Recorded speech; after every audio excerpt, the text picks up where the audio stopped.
Chapter 1. No boyfriend? What a pity. Ladies and gentlemen, according to satellite meteorological observations, several supergiant cold air masses have appeared over Tianlong Star. Within the next hour, heavy rain or torrential downpours will sweep across the entire Daxia region. Residents of Nanjiang City are advised to take precautions against disasters and flooding. At 3 in the morning, the chicken restaurant was brightly lit, and emergency news was playing on the television. Crunch. Jiangzhe, with an intense focus, was slowly savoring a piece of Orlun's fried chicken.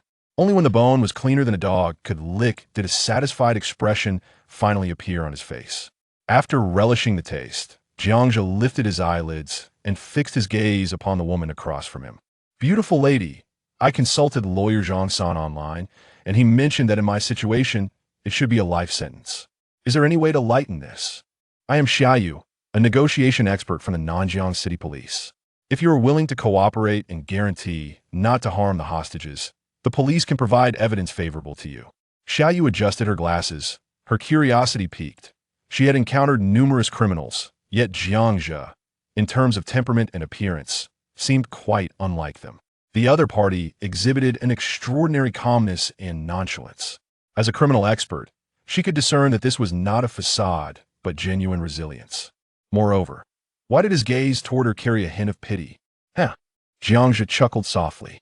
Through the glass, he observed over 20 police cars of various sizes in the plaza, accompanied by hundreds of special police armed with assault rifles.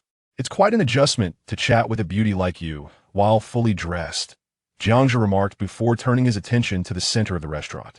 A dozen hostages huddled together, trembling. Jiangzhe pointed to a girl among the crowd. Yes, that chubby girl. I treasure you dearly. You can leave. The girl paused for a moment, then joyfully unfastened her backpack and dashed toward the restaurant entrance. Outside the plaza, 2 special police swiftly approached and took the girl away. Jiangzhe shrugged at Xiaoyu. I've let one hostage go, showing my sincerity, so you needn't rush. He then leisurely resumed, sipping his ice-cold cola. Jiangzhe, I thank you on behalf of the girl. It's evident you're a kind-hearted person. Could you share your story? Xiaoyu asked with a curious expression. The information indicated he was a delivery worker, possessing a handsome visage rivaling that of those trainees, able to banter in the face of hundreds of police weapons while speaking coarsely. Could he be suffering from a split personality? Kind-hearted? Upon hearing her words, Jiangzhe momentarily fell into a daze. Then, shaking his head self-deprecatingly, he said, Miss Xia, how much do you truly know about me? Jiangzhe, your parents divorced when you were young, and it was your grandmother who raised you. After graduating from high school, you have made a living by delivering takeout. A year ago, your grandmother passed away.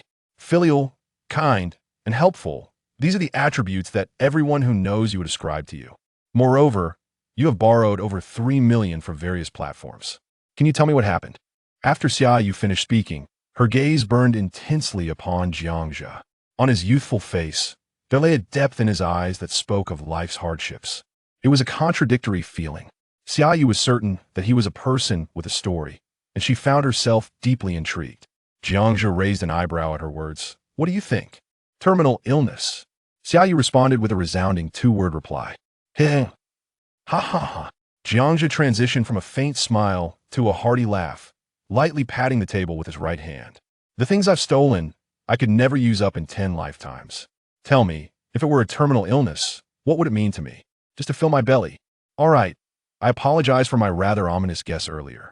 Let's change the topic. How did you manage this? At this moment, Xiaoyu produced an iPad. In the video, a man dressed in a baseball cap and a tightly secured mask leisurely walked through a deserted Walmart supermarket in the early hours of the morning. Wherever his hands touched, the mountains of goods in the supermarket vanished in the blink of an eye. One video after another flashed by, all showing surveillance footage of him casually stealing countless items with a mere touch. No, to be precise, he cleared them out entirely. Several large chain supermarkets jointly offered a bounty of 30 million to the police in Daxia. Walmart, Metro, Sam's Club, Hualien, Park & Shop, Isetan.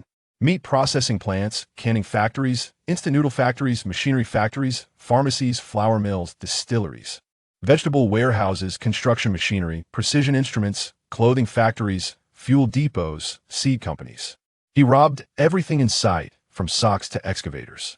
This led the police to suspect that this mysterious individual might be aiming to purchase an island abroad and establish his own nation. Until today, through the tireless efforts of countless police officers day and night, they finally cornered the mysterious figure in the Walmart supermarket in Nanjiang. Xiaoyu had no interest in the bounty. She was eager to know how Jiangzhe managed to empty an entire supermarket in a single round. Jiangzhe looked at the video, exasperatedly tapping his forehead. This is merely a typical sleight of hand, akin to magic. By the way, how did you discover me? The police placed a tracker among the goods in the Walmart supermarket, and just yesterday, the tracker emitted a brief signal. The signal originated from the Nanjiang Longting International Hotel. We found a used t-shirt in a standard room at the hotel, and its product batch number matches that of the stolen Walmart goods. Magic, is it? Xiaoyu was skeptical. When did magic become so sophisticated? Moreover, if someone possessed such remarkable magic, would they still need to deliver takeout? It's absurd. Alas, Jiangzhou sighed. I was careless. That girl from yesterday was quite remarkable, and it may be difficult to encounter someone like her again. Please do not make things difficult for her. Also, help me file a complaint. A 5-star hotel actually does not provide complimentary TTs. That deserves a poor review. Speaking of which, Jiangzhou gulped down a large sip of cola and continued, forget it. We're all bound to meet our end. So what's the point of complaining? His self-talk made Xiaoyu's eyebrows twitch slightly. She understood every word, yet the meaning eluded her. A thought flashed quickly through her mind. Meet our end? She had only heard writers discuss such matters. Suddenly, a thunderous roar echoed through the sky. Jiangzhou stood up and approached the glass window, staring blankly at the sky, oblivious to the hundreds of red dots swaying before him. Has it finally arrived? A low murmur escaped his lips. Xiaoyu rose, her gaze subtly sweeping over the bomb controller in his hands as she slowly approached. What has arrived? Xiaoyu inquired, seamlessly drawing closer. Jiangzhou turned his head, a complex expression in his eyes as he looked back and forth at Xiaoyu's lightly made-up face. Do you have a boyfriend? No. Are you a virgin? Xiaoyu paused slightly and confidently nodded. Yes. Alas, Jiangzhou sighed. What a pity. Chapter 2. Day of Reckoning. The thunder rolled ominously from the heavens, a relentless procession. Much of life's anguish stems from the realms of marriage and love. Thus, one might ponder whether virginity bears any relation to happiness. Xiaoyu and Jiangzhe stood side by side before the glass window, conversing as if they were longtime friends. A single packet of instant noodles was present, and Jiangzhe's voice, though swallowed by the thunder, emerged with a curious remark. What? Xiaoyu strained to comprehend. Jiangzhe glanced at his watch and mused, merely a fleeting sentiment. Do you truly believe a virgin is worth only a packet of instant noodles? Xiaoyu shook her head in disbelief, asserting that should such a day arrive, she would cherish it until her very last breath. Do you honestly believe the world could descend into such absurdity? She turned to face Jiangzhe directly. Upon gazing into Xiaoyu's enchanting eyes, Jiangzhe chuckled softly. Why not? I have done so, and in fact more than half a packet. He smirked. How generous of me, right? Xiaoyu fell silent, internally questioning his sanity. This fellow was undoubtedly exhibiting signs of severe mental disturbance. Suddenly, a raindrop the size of a bean struck the glass, interrupting their exchange. Zhang lit a cigarette. His gaze drifting outside. Abruptly, he extended his left hand, yearning to touch the water stains on the glass, momentarily lost in thought. Xiaoyu's heart raced. This was a once-in-a-lifetime opportunity. Jiangzhe had inadvertently released the remote control. In the next instant, an electric shock device disguised as a lipstick appeared in Xiaoyu's hand. She thrust it fiercely toward Jiangzhe's side. This specially designed high-voltage stun baton could incapacitate a bull in an instant. Confident in her abilities, Xiaoyu had successfully captured at least 10 criminals with this technique, never having failed. A powerful hand shot out like lightning, seizing Xiaoyu's wrist. In an instant, a joint lock was applied, and with a low groan, Xiaoyu found her arm bent painfully against the glass window. The tables had turned. Outside the square, hundreds of SWAT officers had their sights trained on the window. Jiangzhe denied the snipers any chance to intervene, pressing Xiaoyu firmly against him, his right arm constricting around her neck. His cold gaze bore down upon her, transforming the once courteous young man into a figure exuding a chilling aura of lethal intent. Xiaoyu's complexion paled. The information she had gathered was flawed. Jiangzhe had indeed taken lives, and certainly not just one. This was the reason for his unnerving calmness. He was a madman, a murderer. Jiangzhe, do not act impulsively. We merely seek to uncover your secret for acquiring resources. As she spoke, her breath fogged the glass. Xiaoyu dared not contemplate further. Suddenly, with a gasp, Jiangzhe's teeth grazed her earlobe. Be good. I do not wish to take a life today. Let's simply enjoy the rain together. His voice was low and soothing. Xiaoyu's face drained of color as her mind went blank. The negotiation skills she had prepared evaporating. Rain intensified, blurring her vision. The raindrops transformed into hailstones the size of thumbs, hammering against the window with a cacophony. In a sudden turn of events, Jiangzhe snatched the stunned baton from her grasp and released Xiaoyu, turning his attention toward the hostages in the restaurant. Everyone leave. The bomb is a bluff. The hostages exchanged glances and rushed into the hailstorm. Xiaoyu was stunned, unable to fathom Jiangzhe's sudden capitulation. The hail ceased.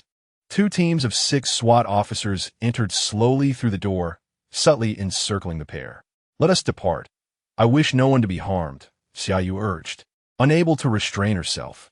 There's no rush, Jiangzhe replied, abruptly glancing skyward. A low, howling sound approached rapidly. Following his gaze, Xiaoyu stood frozen. In the night sky, a massive passenger plane descended, trailing smoke and flames like a meteor, heading straight for the square. A brilliant fireball erupted 100 meters away, sending shockwaves mixed with debris, forming a rapidly expanding wall. Xiaoyu watched in shock as police vehicles were hurled like toys. In the blink of an eye, she found herself in Jiangzhe's embrace. The restaurant was plunged into darkness. I will exchange 2 packets of instant noodles for your first night. Consider it a friendly offer, Jiangzhe's voice echoed in her ear. At that moment, a thunderous shockwave enveloped them, rendering Xiaoyu temporarily deaf. The restaurant was consumed by the massive impact, engulfed in darkness. After a prolonged silence, as the dust settled, Xiaoyu regained her senses, only to find Jiangzhe had vanished. Shaking her head to dispel the dust, she stumbled out of the restaurant. Stepping on shards of glass, the square lay in disarray. 100 meters away, the dismembered aircraft continued to burn, illuminating half the sky. Just as Xiaoyu contemplated rushing to rescue others, a chilling sensation washed over her. Slowly raising her gaze, she was met with a flurry of snowflakes landing on her eyelashes. In August snow, a bone-chilling cold seeped through her, more frigid than the snow itself. The world around her became a haze. Snowflakes fell incessantly, blanketing the entire Nanjing city in white. The temperature steadily dropped. Dear viewers, we interrupt this broadcast with an urgent announcement. According to satellite meteorological observations, an extraordinarily large cold air mass will bring extreme cold wave weather globally over the next 2 days, after which temperatures will gradually rise. We advise all viewers to take precautions against the cold. Experts recommend refraining from unnecessary outings to avoid injury from the extreme and unstable weather. Do not spread rumors. Be a good citizen in this new era. In an old residential area of Nanjing City, Jiangzhe sat on the sofa, sketching while the urgent news played on the television. Laughter echoed from outside the community as young people donned winter attire, joyfully engaging in snowball fights. The entire city, the entire nation, was captivated by the wonder of snow in August.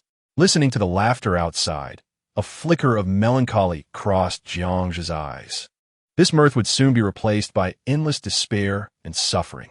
In this world, he alone understood that this snowfall would persist for a full half-month, rather than the 2 days claimed by the so-called experts. Half a month later, the heavy snow blanketed Blue Star in an icy shroud.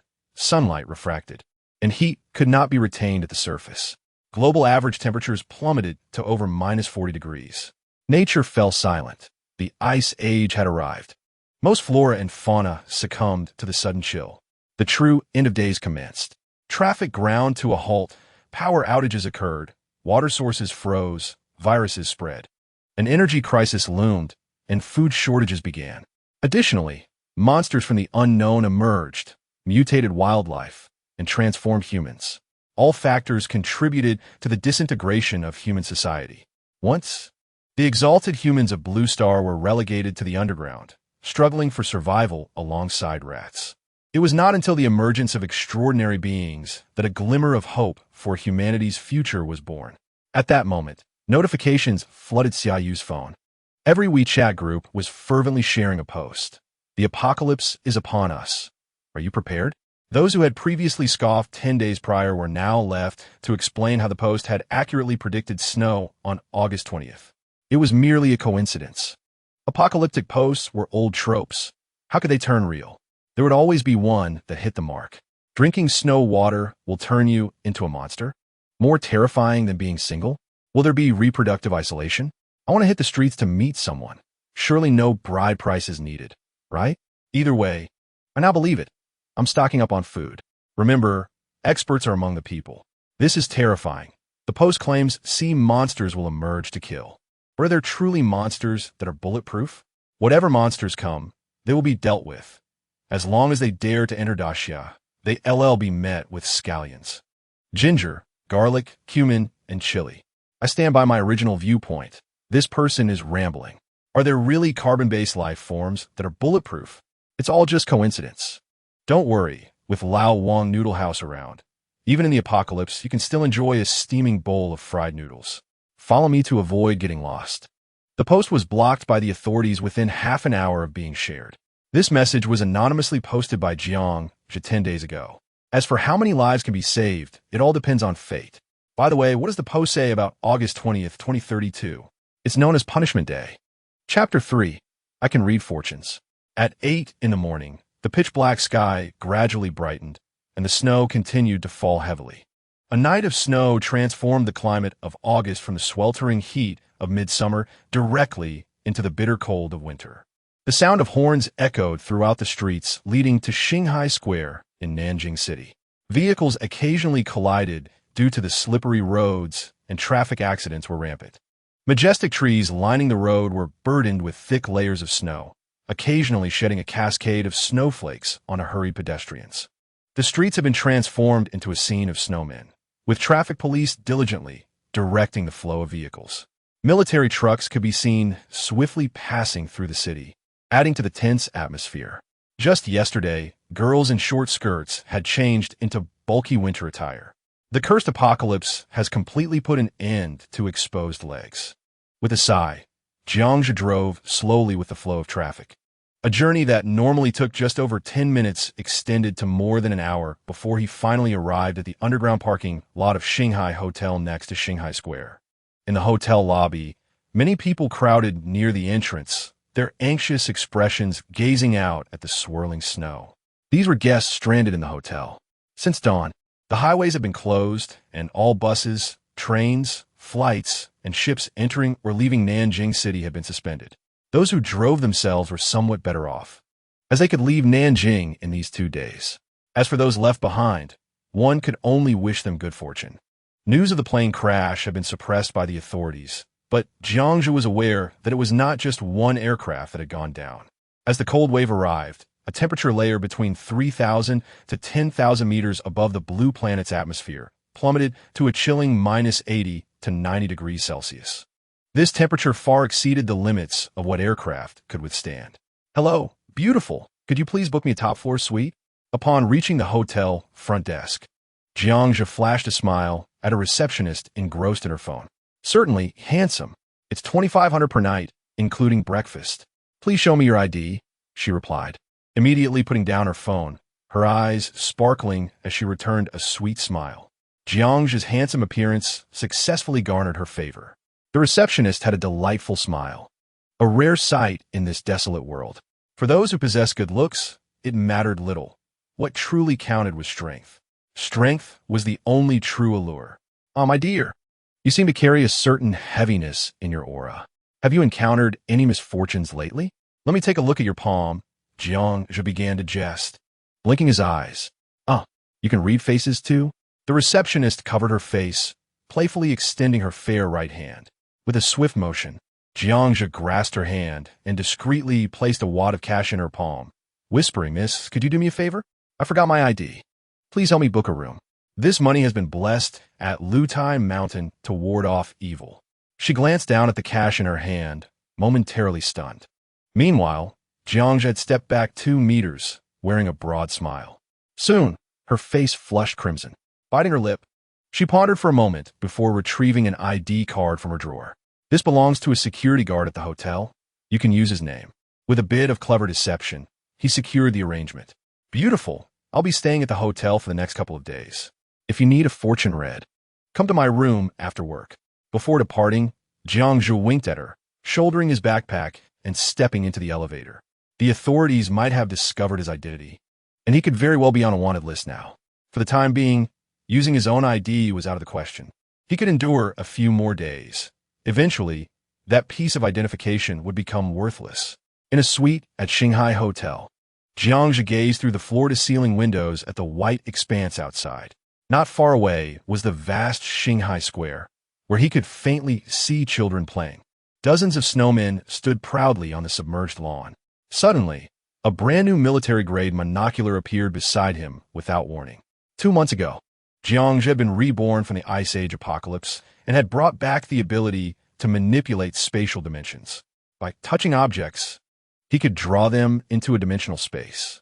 His dimensional space was as vast as Lake Baikal, filled with various supplies pilfered from supermarkets and other locations. From the smallest needle and nail to large machinery and generators, an abundance of food, rice, flour, oil, meat, eggs, fruits, and vegetables. His stockpile was immense. The only regret was that the dimensional space could not contain living beings. Jiang Zhu had never counted the exact number of supplies in his dimensional space, but he had heard from the authorities that their value exceeded billions. Before the apocalypse, he had been broke. After his rebirth, he remained without wealth. Unlike other protagonists in novels blessed with fortune, he did not have stocks to sell, nor was he a wealthy heir. Thus, he could only rely on his diligent hands to procure resources without cost. Though he was uncertain why his dimensional space had expanded to such an extraordinary size after his rebirth, the greater space provided him with increased confidence. During the 2 months since his rebirth, Jiang Zhu had hardly slept, dedicating all 24 hours each day to acquiring various supplies. Having been hungry for 5 years during the apocalypse, he had grown terrified of starvation. In the gathering area, even the toughest beast meat was often insufficient to satiate hunger. Those who had awakened their powers were no different. One could only imagine the plight of ordinary people. A hearty meal had become an unattainable luxury. Through the monocular, Jiang Zhu quietly gazed at the distant coastline. The sky and earth had merged into one, and he could only vaguely discern the boundary between land and sea on the unfrozen surface of the water. He would remain in this room for the next few days. Waiting, Jiang Zhu could recall very few events from the apocalypse. One was the time of the plane crash in the early hours, as he had been delivering food nearby. The other was the first appearance of the invading beast by Pai in Nanjing City. The invading beasts were bloodthirsty and brutal, resembling a cross between lions and tigers. Moving with a ghostly grace, their gray-white skin allowed them to strike like assassins in the snow.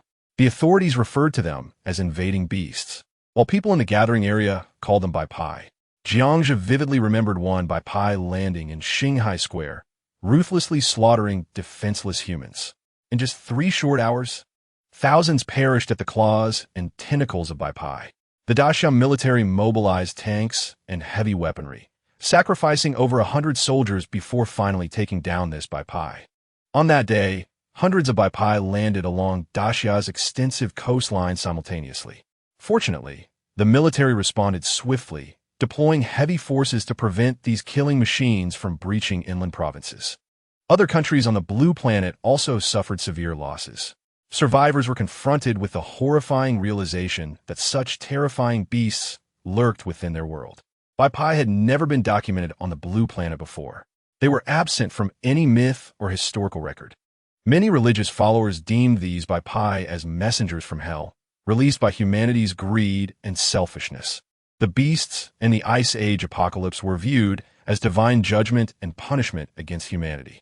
Chapter 4. Waiting at 6 in the morning, Jiangzhou awoke naturally according to his biological clock.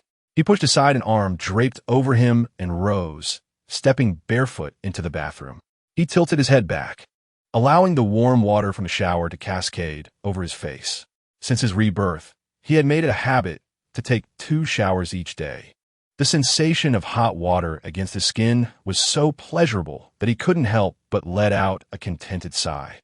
In the apocalypse, taking a hot shower was a luxurious and shameful thought. Limited resources shall never be squandered on futile endeavors. Everything is for the sake of survival. The handsome gentleman prepared to leave, for work awaited him shortly. Outside the restroom, a soft voice resonated with a lazy reluctance. Jiangzhou wrapped a towel around himself and stepped out. The receptionist from yesterday was already dressed, a hint of madness lingering on her face. What? Are you reluctant to part? Jiangzhou laughed as he playfully pinched her cheek. How annoying. I just finished my makeup, she retorted, pushing his hand away. Can't you tell? You look quite imposing, she remarked, rising to her feet and poking his chest with her finger. Not bad, but my body lacks exercise. Leaning back a bit more might enhance that imposing look, Jiangzhou chuckled. Hee, I'm leaving, but I'll be free tomorrow. The girl giggled, casting him a knowing glance. Wait a moment. Jiangzhou rummaged through his backpack, producing all the cash within, around 100,000. He stuffed it into her bag. What are you doing? She asked, astonished and delighted. The generous and affable Jiangzhou elevated his charm in her eyes. Now, whatever it takes, get to Beijing as fast as possible and help me with a task. He pinched her cheek again. What do you need me to do in Beijing? She was increasingly curious. Capture a photograph of the snow scene there, and after spending 3 days, you can return. She paused, then burst into laughter. You certainly know how to have fun. All right, I'll go request a leave right now. Wait for me. She cheerfully turned to leave with the money. The funds are derived from various online schemes he had engaged in, sacrificing quite a bit to amass wealth. He had taken numerous photos without clothing. Now, money held little value for him, as it would soon become mere scraps of paper. The interaction with this girl had been quite pleasant. Thus, Jiangzhou had a sudden inclination to send her to Beijing, where the official power was most formidable. As for her survival, that would depend on her own fortune. Nanjiang would soon transform into a desolate city. Dressed and eating the breakfast provided by the hotel, Jiangzhou gazed out the window. The heavy snow showed no signs of abating. The square was devoid of any playful crowds. Snow had already blanketed half of the vehicles, and the snowman in the square had become indistinct. A bulldozer, belching smoke, was laboriously clearing the thick snow from the road, barely creating a path. Ladies and gentlemen, according to the latest news from the meteorological department, this global cold wave and heavy snowfall will not dissipate in the short term. Residents in suitable conditions should take precautions against the cold and stockpile food and water. If difficulties arise, please make your way to the designated refuge points established by the government and stay informed of the latest updates from relevant authorities. The television in the living room continuously broadcasted official announcements. Yesterday, they claimed everything would return to normal in 2 or 3 days. Yet today, they contradicted themselves. This only indicated that the situation had escalated to the point where maintaining appearances was no longer feasible. Ding ding ding. Notifications buzzed incessantly on WeChat. The online discourse had erupted into chaos. This record-breaking snowfall had persisted for nearly 2 days, and even the most oblivious individuals had begun to sense the gravity of the situation. Discussions about the snow proliferated across the internet. The most trending topic featured images and videos of the Sahara Desert, once a bastion of warmth, now blanketed in snow. Such an absurd event left even experts at a loss for words. The apocalypse is upon us. Are you prepared? This anonymous post resurfaced, unusually left unblocked by the authorities, indicating that even they had recognized the anomaly. More individuals began to inquire about the identity of the poster and sought further information regarding the impending apocalypse. The suggestions in the post were straightforward. 1. Do not drink snowmelt. 2. Collect as much food, energy, and weapons as possible. 3. Women should refrain from pregnancy. If already pregnant, terminate as soon as possible. 4. Rush to the official refuge points with the utmost urgency. Jiangzhou perused the post briefly before shutting his phone. A free Upman cigar, procured for 0 cost, released a delicate plume of smoke. He relished the walnut flavor embedded within the smoke. Free offerings were indeed delightful. Subsequently, he reclined lazily on the sofa and closed his eyes. He had done all that could be done. He was merely a reborn individual striving for survival, not an indestructible cockroach. The snowy scenery outside was something he had witnessed for 5 years. He had grown weary of it. "Hello, is this the emergency service? This is Shanghai Hotel. There's a commotion outside the entrance. Please dispatch someone to address it." After hanging up, he began to time how long it would take for assistance to arrive. An hour later, no police vehicles had appeared downstairs, indicating that the authorities were overwhelmed with more pressing matters. Suddenly, a soft click echoed. The television in the room flickered and restarted, startling Jiang from his contemplative state. The lights remained on. The hotel had activated its backup power system. The city's power supply had already collapsed. Soon, the water supply would cease as well. Hospitals, factories, banks, and gas stations would all come to a standstill. Ding-ling-ling. 10 minutes later, the hotel room phone rang. "We apologize, sir, but due to the power and water outages coupled with food shortages, we can no longer provide services. Please make your way to the refuge points promptly. If you wish to continue your stay, you will need to address the food situation yourself. We will waive your room charges." "No worries, I still wish to stay. And please do not disturb me." This was an anticipated development. In a few days, even if offered for free, the Shanghai Hotel would have no patrons. Within the room, only the lights remained operational. Without central air conditioning, the temperature quickly dropped. Suddenly, a half-meter-high gas heater appeared in the center of the living room. A flame half a foot tall dispelled the cold. In less than 5 minutes, the room grew warm once more. Outside the door, the remaining guests had begun to panic, with footsteps and conversations echoing in the corridor. People were preparing to brave the heavy snow and leave. Soon, the hallway fell silent again. A steaming hot pot emerged atop the gas stove. The bubbling broth emitted an enticing aroma. A generous portion of beef was ready to be dipped in. A sip of beer followed. The malt and the flavor of the sauce-soaked beef melded in his mouth, creating a sensation of sheer bliss. Jiang wished time could freeze at this moment. He had long hoped that the airplane would not crash, that the snow would cease, that the timeline would shift. Even a life sentence for theft would suffice. Yet all of this was mere fantasy. Everything had unfolded as expected. Boom! The roar of helicopters echoed outside. Jiang held his bowl and observed as 2 olive-green military transport helicopters landed in the cleared area. Several soldiers swiftly emerged, securing the perimeter around the helicopters. Once he finished his meal, a convoy of off-road vehicles arrived beside the helicopters. Over 20 men and women were ushered onto the helicopters. With a roar, they ascended into the sky amidst the envious gazes of the surrounding crowd. Who could enjoy such privilege in the apocalypse? It was the scientists recently whisked away by the aircraft. Chapter 5.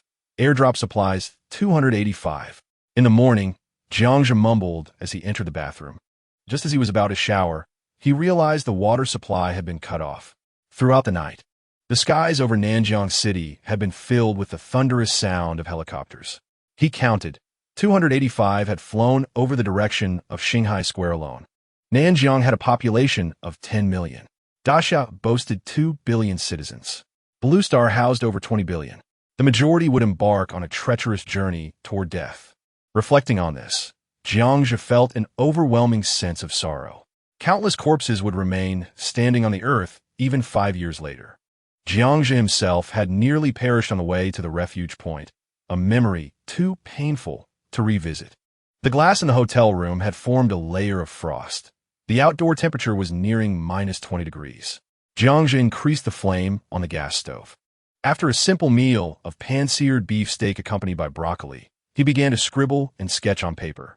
His objective was the elusive bai pai that had come ashore in Nanjiang City. No one knew the whereabouts of the bai pai in the ocean. In this apocalyptic world, an official organization of extraordinary beings had ventured into the sea in search of the bai pai's lair, but all had met with failure. These monsters seemed to have appeared on Earth overnight, launching a merciless slaughter against humanity. Thus, the crystal core became paramount. It was the key to awakening and evolving the extraordinary beings. Given a second chance at life, he vowed to thrive and become one of the elite among the extraordinary. The Bai Pai was a necessity he could not forego. If he failed, he would rather take his own life than live in this desolate world. After a morning passed, Jiangzhe rose and stretched lazily. Wiping the condensation from the window, he observed the surrounding buildings where people continued to wade through knee-deep snow towards the distance. Lunch consisted of a simple potato stew with beef brisket. In the warmth of the room, the aroma of food filled the air, starkly contrasting with the outside world. A knock on the door interrupted Jiangzhe's meal. At the entrance stood two elderly ladies, both in their 60s. "What do you want?" Jiangzhe asked, frowning. "Young man, we haven't had lunch yet. Please let us have the instant noodles in your room," one of the ladies, adorned with a large gold chain, bluntly stated. The other attempted to push her way into the room, but Jiangzhe swiftly blocked her at the door. The two women, wrapped in hotel blankets, shivered in the cold. "Why don't you go to a shelter?" Jiangzhe queried.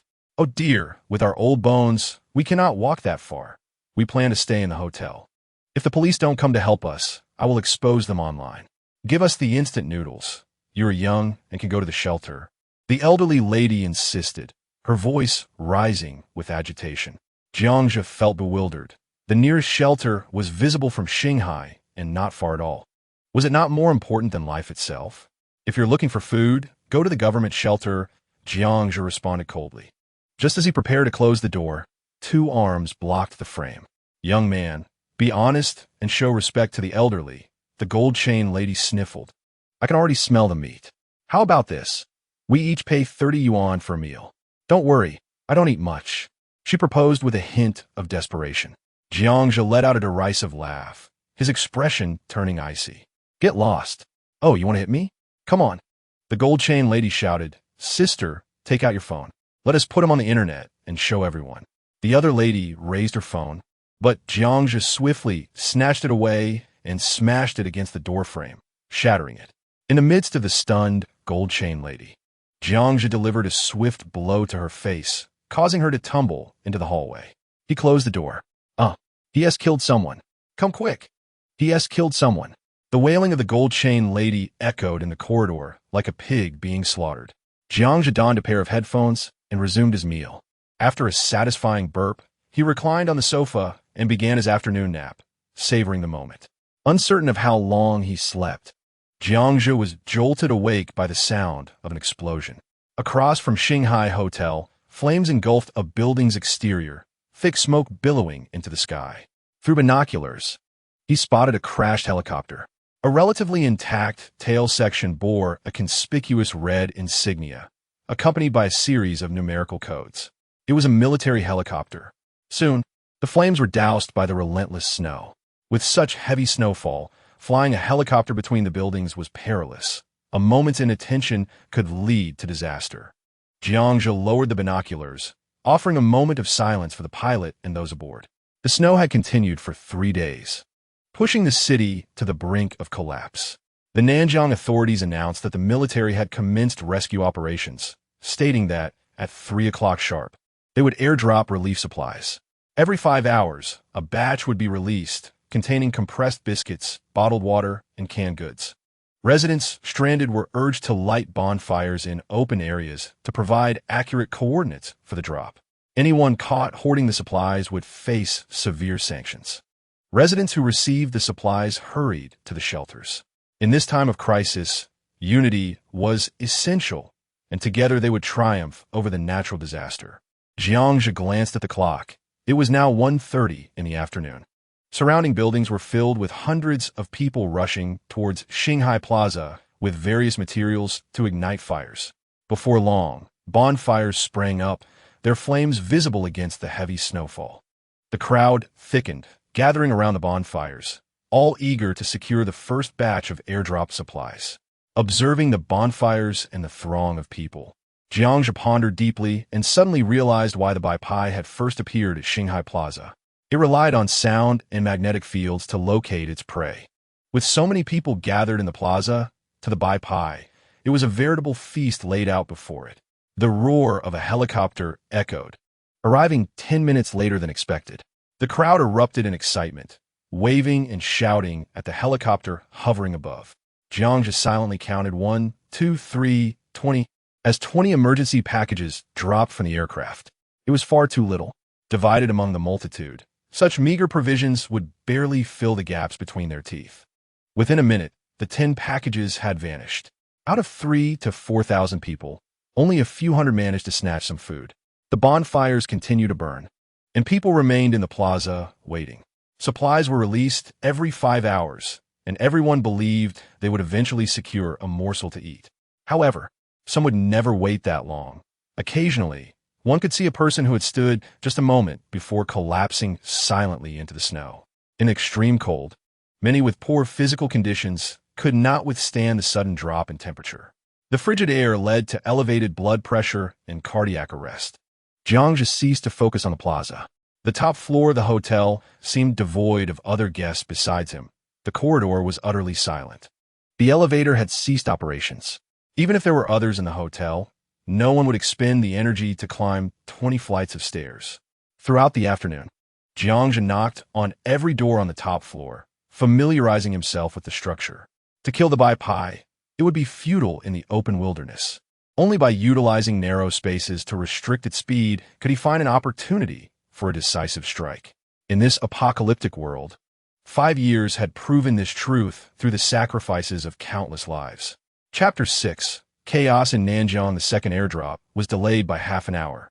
In the scramble for food, several groups clashed in the plaza. A number of men armed with steel pipes and fire axes managed to seize 4 emergency packages and, under the leadership of one, returned to Shanghai Hotel. In this world of calamity, those who understood the importance of unity and possessed a ruthless spirit often survived longer. As the crowd dispersed from the plaza, Jiang Zhe, clad in a white extreme cold weather suit and goggles, appeared at the rear door of Shanghai Hotel. He exhaled a visible plume of warm breath that transformed into white mist. The outdoor temperature had plummeted below -20 degrees. Snowflakes landed on his face, turning into droplets that stung slightly. Stepping into the snow, Jiang's calves were soon submerged in the accumulation. Without special tools, escaping in such an environment would deplete one's stamina to the point of exhaustion. Suddenly, a bombardier snowmobile appeared beside him. With a low rumble, it kicked up a snow plume over 3 meters high as it surged forward, carrying Jiang toward the distant dark beach. In less than 10 minutes, Jiang reached the shoreline. 200 meters offshore, the seawater had frozen into a layer approximately 3 centimeters thick.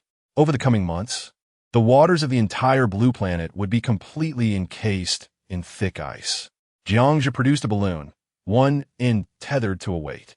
With a hiss, a small hydrogen canister inflated the balloon. Soon, a 2-meter diameter red balloon floated in the air, more than 3 meters high.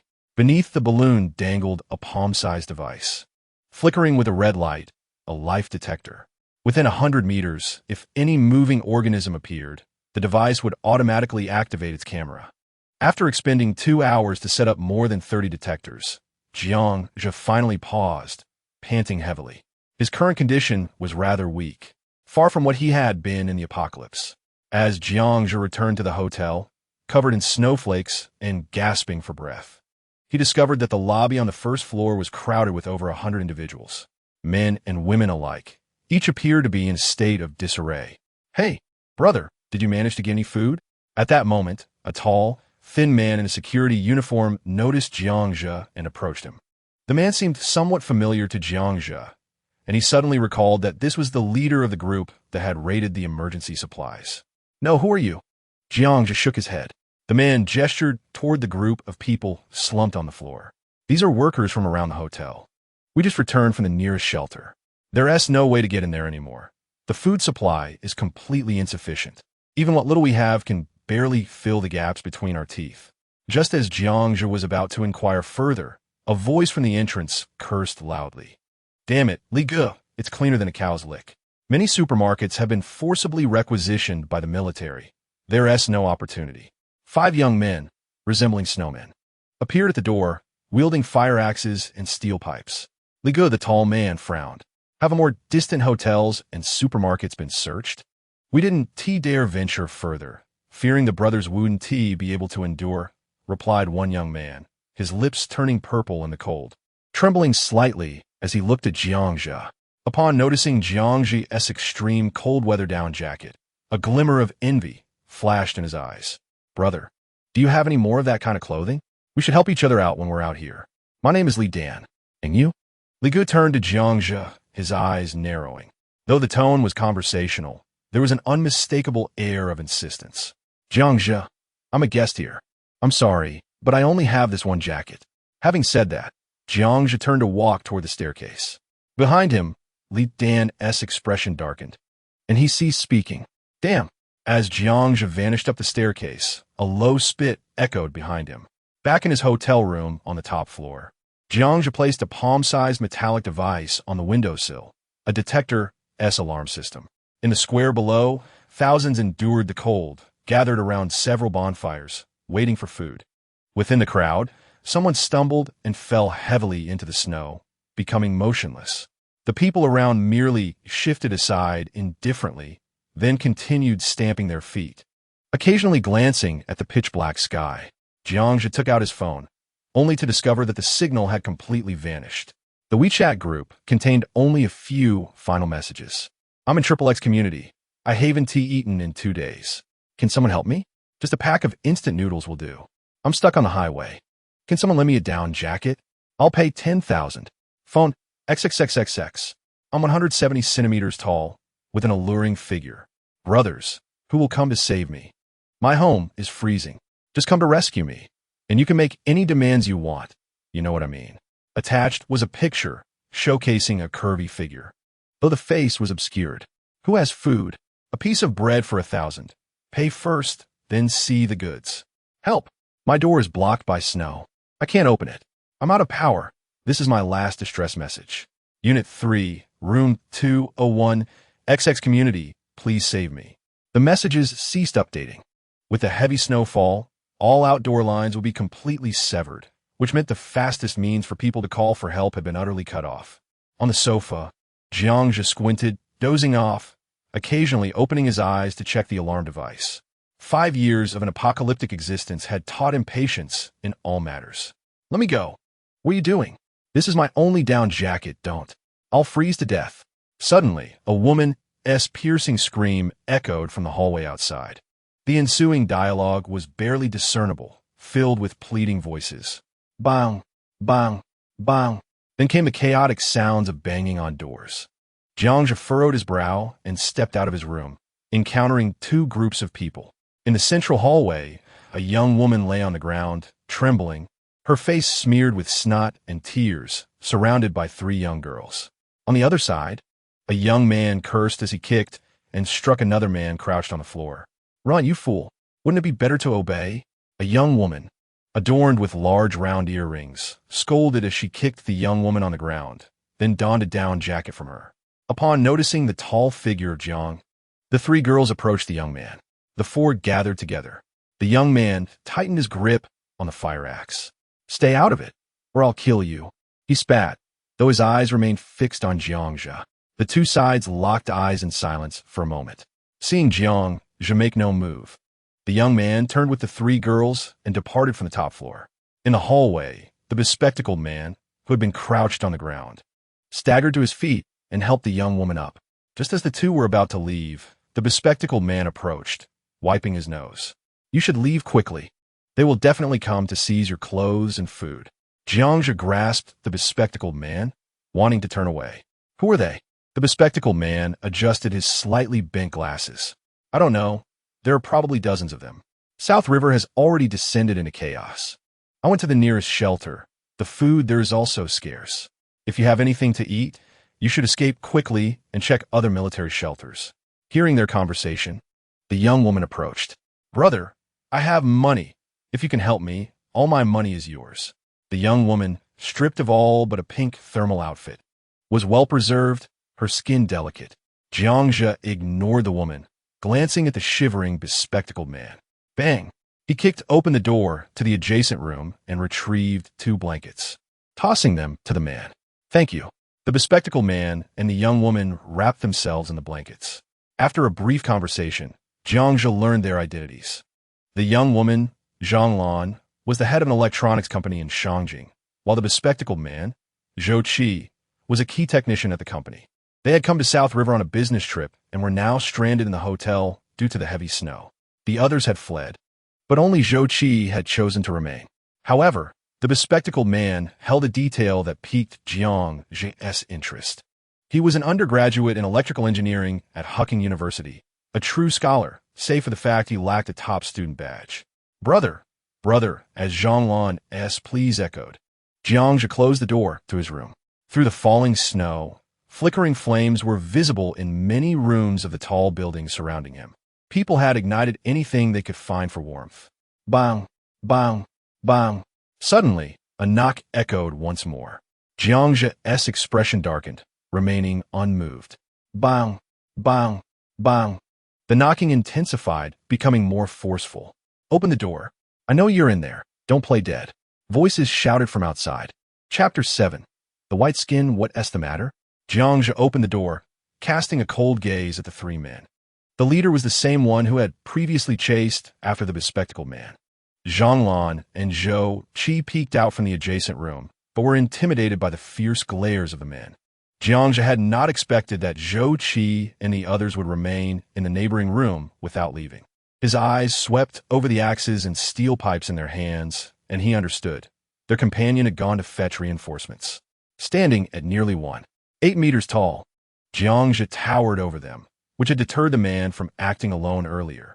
Take off your down jacket and open your backpack, the man commanded, shaking the fire axe in his hand. All right, just a moment. Jiang Zhe nodded obediently. The leading man displayed a smug smile on his face. Suddenly, Jiang Zhe kicked out, causing the man to stumble backward and fall. A 1.5-foot-long, single-edged military knife appeared in Jiang Zhe's hand. Before the man on the right could react, the sharp blade had already pierced him, creating 6 or 7 fatal wounds. Damn it! The man on the left only realized what was happening when his companion fell, spewing blood. Just as he raised a steel pipe, Jiang Zhe swiftly ducked into his embrace and retaliated with 2 swift strikes. The sound of severed muscle echoed, and in an instant, the man's kidney and lung were pierced, causing the steel pipe to drop uselessly to the ground. Gasping and spitting blood, he leaned against the wall and slowly collapsed. Facing 3 adversaries, Jiang Zhe knew he lacked physical strength. However, after 5 years in the apocalypse, he had battled countless individuals and beasts, mastering lethal techniques learned on the brink of death. This style of combat prioritized survival over victory, striking with deadly precision. Devoid of formal technique, yet incredibly sharp, dispatching 2 opponents swiftly instilled fear in the last man standing. He never expected this seemingly clean-cut individual to be a cold-blooded killer. The man's face turned pale as he screamed, discarding his axe and stumbling toward the stairwell. With a swift motion, the military knife flew through the air, embedding itself in his back and soaking the carpet with blood. Please, spare me, he cried out in agony, crawling forward with his hands gripping the carpet. Jiang Zhe, expressionless, stepped forward and placed a foot on his back. The knife was withdrawn and plunged into his throat, silencing his pleas for mercy. The faint scent of blood began to permeate the hallway. Just then, Zhang Lan peeked in and witnessed Jiang Zhe withdrawing the knife from the man's neck. Unable to suppress her gasp, she was met with Jiang Zhe's fierce gaze, compelling her to stifle her voice. If she wished to live, she would pretend she had seen nothing. After issuing a stern warning to Zhang Lan and Zhou Qi, Jiang Zhe grasped the hair of the corpse and dragged it toward the end of the corridor where the fire escape shaft was located. With a loud crash, the 3 bodies were tossed into the shaft. Rest assured, I will provide proof that they attempted to rob you first. You merely acted in self-defense, Zhou Qi stammered.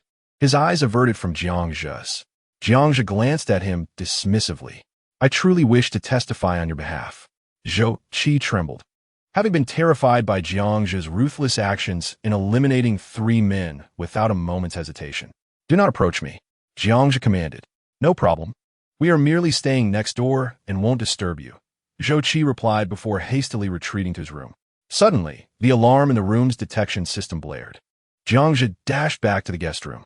On the palm-sized screen, footage of a white, elongated figure darting across the snow was repeatedly displayed, moving with astonishing speed.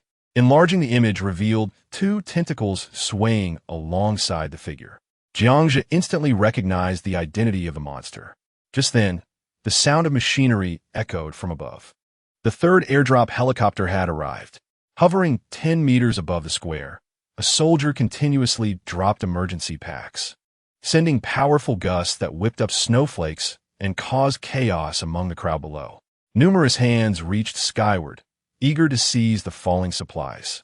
"This is bad," Jiangzhe muttered, his gaze sharpening as he observed through the telescope. In the center of the square stood an arched cloud sculpture, the helicopter hovering just a few meters away.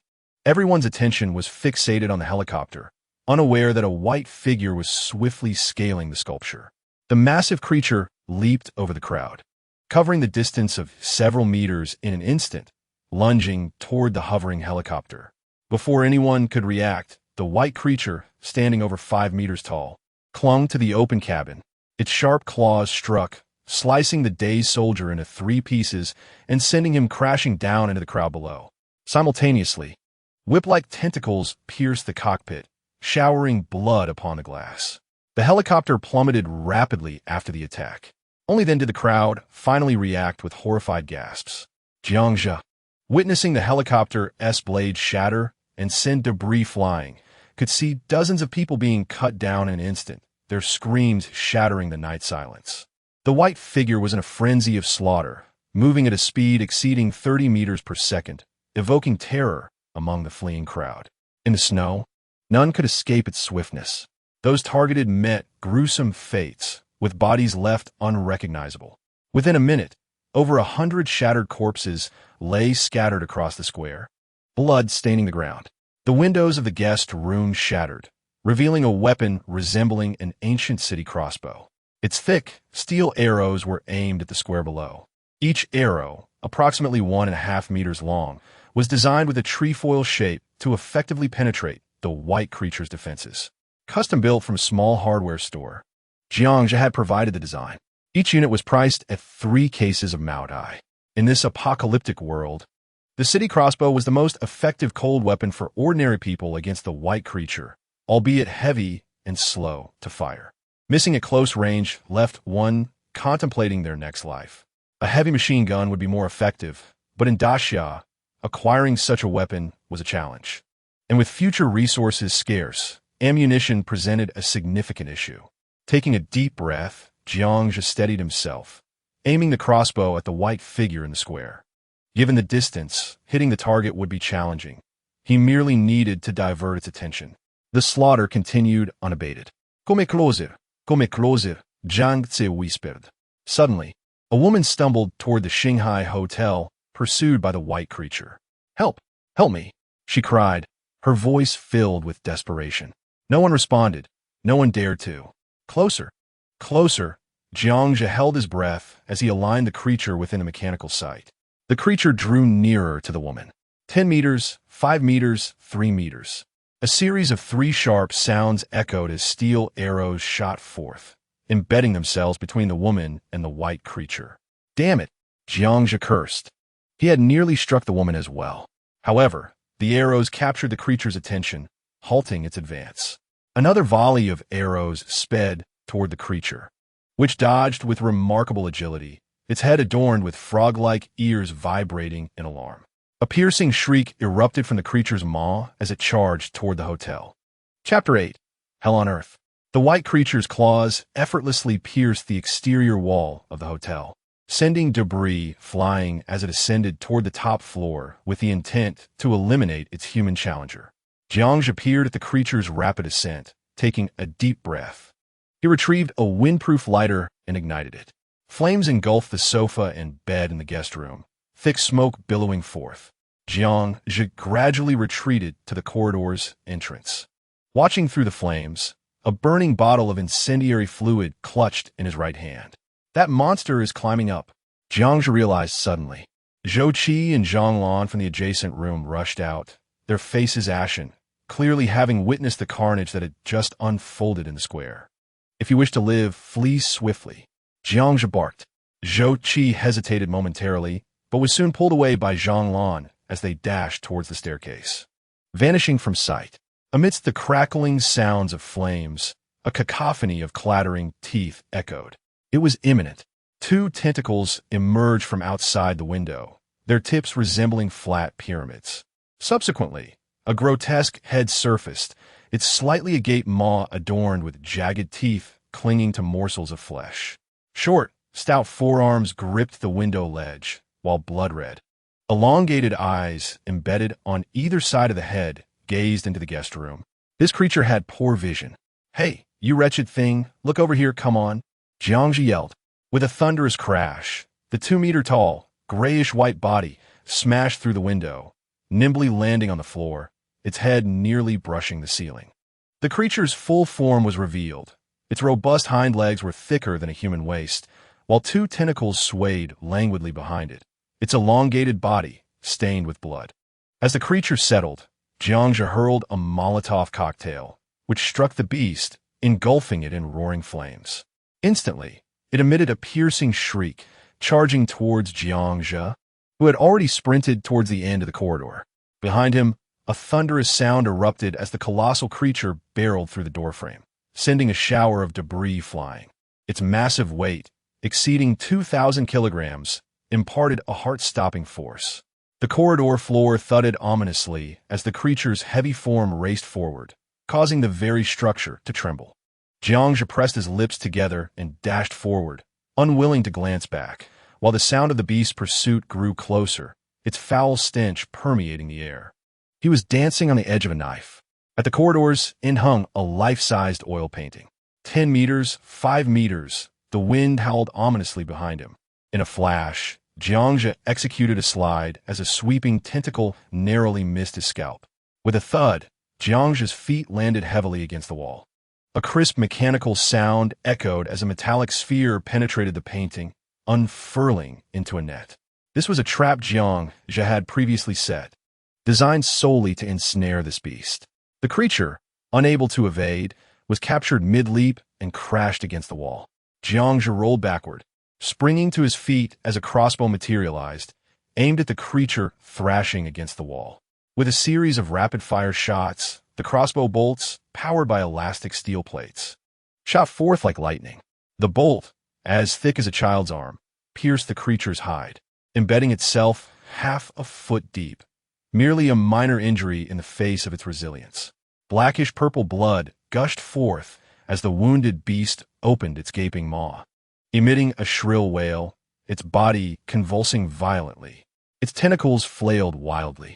One after another, crossbows appeared before Jiangzhi, unleashing specially designed bolts that rained upon the creature.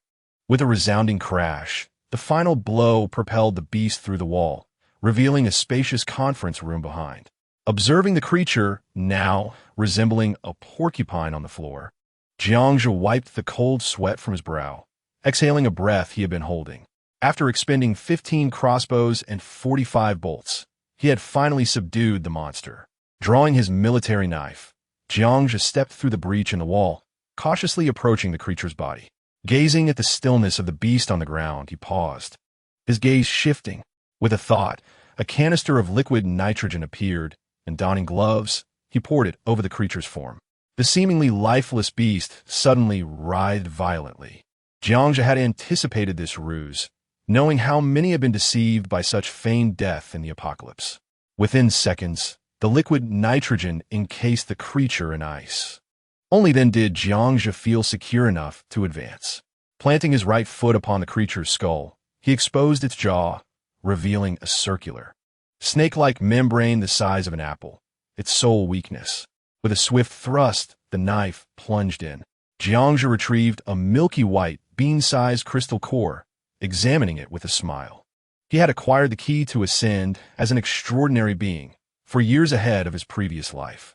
In Jinshan City, gazing across the bay at Nanjing City, several hundred kilometers away, the night enveloped the landscape.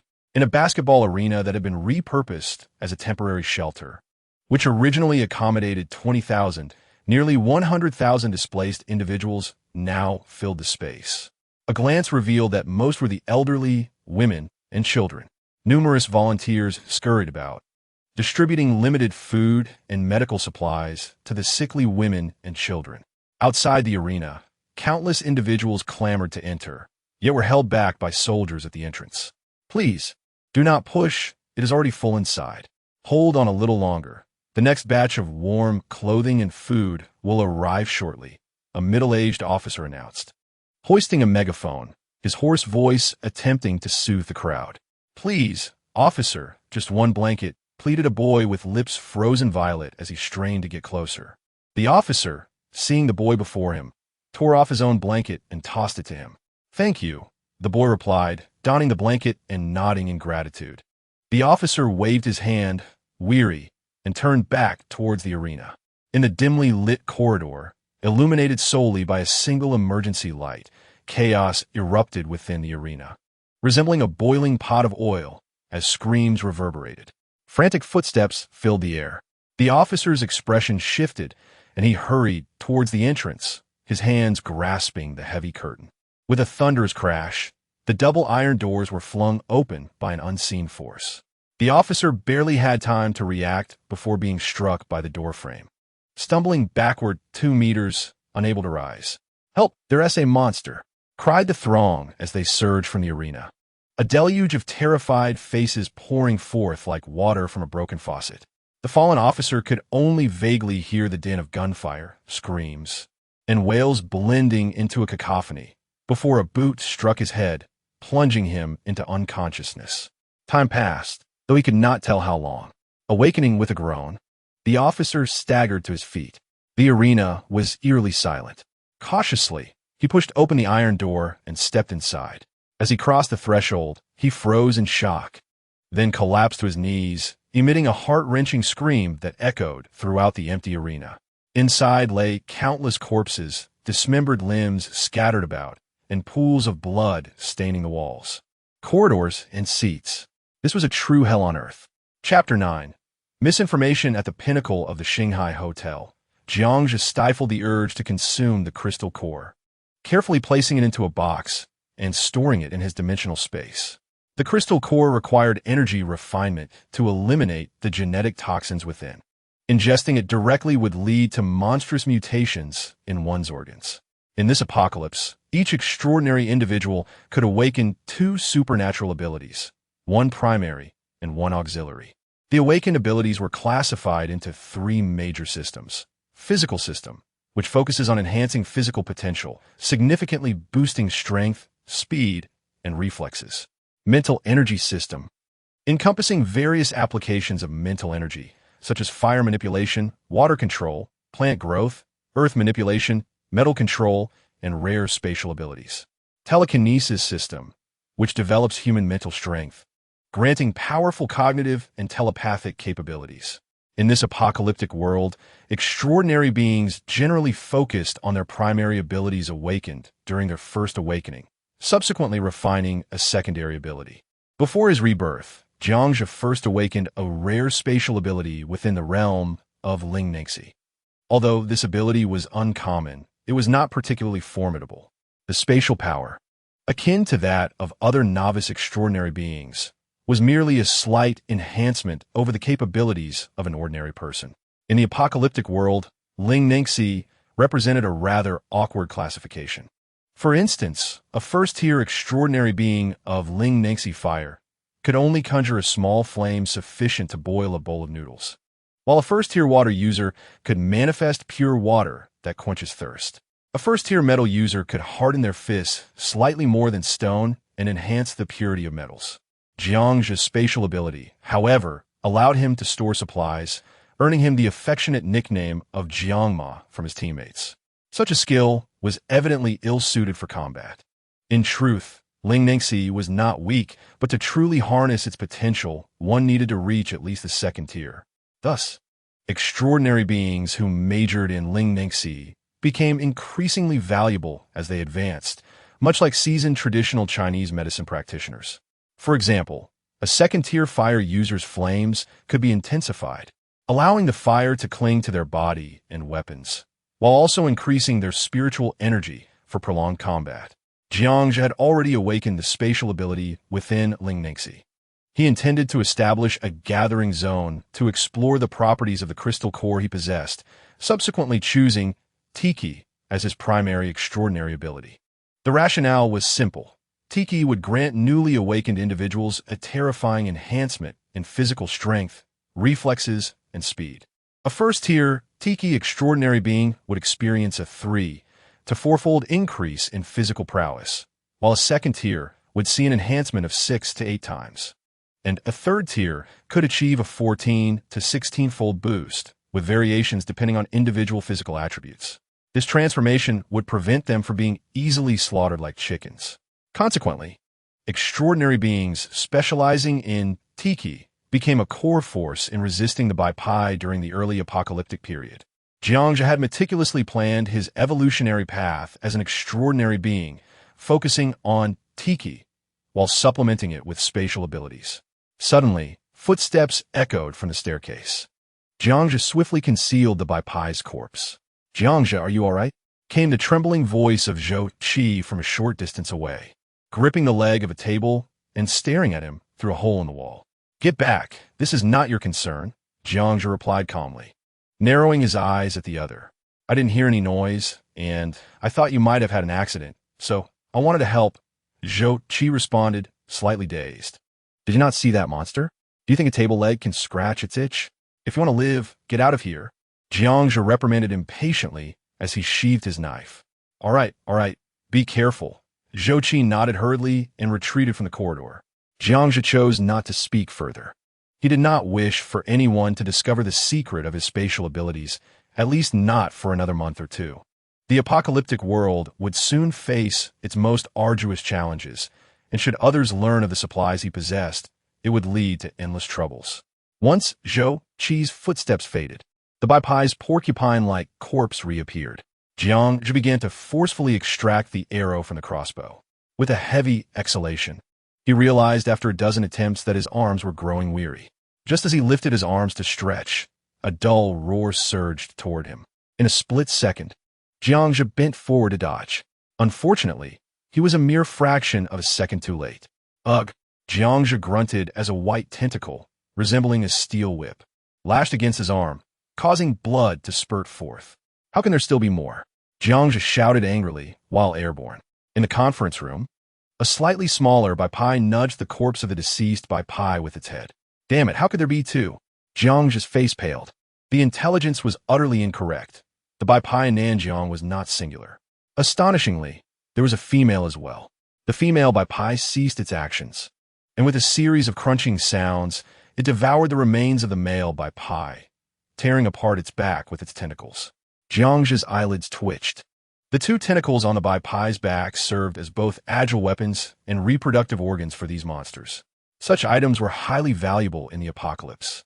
It was said they could transform certain men from "I am good, he is not" into James Bond, a favorite among the upper echelons. Eek!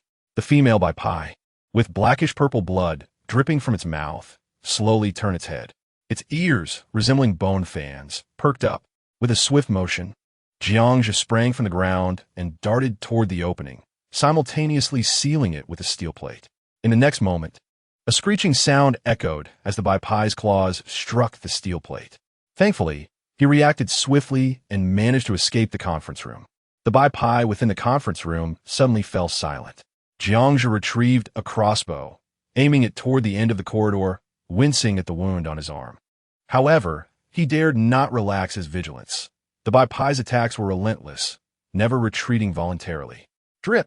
A drop of blood fell onto the carpeted floor of the corridor. With a thunderous crash from the adjacent guest room, the Bai's claws pierced through the door, aiming directly at Jiangxia. He executed a backward roll to evade the assault. The Bai crashed through the door, pursuing him closely.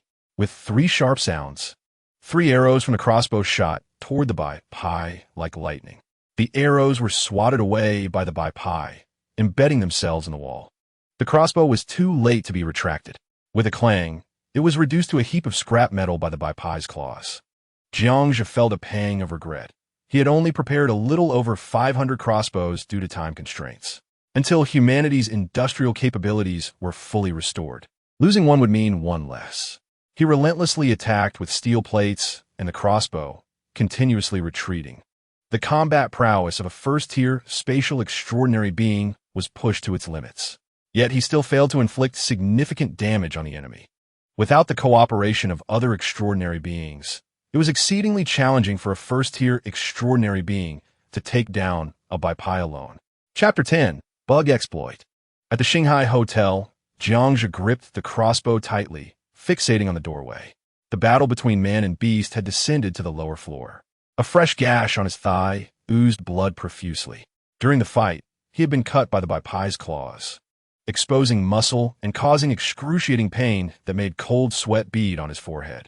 Yet, he could not afford to let his guard down, fearing a surprise attack from the Baipai at any moment.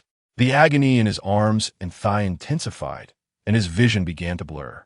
He was losing too much blood. Was this the moment he could no longer endure? Jiangzhe was unwilling to accept such a fate. Grabbing a hemostatic gel, he sprayed it onto his thigh and arm wounds. Gritting his teeth, he withdrew the crystal core from his spatial storage. After much hesitation, he tossed the core directly into his mouth, washing it down with generous gulps of strong liquor. The substance was quite pungent. Swallowing it directly was best done with liquor, which masked the taste without enhancing it. All of his hopes rested on this crystal core. Ingesting it would likely lead to unpredictable mutations, but at this moment, he had no other choice. If he could not slay the Baipai, everything would be in vain. At worst, he would merely become less appealing. At least he could survive. If he could awaken as a Tiki, in his second awakening, his chances of survival would increase. This was a gamble. As the burning sensation of the liquor subsided, a more intense heat surged within his stomach, as if igniting a fire. Jiangzhe endured the discomfort, only to be met with a wave of tearing pain coursing through his body. Ugh! The pain felt as though someone was using iron pliers to forcibly tear a chunk of flesh from him. Jiangzhe could not help but let out a muffled groan. With a thunderous boom, the wall beside him bulged, bricks exploding outward like cannon fire. The immense pain delayed Jiangzhe's reaction. By the time he realized he needed to dodge, a massive maw was already looming before him. In a moment of crisis, a thick steel pipe crossed in front of him. The clash of the Baipai's savage teeth against the steel pipe sparked flames as the tremendous impact sent Jiangzhe flying. This blow nearly knocked the wind out of him. The Baipai, having bitten through the steel pipe, found itself ensnared in its own jaws, thrashing its head wildly. The searing pain swiftly dissipated. Jiangzhe struggled to rise, his thoughts racing. What the hell? Despite his countless ruminations, he had not anticipated that it would indeed be the power of spatial manipulation, the rarest form of psychic energy. To awaken it not once, but twice, was a probability that seemed more unlikely than winning a lottery. Jiangzhe summoned his thoughts, and an inexplicable energy gathered in his hands. Suddenly, a half-meter-long, translucent, slightly curved spatial blade materialized, its hilt forming in his palm. The most formidable aspect of spatial power lay in its unparalleled cutting ability. Utilizing the instability of the boundary between positive space and dimensional space to generate a destructive force far exceeding that of physical cutting. The situation left no room for hesitation. Jiangzhe's gaze hardened, cursing under his breath. Come on, let's see who is tougher. With a roar, he charged the Baipai. Just 2 steps in, a steel plate manifested before him. Boom! The steel plate collided violently with the Baipai. Jiangzhe shouted as he braced against the steel plate, which was being forced backward. Fortunately, the cramped space prevented the massive Baipai from circumventing the steel plate. Its claws could only scrape against it, producing a jarring sound. Jiangzhe broke out in a cold sweat, watching as the steel plate began to buckle under the weight of claw marks. If this continued, it would soon penetrate the inch-thick steel. At that moment, 2 of the Baipai's tentacles reached over the top of the steel plate. Jiangzhe grinned, waiting for this opportunity. With a swift motion, the spatial blade slashed through the tentacles, severing them and eliciting a shriek of pain from the creature. It was akin to a vicious strike to a man's most vulnerable point. Even a Baipai instinctively recoiled. Seizing the moment, Jiangzhe leaped onto the Baipai's head from the foot of the bed, just as the steel plate was tossed aside by the thrashing creature. Jiangzhe locked his arms around the Baipai's neck. With its tentacles immobilized, Jiangzhe became an unassailable target, and he plunged his spatial blade into its sole weakness. A sickening squelch accompanied the eruption of dark purple blood. The Bai swayed twice before crashing down heavily, toppling the bed frame. Panting heavily, Jiangzhe sank onto the ground, suddenly feeling the need to explore his own body. After a moment, his expression turned odd. Where were the expected mutations? With a hint of suspicion, he unbuckled his belt to inspect his own anatomy. Everything appeared normal and well-formed. Reflecting on the past 5 years of the apocalypse, he had never heard of anyone who could consume a crystal core without suffering bodily mutations. Typically, limbs would transform into claws, legs would become hooves, or their bodies would lose all hair. Could it be related to his rebirth? After much contemplation, Jiangzhe could only attribute his peculiar state to his resurrection. Relieved, he exhaled deeply and retrieved the Bai's crystal core. Since there seemed to be no adverse effect from consuming the core, why not try again? Clutching the crystal core in his hand, an uncontrollable urge surged within him. Moments later, with a determined bite, he tossed the core into his mouth and washed it down with liquor. In the apocalypse, crystal cores were exceptionally precious strategic resources, each capable of creating a superhuman. If anyone were to discover that he had ingested a third crystal core, they would likely exclaim in outrage, "Prodigal," for no one had ever awakened a third ability. This was a biological genetic lock, not mere luck. A sharp, tearing sensation coursed through him once again. Thud, thud, thud. Jiangzhe fell to his knees, his head pressed to the ground, his fists pounding the earth in a desperate attempt to distract from the pain. The solid floor tiles shattered under the force of his blows. Jiangzhe froze, staring at his fists in disbelief. As he touched his stomach muscles, he noticed they had transformed from a single mass into an impressive 8-pack. His previously frail physique had become robust. No wonder in the apocalypse, the physique-enhancing crystal cores were mockingly referred to as the ultimate muscle-boosting elixir. With a single punch, a deep crater formed in the sturdy wall, the cracked bricks resembling those struck by a giant hammer. Damn it! After uttering a curse, Jiangzhe felt exhilarated.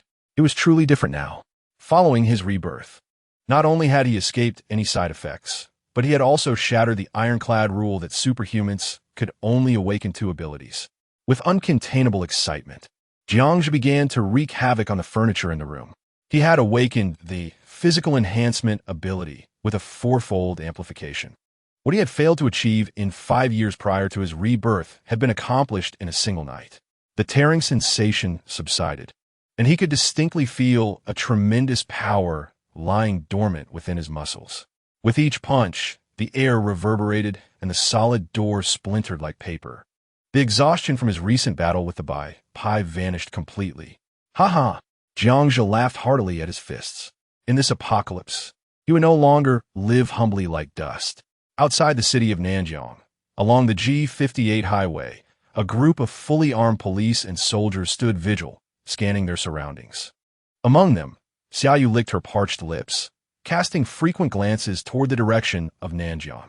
Not far off, 3 military bulldozers lined up to clear the snow from the road. Behind the bulldozers was a convoy of hundreds of armored vehicles. Following the convoy, an endless throng of people walked with their heads bowed, expressions numb as they trudged forward. In the opposite direction, a procession of the Xia army main battle tanks and self-propelled artillery churned up snow, advancing toward Nanjiang.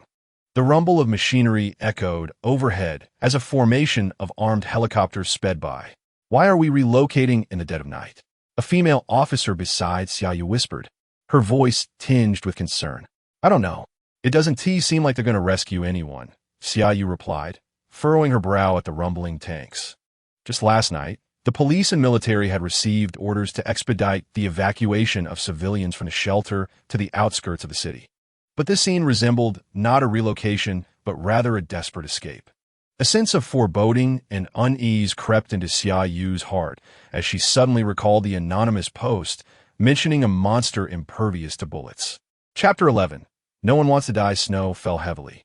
In a hotel room on the top floor of the Shanghai Hotel, a pot of rib soup simmered on the gas stove, bubbling away. Jiangzhe, with a toothy grin, pulled out a rib and gnawed on it voraciously. A day had passed since he had slain 2 Bai. According to the original plan, Jiangzhi intended to leave immediately. But the wounds on his body prompted him to stay for another day, maximum. The next wave of Bai would soon arrive, their numbers likely greater. The surface would soon become a battleground for the Bai and those mutated wild animals. Should he encounter a Bai again, he could barely handle one. Two would force him to flee. Finishing the last piece of rib with a swig of liquor, Jiangzhi stood up, patting his belly in satisfaction. The wounds on his arms and thighs had already scabbed over. The physical quality of superhumans far exceeded that of ordinary people, allowing injuries to heal rapidly. 2 minutes later, fully armored Jiangzhi stepped out of the room, catching a whiff of smoke wafting from another room. Inside, Zhonglan and Zhou Qi were huddled around a makeshift campfire. The original wooden bed in the room had been dismantled for firewood. Zhonglan sat in a daze, while Zhou Qi silently read a book. It was no surprise that she was attending Hucking University.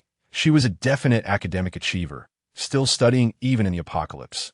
In the next moment, with a tearing sound, Zhou Qi tossed a page she had finished reading into the fire. "Why are you burning it?" Jiangzhi inquired, causing the two of them to stand up awkwardly. Faced with Jiangzhi, who could kill without a second thought, they found it difficult to maintain their composure. "It has become worthless, huh? I never anticipated that these items would one day transform into refuse." Zhou Qi forced a smile as he lifted the book he held, a specialized text on electrical engineering, which Jiangzhi could not comprehend. Generators, wind turbines, water purification equipment, water supply lighting, and even electrically controlled access systems. "Can you make these operate?" Jiangzhi suddenly fixed his gaze on Zhou Qi and inquired. "A self-sufficient survival system. It sounds simple, yet without power, nothing could be accomplished." Zhou Qi pondered for a moment before shaking his head in response. Slap! Jiangzhi patted Zhou Qi's shoulder, encouraging him to endure. Perhaps it would prove beneficial. For heaven always provides a way out. The sudden gesture caused Zhou Qi to stagger slightly. Both men appeared increasingly haggard, their faces smeared with soot, particularly Zhonglan, whose once plump skin had noticeably lost its luster and elasticity. "Jiangzhi, do you think the military will come to rescue us?" Zhonglan li ni ge lo, staring blankly at Jiangzhi as she asked. "If there are no unforeseen circumstances, they will not come. The entire world, the whole of Xia, is blanketed in snow.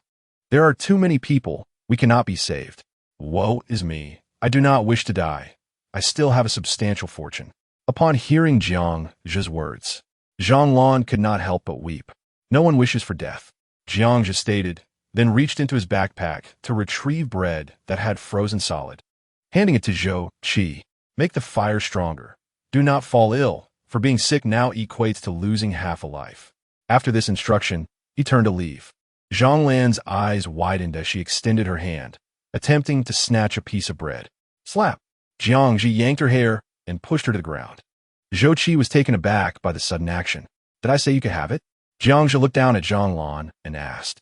Zhonglan's lips trembled as she regarded Jiangzhi's cold gaze, not daring to utter a sound.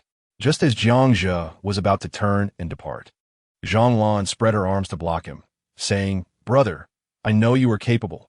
I still have my body, and you can have whatever you desire. Just save me." With that, she grasped Jiangzhi's hand, attempting to place it on her chest. "No need for that." Jiangzhi forcefully pushed her away and strode out. "Woe is me. I just want to live." Zhonglan's cries echoed behind him, resonating in the quiet corridor. When Jiangzhi emerged onto the first floor of the building, for bonfires still flickered brightly, the once opulent hotel lobby had transformed into a pitch-black expanse. The air was thick with the acrid scent of smoke. Surrounding the bonfires were hundreds of people, some sitting, others lying. Upon seeing Jiangzhi, a woman clutching a child of about 2 years old stumbled toward him, pleading, "Little brother, please give us something to eat. The child has not eaten for 2 days. I beg you." The child in the woman's arms opened its mouth to cry, but only a hoarse sound emerged. Jiangzhi glanced at the child's lips, which had turned purplish. He reached out to check, feeling the child's body burning with fever, and shook his head, saying it would not survive. "Have you been giving it melted snow water?" The woman nodded, explaining, "The child is extremely thirsty. I could only melt the snow in my mouth and feed it a little." Jiangzhe fixed his gaze on the woman, asking, "Did you drink any?" "Yes." As her words fell, Jiangzhe forcefully pushed past her and headed for the door. He did not wish to save them, nor could he. The snow water contained a viral gene that could induce mutations in humans, making them bloodthirsty, frenzied, and highly aggressive. If the white crystal core allowed humanity to evolve to a higher form, then this viral gene would turn people into savage beasts. Children under 10, if they consumed the snow water, would have their bodily functions destroyed with little chance of survival. Halt! At that moment, 3 middle-aged men brandishing baseball bats blocked Jiangzhe's path. Sensing trouble, the crowd around the bonfire began to rise and retreat. "We will make things difficult for you. You can leave, but leave the bag behind." A scruffy man pointed at the bag behind Jiangzhe with his bat. Jiangzhe regarded the 3 men with cold eyes. "Leaving the bag behind would constitute making things difficult for me. At this moment, seizing food is tantamount to taking a life." With a swift motion, Jiangzhe drew the military knife from his thigh. The 3 men, intimidated by his imposing aura, took a step back in fear, exchanging glances before reluctantly closing in once more. "Half, just half for us to eat." The man hesitated before speaking. Jiangzhe ignored him and turned to leave. "Get him. This guy doesn't look hungry. You must have supplies. If we are to die, we shall not die as starving ghosts." A man behind him shouted. Whoosh! The baseball bat whistled through the air, aiming for Jiangzhe's head. This strike was delivered with lethal intent.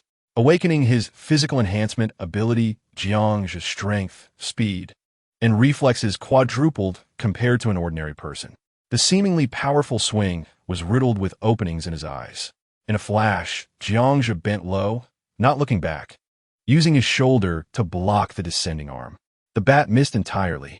A glint of cold light flashed in the eyes of the onlookers. Jiangzhe's military knife had already punctured the man's throat, blood gushing forth. "You!" The man dropped the bat, clutching his throat desperately. Blood flowed profusely through his fingers. The other 2, having just raised their bats, were struck with terror by this swift and brutal assault. As they turned to flee, Jiangzhe's knife had already sliced through their throats. The only sound in the lobby was that of blood gushing forth. The woman who had been preparing to continue her advance paled and slowly retreated, saying, "I don't want it anymore. I don't want it anymore." Jiangzhe's gaze swept over the surrounding individuals. No one dared to meet his eyes, all avoiding his gaze. After a moment of silence, Jiangzhe exited the grand hall. The heavy snow continued to fall. The bodies of those who had perished during the night were now covered in snow. The bonfires in the square had extinguished, and no one dared to rekindle them. Jiangzhe trudged through the snow, nearly up to his thighs, making his way towards Shanghai Square with a strength nearly 4 times that of an ordinary person, allowing him to navigate the snow with relative ease. In a room on the 2nd floor of the Shanghai Hotel, Li Dan observed Jiangzhe's figure disappear. This fellow certainly does not appear to be lacking sustenance. Indeed, just a few days prior, that man was indulging in stew. When I wanted some, he slapped me. He must be hiding something good. If you find it, be sure to share some with me. In the room, an elderly woman nodded in agreement. "No problem. Chapter 12, you know nothing of the apocalypse." Hoo. Jiangzhe took a deep breath, placing his sunglasses atop his forehead. The first stage of physical enhancement truly proves to be far more practical for survival in the apocalypse. The journey back and forth took half an hour, requiring little effort. The life detector at the riverside had been stored in the dimensional space. The matters in Nanjing had been resolved. It was time to leave. Creak. When Jiangzhe pushed open the door to the top-floor stairwell, he halted mid-step. Rustle, rustle, rustle. The sound of hurried footsteps echoed from the corridor behind him. At least 15 individuals, attempting to suppress their noise. "Kid, everyone is starving. I didn't expect you to be living so well. No wonder you don't go for the airdrop supplies." A voice rang out from the hallway. Li Dan emerged with a dozen others from the guest rooms, including several girls who had previously stolen Zhang Lan's down jacket, all wielding short knives. A box of instant noodles and ham was thrown onto the floor. Zhou Qi and Zhang Lan, both bruised and battered, were being held by their hair against the wall. "Jiangzhe, run!" Slap! Zhou Qi's warning was abruptly cut off by a sharp slap to his face. "Run, Jiangzhe, they have laid an ambush." Zhou Qi's mouth bled, yet he still hoarsely shouted. The man holding him grew enraged, pressing a dagger against Zhou Qi's throat. "Speak again, and I'll bleed you dry." Zhou Qi, however, ignored him, giving a grim smile as he declared, "I would rather die than become like you." A fierce glint flickered in the man's eyes. "Zhou Qi, don't speak. Listen to me." Jiangzhe intervened, calling for the man to stop. At that moment, the footsteps behind them quickened. The stairwell door swung open, and 15 men armed with axes, kitchen knives, and daggers emerged. Jiangzhe found himself cornered in the corridor. The military saber appeared in Jiangzhe's hand. "Yidan, are you certain you wish to proceed in this manner? The one who dies may not necessarily be me. Think it through carefully." Li Dan took a couple of steps forward, his demeanor casual. To him, Jiangzhe was already a fish in a barrel, and there was no need to rush. "I promise to ensure the survival of my brothers, Jiangzhe. Just hand over the hidden food, and we can discuss everything else amicably today. I know you possess considerable skills. Otherwise, Shunzi and the others would not have fallen at your hands. The world has changed. The authorities have abandoned us. So let us join forces instead. From now on, you shall be my comrade, sharing meals and women, a far better existence than living like dogs. Moreover, your good brother Zhou Qi can also survive." Li Dan was quite eloquent. No wonder so many were willing to follow him. Jiangzhe's gaze swept over Zhanglan, who averted his eyes and lowered his head. It was evident that Zhanglan had betrayed Jiangzhe by revealing the incident involving the 3 young men Li Dan had killed. "Brother, did you not say that if I took his possessions, I would drive him from the building? Why the change of heart?" Before Jiangzhe could respond, a panicked voice emerged from behind Li Dan. It was the elderly woman adorned with a large gold chain. She had lost considerable weight in just a few days, and her necklace was nowhere to be seen. With a resounding slap, Li Dan struck the old woman, sending her to the corner. "Did I not warn you? Jiangzhe is a capable man. Speak out again, and I will take you down." The old woman, sensing the malice in Li Dan's eyes, cowered in the corner, feigning death. "Enough of the charade." Jiangzhe pointed at Zhou Qi. "You and I are not on the same path. I will take him with me, and you can continue your reign here. Let's act as if we have never crossed paths." Li Dan's eyes gleamed with malice. "No negotiation? What is there to negotiate?" "Ha, Li Dan, I have slain more than 10 men like you." Jiangzhe scoffed. With this, the conversation reached a deadlock, and he showed Li Dan no respect. Indeed, as soon as Jiangzhe finished speaking, 30 burly men lining the corridor brandished their weapons, eager for a fight. Li Dan, with a lowered gaze, fixed his eyes on Jiangzhe. After a moment of silence, he suddenly waved his hand. "Brothers, break his arms and legs. This fellow surely harbors secrets. Kill." The corridor erupted with deafening shouts of violence. The men on either side raised their axes and steel pipes, their eyes bloodshot with frenzy as they charged at Jiangzhe. In this apocalyptic world, everyone harbored the potential to become a demon. With a swift motion, Jiangzhe flicked his wrist, advancing rather than retreating, charging toward Li Dan. His physical prowess, exceeding that of 4 ordinary men, propelled him swiftly into the enemy ranks. The corridor could only accommodate 4 individuals side by side. The first man, caught off guard by Jiangzhe's speed, had his axe raised above his head when Jiangzhe's shoulder collided with his chest. The sound of cracking bones echoed as the man spewed blood, flying 2 meters through the air. In an instant, the saber pierced his throat, and with a swift motion, Jiangzhe hooked his left arm to seize the descending steel pipe, thrusting the other 2 men against the wall. With 2 swift strikes, blood sprayed from the necks of the 2 men who were blocked.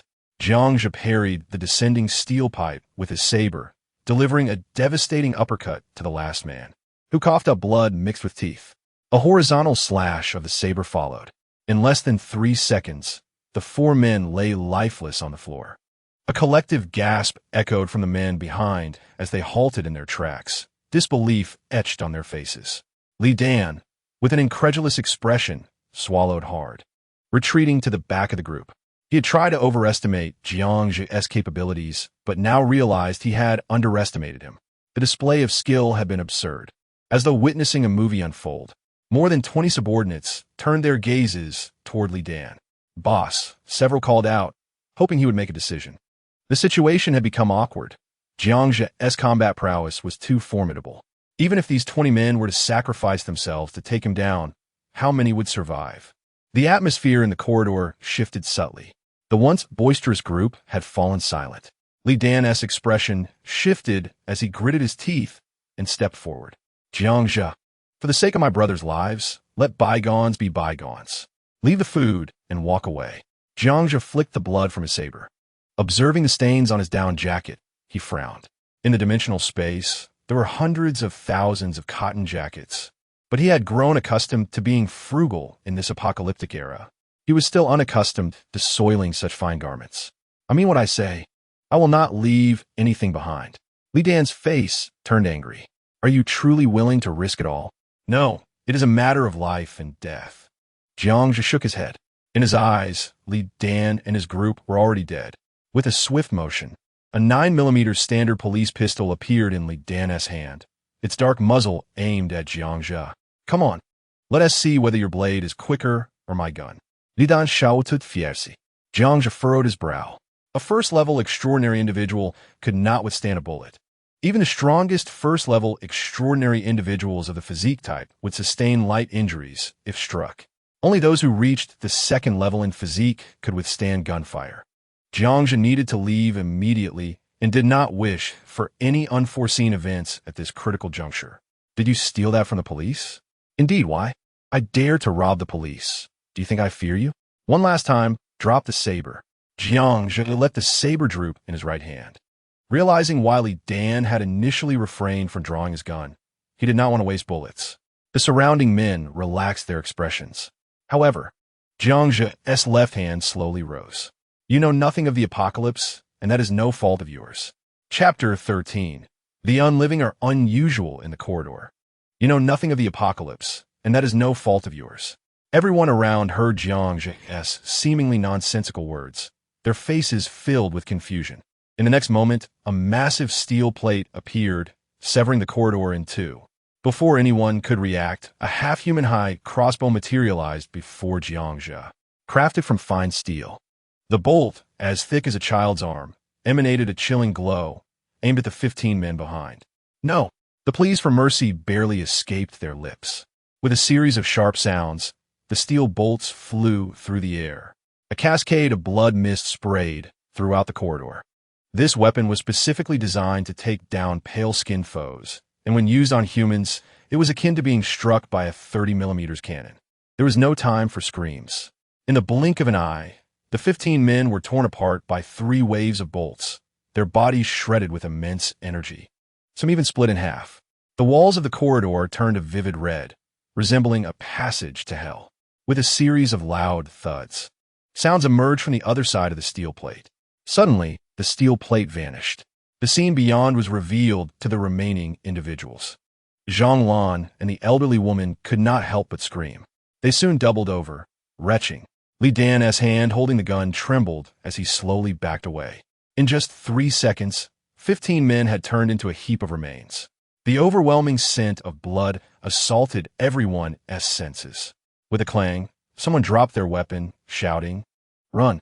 A dozen people dashed madly toward the staircase. Jiangzhe, in a flash, sped past them. The sounds of screams echoed in the stairwell before falling silent. Jiangzhe emerged from the stairwell, walking leisurely. Who could believe he had just dispatched more than a dozen individuals? Li Dan did not flee.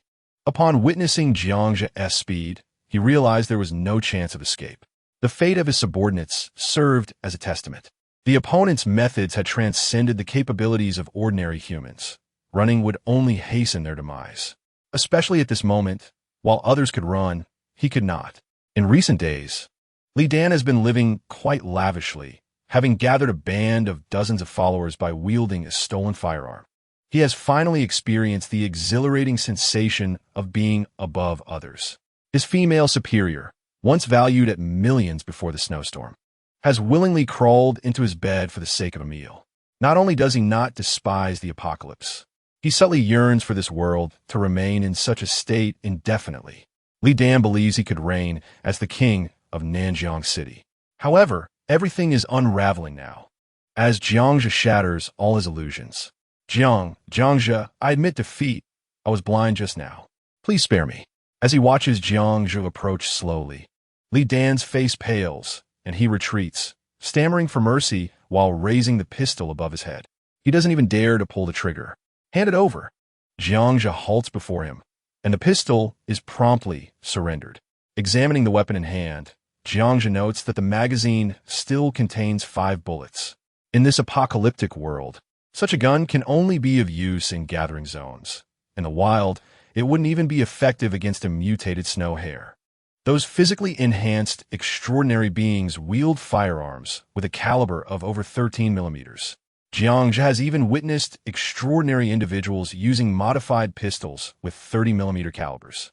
One shot from such a weapon is akin to firing a cannon. Jiangzhu, spare me.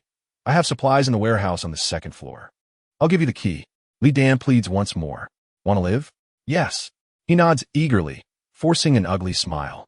If I can't live, I'm not a good person, and I detest bad people. Bang! Amidst the faint gunpowder smoke, a hole appears in Li Dan's forehead. His eyes wide open as he collapses straight to the ground. Jiangzhu glances at the 3 individuals frozen in the hallway, then retreats to his room and retrieves a backpack.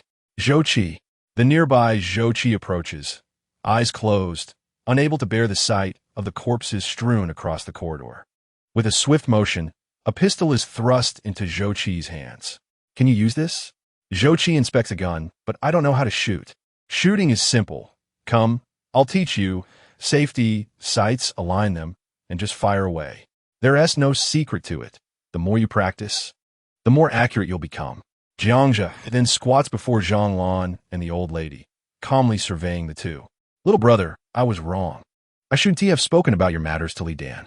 By the way, it was this vile woman who reported you for killing those 3. The old lady quickly clasps her hands in prayer, not forgetting to step on Zhanglan beside her. I had no choice. If I didn't speak, they would kill me. Jiangzhu, please spare me. Zhanglan is already in tears. Jiangge, why not let them go? They had no choice. Zhou interjects, feeling a twinge of compassion. With a single utterance of Jiangge, he seems to be preparing to cling to Jiangzhu's favor. Zhou, if you had food just now, did you consider the consequences? Jiangzhu inquires calmly. I suppose the food would have been taken by that Li Dan. And then? I would starve to death, Zhou admits, reluctantly voicing the unpleasant outcome. Jiangzhu draws out a military knife.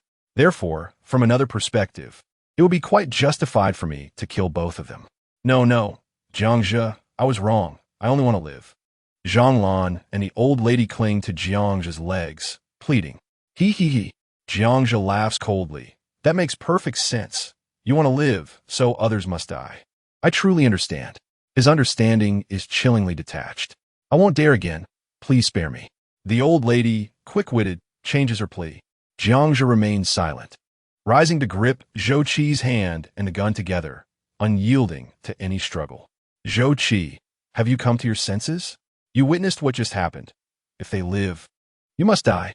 Wrongdoings must be acknowledged, and acknowledgement must be punished. The gun's muzzle gradually rises. No. Zhou, witnessing the 2 women curled in agony on the ground, turns pale, closing his eyes and turning away. Bang, bang, bang, bang. For shots ring out, accompanied by their screams. Zhou opens his eyes to see Zhanglan and the old lady's legs turn a vivid crimson, both wailing as they clutch their wounds. A backpack and a pair of skis are thrust into Zhou's trembling arms. The entire daxia is no longer safe. Hurry and escape from Nanjiang. Inside, there are maps and food. If you manage to survive and reach the location on the map, you will find a chance to live. Do not inquire further. Once you go, you will understand. Remember this crucial point. Do not drink snow water. If you do, use a knife to cut your throat. After speaking, Jiangzhu tosses a machete aside and turns to descend the stairs. Whether or not to kill them is your decision. As his voice fades, Jiangzhu vanishes from sight. Click. The 2nd floor security door opens. Inside a storage room, about the size of a standard hotel room, an assortment of supplies is piled high. Clothing, instant noodles, rice, and emergency food packs. These are all items Li Dan had scavenged. Adhering to the principle that even the smallest mosquito is still meat, Jiangzhu empties the entire stock. He exits the Shanghai hotel building, setting down the skis on his back. Yang Yi. Suddenly, Zhou Qi's voice calls from the hotel entrance. He had already descended while Jiang Zhe was gathering supplies. Observing Zhou Qi's glinting machete, Jiang Zhe knows he likely failed to kill the two women. Remember, move quickly. The faster you go, the greater your chance of survival. Jiang Zhe imparts this advice before strapping on his skis. A deep rumble echoes from behind the hotel entrance. The twisted corpses of Zhang Lan and the old lady lie in a pool of blood, the bright red liquid seeping out and quickly freezing into ice. Zhou Qi turns away, unable to bear the sight. In this world, it is the living who are abnormal. Indeed, there are ways to kill without a knife. Swoosh! Jiang Zhe pulls down his snow goggles, the sled kicking up a flurry of snow as he bolts out of Nanjiang City. Jiangge, where are you going? Zhou Qi shouts from behind. Looking for a base where you can survive? Life passes swiftly. Under Zhou Qi's gaze, Jiang Zhe's figure disappears into the heavy snowfall. Chapter 14. Fear of your inferiority. Shangjing, the capital of Daxia, serves as the economic, political, and cultural hub of the entire nation. Simultaneously, it is the most populous city, with a permanent resident count exceeding 100 million. In a clandestine underground conference room, the highest-ranking individuals of Daxia are solemnly observing a general presenting information. The projector displays a post that Jiang Zhe had previously shared. Leaders, the events described in this apocalyptic post have been confirmed in 3 locations. The onset of the apocalypse, the monsters, and the snowstorm. Thus, we can conclusively determine its authenticity. In the middle of the room, an elderly man stares thoughtfully at the post on the projector for a long time. Is it possible to locate this person? Unfortunately, the post was made anonymously using someone else's account, making it exceedingly difficult to trace them in the current circumstances. Moreover, whether they are still alive remains uncertain. However, I personally believe the chances of survival are relatively high, as they possess an informational advantage. A general next to the projector expresses his perspective. What progress has been made in the study of those monsters? Is there any news from the Academy of Sciences? The elderly man nods and continues to inquire. At this moment, an image of the pale-skinned creature appears on the projector. Leaders, the United Nations expert team has basically determined that the cold wave is caused by fluctuations in an unknown strong magnetic field. With humanity's current technology, it is unlikely we can alter the existing climatic conditions. According to statistics, at least 15,000 monsters appeared yesterday in major coastal cities worldwide. The Academy of Sciences is currently unable to ascertain the origin of these creatures, but they have made 2 astonishing discoveries. Firstly, these monsters exhibit characteristics of silicon-based life forms. The environmental requirements to evolve such life forms are exceedingly stringent. With the technology of Blue Star, it is impossible to speculate how such life forms could have formed. Therefore, their place of origin remains unknown. Through the dissection of female monsters, scientists discovered traces of multi-fetal reproduction within their uteruses. Consequently, based on the current estimated population of these creatures, there are likely between 100,000 to 150,000 monsters that did not participate in the initial attack. Furthermore, research indicates that the average weight of these beasts exceeds 2,500 kilograms, with an average length surpassing 5 meters. Their biting force can exceed 5 tons, and they can reach speeds of 100 meters in just over 3 seconds. The density of their muscle and skin tissues is astonishing. Among the standardized weaponry of our military, only the heavy machine gun with a caliber of 145 millimeters can barely penetrate their skin, yet it does not inflict fatal damage. Moreover, experts from the Academy have identified a unique energy core within their white skulls, entirely distinct from any known forms of energy on launching. In the conference room, several seasoned generals gasped in shock. As for military matters, you shall conduct your own research. What issues arise regarding the evacuation points and military deployment? Coastal cities have already begun the urgent withdrawal of personnel, and various military districts will soon reach the designated defense areas. The evacuation points are working overtime to expand capacity, although logistical support will prove challenging. Thus, we are racing against time. At this moment, the elder at the center slowly rose, surveying all present. Esteemed colleagues, This calamity has escalated to the point of national annihilation, ethnic extinction, and species eradication. We bear the lives of 2 billion individuals upon our shoulders. Let us strive with all our might. There is nothing more to be said. We shall execute everything according to plan. Daxia shall surely triumph. Daxia shall prevail. On the ring road leading outside Nanjing City, an endless line of vehicles congested the thoroughfare, bringing traffic to a standstill. Countless tall trees succumbed to the weight of the accumulated snow, their branches snapping under the strain. On the high-rise buildings flanking the highway, bedraggled sheets and enormous cardboard signs protruded from the windows, emblazoned with black or red SOS messages. Columns of black smoke rose ominously over the urban landscape. The once bustling streets, filled with the sounds of traffic and life, now felt as if they had been paused in time. The city of Nanjing lay shrouded in a ghostly white silence, with only the sound of falling snowflakes breaking the stillness, an incessant, maddening monotony. Jiangxia halted, gazing at the impassable road ahead, shaking his head in resignation. There was no choice but to turn back to the ring road. Throughout the city, vehicles lay abandoned in haphazard positions, nearly buried under snow. Luxury cars such as Mercedes, BMW, Ferrari, and Porsche now appeared as mere refuse, carelessly discarded. Many fuel caps had been pried open, evidently looted by those left behind. Jiangxia cautiously maneuvered on his snowboard, wary of speeding. The snow concealed numerous cars, abandoned electric vehicles, and motorcycles, leaving him at risk of a fall. Suddenly, with a thud, his snowboard collided with the roof of a car, submerged in snow. The impact sent him crashing against the door, forcefully swinging it open. Cursing his luck, Jiangxia reflected on the irony of his fate. He had always been unlucky, and now, it seemed, his fears had materialized. As he regained his footing, he noticed a red BMW Z8 half buried in the snow, the tip of his snowboard having pierced through the rear window. Resigned, he stowed his snowboard, realizing he had a distance to cover. The streets were nearly choked with discarded vehicles. Neither the snowboard nor the snow-laden motorcycle proved effective. Just as he turned around, he spotted the lifeless body of a girl with bruised skin, grotesquely contorted, slumped in the driver's seat of the BMW. Her legs bore the marks of a tragic accident, having sustained injuries, ultimately leading to her demise in the vehicle, awaiting rescue that never arrived. With a heavy heart, Jiangxia closed the door firmly, uttering a silent farewell. He would let this car serve as her coffin, sparing her remains from being devoured by wild dogs. Afterward, he bounded forward, propelled by urgency.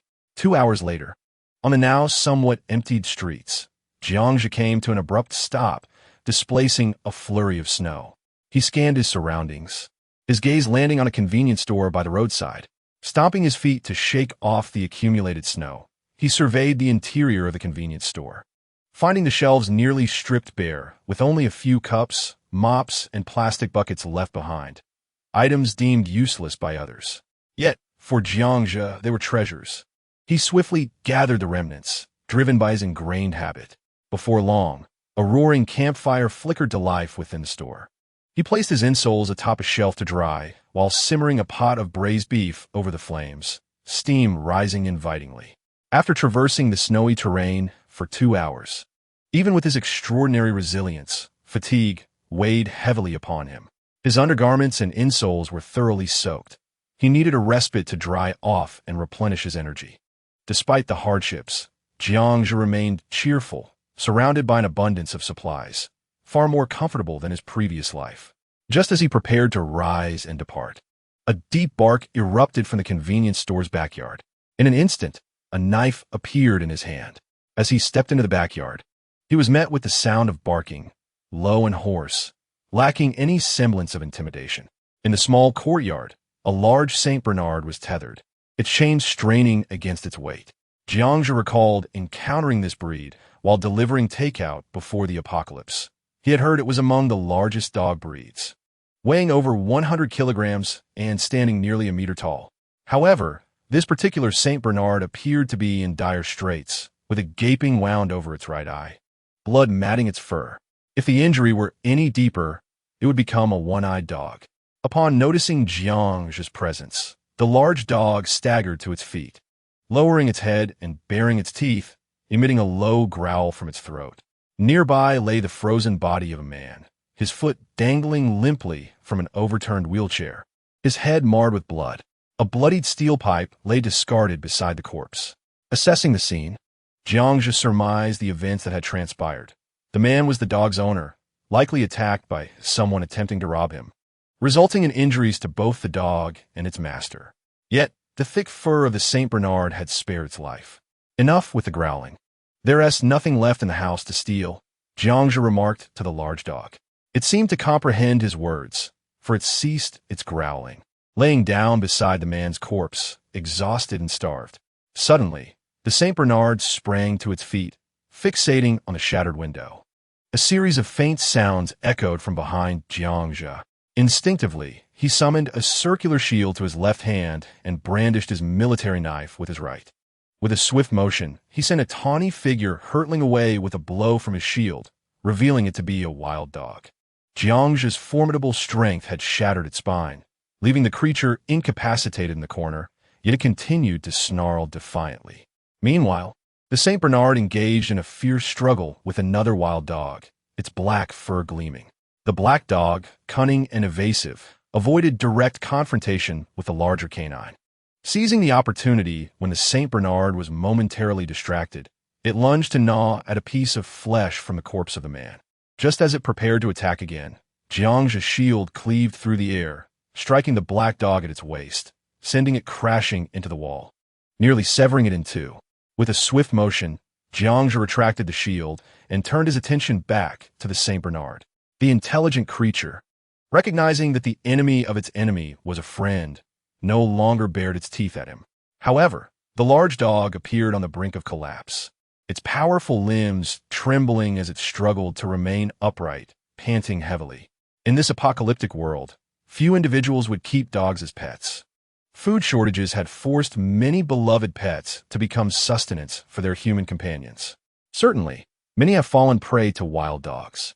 The apocalypse has once again ensnared humanity within the food chain, rendering us no longer atop the hierarchy. Observing the frail Saint Bernard, Jiangzhe contemplated for a moment before tossing a basketball-sized piece of braised pork before the large dog. The dog sprang to its feet, sniffing the pork and then glancing back at Jiangzhe. This action elicited a chuckle from Jiangzhe, who remarked on the dog's timid demeanor, assuring it that he had not poisoned the meat and that he was not one to consume dog flesh. Within mere seconds, the substantial chunk of pork was devoured, leaving not even a morsel of bone behind. With the meat consumed, the dog's limbs regained their vigor, no longer appearing lethargic. Jiangzhe produced another piece of pork, declaring, "Having fed you, I shall consider myself your savior, and you shall owe me your loyalty. No objections? Very well, I shall take that as consent." He approached the Saint Bernard and presented the pork once more. The dog eagerly devoured it, and Jiangzhe tenderly stroked its head as it wagged its tail in delight. "Splendid. Our team grows stronger," he mused with a smile. The dog's name, Duke, was inscribed on its tag. Jiangzhe curiously examined Duke's rear leg, amused to discover that a female dog bore the name Duke. He then led Duke into a convenience store, filled a basin with water, and watched as Duke eagerly drank, splashing water everywhere until the basin was empty. Observing Duke's voracious appetite only endeared the dog to Jiangzhe further. The Saint Bernard, typically employed as a mountain rescue dog, possessed an acute sense of smell, capable of detecting scents from 3 kilometers away. However, the previous owner had neglected the dog, treating it more like livestock than a companion. Jiangzhe resolved to train Duke, envisioning it as a valuable ally in the future. After enjoying a hearty meal himself, he gathered his gear, preparing to continue his journey. Outside the convenience store, he set down his ski goggles and commanded, "Let us proceed."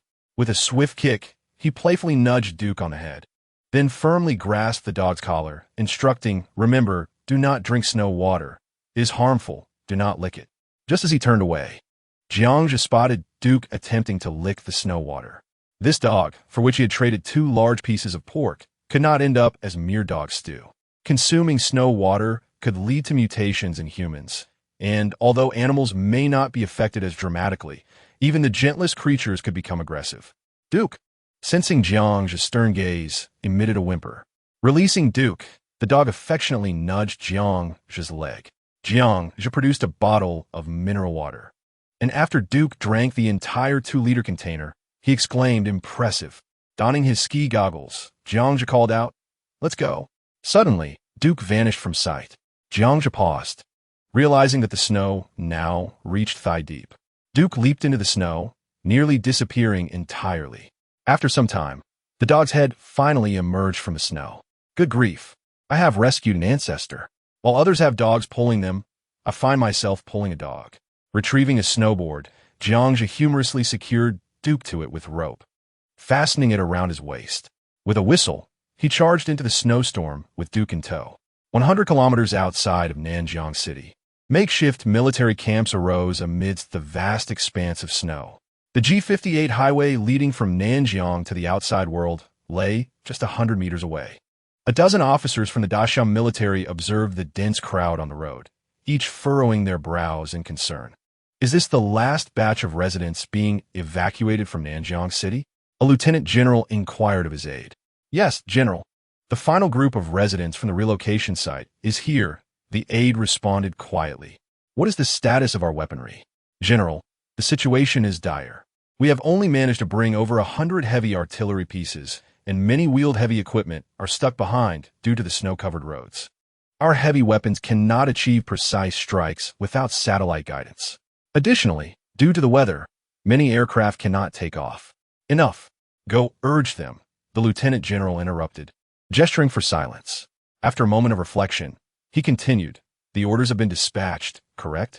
We must not allow anyone to drink snow water. Add this to the wartime regulations. Understood, the aide hurriedly noted. General, might there be an error? We have examined those who consumed snow water and found no abnormalities. In fact, those who drank it appeared healthier. Food supply is already critically low. If we cannot even provide water, I fear, a major general stepped forward with concerns. Follow orders. The higher-ups have their reasons. We must hold our ground until this batch of residents is evacuated. Our adversaries this time are not human. Even if we must perish, we shall prevent those monsters from entering Shangjing. Understood. Chapter 16. I never intended to be a hero after a day of trekking. Jiang and Duke finally exited the main urban area of Nanjiang. Here, skyscrapers were no longer visible. Instead, low-rise buildings characteristic of urban villages dominated the landscape. Numerous abandoned vehicles littered the roadside, including a police transport vehicle that had crashed into a wall, embedding its front half into the structure. Jiang untied Duke from the snowboard. With a shake of its fur, Duke dashed into the snow, leaving a mark beside a vehicle. Turning around, it sniffed the ground. What's this? Are you planning to claim this territory? Jiang chuckled, putting away his snowboard. From this point onward, the buildings became sparse, and open spaces alongside the road increased, providing ample room for snowmobiles to traverse. At last, they could travel without dragging the dog along. As darkness fell, they needed to find a place to rest for the night. Let us go. Jiang patted Duke's head and entered a nearby 2-story building. Recently renovated, the small building was already deserted. Compared to the city center, the outskirts offered a greater chance of survival. The original heating methods and sufficient supplies could sustain the former occupants until they reached the official relocation center. The second-floor room facing the street was a spacious living area.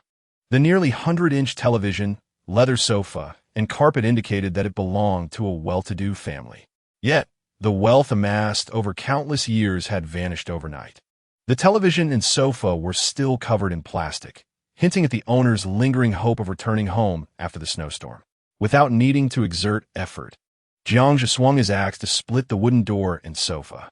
Soon, a pile of firewood was ignited, gradually warming the cold room.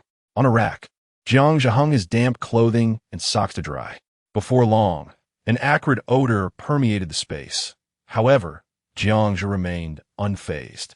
Men and dogs sat quietly beside the campfire, resting.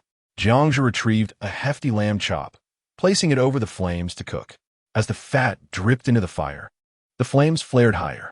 After sprinkling salt and cumin over the lamb chop, he clapped his hands and announced, Duke, tonight's feast features roasted lamb chops and carrots. These were once a luxury before the apocalypse. Now, we can indulge. What do you say? Am I living the good life? Duke lifted its head and emitted a low grunt, seemingly in agreement. Suddenly, the thunderous sound of helicopters reverberated through the sky. Jiang scraped the ice off the window. Amidst the heavy snowfall, countless papers descended from the sky. Opening the window, he grasped a small red notice. Emergency announcement. If any stranded residents see this message, please evacuate Nanjiang City as soon as possible. Warning. Unknown creatures are hunting humans. The military has established ambush positions and relocation sites 100 kilometers along the G58 highway from Nanjiang. Stranded residents are urged to leave Nanjiang City promptly and head to the relocation site. The signature bears the mark of the Supreme Command of the 3rd Military District of Daxia. With a decisive motion, Jiang tore apart a lamb chop and offered a piece to the Duke, who, accompanied by onions, indulged in hearty bites. After finishing the lamb chop, the Duke, salivating, nudged Jiang's trousers, signaling for more. Jiang tossed the carrot in front of the Duke, who sniffed it and pushed it away. Damn it, Jiang muttered, as he planted a knife into the ground. You choose. Shall I slay you, or will you devour the carrot? There was no special dog food prepared in this space. Even if there were, Jiang had no intention of serving it such delicacies. A Saint Bernard living on dog food would hardly survive in this apocalyptic world. Even a mere rat could incapacitate it. The Duke looked up at Jiang with a pitiful gaze, and upon noticing his stern expression, reluctantly licked the carrot before swallowing it with a whimper. In this desolate world, fresh vegetables were more precious than gold. Many survivors lacked sufficient nutrition and suffered from night blindness. However, this was hardly a concern, even without night blindness. No ordinary person would venture out of shelter at night, as it would be akin to courting death. It was not just the pale-skinned humans. There were various mutated creatures lurking about. For survivors, every encounter posed a lethal threat. Suddenly, a woman's shriek pierced the air outside. Jiang swiftly clamped a hand over the Duke's mouth, signaling for silence with a sharp look, and darted to the window to observe. In the street across, a young woman wrapped in a bedsheet, disheveled and screaming, stumbled onto the road. The snow, piled high, hindered her movement. As she ran, her bare legs were partially visible, her feet unprotected against the cold. On the opposite rooftop, a group of 10 men stood, jeering and whistling as they watched her flee. After sprinting over 100 meters, her cries abruptly ceased. Jiang, still watching, saw the woman collapse beside a vehicle, clutching her chest. Lowering his binoculars, he no longer looked. Blood poured from her mouth. Barefoot and exposed, in such frigid weather without any means of warmth, the icy air would surely rupture her alveoli. Damn it, Jiang exclaimed, shoving the Duke aside. A bullet shattered the window glass with a loud crack. They have firearms, he realized, recognizing the sound of an assault rifle. Chapter 17, The Passers-By.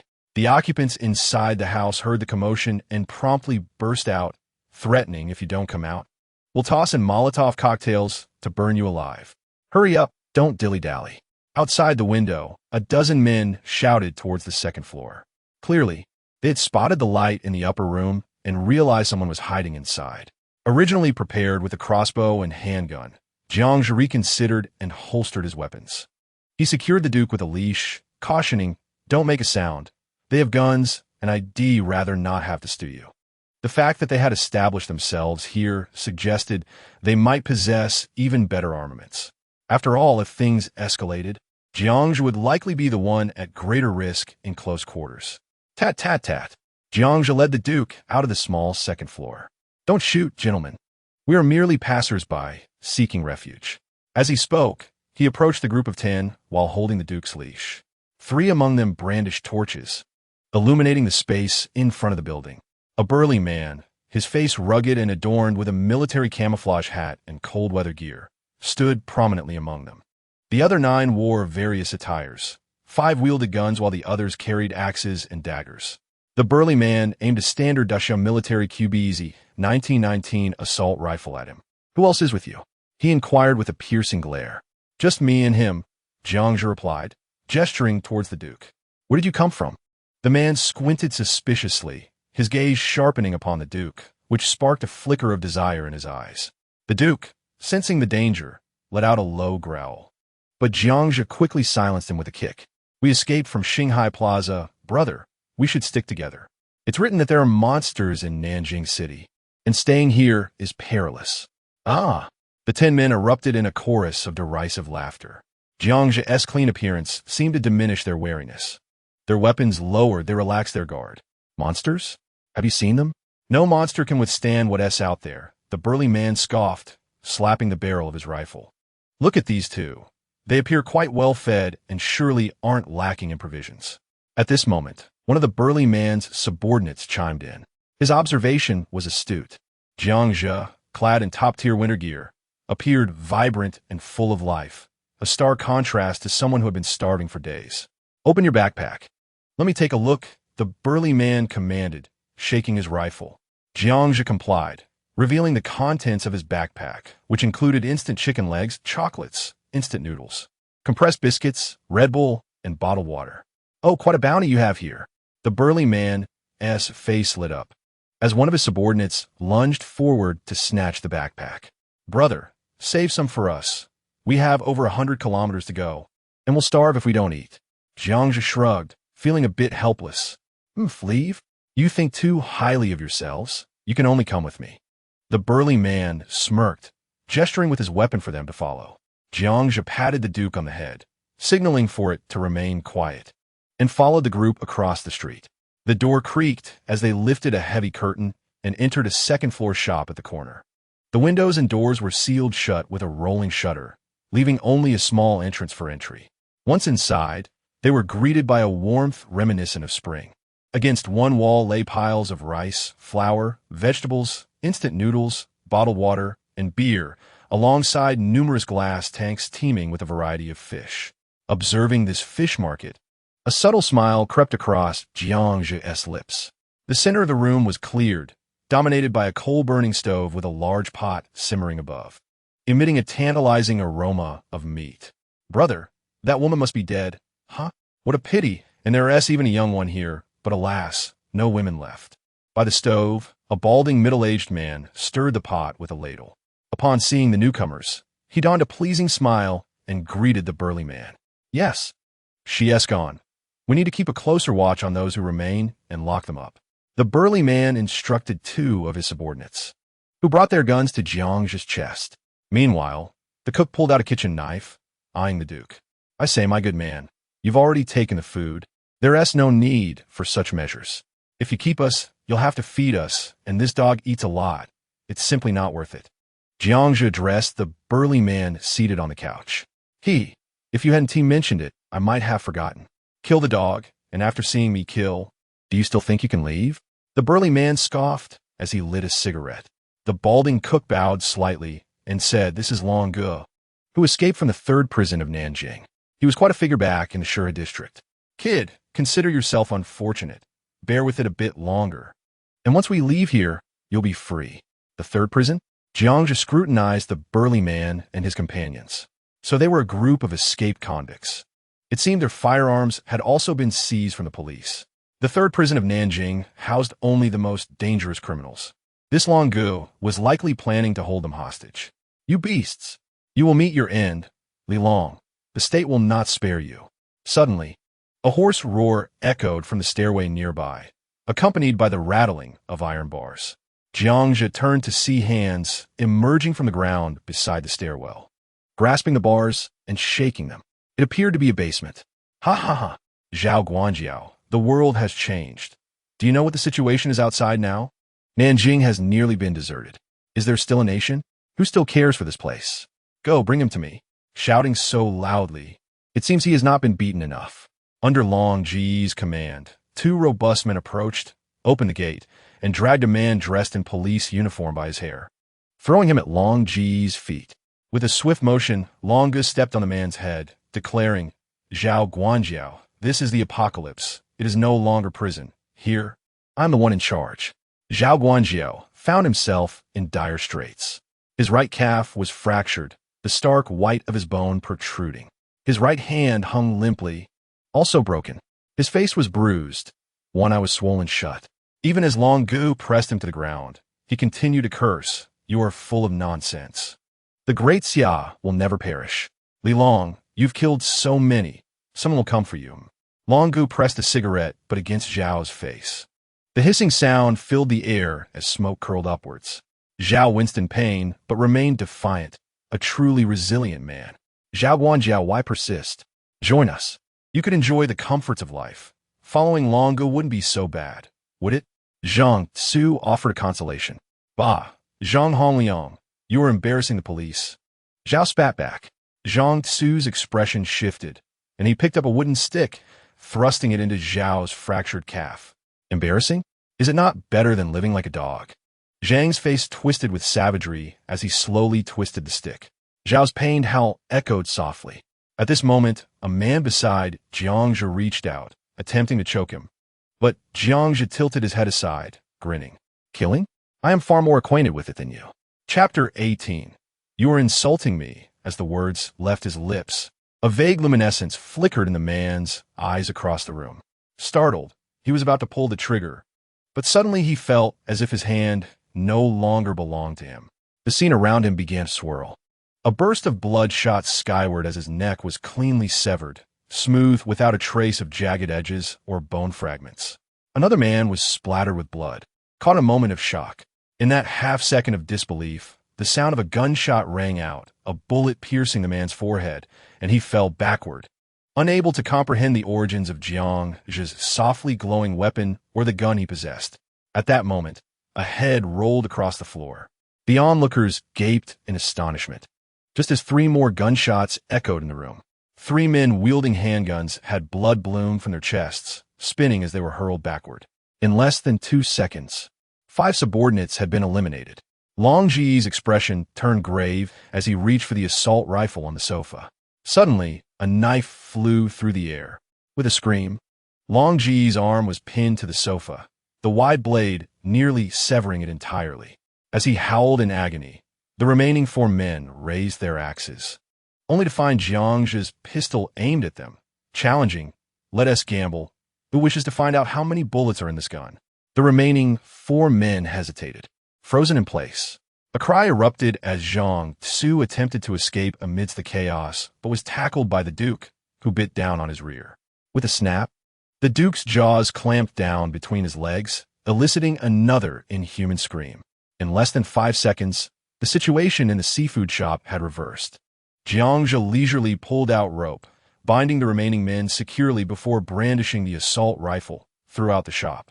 Zhao Guanjiao, with wide eyes, had witnessed the beheading and shooting in clarity from the very first gunshot. "Brother, please show mercy. I was wrong earlier. From now on, Li Long, will follow you." As Jiangzhe approached, Long Ji's face drained of color, his pleas for mercy spilling forth. "Brother, you insult me." Jiangzhe's hand rested on the knife's hilt.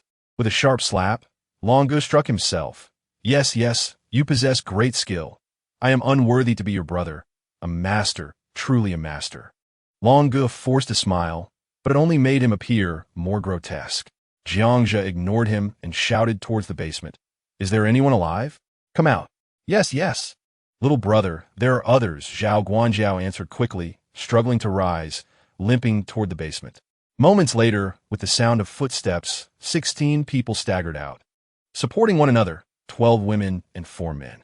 The women appeared relatively well, but the men were in poor condition, dizzy from hunger, swaying as they walked. Upon seeing the corpses and severed heads on the ground, the 16 let out terrified screams, trembling in a corner. "Those who wish to eat must tell me what happened with the women who ran out earlier," Jiangzhe addressed the group. Having been through such turmoil, he found himself unable to sleep, opting instead to pull up a chair and sit. "Little brother, allow me to speak." Zhao Guanjiao, shielding the group behind him, swayed unsteadily. Had it not been for the support of a few girls, he would have surely collapsed. With a swift motion, Jiangzhe kicked a chair over to Zhao Guanjiao, seating himself. "Thank you. I am Zhao Kongyang, a guard from Nanjing's 3rd prison. A few days ago, we were tasked with transferring prisoners when an accident occurred here. Li Long seized the opportunity amidst the chaos, took a gun, and killed the soldiers and the driver escorting us. These people are refugees imprisoned by Li Long. The girl who just fled was assaulted by them. When she attempted to escape, alas, beasts, all of them. I want to live too. Jiangzhe abruptly turned and slapped Long Gu across the face, interrupting his words. If I do not ask, you shall not speak. Blood trickled from Long Ji's mouth as he nodded repeatedly upon hearing Jiangzhe's threat. Is what Zhao Guanjiao said true? Jiangzhe inquired of the group. It is true. That girl was my classmate. Ooh, our teacher wanted to protect us but was also killed by them. Ooh, one girl sobbed, pointing at Long Gu. This guy pretends to be a savior when young girls are around, only to deceive them here. Women would be assaulted, and any man who resisted would be killed. The rest, as you can see. Zhao Guanjiao's voice rang out. Brother, I am not. A gunshot rang out, halting Long Ji's words as he stared wide-eyed, a bloody hole visible on his forehead. With a thud, he collapsed onto the sofa. A chorus of terrified screams erupted from the girls, who huddled together. Afraid to look up, Jiangzhe, dissatisfied, withdrew the knife from Long Ji's corpse, wiping it clean. I told you not to interrupt. Do you think I only play with knives? Little brother, what you are doing is illegal, Zhao Guanjiao stammered after a moment of shock. Silence. Jiangzhe shot a glance at Zhao Guanjiao. Would you like me to heal his wounds and give him another chance to grab a gun and kill? Zhao Kongyang's lips trembled, ultimately sealing his mouth. For the remainder of the time, Jiangzhe dragged each body outside the seafood shop, throwing them out with a series of thuds. Soon, passing wild dogs would come drawn by the scent of blood. Long Gu and his men had, in death, performed a service of sorts. Little brother, spare us, we were coerced. The remaining bound men, pale and tearful, begged for mercy. Rest assured, I will not kill you. Jiangzhe reassured them with a smile before stepping before the group of girls, observing the trembling assembly. He shook his head, for these girls were not unappealing, fair-skinned with long legs. Unfortunately, one has encountered a group of nefarious individuals. With a resounding thud, Jiangzhe casually grabbed a bottle of beer, took a swig, and scooped a ladle of the simmering rib soup from the stove. After a brief taste, he couldn't help but acknowledge that the flavor was just right. Subsequently, Jiangzhe waved his hand toward Zhao Guanjiao and a cluster of people in the corner, gesturing at the meat simmering on the stove, saying, "This meat is perfectly cooked. Consider it my treat." In Chapter 19, Departure, the room echoed with the sound of several people gnawing on ribs, a truly terrifying scene. Even a most delicate girl was noisily munching on a rib. In no time, the remaining bones on the ground piled up into a small mountain. Jiangzhe kicked the backside of a nearby man, exclaiming, "Are you seeking death? You've already devoured nearly 4 pounds of meat. Aren't you afraid of bursting?" The man gazed longingly at the large bone in his hand before reluctantly returning it to the pot. Jiangzhe was correct. After days of hunger, one could not indulge in such a manner without dire consequences. "Drink some water. Take it slow," Zhao Guanjiao advised, handing the man a bottle of water. Observing this, the others gradually slowed their gnawing pace. After several minutes, the group gathered around the stove. The Duke, merrily gnawing at a bone, occasionally glanced at Zhang Tubo on the ground nearby, who would merely flinch and emit a low growl at the slightest movement, leaving him to feign death on the cold ground. "Brother Jiang, are you also for Nanjiang? What is the situation outside? Why haven't we seen any official rescue efforts?" A delicate girl mustered the courage to inquire. With food and warmth, their spirits began to improve. "Yes, I am from Nanjiang. The situation outside is dire.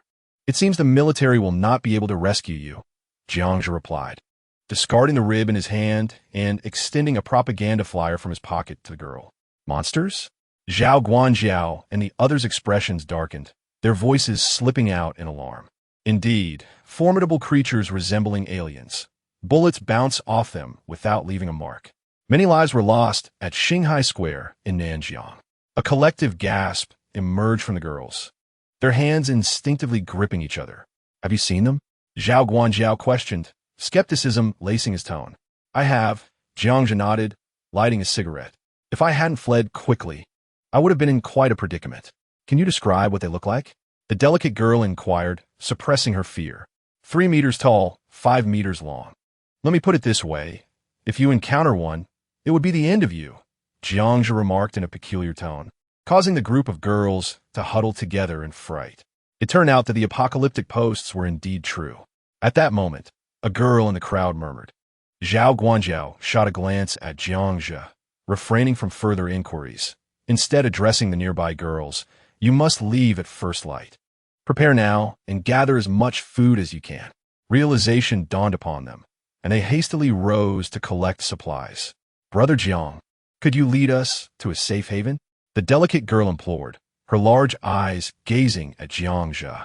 He smiled, recognizing the girl's intelligence and perceiving his unique qualities. Primarily, Jiangzhe's calm demeanor suggested that the apocalypse had not significantly impacted him. He had already bested Long Gu, displaying skill, composure, and charm, which naturally drew the girl's admiration. This was not mere flirtation. It was the instinctual reliance that the weak possess towards the strong in dire circumstances. "No," Jiangzhe firmly rejected her, causing the girl to turn in disappointment, grabbing a backpack from the nearby table and beginning to scavenge for food within the store. "You aren't leaving?" Jiangzhe observed Zhao Guanjiao, who seemed inclined to stay. "I cannot move. If I leave, it would only endanger more lives." Zhao Guanjiao calmly indicated his injured leg. Understanding, Jiangzhe lit a cigar and tossed one to Zhao Guanjiao. "No worries. There will be survivors passing through. In a couple of days, once my injury heals, I can set out with them." Zhao Guanjiao surprisingly maintained a positive outlook, even managing a smile. Jiangzhe nodded, indicating Zhao Guanjiao's leg. "Find a girl to help you. Otherwise, your leg will be permanently incapacitated." "All right, thank you. I owe you one for today." Zhao Guanjiao seemed to grasp Jiangzhe's temperament. He realized that as long as one did not provoke him, Jiangzhe was not entirely cold-hearted. "I'll assist you," the delicate girl approached, holding a bottle of liquor she had retrieved from the shelf. 62-degree liquor. "Hang in there. I learned basic bandaging and wound care during military summer camp. Without anesthetics, this will help ease the pain." As she spoke, she handed the alcohol to Zhao Guanjiao. "Unnecessary, what a waste." Jiangzhe snatched the bottle and swiftly pressed his right hand against Zhao Guanjiao's carotid artery. Zhao Guanjiao's mouth fell open, and within 5 seconds his head tilted, and he passed out. "Stop dawdling. He will awaken shortly." Jiangzhe glanced at the stunned girl, barked an order, and dashed towards the second floor of the store. The second floor housed several bedrooms, one of which was filled with bags of white rice and cigarettes. There were at least 10 boxes of fine cigarettes, adorned with large characters of "She" on the top, likely left over from a nearby family's wedding banquet, which fortuitously benefited Jiangzhe. In the apocalypse, cigarettes became a form of hard currency, with a single pack able to trade for a firearm in certain gathering areas. On the table lay several large suitcases, and upon opening them, Jiangzhe discovered stacks of pristine currency. Picking up a bundle, he was struck with nostalgia as his fingers brushed over the bills. Before the apocalypse, he toiled as a delivery person, exhausted, merely to accumulate such currency to provide a better life for himself and his grandmother. In this new world, it had become utterly useless, hardly fit for even the most basic of needs. As Jiangzhe strolled back down the stairs, he found a dozen individuals, each burdened with a stuffed backpack, gathered around Zhao Guanjiao. The girl had finished tending to Zhao Guanjiao's wound and had thoughtfully fashioned a makeshift crutch from a mop handle. "Follow the G58. It's less than 100 kilometers. Grit your teeth, and you'll likely arrive in 2 days. Do not worry about me," Zhao Guanjiao instructed the girls. "Guanjiao, sob." A few girls began to weep softly, clearly understanding that he intended to stay behind. Jiangzhe glanced at his watch. It was already 4 in the morning, time to set out. "Duke, stop gnawing. Let us go," Jiangzhe called out to the Duke, still engrossed in his bone, and slung his backpack over his shoulder. "What about them?" Zhao Guanjiao pointed at 5 men and Zhang Tubo, feeling uncertain about their safety. With a swift motion, Jiangzhe drew his knife and approached. "Jiangzhe, are you truly going to let them go?" Zhao Guanjiao interjected, the girls glaring at the men, but hesitant to direct their anger towards Jiangzhe. "Indeed, I have made a promise," Jiangzhe stated, seizing Zhang Tubo and delivering a swift kick to his backside. "Get out. I stand by my word and will indeed spare you." Joy blossomed on their faces as they hurriedly exclaimed, "Thank you, esteemed one. We will certainly turn over a new leaf and start anew." Under the shroud of darkness, the group stood at the entrance of the store, the bodies of Long Gu and his comrades still blanketed in snow. The girls raised their torches, casting slightly displeased glances at Jiangzhe.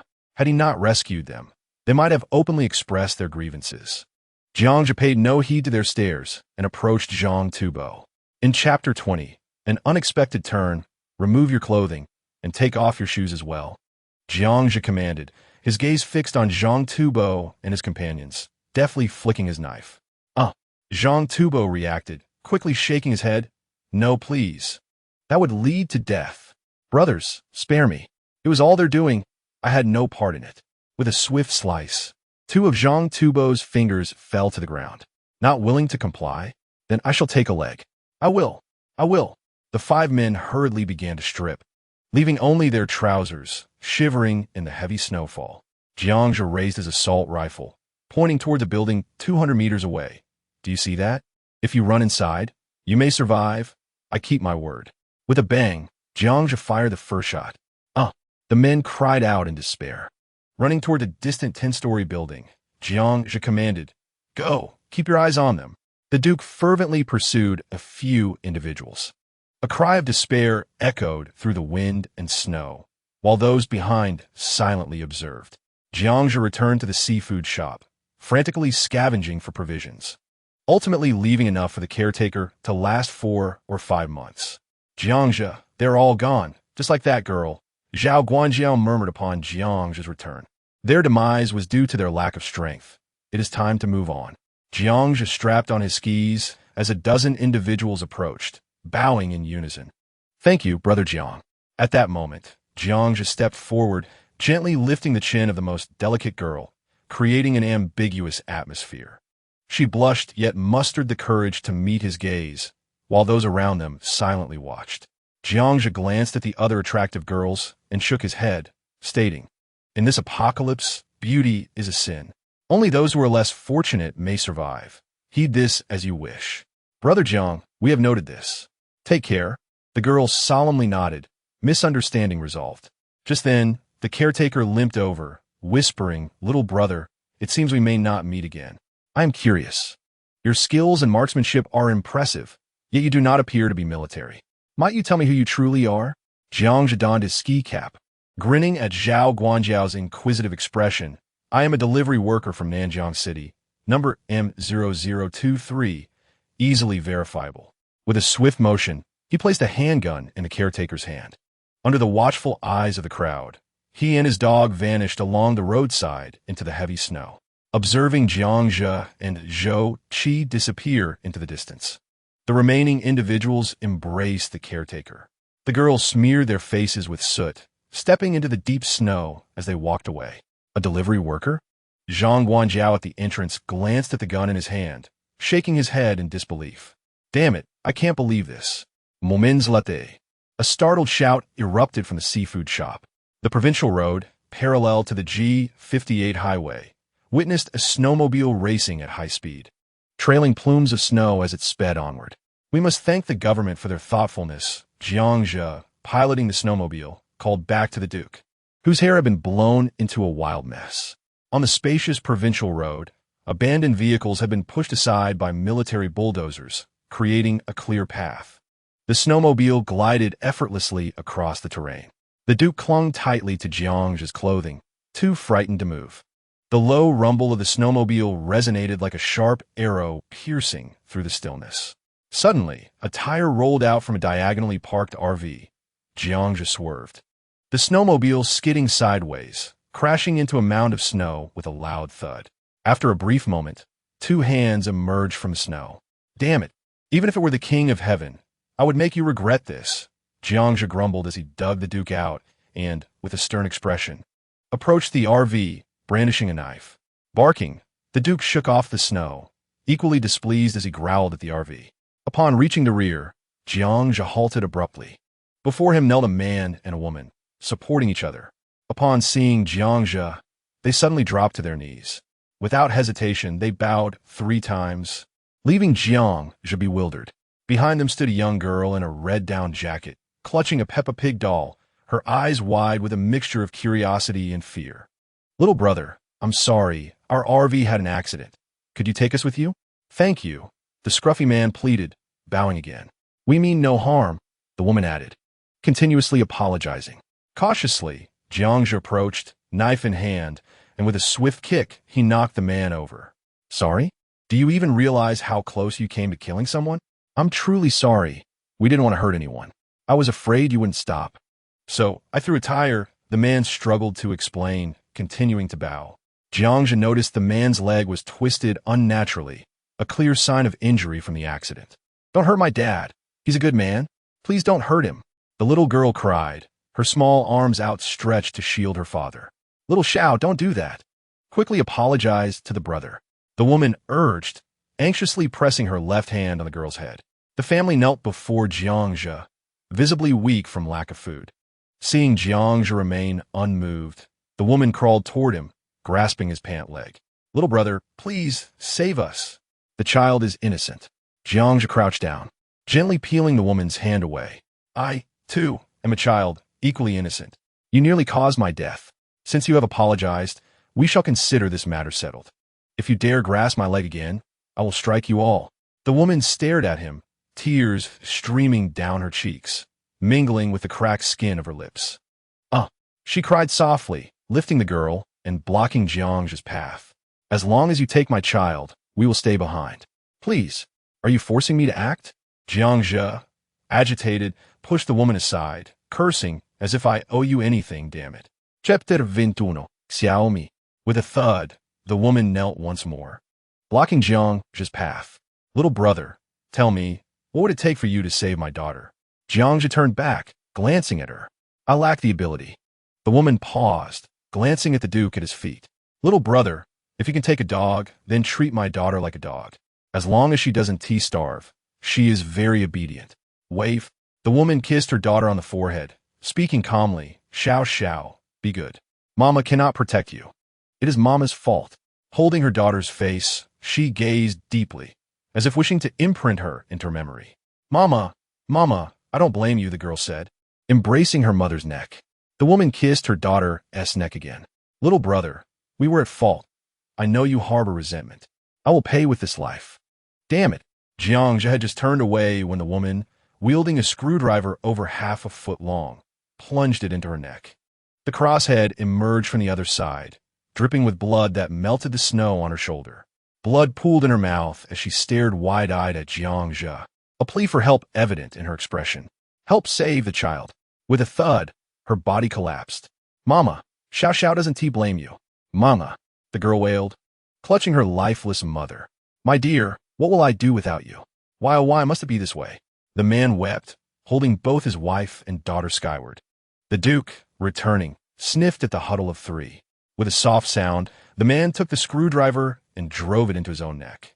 Xiao Xiao, Daddy is going to be with Mama now. Be good, live well. He gently caressed his daughter's cheek. Then his gaze turned to Jiangzhe. Little brother, Xiao Xiao is very well behaved. If you truly are unwilling to take her in, please, just take her to the refuge point ahead. My next life. I had not finished speaking when blood surged from the man's lips, and he bowed his head, succumbing to death. In the howling wind and snow, only the little girl remained, sobbing. Observing that solitary figure, Jiangzhe fell silent for a moment before turning to lift the snow-covered snowmobile. The engine roared to life, and despite the earlier peril, only the rearview mirror had suffered a blow. Everything else was fine. Duke, get in. Jiangzhe glanced back at the little girl kneeling in the snow, lowered his goggles, and the Duke instantly leaped into the back seat. The snowmobile surged forward. Everything returned to tranquility. Only the sound of snowflakes falling and the girl's weeping could be heard. 1 minute, 5 minutes, 10 minutes later, the snowmobile returned through the storm. Jiangzhe observed the small figure kneeling by the roadside, her shoulders laden with snow. Taking a deep breath, he stepped down from the vehicle. He approached and swiftly pulled the little girl into his arms. Let go of me, she cried, struggling, but Jiangzhe produced a rope and bound her to the Duke. The Duke cast an unhappy glance at Jiangzhe before licking the girl's cheek. The girl shrank back, silenced by fear, yet continued to sniffle softly. Hush! Did you not hear? Your mother said to raise you like a dog. It sounds easy, but is a dog really that easy to care for? I will drop you off at the refuge point ahead. If you keep crying, I will leave you there.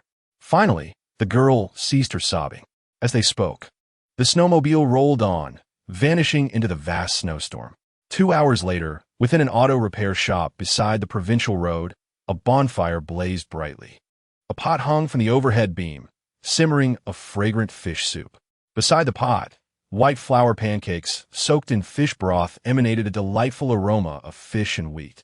Xiao Xiao sat quietly by the fire, hugging her knees and burying her head between them, occasionally stealing glances at Jiangzhe and the Duke, ultimately fixating her gaze on the simmering fish in the iron pot. A soft rumble emanated from her stomach, startling her like a frightened rabbit, and she buried her head deeper. Jiangzhe pressed a pancake, took a bowl, ladled some fish soup and fish meat, placed a pancake on top, and handed it to her. Here, we still have a long way to go. I don't want it. The girl stubbornly shook her head. Gulp. Jiangzhe set down the bowl and began to eat the fish soup with the pancake, savoring each bite. The pot contained nearly 3 large sea fish. Even the Duke received a piece, munching contentedly. Since the last time Jiangzhe had threatened him, the Duke dared not be picky. The pancakes tasted remarkably good. Ever since Jiangzhe awakened his physical abilities, his appetite had greatly increased, and in no time, 3 pancakes and 2 fish were devoured. Jiangzhe contentedly burped.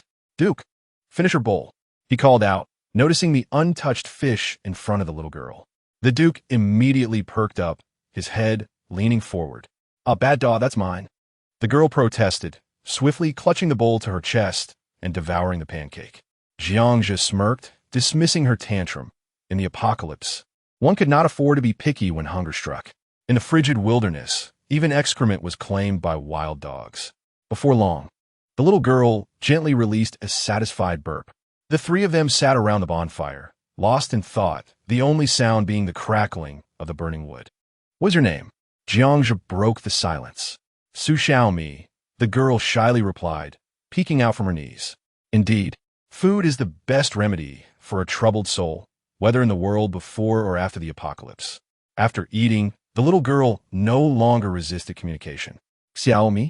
Jiangzhe mused, the name sounding rather unappealing and lacking substance. No wonder you're hungry. You might as well be called the me or Josie. It's the me from EU, not the me from rice. The girl retorted, her displeasure evident, her face illuminated by the firelight, revealing dry tear stains and her cherry-like eyes, evoking a sense of pity. Haha, Jiangzhe chuckled, stirring the bonfire. Bad person, I won't talk to you. The girl stood and walked toward the inner courtyard. What are you doing? I need to urinate. Su Xiaomi turned, a hint of shyness in her voice. You can't peek. This statement left Jiangzhe momentarily stunned. How hurtful. Upon regaining his senses, Xiaomi had already stepped outside. Duke, go. Someone is encroaching on your territory. Do you have no objections? Jiangzhe gestured towards the courtyard. The Duke, confused, tilted his head but obediently ran into the backyard. A sudden scream erupted from the courtyard. In an instant, Jiangzhe sprang into action, drawing his knife and rushing outside. In the back room of the repair shop, Su Xiaomi stood at the door, hands covering her face, trembling slightly.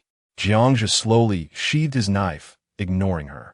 It was perhaps better for her to confront the harsh realities of this world sooner rather than later.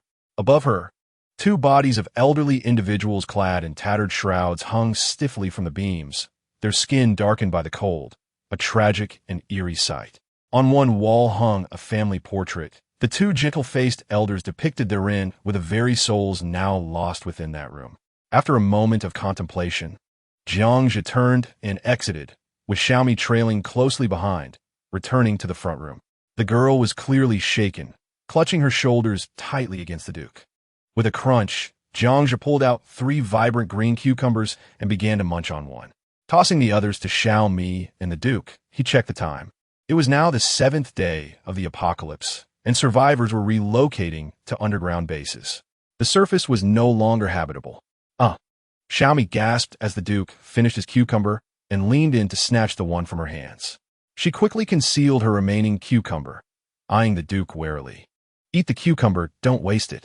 It'll be freezing outside. Can you even bite into it? Jiangzhe shot her a glance. I'm afraid I won't have enough to eat. Xiaomi murmured, lowering her head. Oh, you're quite the worrywart. Don't fret, you 1T starve. Jiangxia chuckled at her concern. Food will become scarcer. Crops 1T grow in winter, Xiaomi asserted stubbornly. Jiangxia laughed heartily. No Beauties, cockroaches, rats. And wild beasts are all food. Nonsense. Cockroaches are pests. No one eats cockroaches, Xiaomi interjected. Their conversation momentarily distracted her from her fears. Ha! Jiangxia stretched lazily, crushing a cockroach before sprinkling salt on it and compacting it. It chews like, pot stickers. Aside from the taste, it's not bad. At least it won't let you starve. EW. Xiaomi grimace din disdain. Have you eaten it before? She asked, her curiosity piqued, her eyes wide open. I have. And you might have the chance to eat it one day, Jiangxia replied with a grin. In the apocalypse, with so few sources of entertainment, conversing and sharing laughter became the best means to pass the time, and managing to amuse this little Xiaomi was a delightful diversion. I shall not partake. I categorically refuse. It is utterly repulsive.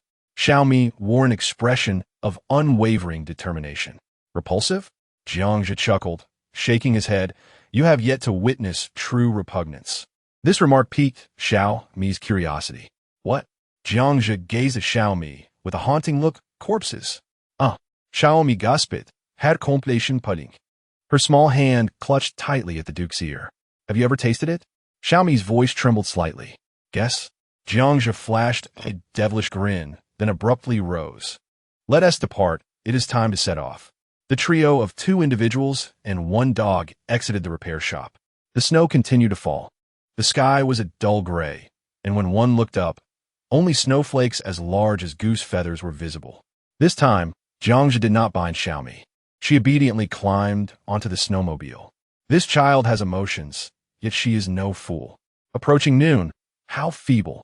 Jiangxia halted the snowmobile, surveying the provincial road, which was once again obstructed by various abandoned vehicles, and could only sigh in resignation. 2 military green bulldozers lay forsaken by the roadside. It seemed the military was presently overwhelmed.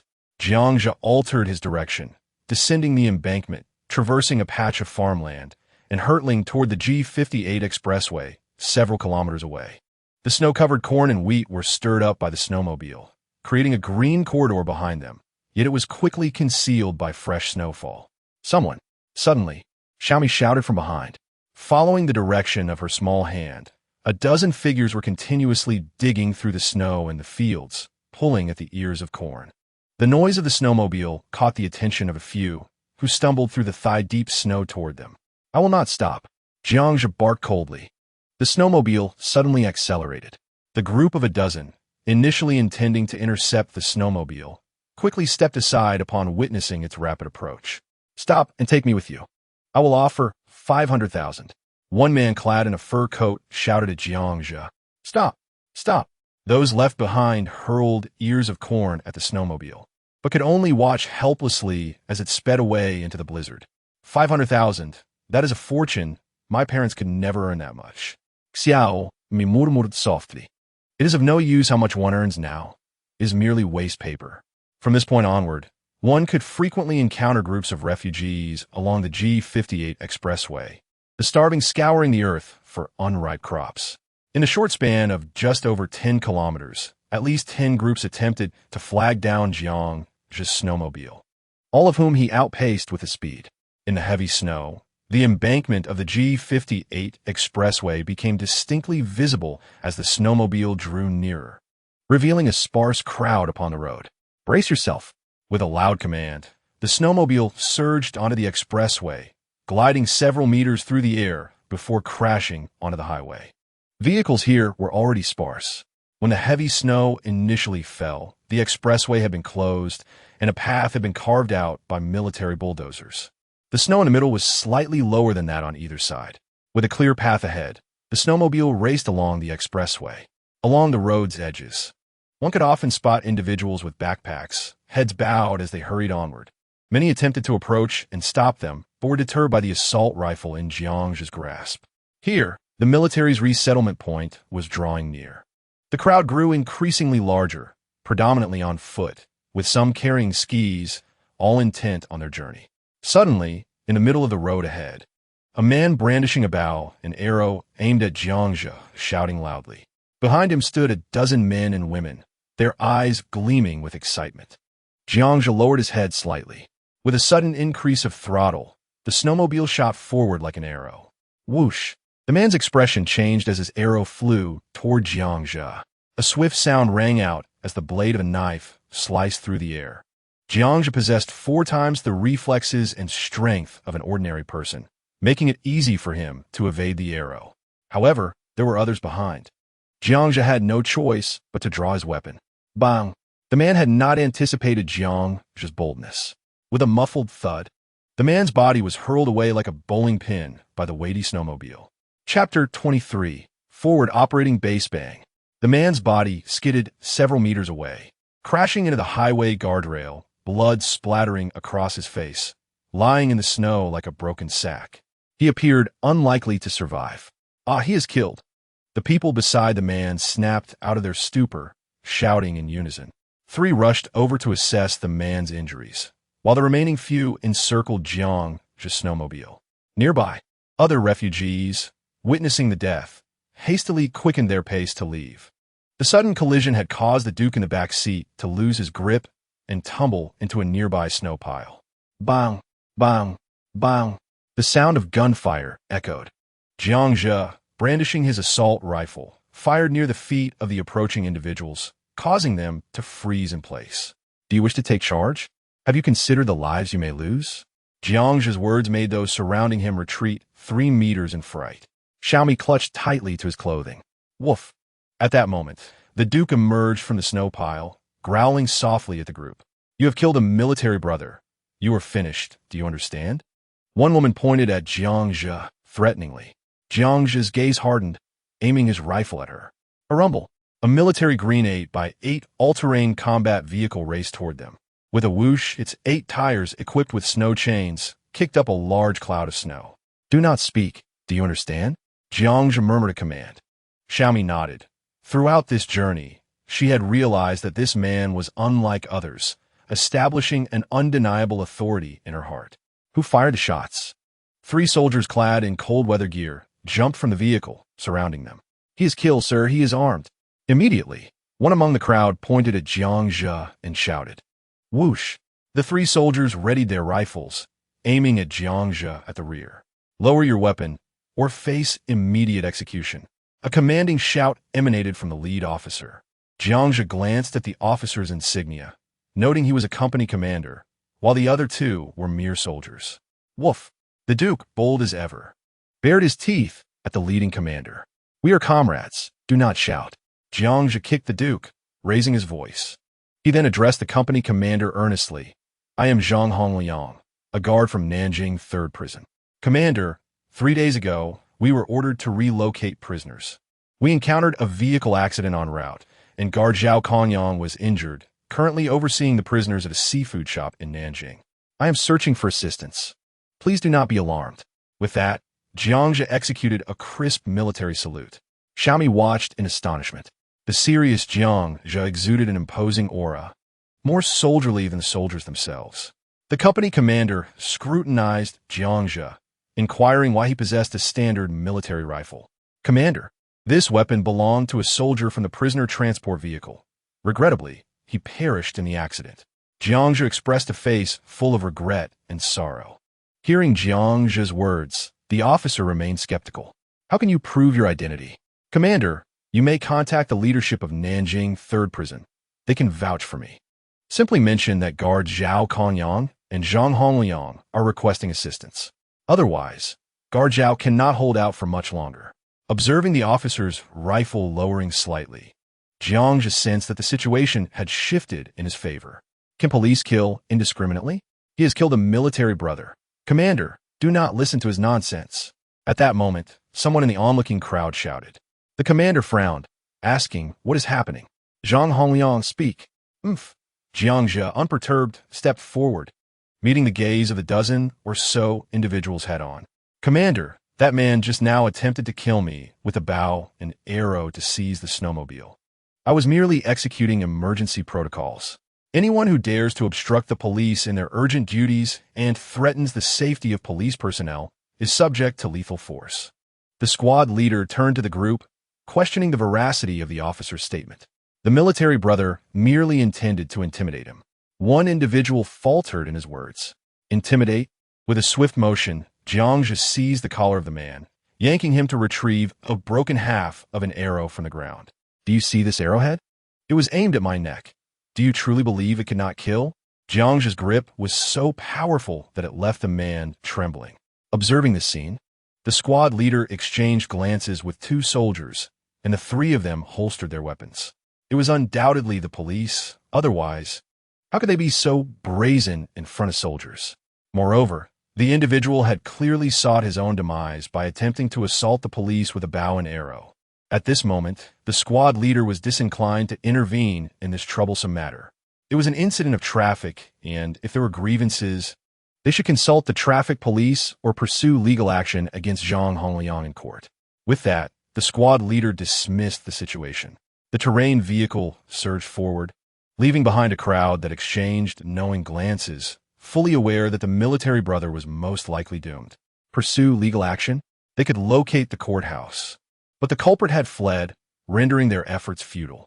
Jiang mounted the snowmobile alongside Xiaomi, casting a cold smile at the onlookers before following the military all-terrain vehicle into the snowy expanse. With the squad leader's all-terrain vehicle leading the way, the bystanders dared not obstruct their path any longer. The two vehicles advanced swiftly. Several kilometers ahead by the highway, a square watchtower constructed from sandbags over 3 meters high came into view. At its center stood a vast military tent, surrounded by a 20-meter expanse, enclosed by barbed wire for protection. 2 all-terrain cargo trucks were stationed within the open area. A large wooden sign by the roadside bore the bold red words, "Continue forward. Relocation point ahead." The squad leader guided Jiang Zhe into the forward base. "Let us discuss matters inside," the squad leader cordially invited. "Excellent." As they walked, Jiang assessed the entire base with keen eyes. On the fortified defense wall, under several white tents, a dozen soldiers were stationed, vigilantly observing their surroundings. 4 QJZ-170 127mm heavy machine guns were positioned towards the direction of Nanjiang. Jiang also noticed 4 QJG-02 type 145mm dual-purpose anti-aircraft guns, and beside 2 soldiers, a QBU-201 heavy sniper grenade launcher. For such a modest forward base, this level of firepower was indeed astonishing. Chapter 24. The Squad Leader. As he lifted the heavy tent flap and stepped into the military tent, a commanding voice rang out. 10 soldiers rose to their feet. In the center, a portable gas stove crackled with flames, while the soldiers gathered around, sharing warm conversation. "Sit down, make some room." Under the squad leader's direction, a circle formed around the stove. The soldiers regarded Jiang with curious eyes. The cold within the tent was biting, lacking substantial heating. Their breath crystallized in the frigid air. The squad leader produced a bottle of liquor from his pocket, pouring it into a tempered glass and offering it to Jiang. "Here, have a drink to warm yourself. The conditions are rather harsh. As for the little girl, she can have some biscuits instead." The squad leader did not inquire about Xiaomi's identity. The harmonious relationship between the military and civilians in Daxia prompted him to smile apologetically at the young girl, offering her a packet of compressed biscuits. "Thank you, uncle. Drinking will harm your brain. You should limit your intake as well." Xiaomi accepted the biscuits, stowing them away. Her words elicited laughter from the surrounding soldiers. Has the military truly fallen on such hard times? Jiang took a sip of the liquor, surveying the tent's interior as he initiated conversation. "Indeed, the primary issue is a shortage of supplies. Much of the equipment has been repurposed for disaster relief. Alas, this wretched weather. Fortunately, most of the residents of Nanjiang have evacuated." The squad leader sighed, striking his palm. "Were the military's deployments in Nanjiang?" Jiang inquired. Lowering his head, Xiaomi assumed the role of a quiet listener. The squad leader glanced at Jiang, remaining silent for a moment before whispering. "A group from the 3rd Military District is stationed in this direction, comprising 2 combined brigades, an air assault brigade, and a special operations brigade. We belong to the combined 121 Support Battalion, 113th Company, I am squad leader Li Haochang. Beyond this, I cannot disclose any further details. I understand. Jiang Zhen nodded in acknowledgement. The defensive line likely comprises around 50,000 personnel, while other segments of the Third Corps are likely deployed in coastal cities elsewhere in Daxia. You must have faced considerable hardship along the way, the squad leader remarked, clinking his glass with Jiang Zhe's. Indeed, we endured exposure to the elements, faced hunger, and came perilously close to collapse, Jiang Zhe reflected. Xiaomi cast her gaze downward, hesitant to speak. That was excessive. Enduring hunger? She internally scoffed, considering that continuing on this path would likely add a few pounds to her frame. The squad leader scrutinized Jiang Zhe's face, skeptical. He did not appear as if he had suffered from hunger. His lips were rosy, his skin radiant, and his eyes glimmered with vitality. He looked more like a tourist. Zhang Guanxiao, since you came from Nanjiang, could you share details about that monster? The higher-ups have only instructed us to hold our ground and to report any sightings of the creature immediately. Have you heard anything about it in Nanjiang? Squad leader Li voiced the unspoken concerns of the group. Jiang Zhe was well aware that the higher-ups had essentially grasped the combat capabilities of the Bai by this time. They merely refrained from releasing the footage, fearing it would incite widespread panic. Behind this, there lingered a sliver of hope that the appearances of these Bai were limited to the initial few. Unfortunately, the scale of this disaster had surpassed all expectations. Squad leader Li, I not only heard of it, but I have also witnessed it myself, Jiang Zhe asserted, taking another sip of liquor. What? The squad leader exclaimed, seizing Jiang Zhe's arm. Quickly, tell us what the creature looked like. Was it formidable? The surrounding soldiers widened their eyes in anticipation. Jiang Zhe stroked his chin, contemplating. As for its appearance, its head resembled that of an alien, its body akin to a hairless lion, with 2 tentacles sprouting from its back. It measured over 5 meters in length. When we were at Shanghai Square, that beast took down a helicopter in an instant and slaughtered over 100 people in less than a minute. Hiss! The squad leader and the nearby soldiers collectively gasped. Please elaborate further, the squad leader urged, eager to hear more. It is exceedingly rare to encounter someone who has witnessed a Bai firsthand. Can we continue discussing this while eating? It is quite chilly in here, Jiang Zhe suggested, retrieving a half-person-high backpack from behind him. He extracted several kilograms of braised beef, ham, and a sizable portion of cut noodles, laying them before squad leader Li. He also produced a few bottles of liquor, causing the eyes of several soldiers to widen with envy. All right, hurry and bring over the pot. Li Lianzhong was momentarily taken aback, but quickly instructed someone to fetch a large pot. Little brother, you've endured hunger throughout the journey. It must have been quite difficult for you. No wonder you look so well. My brothers have been subsisting on compressed biscuits for the past few days. Our mouths are parched. He couldn't resist throwing in a light-hearted jab. Have you forgotten that I just came from a seafood shop? No need to be polite. We are all part of the Daxia military police. Besides, I have something to ask of you. Jiang Zhe casually tossed the ingredients into the pot. Li Lianzhong exchanged a meaningful glance with Jiang Zhe and quietly said, All right, let's eat first. We'll discuss matters after we've filled our bellies. Before long, a pot of sour soup beef emanated an enticing aroma. Over a dozen soldiers stared at the pot, their mouths watering incessantly. After days of subsisting on canned food and compressed biscuits, this pot of meat felt like a feast. Come, let us eat and chat. The atmosphere buzzed with excitement. In the military, efficiency was paramount. In the blink of an eye, half the pot of beef had vanished. The tent echoed only with the sounds of slurping. Watching as only a small portion of meat remained in the pot, Jiang Zhe tossed in over 10 kilograms of noodles. Stop eating the meat. The brothers outside haven't had their fill yet, Li Lianzhong shouted. The soldiers enthusiastically slurped up the noodles. Each consumed over a kilogram, finally satiating their hunger. When Jiang Zhe clinked glasses with Li Lianzhong, he remarked, Little brother, that beast you mentioned, swift and with tough hide. I wish to hear your thoughts. Jiang Zhe lit a cigarette that was handed to him. Let us step outside to discuss. All right. The two stood atop the base's defensive wall, observing the sparse crowd moving along the adjacent road. The sentry soldiers had already changed shifts. Those 2 beasts fled after killing people. I don't know where they went. Jiang said, feeling the weight of the 145 heavy machine gun beside him, suppressing the urge to withdraw it. Do you think we can hold them off with this? Li Lianzhang inquired, patting the heavy machine gun beside him. Jiang gestured towards the 3-meter-high defensive wall and said, at this height, they could easily scale it. They weigh over 2,500 kilograms and can bite through steel plates. Any weapon with a caliber below 145 millimeters is utterly ineffective. The most alarming part is their speed. They can cover 100 meters in just 3 seconds. Watching Jiang extend 3 fingers, Li Lianzhang's face turned pale. The sense of security that the heavy machine guns provided him dissipated. 3 seconds for 100 meters? As a veteran, I know precisely what that signifies. Even if you see them, you might not be able to hit them. Not everyone is a sharpshooter. Each word struck Li Lianzhang like a hammer to the heart. Jiang pointed to the open area around them.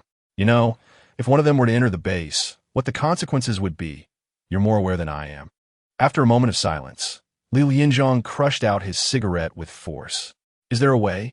Tell me, my brothers would consider it a life debt. Yes. What is it? Speak quickly. Run. Chapter 25. Something for survival this time. Li Lianzhang took Jiang's cigarette without hesitation and stuffed the remaining ones into his pocket. Anyone can run, but we cannot. Did you see those people?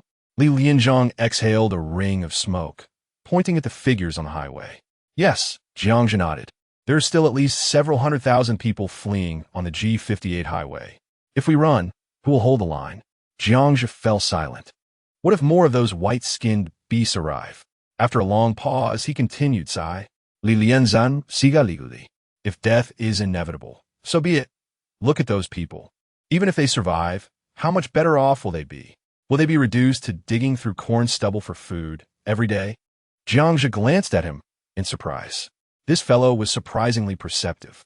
He was right. In the apocalypse, living often became more arduous. Little brother, may I ask a favor? Suddenly, Li Lianzhang rubbed his hands together, a bit embarrassed.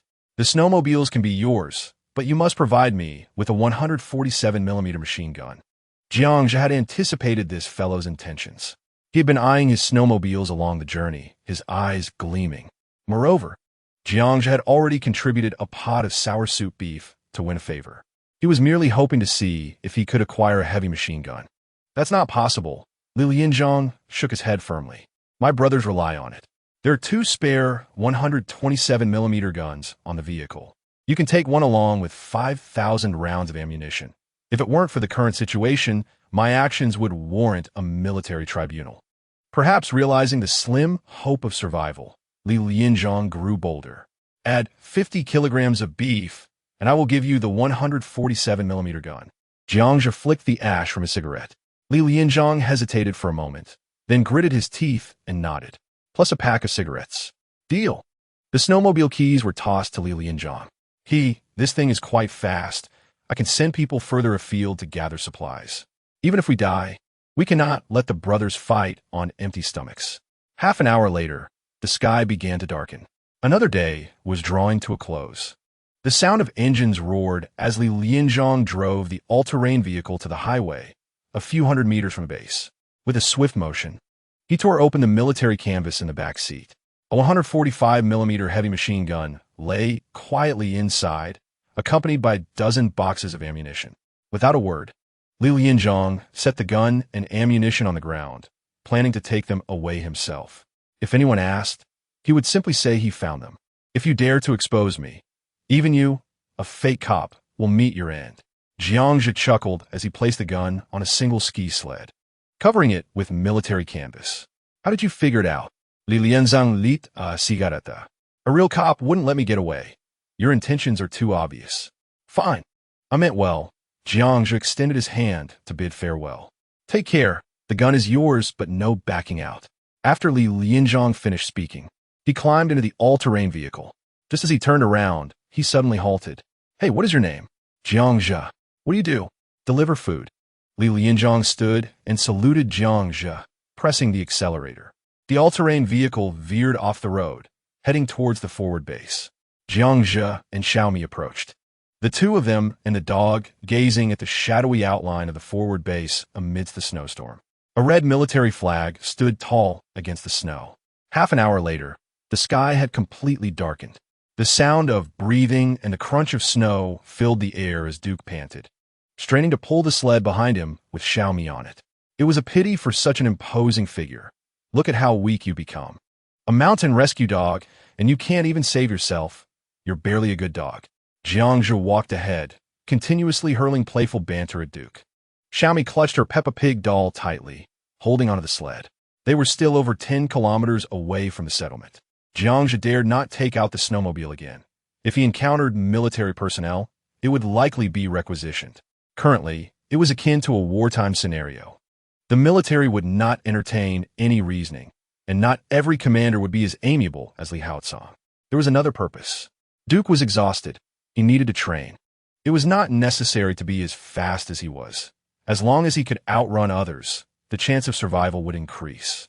Finally, around midnight, a faint glimmer of light appeared ahead on the road. "Ah, we've arrived," Xiaomi exclaimed with joy. Throughout the journey, she had dozed off and fallen off Duke's back twice, forcing Jiangzhe to tie her to him. Just as Jiangzhe was about to untie her, Xiaomi's small hand tightly grasped his. Her big eyes blinked at him. "Brother, I don't want to go to the gathering area. I want to stay with you." Chapter 26. To stay or not to stay, Jiangzhe furrowed his brow, staring at Xiaomi. The two contrasting figures stood silently amidst the snow. "I have mentioned that I would place you in a refuge, but I never promised to take you along," Jiangzhe murmured after a moment of silence. Xiaomi remained silent, merely shaking her head.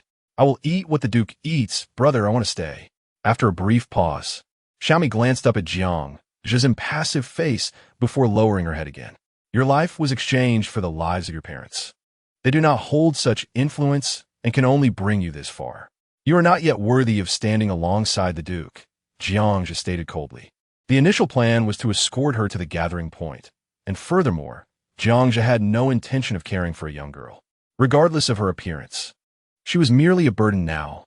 Xiao Xiao could wash clothes, including socks, and could even cook, while the Duke could not. Xiaomi dared not lift her head. Responding softly, Jiangzhe narrowed his eyes at Xiaomi. The atmosphere was heavy, filled only with the sound of falling snow. After a while, with a creak, Jiangzhe lifted Xiaomi into his arms, saying, "You are rather clever for your own good." With that, he strode towards the gathering area. "Woo! Xiao Xiao is very obedient. Brother, take me with you. I no longer have parents. You are my brother," the little girl whimpered, gently squirming, yet not daring to exert too much force. Jiangzhe paused momentarily, his gaze still resolutely fixed on the refuge. This Su Xiaomi was indeed intelligent, yet the road ahead was long and fraught with danger. He was merely fleeing for his life. Creaking sounds echoed as Jiangzhe walked briskly.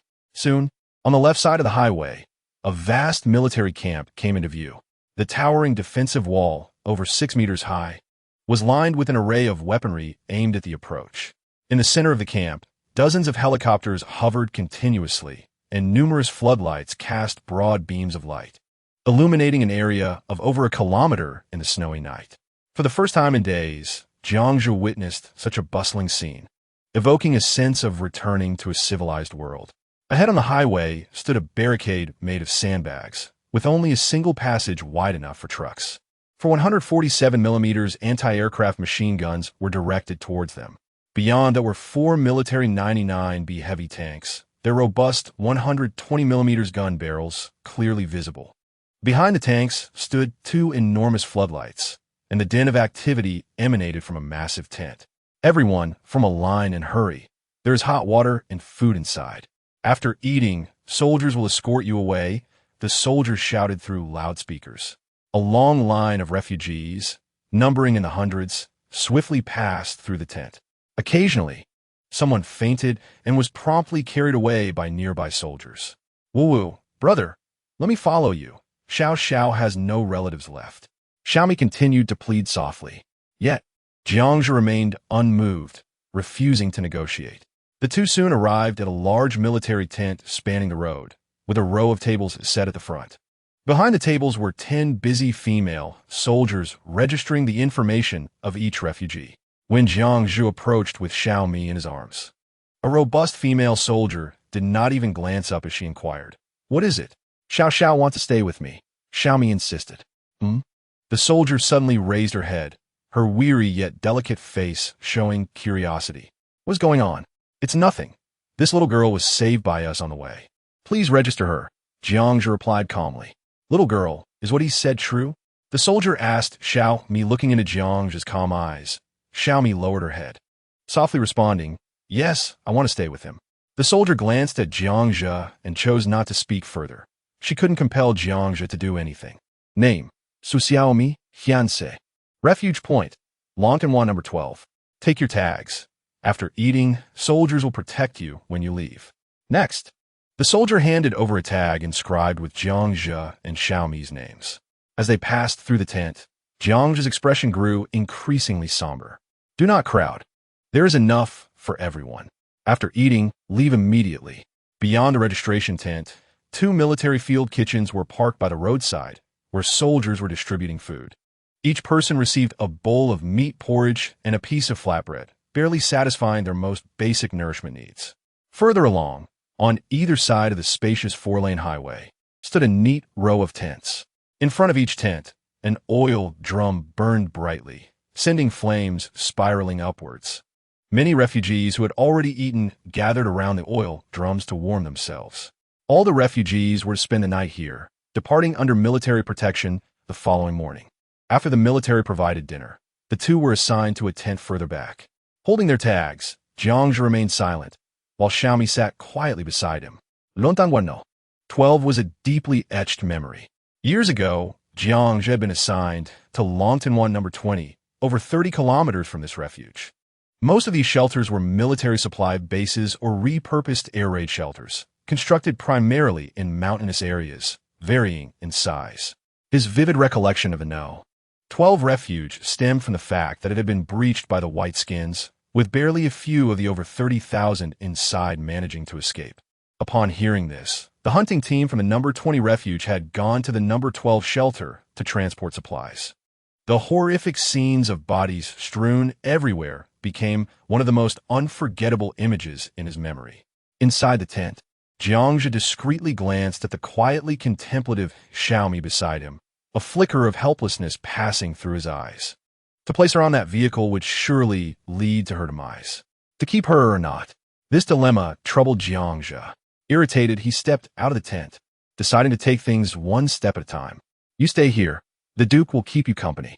Noticing Xiaomi attempting to follow, Jiangzhe firmly instructed her to remain in the tent.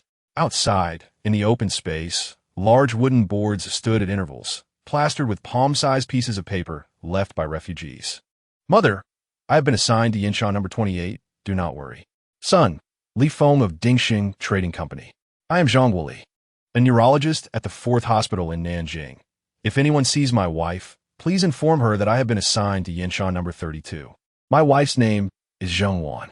Attached to this note was a photograph of a serene and beautiful woman in a long dress, smiling.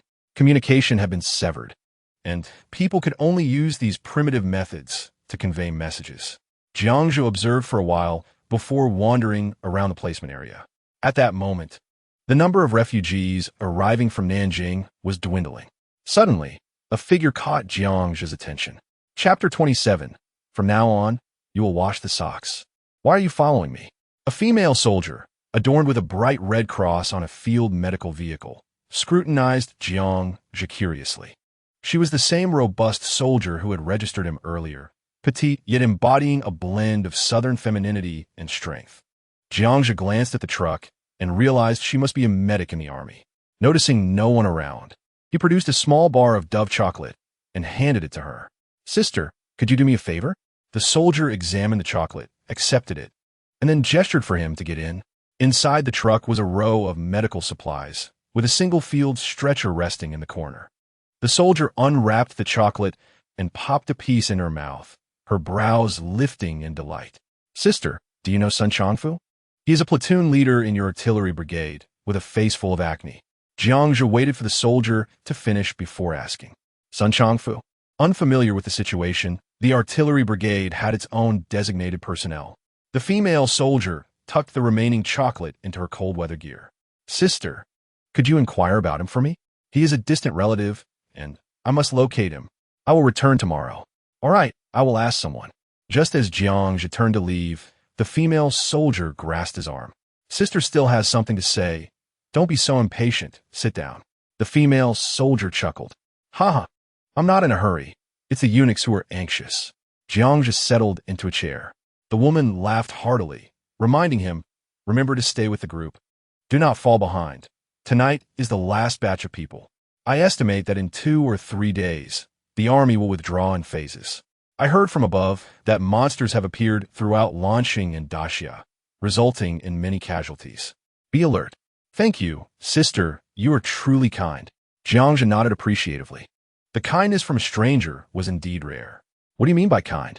The female soldier shot him a meaningful glance.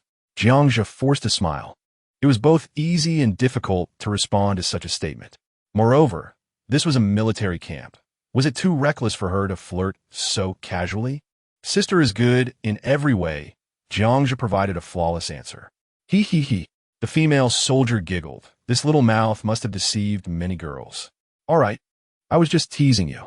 Everyone has been too tense these past few days. We need some levity. Remember my words, tomorrow. Suddenly, a sharp alarm echoed within the military camp. The female soldier's expression changed, and she snatched the medical kit from the table. Hurry! Jiang leapt out of the vehicle. Boom! 3 armed helicopters ascended from the nearby military camp, racing toward the forward base through the heavy snowfall. The tanks behind the tents roared to life, exhaling thick plumes of smoke. A cacophony of soldiers surged forward from the rear. Their assault rifles pointed towards the snow-white ground illuminated by searchlights, preparing the medical team. A commanding shout rang out. The female soldier nodded to Jiang before climbing onto an armored vehicle parked nearby. On the highway sides, dozens of tanks crushed the snow beneath them. The atmosphere grew tense, everyone holding their breath, awaiting an unknown enemy. Jiang hid behind the medical vehicle, occasionally glancing at the 147mm machine gun in the forward defenses. There was no doubt the white-skinned ones had arrived, and he needed to be prepared. Boom! Distant, concentrated explosions echoed ahead. However, the sound subsided in less than 10 seconds, and once again, silence enveloped the earth. The armored vehicle carrying the female soldier abruptly surged forward. 10 minutes, 20 minutes, half an hour passed. Suddenly, the roar of the armored vehicle returned from the distant road. Everyone heightened their vigilance. Upon noticing something amiss, they opened fire. A commanding officer shouted from the front. The armored vehicle halted. The female soldier, clutching the medical kit, emerged from the vehicle and slowly approached the truck. Her hands were smeared with blood, her eyes vacant, streaked with tears, clearly having cried. Upon seeing Jiang standing by the truck, the female soldier paused, staring blankly at him. There were no casualties, only 2 survivors. After saying this, she entered the medical vehicle. Jiang contemplated before following her inside. Observing the dazed female soldier, he offered her a tissue. Sister, what happened at the forward base? That monster was terrifying. Not a single corpse was intact. Woo-woo. The female soldier suddenly clung to Jiang's waist. Is the monster dead? Jiang gently stroked her hair, inquiring. MHM. She responded with a muffled sound. Initially injured by the soldiers at the forward base, it was later killed by the helicopter. Was there a company commander named Li Haochong? He sacrificed himself.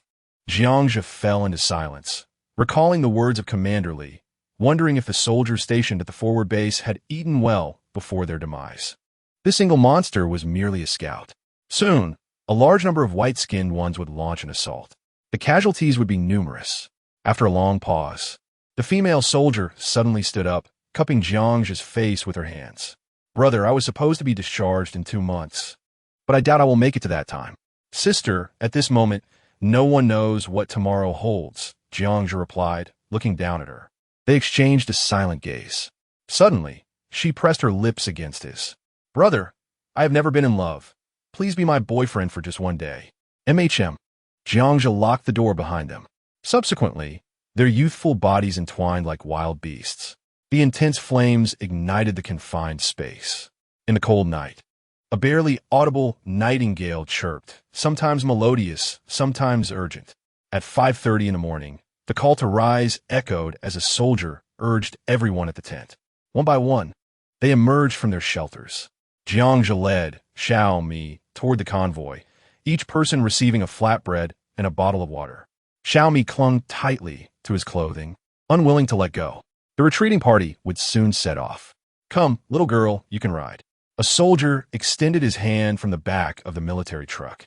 The truck, covered with green military canvas, already held a dozen children. Brother, are all the children on this truck being sent to the Longtan Bay No. 12 refuge? Jiangzhe inquired. Yes, they are from the same batch. You are quite fortunate. The distance isn't far, the soldier reassured him. Jiangzhe nodded, remaining silent. The distance wasn't far, but it was directly to hell. Yet he could not voice this. Brother, I will be very good. Let me stay with you. I won't compete with the Duke for food anymore. Woo-woo, brother. Xiao Mi's voice grew hoarse as she realized parting was imminent, her helpless arms slightly outstretched in the snow. Hurry up, get on, the soldier urged impatiently. Brother. Xiao Mi looked at Jiangzhe, shaking her small head. Tears streamed down her cheeks. Damn. Seeing the lonely figure in the snow, he let out a sharp exclamation, raising his gaze to the dozen children in the truck. After a moment of silence, he softly said, Xiao Mi, today, no, from now on, you will wash my socks. Xiao Mi lifted her snow-covered head, momentarily stunned. After a moment, she reacted, squealing as she rushed to embrace Jiangzhe. The Duke, nearby, also leaned in curiously. Get lost. What are you crowding around for? Jiangzhe's mood soured. The Duke bore the brunt of it. Chapter 28, The Sawtooth Mouse. Departure. At this moment, a loud shout echoed. Boom! As the first few armored vehicles roared to life, the entire convoy slowly moved forward. Tens of thousands of people followed, treading through the snow. This would be the last batch of retreating refugees. After this, the military would no longer provide protection. They would have to rely on themselves to escape Nanjiang. At 5 in the morning, the sky remained pitch black, and the people had grown numb to the heavy snowfall. No one spoke. The night was filled only with the crunching sounds of footsteps in the snow. Xiao Mi joyfully walked alongside the Duke. Ahead in the line, Jiangzhe unexpectedly spotted the group of girls from the seafood shop who had not noticed him. They were fortunate to have evaded the white-skinned ones and caught the last evacuation convoy. The military camp on the left side of the highway loomed like a beast, sprawled across the earth. The convoy quickly distanced itself from the camp. Jiangzhe walked slower, gradually falling to the rear. Go! A low shout urged him, lifting Xiao Mi and darting off the road, disappearing into the snowy night. On the west side of G58 highway, there lay a series of low, rolling hills. At this moment, Jiangzhe was peering through binoculars. On the hilltop, faint lights could be seen scattered below, winding their way toward the rear, where the artillery brigade's position presumably lay. After a while, Jiangzhe, accompanied by Xiao Mi, searched along the hill, following the abandoned vehicles on the road until they reached a small town with only one street. The buildings on either side were no taller than 3 stories, and the street was enveloped in an eerie darkness, as if it had been silent for centuries. Brother, what are we looking for? Xiao Mi asked sweetly, standing by and scanning the surroundings with binoculars. A distillery, though I don't know the exact name. It's too late today. Let's find a place to rest. The duo slowly searched along one side of the street. Soon, just as Jiangzhe was about to enter a restaurant with its door ajar, a sudden halt from the Duke beside him drew his attention. Careful, watch behind us, Jiangzhe warned. As a cacophony of sounds erupted from an empty house a few meters ahead, startlingly clear in the night. Woof! Eek! The sounds of barking dogs mingled with the cries of other animals. Jiangzhe listened intently, realizing that 2 groups of animals were engaged in a fierce struggle. Let's go take a look. The sounds grew louder. Inside a butcher's shop, various animals were frantically tearing at each other, their high-pitched screams piercing through the shattered windows. As Jiangzhe rounded the corner, a dark figure tumbled out of the meat shop, followed closely by another shadow, both wildly biting at each other in the snow. Amidst the flying blood and fur, Jiangzhe, illuminated by the faint snowlight, discerned a wild dog and a rat. Xiao Mi gasped. The 2 animals, now separated in their struggle, turned to face them. Brother, is that a rat? She asked, swallowing nervously. Yes, it is a rat. In the snow, the rat. baring its teeth, resembled a blue short-haired cat from before the apocalypse. Its two front incisors were serrated, stained with blood, and its blood-red eyes fixed on Jiangzhe and Xiaomi with a defiant desire to attack. The wild dog, too, had undergone a transformation. It appeared to be a Pomeranian, no longer slender, but with patches of balding fur revealing bulging muscles, resembling a bully breed. Suddenly, a blinding flash of light caught the attention of both the wild dog and the rat. Two gunshots rang out, bullets piercing their skulls, causing them to collapse into the snow. The gunfire silenced the cacophony of the meat shop. "Step back," Jiangzhe urged, lightly stomping his foot at the butcher's door as sounds of commotion erupted from within, something rushing toward him. In the next moment, the glint of his knife flashed silver in the snowy night as several dark figures charged out, only to be severed by his blade, their dismembered bodies piling at his feet. The night grew quiet once more. Jiangzhe knelt down, his knife pinning half of the rat to the ground.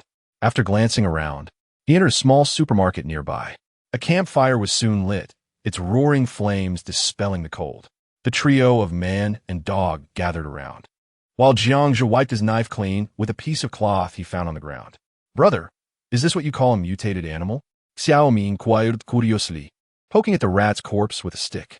"Yes, whether it be a human or an animal, those who survive after drinking melted snow water will mutate. This rat is known as a serrated rat, a mutation of the common rat." Jiangzhe sheathed his knife. Xiaomi focused on the rat's prominent teeth, thick as a thumb and long as a finger, resembling serrated edges. She tapped them, producing a metallic clink. "How did this rat survive?" Xiaomi asked, perplexed. "Stop overthinking it. I have no idea. Even experts can't provide clarity on these monsters," Jiangzhe replied while tending to the campfire. Xiaomi stared at the rat's corpse, her face paling, and she buried her head between her legs. "Brother, what if a human drank it? What would happen?" Xiaomi couldn't help but ask. Throughout their journey, Jiangzhe had advised her against drinking snow water, but hadn't explained why until now.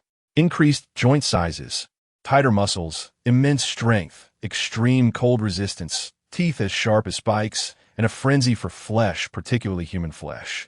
Their intelligence regresses to that of beasts. As Jiangzhe spoke, he placed a skewer of meat over the fire and started brewing coffee. Xiaomi hesitated, then asked, "Is there a chance they could revert back?" Jiangzhe shook his head while turning the meat. "Not a chance for at least 5 years." "Brother, how do you know this?" Xiaomi asked timidly without looking up. "Someone told me," he replied. "Well, that doesn't mean it's true," Xiaomi mused, appearing intrigued. "Eat up. You'll encounter more mutated creatures in the future." "This is just the beginning." Jiangzhe took a skewer and began to eat heartily. "I'm not hungry, you go ahead." Xiaomi tossed out, falling silent. After satisfying his hunger, Jiangzhe leaned back in his chair, sipping coffee with his eyes half closed. Suddenly, Xiaomi stood up and returned from the supermarket with a metal basin and half a block of fat, squatting before Jiangzhe. Her little hands began to untie his shoelaces. "What are you doing?" Jiangzhe opened his eyes. "Washing socks." "I will wash your socks," Xiaomi replied quietly, head bowed. Observing her small form, Jiangzhe quickly finished his coffee, deftly removed his socks, and tossed them into the basin. Xiaomi struggled to lift an axe, shattering an ice block in the kitchen before placing it over the campfire to melt. Half an hour later, the sound of her hands rubbing the socks echoed. Then, another basin of clean water was placed at Jiangzhe's feet as her small hands meticulously cleaned his large feet. Jiangzhe closed his eyes, relishing the warmth from her touch, and softly cursed, "Damn apocalypse." Chapter 29. Yushu have come back in a wilderness thicket. Countless human corpses lay scattered. "Mom, we're done for. Let us use this glory bomb together." Jiangzhe coughed, blood spilling from his lips as he pulled out the pin from the glory bomb. There's no point in regretting. 5 extra years of life is something to be grateful for. Rustling sounds emerged from the surrounding forest as innumerable pale creatures encircled Jiangzhe and the artilleryman. 2 of the pale beasts lunged forward, eager to be the first to feast. "Let them all die," Jiangzhe roared in a savage frenzy as he released the glory bomb. Boom! A blinding light engulfed him and the pale creatures. Gasping, Jiangzhe awoke, emerging from his dream.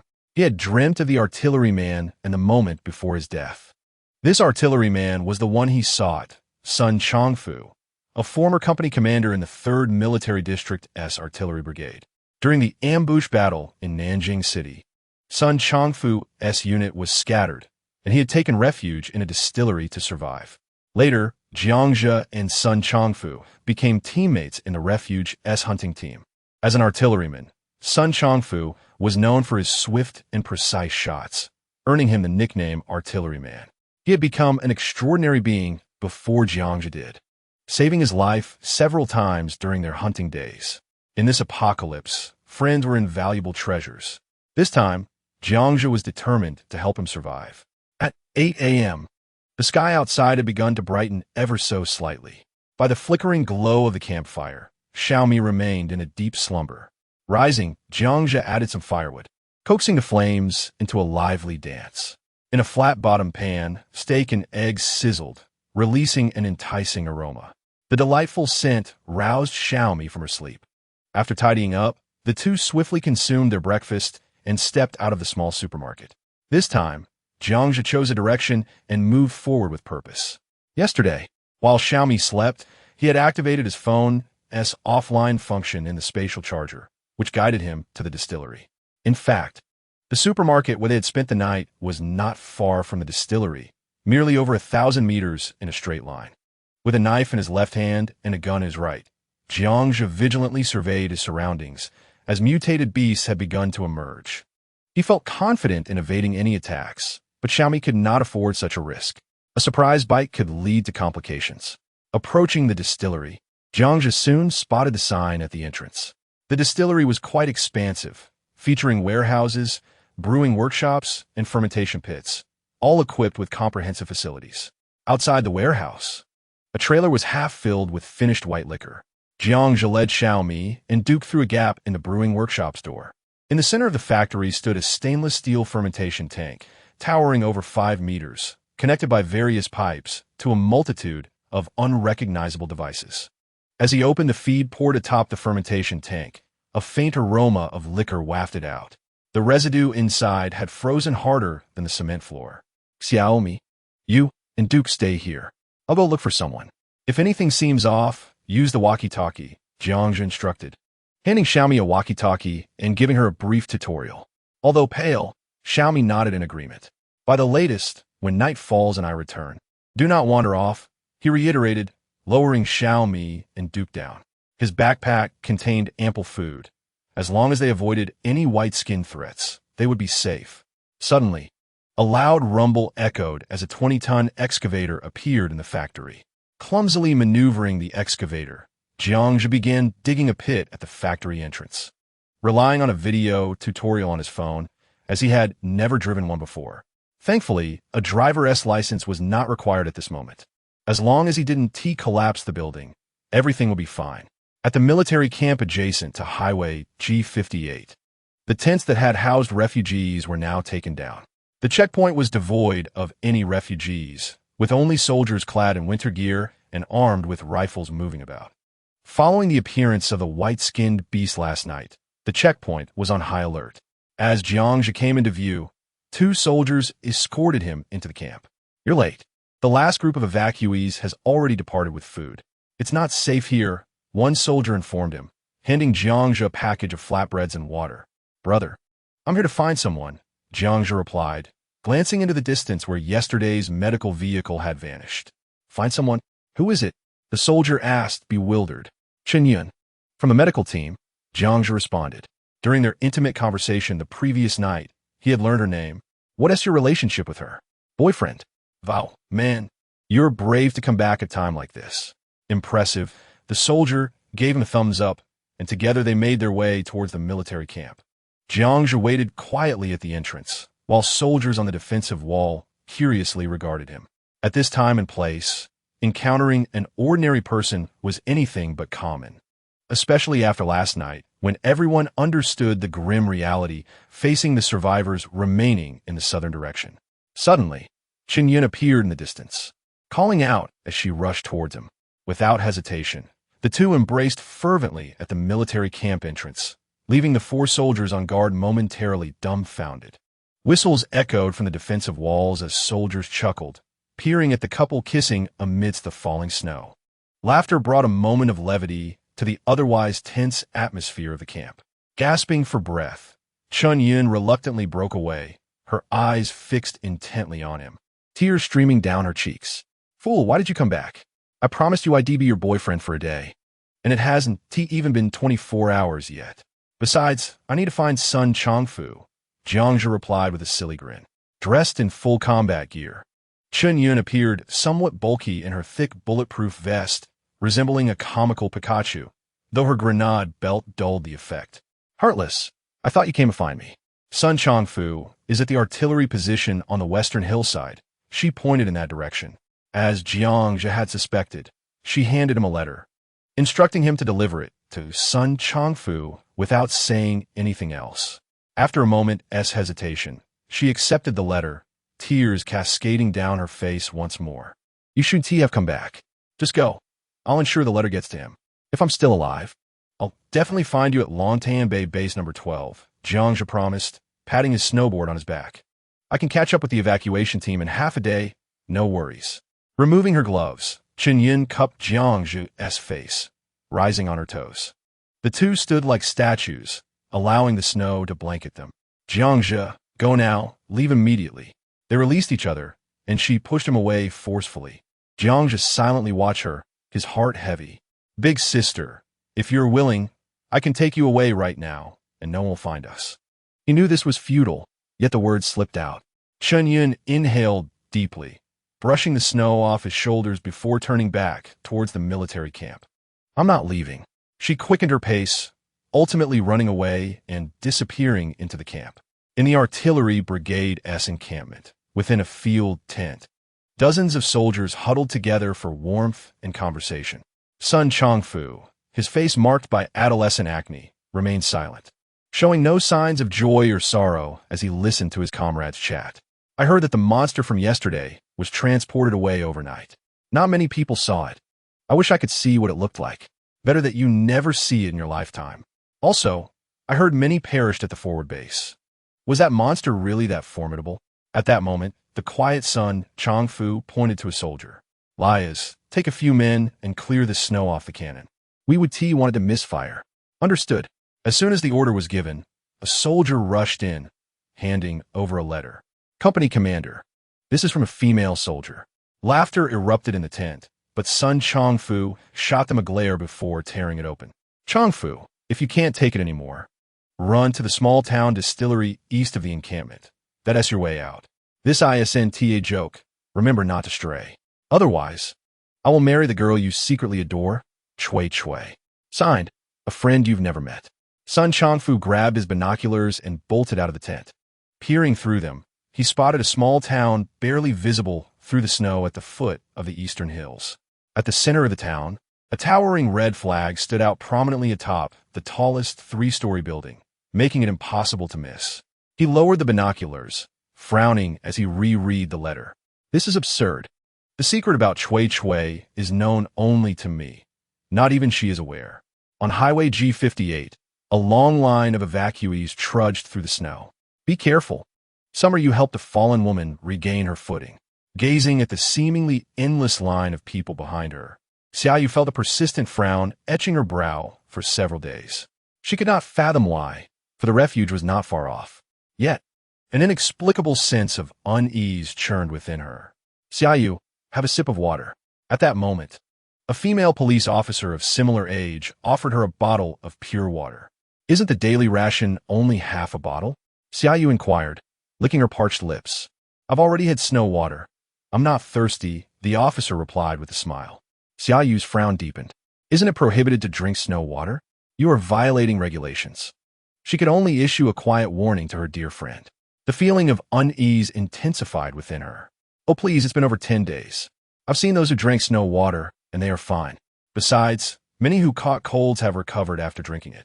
Everyone says their health is much better now." Listening to her friend's murmurs, Xiaoyu's thoughts drifted to a particular post. Could it be that the post was misleading? Or perhaps the virus required a longer incubation period? The thoughts swirled incessantly in her mind. Suddenly, a thunderous roar interrupted her contemplation. An armored vehicle sped towards them. All military personnel and police officers, please assemble at the service area 1 kilometer ahead. The command echoed. Upon hearing the order, Xiaoyu and her police officer friend hurried forward. What were they doing? Her friend queried in astonishment.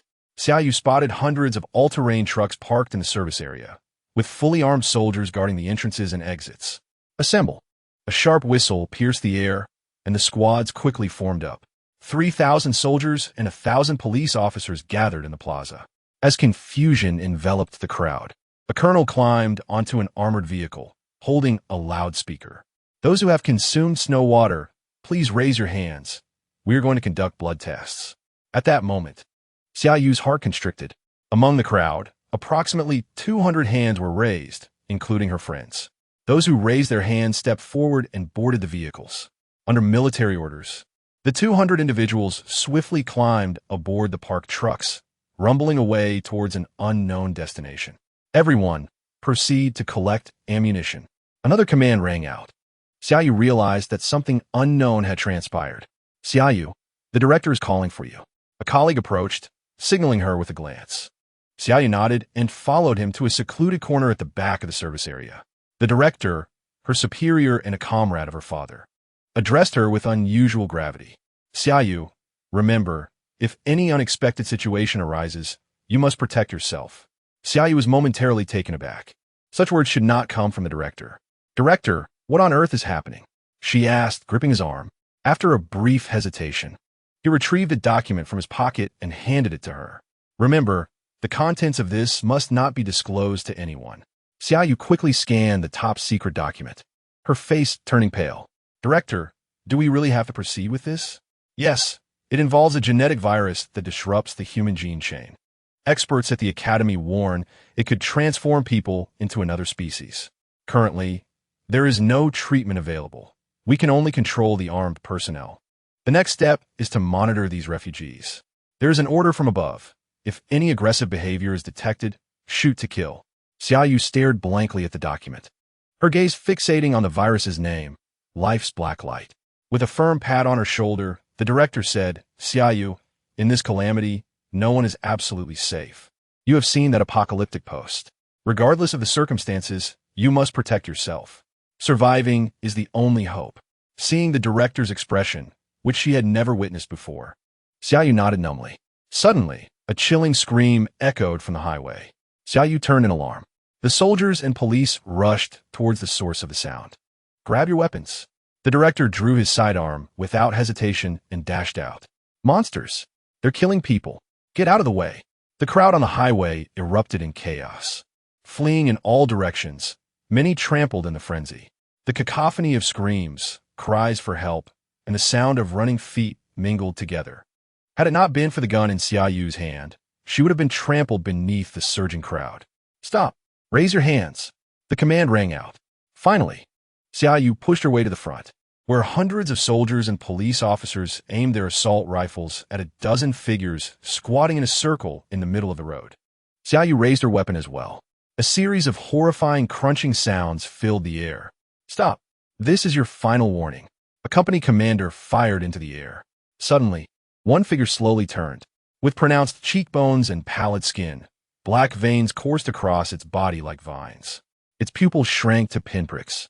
With a gaping mouth filled with triangular teeth, it was chewing on a piece of raw flesh, blood oozing from the corners of its mouth.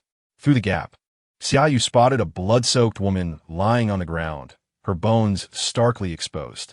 A wave of nausea surged within her as she realized the source of the chewing sound. The creature was devouring a human. Chapter 31. Xiaoyu's despair with a low, guttural roar. The creature lunged towards the surrounding soldiers, arms outstretched. Fire! The commander shouted. A barrage of bullets erupted from the guns. Countless rounds struck the creature, creating numerous gaping wounds from which a dark, viscous blood oozed. After stumbling from the impact of the bullets, the abomination surprisingly surged forward once more. Its speed far exceeded any expectations. Within mere strides, it closed the 20-meter gap. A soldier pressed his gun against the creature's chest, the bullets having shredded the skin there. Yet the creature remained unyielding, leaping forward and sinking its teeth into the soldier's face. The scream pierced the air. The bullets were ineffective against them. The company commander's anguished cry rang out. At that moment, a dozen more creatures began to roar, charging towards the surrounding soldiers and police officers. Xiaoyu's complexion turned ashen. She aimed her weapon at a creature leaping more than a meter high. Bang! Bang! Bang! A bullet struck its head, leaving a gaping hole. Yet the creature did not fall. Watch out! A nearby officer shouted, knocking Xiaoyu aside. Run!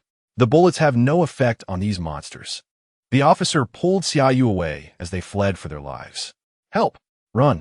The distant crowd erupted into a chorus of screams.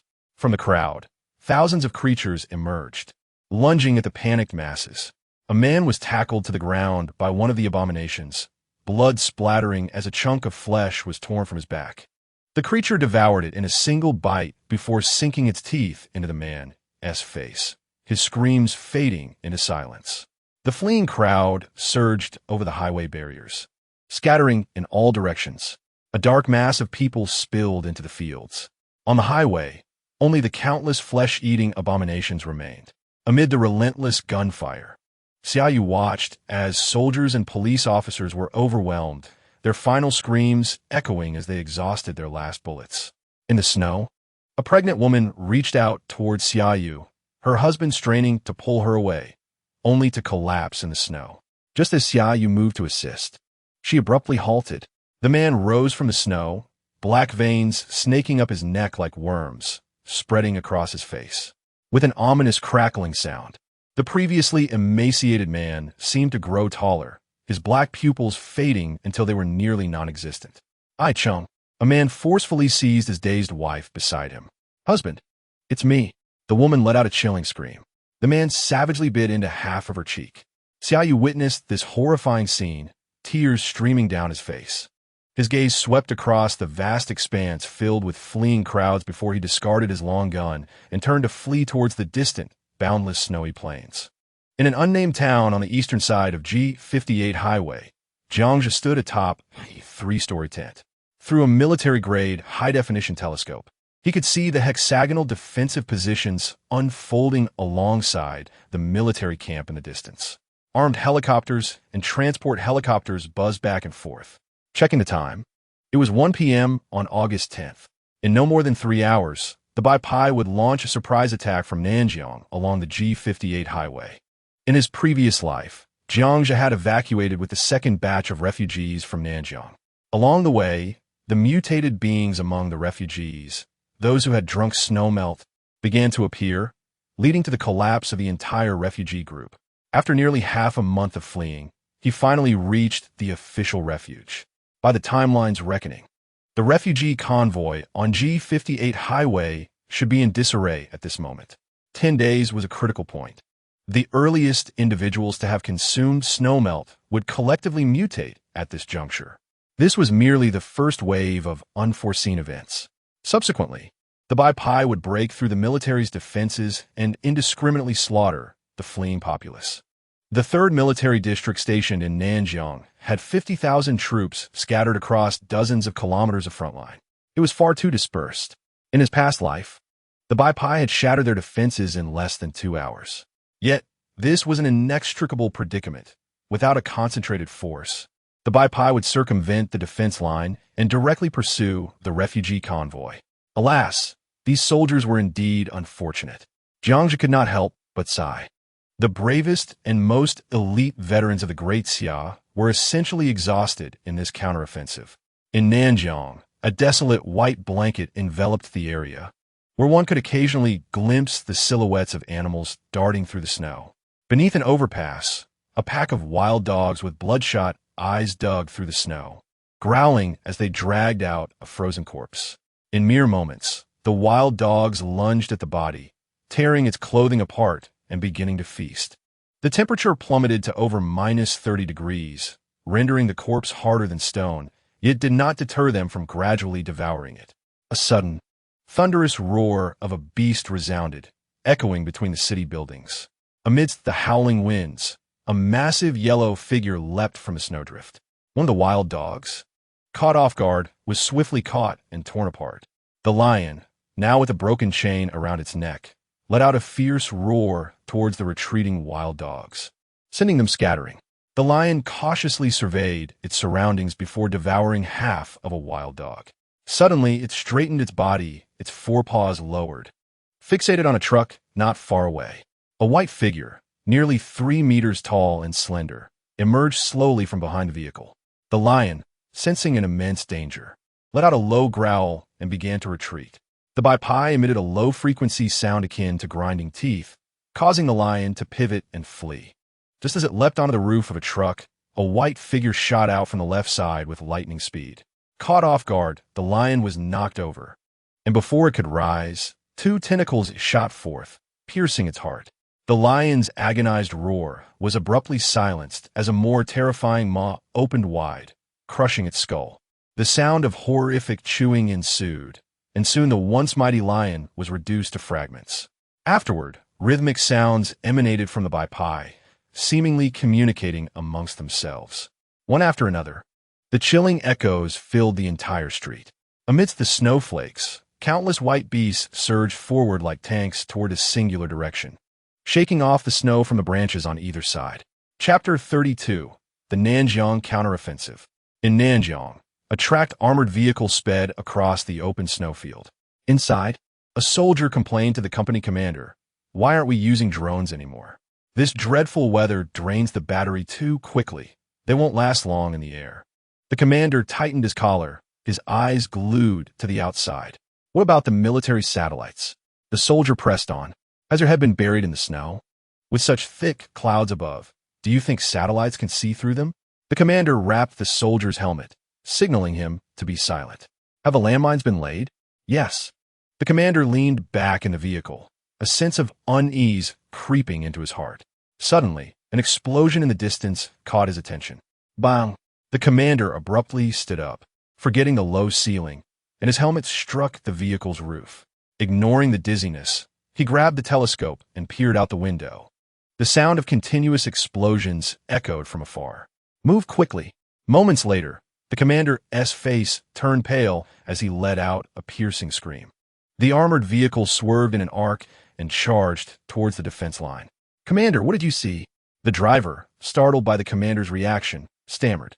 The commander bit his lip tightly, cold sweat pouring down his face as he gripped the telescope with trembling hands. He saw the monsters, countless monsters. White figures swarmed like a dense cloud, creating snow trails in the more than 1 meter deep snow. Their speed was so despairing that within mere breaths, they had already closed to within 500 meters. Hawk, this is Reconnaissance Vehicle 15. I am Hawk. Please respond." "Monsters. At least 5,000 of them are heading towards the defense line from Patrol Area 15. They are moving quickly. We cannot retreat. Take care." The commander set down the radio, adjusting his helmet, his gaze sweeping over the 5 equally pale-faced soldiers inside the vehicle. "Prepare for battle." The armored vehicle's side firing ports opened, revealing the gun barrels. The commander took control of the 127mm machine gun mounted on the roof. The vehicle sped forward at 60 kilometers per hour, its maximum speed. In less than 15 seconds, the Bai approached to within 100 meters. The commander chambered around, aiming at the foremost Bai. 100 meters, 50 meters, 30 meters, 20 meters. He finally discerned the Bai's features. Running with the swiftness of lightning, its gaping maw still stained with fresh blood, its eyes glinted with ferocity. "Damn you!" the commander roared. The heavy machine gun erupted in a thunderous roar. The Bai, caught in its rapid sprint, staggered under the immense force of the bullets.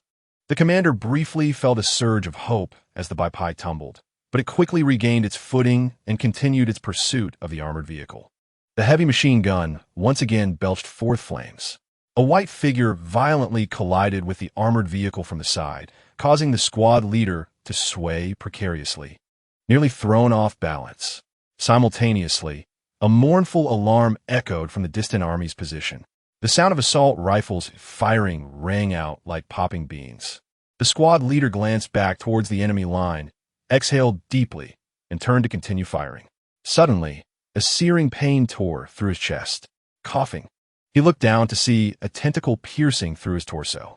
"Squad leader, A cry of alarm erupted as his body was hurled into the air. Boom, boom, boom. The G-58 Nanjiang defense line erupted with a barrage of artillery fire. Jiang Zhe, who had been warming himself downstairs, dashed up to the rooftop, where the anguished alarm from the Nanjiang position had already reached a crescendo. Upon arriving at the rooftop, Jiang Zhe beheld the artillery position enveloped in billowing smoke, accompanied by the deafening whistle of shells soaring towards the direction of the Nanjiang Expressway. Raising his binoculars, he observed the distant white fields, where massive clouds of black smoke and dirt ascended. At least 155 millimeters howitzers were firing simultaneously. The thunderous roar resonated across the vast fields, akin to the arrival of the thunder god. It's begun, Jiang Zhe murmured as he checked the time. It was 3:20 p.m., marking the official commencement of the Nanjiang sniping battle. The once tranquil heavens suddenly surged with chaos. Jiang Zhe fixed his gaze intently towards the G-58 expressway heading to Nanjiang. The shells fired by the artillery brigade were repeatedly razing walls of earth 2 kilometers from the defense line. Faintly, a white figure materialized within his viewfinder, followed by a second, a third, and a fourth. Observing the countless white figures surging forward like an avalanche, Jiang Zhe couldn't help but draw a sharp breath. In his previous life, he had only heard from surviving veterans about the massive white figure assaults in Nanjiang. Now, witnessing the sight of the white figures sweeping in like a tide still sent shivers down his spine. The number of white figures he observed was at least over 5,000. This was merely from the direction of Nanjiang, combined with other coastal cities of Daxia. The invading white figures numbered at least over 100,000. The rushing white figures raised a wall of snow, similar to a sandstorm sweeping across flatland. Whoosh! The piercing shrieks of 155 millimeters howitzer shells filled the air. The once tightly packed formation of white figures suddenly dispersed. The heavy artillery bombardment did not yield the anticipated results. One white figure was flung into the air by the shockwave of an explosion, only to shake its head and continue sprinting. Unless the artillery could detonate directly beside them, the shockwaves from human artillery were merely a stumble for the robust white figures. Another white figure, riddled with shrapnel, continued charging forward. After running 100 meters, it finally swayed and collapsed. As long as the wounds were not fatal, the white figures would only attack with greater ferocity. In mere seconds, over 5,000 white figures surged past the artillery brigade's designated blockade. The number of white figures killed by the explosions was scant. Their speed was too swift. The artillery could only fire once against such speed. Indeed, after a single round of bombardment, silence fell upon the artillery position. Soon, the white figures were upon the defense line, closing in within a 2-kilometer range.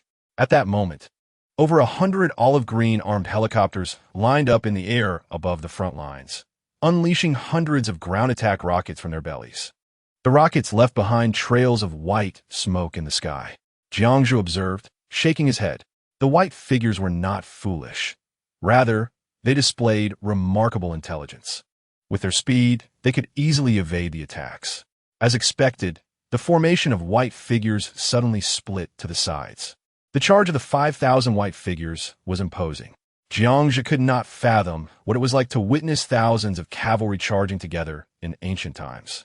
Yet, the sight of the white figures raising a wall of snow 3 to 4 meters high as they advanced was certainly not far removed from such a spectacle. On the rooftop, Jiang Zhe could distinctly feel the vibrations beneath his feet. The thunderous sounds of rockets exploded in the midst of the scattered white figures, sending large plumes of earth skyward. Occasionally, an unfortunate white figure was thrown into the air by the force of an explosion. Following that came the 30mm cannons mounted on the armed helicopters. Over 100 robust red ammunition belts formed a net of fire in the sky. On the ground, more than 200 of Daxia's latest 99B tanks formed a wedge formation in the front lines, beginning a counter-offensive against the white figures. The tremendous power of the 30mm cannons sent white figures flying through the air. Large wounds the size of a fist appeared on their massive bodies. Even those white figures who did not die instantly saw their speeds significantly reduced as they ran. This wave of assault claimed the lives of at least 20 white figures. However, the effectiveness was limited. The speed of the white figure's charge suddenly accelerated, rendering the armed helicopters incapable of effective targeting. Ground attacks yielded little result. The white figure surpassed a movement speed of 30 meters per second, causing the tank's advanced aiming systems to fail, forcing reliance on manual targeting. Amidst the thick smoke and the upturned snow and earth, the charge of the white figures showed no signs of slowing. The distance of 2 kilometers between the two sides closed rapidly in mere seconds. The armed helicopters had lost their formation, each fixated on a single white figure, relentlessly unleashing their ammunition. Rat-a-tat-tat. Over 200 heavy machine guns atop the tanks opened fire simultaneously. The dense barrage of bullets caused the frontmost white figures to stumble and roll in the snow. The ones behind them leapt up repeatedly. 100 meters, 50 meters, 20 meters, boom, boom, boom. The two waves of white and green collided violently, causing a slight pause between both sides. The heavy tanks, weighing 50 to 60 tons, swayed left and right under the impact of several charging white figures. In an instant, over 100 machine guns fell silent. The tanks, once approached by the white figures, were rendered nearly useless. At the moment of contact, Jiangzhe witnessed the 100 heavy machine guns atop the tanks being smashed into a heap of scrap metal by the claws of the white figures. Among the flying debris, dozens of machine gunners who failed to find refuge inside the tanks were also caught. Some soldiers were yanked away and hurled into the air by the white figures, only to be bitten in half before they even hit the ground. The battle between tanks and white figures erupted into chaos. The white figures did not linger to tangle with the tanks, but instead kicked up swirling snow as they charged towards the rear lines. Jiangzhe, binoculars in hand, resembled a statue. The most brutal battle was about to unfold. Along the sides of the G58 expressway were countless hastily constructed small hexagonal defensive bases. At this moment, within these defensive bases, various calibers of weapons, countless black muzzles, were aimed towards the direction of Nanjiang. Countless soldiers prayed for the battle ahead to deliver a crushing blow to the white figures. Everyone was alert. The enemy was upon them. In the defensive bases, the voices of their respective commanders began to resonate. The rumble of the white snow concealed the monstrous figures ahead, but the thunderous sounds of the white figures' charge had already arrived. Squad leader, where should I shoot? A soldier at the defensive position manipulated a heavy sniper grenade launcher. Aiming ahead, after licking his cracked lips, he turned to his squad leader and asked, "Aim for the head. No matter how formidable the creature, if its head is smashed, it can't survive," the squad leader replied, brushing the frost off his eyelashes. The rumble grew closer, causing the snow atop the sandbags to tremble slightly. Prepare, aim, and then fire. A white wave of snow appeared a few hundred meters ahead. A low growl could be heard emanating from within. The silhouettes of white figures emerged. 1, 2, 3. The squad leader's eyes widened in shock. My goodness, how are there so many? Open fire. Rat-a-tat-tat. Boom, boom, boom. At the squad leader's anguished shout, the light and heavy weapons at the defensive position fired almost simultaneously. Countless tongues of fire surged from the defensive fortifications. At the forefront, a white-skinned creature was struck in the head by a grenade launcher, its massive form rolling upon the ground. Squad leader, I took one down. A soldier exclaimed excitedly. Be careful. Before the soldier could retarget the white-skinned creature, the squad leader yanked him away from the spot.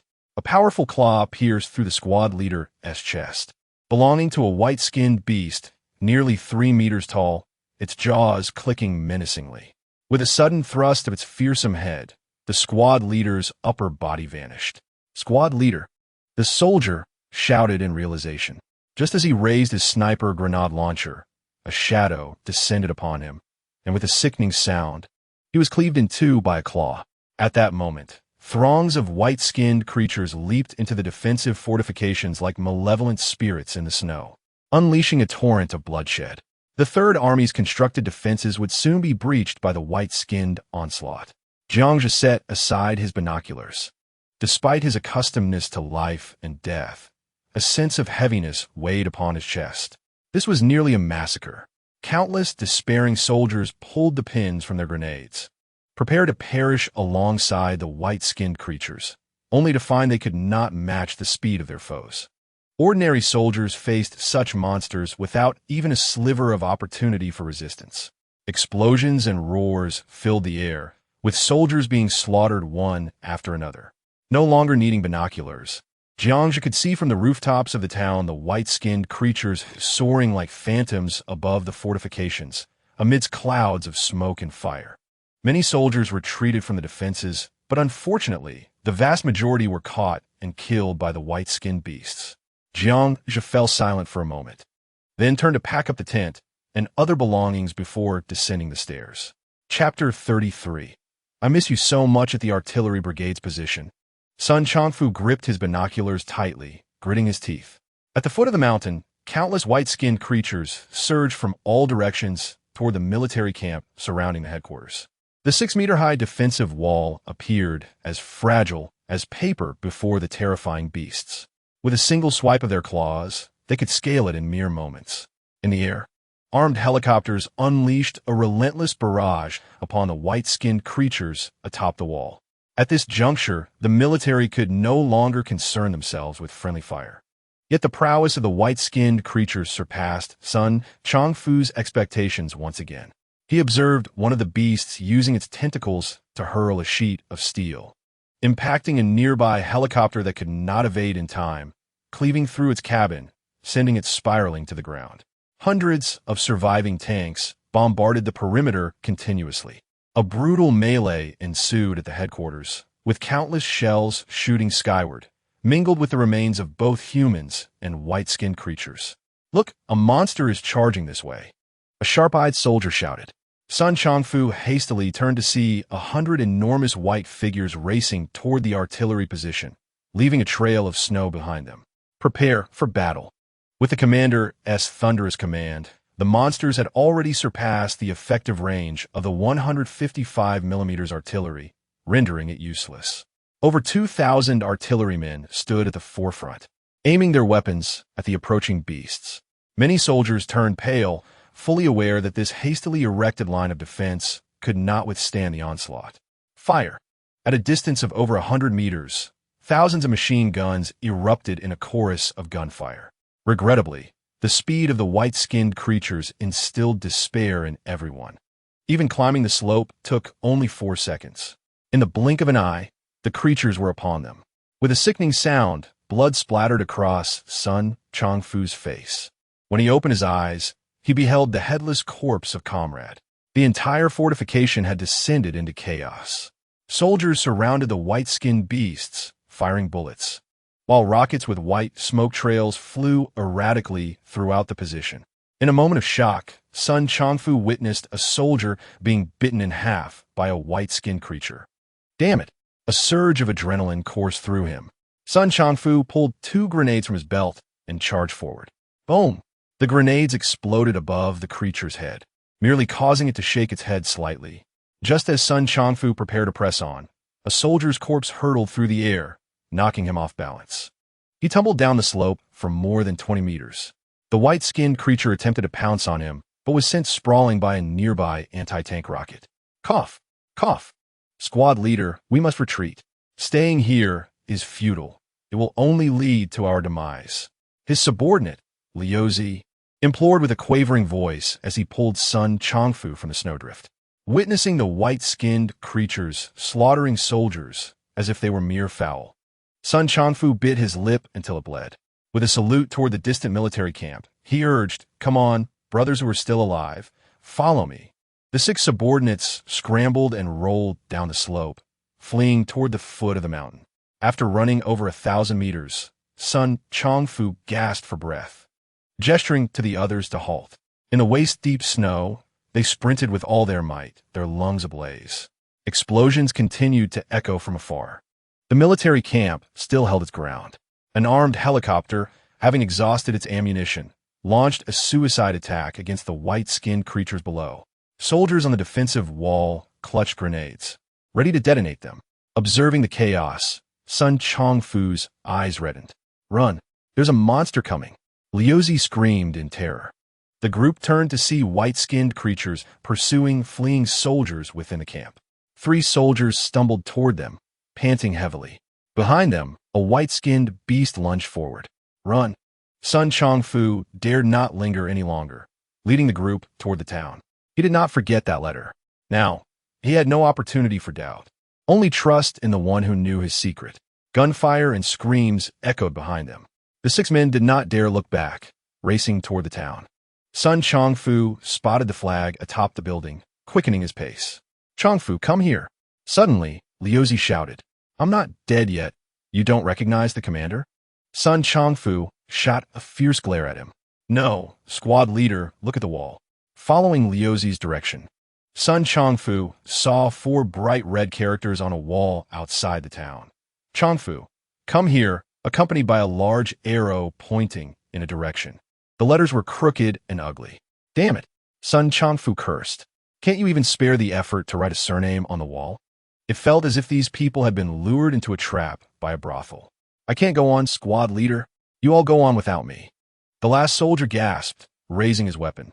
In the distance, the white beast stirred up a cloud of snow as it charged toward them. Don't stop. There are people inside who can save us. Sun Chongfu grabbed the soldier's arm, pulling him forward. Is that true? Liuzi shouted with excitement. I'm not sure. We'll find out when we get there. At worst, we die together. In the town streets, the walls were plastered with the bright red word Chongfu. Come here. Leaving no room for escape. Following the arrow's guidance, the 6 finally reached the distillery's exterior. Around the corner, the white-skinned creature skidded, crashing through a wall as it pursued them. The 6 quickly dashed into the fermentation workshop, where a narrow, iron door stood ajar. Sun Chongfu could no longer afford to hesitate. The sound of the white beast pursuit was growing closer. Hurry inside, they all shouted in unison, freezing at the door's entrance. Inside the workshop, just a dozen meters away, stood a figure clad in white cold-weather gear, with only a pair of eyes visible, manipulating a crude crossbow. 3 glaring crossbow arrows, as thick as a child's arm, were aimed at them, with grenades dangling from their tips. A large dog crouched beside them. Chongfu, step aside, Jiangzhe shouted. Sun Chongfu reacted, and the 6 men pressed themselves tightly against the factory wall. In the next moment, with a resounding crash, the iron door of the factory was smashed open. The white beast darted in like a flash of lightning. Simultaneously, the factory echoed with a dull howling and the crisp sounds of steel plates being struck. The 3 crossbow arrows struck the white beast with even greater speed and force. Boom! Creak! The white beast let out a piercing scream and was propelled backward by the power of the arrows, while a fireball erupted in the air. Sun Chongfu and the others were left dumbfounded. Whose son is this, so brave? The white beast lingered for less than 2 seconds before charging back toward the entrance. However, the recent explosion had wounded it. Large patches of charred skin adorned its gray-white body, and deep wounds continuously oozed black-purple blood. This time, Jiangzhe stepped forward to the crossbow and drew a dog-leg knife. Be careful. Sun Chongfu couldn't help but shout. The white beast only needed to leap once more to reach Jiangzhe's head. Yet, Jiangzhe remained calm and observant. Boom! The ground suddenly collapsed, taking the white beast down into a 10-meter deep pit. Without hesitation, Jiangzhe followed suit and leapt down. Squeal! A mournful roar emerged from the pit. Then, a series of dull thuds followed. In an instant, Jiangzhe threw a 30-ton steel ingot into the air, directly shattering the beast's lumbar vertebrae. He swiftly conjured a spatial blade, severing its tendrils and extracting its crystal core. By the time Sun Chongfu and the others cautiously approached the edge of the pit, they saw Jiangzhe pummeling the white beast with powerful punches. Damn it, because of you I lost my girlfriend. Damn it, making me run all over the place. After delivering 100 punches, Jiangzhe finally ceased his assault and looked up at the astonished Sun Chongfu. Pull off the mask. Jiangzhe's eyes sparkled with fervor. Pao Yi, I've missed you. Chapter 34. The battlefield with a clang. Jiangzhe climbed out of the 10-meter deep pit, wielding 2 knives. Sun Chongfu's curiosity about this young man intensified. Jiangzhe brushed off the dirt from his body and appraised his opponent, noting with satisfaction that the acne on his face was still present. Who are you? How do you know Tsue? Sun Pao Yi inquired. his brows twitching as he could no longer restrain himself, and pulled Jiangzhe's arm, whispering, "My name is Jiangzhe from Nanjing. You've seen the letter, right?" Jiangzhe recalled as he walked toward the fermentation tank. At this moment, there was no rush. The reason for sending the letter was to ensure that Sun Paoye's fate did not change after his rebirth. He had few friends and did not wish to survive alone with a pile of supplies in the apocalypse. Sun Paoye hurriedly followed, observing, "Thank you for saving these brothers. Why do you call me Paoye? I don't recognize you. Are you a cannon soldier?" "Yes." "Is your aim good? Then it's settled. I'll call you Paoye." Sun Paoye tugged at Jiangzhe's arm. "How did you know me?" "In my past life, I was the older brother, and you were my younger sibling. You were so ugly that our parents were going to abandon you. I was the one who saved you. Including today, I've saved you twice now." Just as Sun Paoye was about to curse, he suddenly recalled Jiangzhe's bravery in single-handedly taking down the white beast and promptly silenced himself. "Brothers? Nonsense. If I were as handsome as you, would I have to secretly crush on someone? I would have been in bed with them long ago." As they conversed, Jiangzhe opened the lid of the fermentation tank. "What the hell?" Jiangzhe exclaimed, leaping inside. Soon after, Duke and Xiaomi were carried out by the group. Xiaomi's cheeks were flushed, and her eyes were closed. The Duke hung his tongue out, snoring loudly. They had been intoxicated by the aromas emanating from the fermentation tank for nearly a day. Sun Paoye and the others widened their eyes and exchanged glances. A girl, a dog, what a combination. Countless thoughts drifted through their minds. "Give me a hand." Jiangzhe lifted Xiaomi, while Sun Paoye and the others carried the Duke. The group quickly exited the winery and entered the tallest three-story building in the town, placing Xiaomi and the Duke by the campfire. The seven of them ascended to the rooftop. In the distance, the rumbling of explosions reverberated intermittently. Jiangzhe and the others remained silent, quietly observing. Tat, tat, tat. An all-terrain vehicle sped toward the town through the snow, with 4 soldiers firing wildly. Behind them, 5 white beasts quickly pursued. 2 white beasts charged from the side, colliding violently. The all-terrain vehicle tumbled into a pit. "Quick!" Sun Paoye grasped Jiangzhe's arm. "Save them." Jiangzhe shook his head. "Paoye, think about it. If I had that ability, I wouldn't have written to you. I could single-handedly wipe out those white beasts and become a hero throughout the Great Xia, gaining fame and fortune, perhaps even play at being a general. Do you think I want to stand here watching the chaos?" Sun Paoye lowered his gaze, releasing Jiangzhe's arm, silently watching as the white beast slaughtered the soldiers in the vehicle.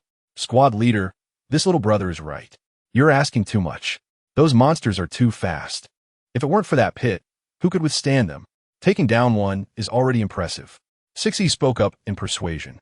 Indeed, the other soldiers murmured in agreement. Jiangzhe patted Sun Paoye's shoulder, getting used to it. Sun Paoye nodded. In this apocalypse, everyone needed time to adapt. Gradually, the sounds of gunfire thinned until they disappeared entirely. The world returned to the soft sound of falling snow. Boom! The few people on the rooftop hurriedly looked into the distance. Thousands of white beasts gathered, surging along the G58 highway, rumbling toward the horizon. "Where are they going?" someone asked. Jiangzhe slowly stood, surveying his surroundings. "I don't know." The group followed Jiangzhe down to the first floor. Just as they sat down, Xiaomi awoke, gazing bewilderedly at the 6 soldiers that had appeared. Duke and Xiaomi had missed the most brutal battle in Nanjing after a nap. "Come, let me introduce you. This is Xiaomi and Duke." Jiangzhe began the introductions. "You all sit. I'll go take a look at the battlefield." After chatting for a while, Jiangzhe stood up, shouldering his backpack. "I'll go with you." Sun Paoye and the others hurriedly rose. No, what if there are still monsters left outside? One sentence extinguished their thoughts. Jiangzhe was going to gather weapons and equipment, and more importantly, crystal cores. How could he take them along? After settling a few things, he took Duke and plunged into the heavy snow. Boom! A mound of snow erupted as Jiangzhe parked the snow motorcycle in front of the military defense line. Dense smoke stretched into the distance. The entire defense line was silent. Countless corpses of soldiers lay scattered around the position, gradually being covered by the wind and snow. By this time tomorrow, this brutal battlefield would vanish. Looking down at the bodies beneath him, Jiangzhe saluted before commencing his mission. Heavy machine guns, infantry fighting vehicles, tanks, ammunition. He rapidly scavenged until darkness fell, finally arriving at the military camp headquarters. This was the most brutal place along the entire defense line. Corpses. Countless dismembered soldiers piled from the entrance of the camp deep inside. Helicopter and tank wreckage was visible everywhere. Swish! A military knife sliced through the white beast's skull, extracting a crystal core. Jiangja flipped his hand, stowing the core into his spatial pocket. This was already the 15th one. He estimated that at least 200 white beasts had perished here. Stepping over numerous bodies, Jiangja advanced deeper into the military camp. Fortunately, having witnessed life and death in a previous existence, I remained unfazed. A mere ordinary individual would likely succumb to madness instantly. Suddenly, amidst the vast military camp square, several ambulances emblazoned with the Red Cross caught my attention. I opened the door of one of the vehicles and quickly began my search. After a moment of disappointment, I stepped into a nearby tent. Countless bloodstains marred the white sheets, and I beheld the lifeless bodies of numerous female soldiers, each one examined in turn. Suddenly, in a corner of the tent, I halted, slowly extending my hand to turn over one body. It was Chun Yun, her eyes wide with terror and helplessness. A gaping wound, the size of a fist, pierced her chest. I crouched down, gazing silently at her. After a prolonged moment, I retrieved a half-eaten chocolate bar from her pocket, breaking off 2 pieces. One piece I placed in my mouth, while the other found its way to Chun Yun's slightly parted lips. Taking a deep breath, I closed her eyes gently. "Sister, this time, I will take you away." With that, her body vanished. Gasping for breath, I could scarcely recall how many pieces of equipment I had collected. Anything intact and usable was stowed away in my space. Even if I had no immediate need for these items, they could be exchanged for supplies or people at other safe havens. In the early days of the apocalypse, the worth of a single firearm or a bowl of noodles was immeasurable. Throughout the night, I roamed the battlefield like a specter in the darkness. Even the artillery from the brigade, where Pao Yi had once resided, was now secured within my space. With a swift stroke, I dispatched a wild dog attempting to ambush me, flicking the blood and fur from my blade before kicking the carcass aside. After some time, the surrounding animals had caught the scent of food. This place would soon become a paradise for them. At that moment, the dawn began to break. The supplies I could gather were nearly exhausted, particularly the white crystals, of which I had amassed 211. This quantity would drive all factions in the apocalypse to madness, representing the potential to create 211 first-tier transcendent beings. With a stroke of luck, it might even yield 3rd or 4th-tier transcendent entities. Surveying my surroundings, I mounted my snowmobile. As the engine roared to life, I sped towards the town. Chapter 35, Pawsey Mountain, August 30th. On the 10th day of the apocalypse, over 200,000 white-skinned creatures launched an assault on the coastal defenses of Daxia. The main defense lines of Nanjing, Jinshan, Qingdong, Modu, Fuzhou, Hangjing, and Xiangao were breached, leading to the near annihilation of the Daxia's main military forces. The white-skinned marauders surged inland, wreaking havoc across the entirety of Daxia, while the small coastal nations of Nanyue, Miantian, and Taigua faced near obliteration. Across the vast expanse of Blue Star, only the most powerful nations, such as Daxia, the Lighthouse, and Bear Country, continued to struggle for survival. Outside the town, 8 figures stood atop the highest point. Salute. Paoyabarkit. 6 soldiers raised their right hands towards the distant military camp. A heavy snowfall had blanketed the battlefield, extinguishing the acrid smoke of war. Only the silhouettes of the military camp, still standing amidst the wind and snow, and the towering artillery barrels could be discerned. Let us proceed. The road ahead is long. I descended the stairs first, followed closely by my companions, each burdened with hefty backpacks. Before long, the entire town vanished from sight. With the addition of Pao Yi and his 6 men, my distractions were significantly reduced. I merely needed to lead the way.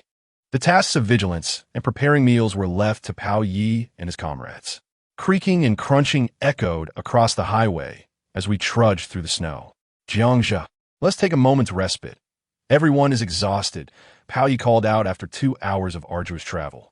I had initially intended to commandeer an infantry fighting vehicle, but feared its noise would attract the white-skinned creatures. Though the likelihood was minimal, I was unwilling to risk it. Pao Yi and the others were equally breathless, with even the Duke panting heavily, his breath forming clouds of steam that enveloped his canine head. However, Xiaomi appeared to be in good spirits. "Let us rest for an hour," I suggested, leading the group to take shelter in a culvert beneath the highway. Pao Yi and his men returned from a nearby thicket, arms laden with branches. A fire was soon lit, and the 8 of us, along with the dog, gathered around it. "Brother, where are we headed?" Xiao Mi inquired, clutching my arm after a brief respite. "To Paozi Mountain." "Where is that?" Pao Yi and the others gazed at me intently. "Approximately 200 kilometers from here. There's a refuge point."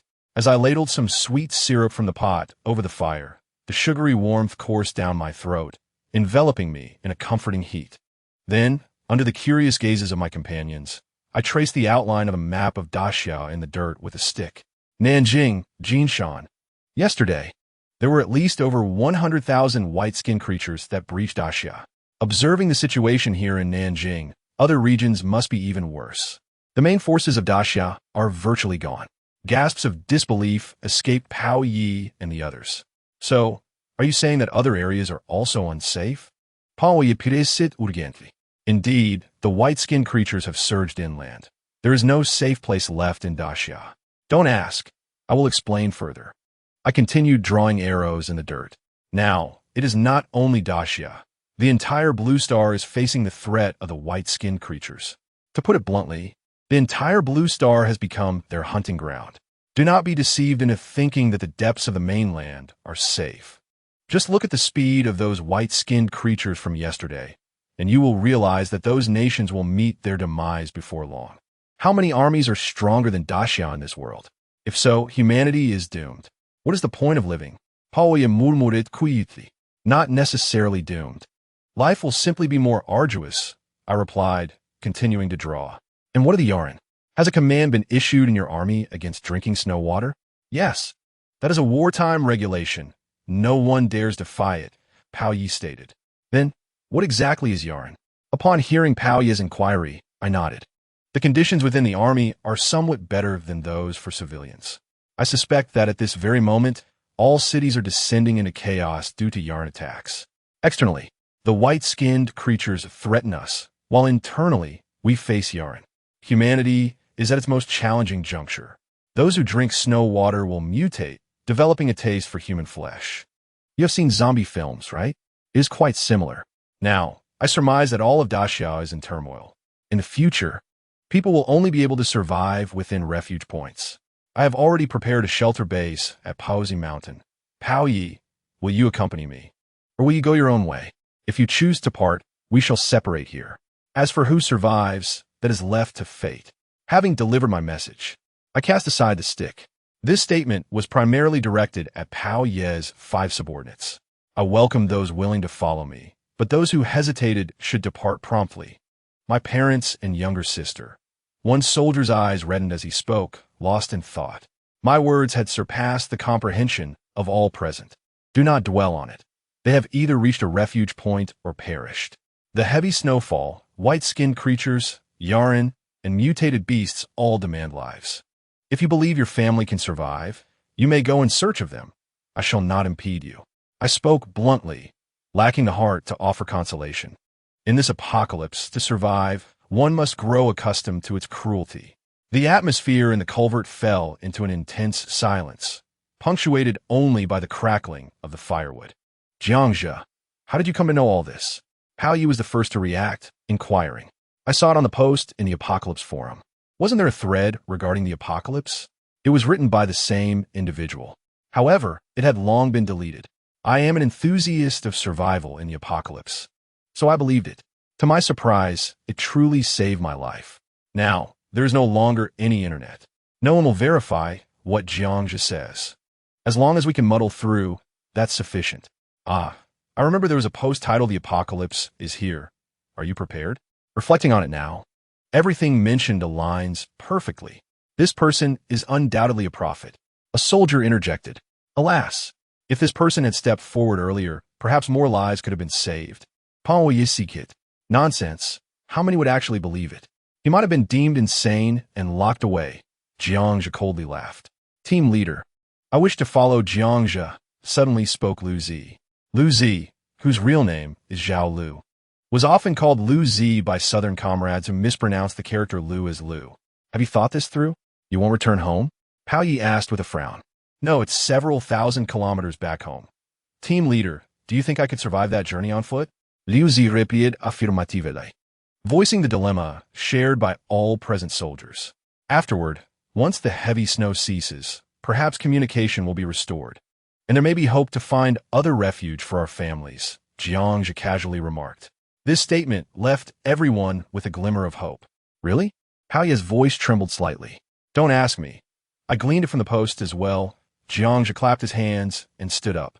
If Pao Yi impulsively rushed to find Cui Cui, it would all be for naught. Chapter 36 Survivors in the Village. Are you all certain you want to follow me? Absolutely. 6 voices chimed in unison. Pao Yi understood in his heart that to survive, they must rely on this young man. Inside the cavern, the 8 had already risen, each preparing their gear. All right, you may follow me. From now on, we will band together to survive in this apocalypse. However, let me make this clear. This team will follow my lead. If you cannot accept that, we shall part ways immediately. If anyone agrees now and later gives me trouble, I can kill the white-skinned and I can kill you too. Jiangzhe looked calmly at the 6 individuals. Ignoring Duke Xiaomei, they were bound to follow him for life. Pao Yi's character was also commendable. He had risked his life in the previous life working alongside him. Jiangzhe's words were meant for these 5 individuals.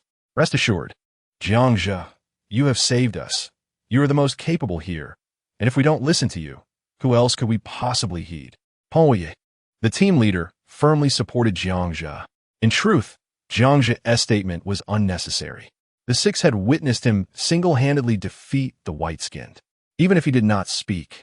The current team instinctively regarded him as their leader. They were not fools. With such a strong man leading, the hope of survival would be immense. Swish! Jiangzhe severed the head of a mutated wild dog with a single stroke. A sharp scream erupted from Xiaomei nearby. The dog-leg knife in her hand flew out, pinning a black wild dog mid-leap against the wall. Subsequently, the entire room fell silent. Surrounding them lay the corpses of several wild dogs, riddled with wounds. Duke, go watch at the door, Jiangzhe ordered, sending the Duke to keep watch. 2 hours after emerging from the cavern, the 8 arrived at a highway service area. Just as they prepared to rest, they were encircled by a pack of predatory wild dogs. Thankfully, the Duke's keen hearing prevented any injuries. Head, have these dogs mutated from drinking snowmelt? Pao Yi approached with a grim expression. Currently, Pao Yi and the others held the Dacia military's QLU-11 ultra-lightweight individual grenade launcher. The original assault rifles have been discarded, as they were now only effective against ordinary humans and useless against any mutated creatures. The power of the 35mm explosive rounds was tremendous. In a moment of urgency, Pao Yi had fired 2 rounds, directly obliterating the wild dogs. However, Pao Yi was not in a good mood. According to previous power levels, a single 35mm round should have turned a wild dog into mincemeat. Yet now, the defensive strength of these wild dogs was astonishing. Be cautious, Pao Yi. I would not want to painstakingly rescue you only to end up burying you. Moreover, you all need to learn how to use cold weapons. Gunfire can easily attract the white-skinned. We must quickly train Pao Yi and Lu Zi in cold weaponry. If we can avoid using firearms, we should. Jiangzhe remarked as he drew the dog-leg knife from the wall. A black dog, larger than the Duke, fell to the ground, its body covered in patchy bald spots, with muscles bulging like fists. It appeared exceptionally fierce. No one would have guessed it was a Labrador from before the apocalypse. Don't throw it away. Suddenly, Jiangzhe called out to De Bing, who was about to dispose of the dead dog. De Bing, whose real name is Li Qinfei, hails from Nanha and is characterized by his large head, which he claims is due to eating oversized steamed buns since childhood, thus earning him the nickname De Bing. What do we do? Da Bing was momentarily stunned. Jiangzhe approached, slicing open the abdomen with the dog-leg knife. Tighten it, then have De Bing and Pao Yi grasp the dog's forelegs. With a swift motion, the dead dog transformed into a vibrant red mass of meat. Its entire skin peeled off. Head, you're not suggesting we eat it, are you? De Bing quickly realized, exclaiming in shock. Jiangzhe tossed the skin dog into De Bing's arms, who was astonished, thinking that someone was still cultivating crops and raising pigs and cows in such times. From now on, as long as we can survive, we can eat anything except excrement. Pao Yi and the others exchanged glances, speechless. Xiao Mei, observing their expressions, chuckled lightly, saying, "My brother says some even eat cockroaches. I would never eat that." Lu Zi vowed from the side. "All right, we've dealt with it. Tonight, we shall have dog meat hot pot." Jiangzhe clapped his hands to assign tasks. The Duke at the door immediately shivered, standing upright, eyes wide open, watching the distance. Now, he was the most loyal sentinel. Woof woof. Just as they finished processing 20 or so wild dogs, the Duke barked at the entrance. Everyone swiftly rose, aiming at the doors and windows. "Duke!" A quiet command, and the Duke entered, wagging his tail, with his mouth grasping at Pao Ye's pant leg. Jiangzhe gestured for everyone to calm down. It cannot be the white-skinned outside. Otherwise, the Duke would have run back by now. Approaching the door, Jiangzhe saw a plume of smoke rising from a village 500 meters away beneath the highway. Through the binoculars, he observed someone vigorously waving a red bedsheet. It appeared that survivors had heard the gunfire. "Team leader, should we go?" Pao Yi beside him also spotted the movement. Jiangzhe pondered for a moment and decided to go. It would be worth checking, as there might be something we need. He had to feign searching for supplies. Otherwise, one backpack would not explain the need for food and drink. The Duke led the way as the 8 cautiously approached a courtyard to the west after crossing the intersection. The village was not large, consisting of about 100 households, with a country road nearby. "Stop!" Jiangzhe called out sharply, and the others halted in front of a common farmhouse courtyard. On the wall of the courtyard, there was a stone tablet painted with dark red bloodstains. Jiangzhe stepped forward to examine it closely, frowning. This was the blood unique to the mutated humans. He rubbed his foot in the snow at the entrance for a moment, revealing a severed arm covered in black veins. This was the arm of a mutated human. No sooner had he spoken than a crack appeared in the door. A beautiful woman's head emerged, resembling the exquisite charm of a blade-cut beauty from the cold lands. I just heard the gunfire. Indeed, you are soldiers, how splendid." The woman, upon seeing the military uniforms on Sun Pao Yi and his companions, immediately expressed her joy. "Where have you come from?" Jiangzhe inquired as the woman fully emerged, standing at the entrance and glancing around.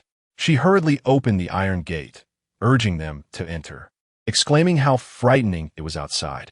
Jiangzhe exchanged a cautious glance with Pao Yi and the others as they stepped into the spacious courtyard, which was notably clean, with houses adorned in white tiles on all sides. In the center stood an apple tree, its emerald leaves long gone, leaving a bare site. The remaining green fruits had frozen into icy lumps. "Rest assured, these are military personnel," the woman called out to the surroundings. From the houses, a dozen men and women wielding tools such as rakes, shovels, and kitchen knives emerged, a lineup of strikingly handsome faces.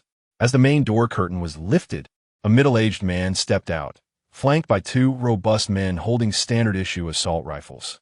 Upon spotting Sun Pao Yi and his group, his face lit up with delight. Who would have thought we would encounter brothers from the army? "Come in, it's warm inside." He warmly ushered Jiangzhe and the others into the room. Inside the spacious living area stood a cast-iron coal stove, dispelling the cold and providing a comforting warmth. Several rolled-up blankets lay on the floor, and a large pot of boiling water was on the stove, surrounded by small stools. The living room was ample enough to accommodate more than 20 individuals, as sofas and other furniture had been moved outside. "Brother, could you share the current situation of the military with me?" the man urged as he attempted to invite Pao Yi to sit on a stool. "You have mistaken. He is our leader." Pao Yi stepped back, yielding to Jiangzhe. "Oh, this young brother is." The man regarded Jiangzhe with curiosity. Inside the room, the others looked equally astonished at Jiangzhe, primarily due to his youthfulness and striking features, lacking the stern aura typical of soldiers. Jiangzhe calmly nodded. "I am Jiangzhe from Nanjiang. And you?"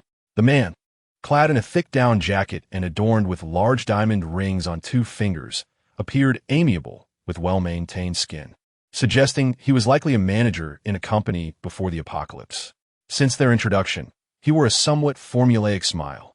As Jiangzhu observed the group, although not in the best condition, possessed refined features, not the countenance of laborers. He even noticed two young men leaning against the wall, unconsciously forming delicate hand gestures. Little brother, I must have underestimated you. I am Du Tao from Nanjiang Extinction Cultural Media Company, and these are my colleagues who followed me in escaping. Du Tao sighed. We barely made it back from G58 yesterday. It was horrific, truly horrific. Jiangzhu understood why this group appeared somewhat different. They were indeed from a streaming background, a line of small influencers.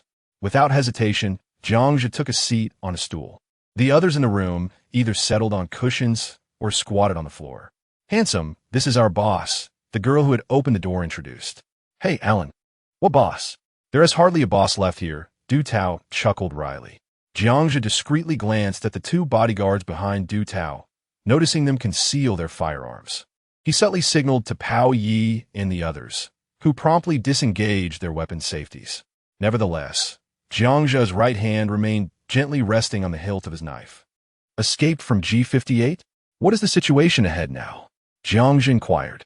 Beside him, Xiaomi, obediently leaning against him, had become attached to him since the day she had washed his feet. It's terrifying. Many of the refugees have turned into man-eating monsters. Fortunately, we were at the back of the group. We dared not venture further and had to turn back to see if we could find the military, Du Tao lamented, stroking his ring. Indeed, handsome, you cannot imagine how horrifying those people have become. They bite on sight. Whoa, my two sisters. Alan began to sob. If it weren't for Director Du leading us, we women might have perished, she continued. Those transformed individuals are exceedingly fast. They can lift a person with one hand. It's frightening, a young man exclaimed, his face filled with terror. The room erupted in anxious chatter regarding the mutated beings, their expressions fraught with fear. When we left the company, there were over 50 of us. Now, as you can see, only a handful remain. Du Tao surveyed the room, the atmosphere growing somber. Uncle, the military in the back is gone too. It was my brother who saved a few of them. We are also preparing to leave. Xiaomi suddenly raised her head, addressing Du Tao. Du Tao's expression changed abruptly as he knelt beside Xiaomi. Little girl, what did you say? His voice trembled. The room fell silent as everyone stood up in unison. Xiaomi, frightened, hid behind Jiangzhu. At that moment, Jiangzhu stood up. Du Tao, do not go back. There are no military personnel left. You should find another place to settle. He prepared to leave. Bang. Du Tao gasped Jean Zs tightly. Is it truly gone? His eyes widened with a glimmer of hope, hoping his fears were unfounded. Most have perished, Jiangzhu replied.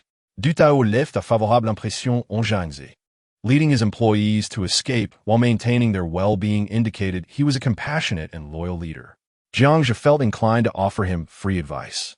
At this moment, Pao Yi spoke.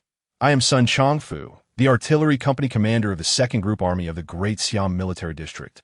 Everyone, a group from the 3rd Military District was annihilated yesterday. Take care of yourselves. Inside the room, the dozen individuals looked dumbfounded. They had intended to return for military protection, only to discover that even the military no longer existed. Jiangzhu reflected on their fortune. They had returned without encountering any white-skinned beings. It was no wonder Du Tao could be a boss. He truly was favored by fortune. Ooh, I don't want to die. I'm still very young. Alan quietly wept. At this, all the girls in the room clung to one another in despair. Jiangzhu signaled to Chongfu. They prepared to leave. Suddenly, the dog Duke dashed out of the room. Alert! Jiangzhu swiftly drew his knife and stepped outside. Quickly to the basement. The room erupted in chaotic footsteps. Woof woof. Duke rushed to the entrance, barking at the wall outside. Duke, come back. At that moment, Jiangzhu stepped out of the main room with his knife drawn, while Chongfu and the others knelt, aiming at the entrance. Creaking sounds echoed as Jiangzhu heard hurried footsteps. Bang, bang, bang. Du Tao, open the door, open the door. A man's urgent voice called from outside. Jiangzhu dashed forward, swiftly pulling the man inside. His knife pressed against the man's throat. The man, bearded and in his 30s, looked at Jiangzhu in terror, frost clinging to his beard and eyelashes, his entire body trembling uncontrollably. What are you doing? Jiangzhu coldly demanded. I saw those mutated beings, the man finally managed to utter. At that moment, Du Tao rushed out of the main room. Little brother, you got it wrong. He is Chao Wang. This courtyard belongs to him. Jiangzhe lowered his knife. How many did you see? At least 10, if not 15. I was digging vegetables in the field when I saw them rushing over from that direction. Chao Wang pointed towards the highway service area. At that moment, Jiangzhe also noticed the bag of urea he was holding, his gaze shifting as realization dawned upon him. It was the carcass of a wild dog that had attracted the Heraldng. The stench of blood. Fortunately, when they arrived, they had concealed the skinned dog meat in a tree hollow at the village entrance. As long as no sound was made, the dozen or so Heraldng would not find this place. Do not speak. Jiangzhe gestured to Pao Yi and the others. Rest assured, I've had the bodyguards take those people down to the basement, Du Zong said, cold sweat already dripping from his forehead, quickly turning to ice. Jiangzhe waved his hand, and a few of them slowly retreated under the eaves. Suddenly, chaotic footsteps echoed from outside the door, accompanied by heavy breathing, as if several bulls were standing outside. A roar erupted at the entrance, followed by a thunderous crash as the iron door violently shook. Damn it, who's bleeding? Jiangzhe bellowed. Chapter 38. Fierce with a violent tremor, the heavy iron door shuddered, and the thick expansion screws at each corner flew off like bullets. The door slammed heavily onto the ground. At the entrance, a dozen Heraldng with faces covered in black veins, sporting triangular fangs and grayish skin, charged in with wild eyes. Many of the Heraldng had exposed arms and thighs, their lean muscles coiling together like roots. Brandishing various weapons, they rushed in with ferocity. Holy crap! Du Zong and Chao Wang cried out in despair, scrambling back into the living room. Little brother, run. You won't be able to stop them. There's a cellar inside, Du Zong kindly reminded. Stop. Pao Yi, don't fire. Hold the door. Duke, get back. Jiangzhe kicked the Duke back as he attempted to charge forward, armed with a straight-blade military knife in his left hand and a dogleg knife in his right. Jiangzhe stood at the forefront, his calm gaze fixed on the approaching Heraldng. Pao Yi and the others hesitated for a moment before retreating into the room, bringing a table to barricade the door. The stainless steel security bars on the windows allowed a few of them to peer out at Jiangzhe in the courtyard. You guys, brother, Du Song stuttered, pointing at Jiangxi.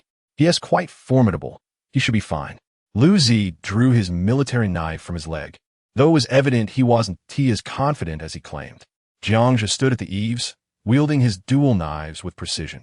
The Heraldng possessed great strength and speed, but this was merely in comparison to ordinary humans. They were not on the same level as the Bai Pai. These beings could survive in the wilderness, even in temperatures plummeting below 40 degrees Celsius, exhibiting some diminished traits of the Bai Pai. During the apocalypse, Jiangzhe had heard that the number of humans transformed into Heraldng across the entire blue planet likely exceeded over 10 billion. In the future, humanity would struggle for survival alongside Heraldng, Bai Pai, and wild animals on the surface. A male Heraldng, with bulging knuckles, let out a low growl as he raised a wheel axle above his head, aiming to smash it down on Jiangzhe. The 30 to 40-pound axle whistled through the air. With a swift kick, Jiangzhe sent the current Heraldng flying backward, crashing into the central fruit tree of the yard. Taking a step forward, Jiangzhe used his left military knife to block a wooden stick entwined with barbed wire, while his right dogleg knife flashed with cold light. In an instant, two heads flew into the air, splattering dark red blood onto the glass behind him. I can't believe it. He is so powerful. Du Zong's eyes widened, his voice cracking. Of course, if the head isn't formidable, how can it be called a head? The tension on Pao Yi and the others' faces eased slightly. Jiangzhe stood like a god of war on the ancient battlefield, wielding dual knives at the front door. Each strike inevitably found its mark on the Heraldng's neck. A cold gleam flashed with every swipe, each strike swift, fierce, and precise. Every blow resulted in a spray of dark red blood. With a final roar, a female Heraldng charged forward, her almost entirely white eyes glaring. With a swift motion, Jiangzhe decapitated her. A spinning kick sent her head flying, covering a distance of 5 meters before crashing into the first Heraldng he had kicked. The Heraldng fell to the ground, and, as it stood up, Jiangzhe's dogleg knife pierced its neck, sending it crashing back into the snow. The courtyard fell silent. Although it seemed slow, the entire encounter lasted less than 30 seconds. 15 headless corpses of Heraldng lay in the yard. Jiangzhu approached, slicing through the neck of one of the fallen with his dog-leg knife, causing the head to drop. Frowning at the bloodstains on his down jacket, he realized he would need to change into another one. Just as Jiangzhu turned around, he heard retching sounds from beneath the eaves. The women were shivering, huddled together, covering their faces, too frightened to look or make a sound. How you guys come here? Jiangzhu ignored everyone else and waved to Lu Zi and the others. Once they gathered, he used the dog-leg knife to cut open the Heraldng's clothing, revealing a flat chest. With a swift motion, he sliced through the skin, exposing a pristine, white skeleton beneath. Do you see? Heraldng are not afraid of small-caliber firearms. After mutation, their bones rapidly regenerate. The original ribs have transformed into a plate-like structure. Jiangzhu tapped the bone with a knife handle, producing a dull sound. It's as though they've got a layer of skeletal armor beneath their skin. Their weakness lies in the neck. Jiangzhu pointed to the neck of the Heraldng corpse, indicating that there was no bone growth there. If you encounter them in the future, aim for the neck. Striking elsewhere might not guarantee a one-hit kill. Pao Yi squatted down, observing carefully before nodding. Du Zong, please help deal with these corpses. We need to leave. It's been a pleasure meeting everyone. After wiping the blood off his knife onto the snow, Jiangzhu instructed the pale-faced Du Zong and turned to leave. Little brother, wait. Du Zong, réalising, hurried over but slipped on the frozen blood beneath him, landing heavily on the ground. He quickly grabbed Jiangzhu's pant leg, scrambling back up. Little brother, I have a way to leave Nanjiang, but we need to cooperate. Oh, Jiangzhu turned around, intrigued. What method? A helicopter. Their SA General Airport, 30 kilometers away. A month ago, the company purchased a helicopter. Since we haven't applied for a flight route yet, it's been sitting at that airport. I saw it a few days before the snow began, still parked in a hangar. If we go to the airport and get the helicopter out, we can definitely escape. Du Zong spoke rapidly, excitement in his voice. Jiangzhu's terrifying prowess had given him hope for survival. Wait, Jiangzhu furrowed his brows. What about the pilot? Pengye, can you fly? Who knows how to fly that thing? I only touched an armed helicopter from the army before. Pao Yi and the others shook their heads. I have a sister who studied it. She hasn't obtained her pilot's license yet, but she can handle it. Du Zong's words sparked a glimmer of hope in Jiangzhu's eyes. With a helicopter, he could avoid countless troubles on the road. A 200-kilometer journey would no longer rely solely on his legs. Such fortune was rare. Back at the Nanjiang defense line, Jiangzhu had planned to acquire an armed helicopter. But unfortunately, all over 100 helicopters were destroyed, none left intact. He never expected to find such an opportunity with Du Zong here. All right, let us discuss it inside. No, absolutely not. Just as Jiangzhu turned to head back, a female voice rang out from inside. The voice carried an undeniable authority. A voluptuous woman emerged from the throng behind, her features striking yet composed, appearing to be in her 40s. Her phoenix-like eyes glared fiercely at General Du, exuding an aura of intimidation.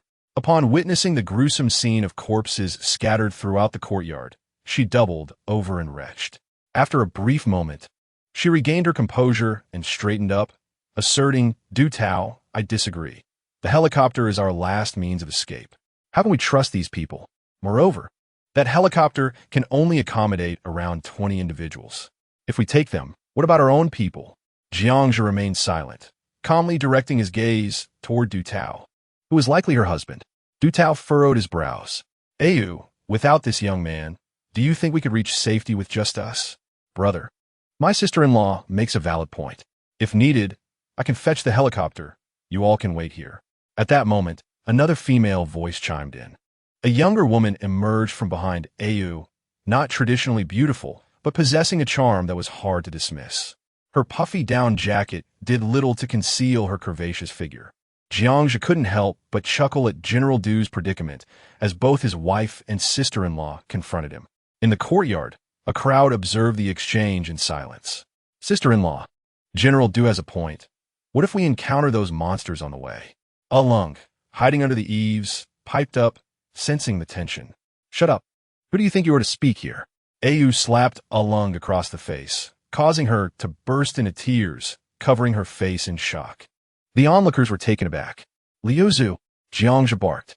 Liuzu, youthful and impulsive, was about to defend the beautiful woman when Jiangzhe's gaze halted him. After all, this was a family matter for General Du, and involving oneself in a dispute among women was troublesome. Heraldng, you know nothing. Indeed, Heraldng, apologize to your sister-in-law quickly. The surrounding company members chimed in, swiftly isolating Heraldng. Jiangzhe glanced at General Du, who wore a pained expression yet remained silent, indicating he was often overruled by his wife.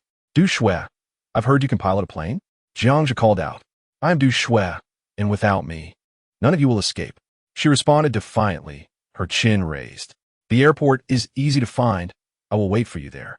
Jiangzhe retorted with a cold smirk, gesturing for Pao Yi and the others to prepare to leave. Tommy stopped them. You pretty boy, what do you mean by this? Au shouted sharply. Two bodyguards behind her immediately raised their assault rifles.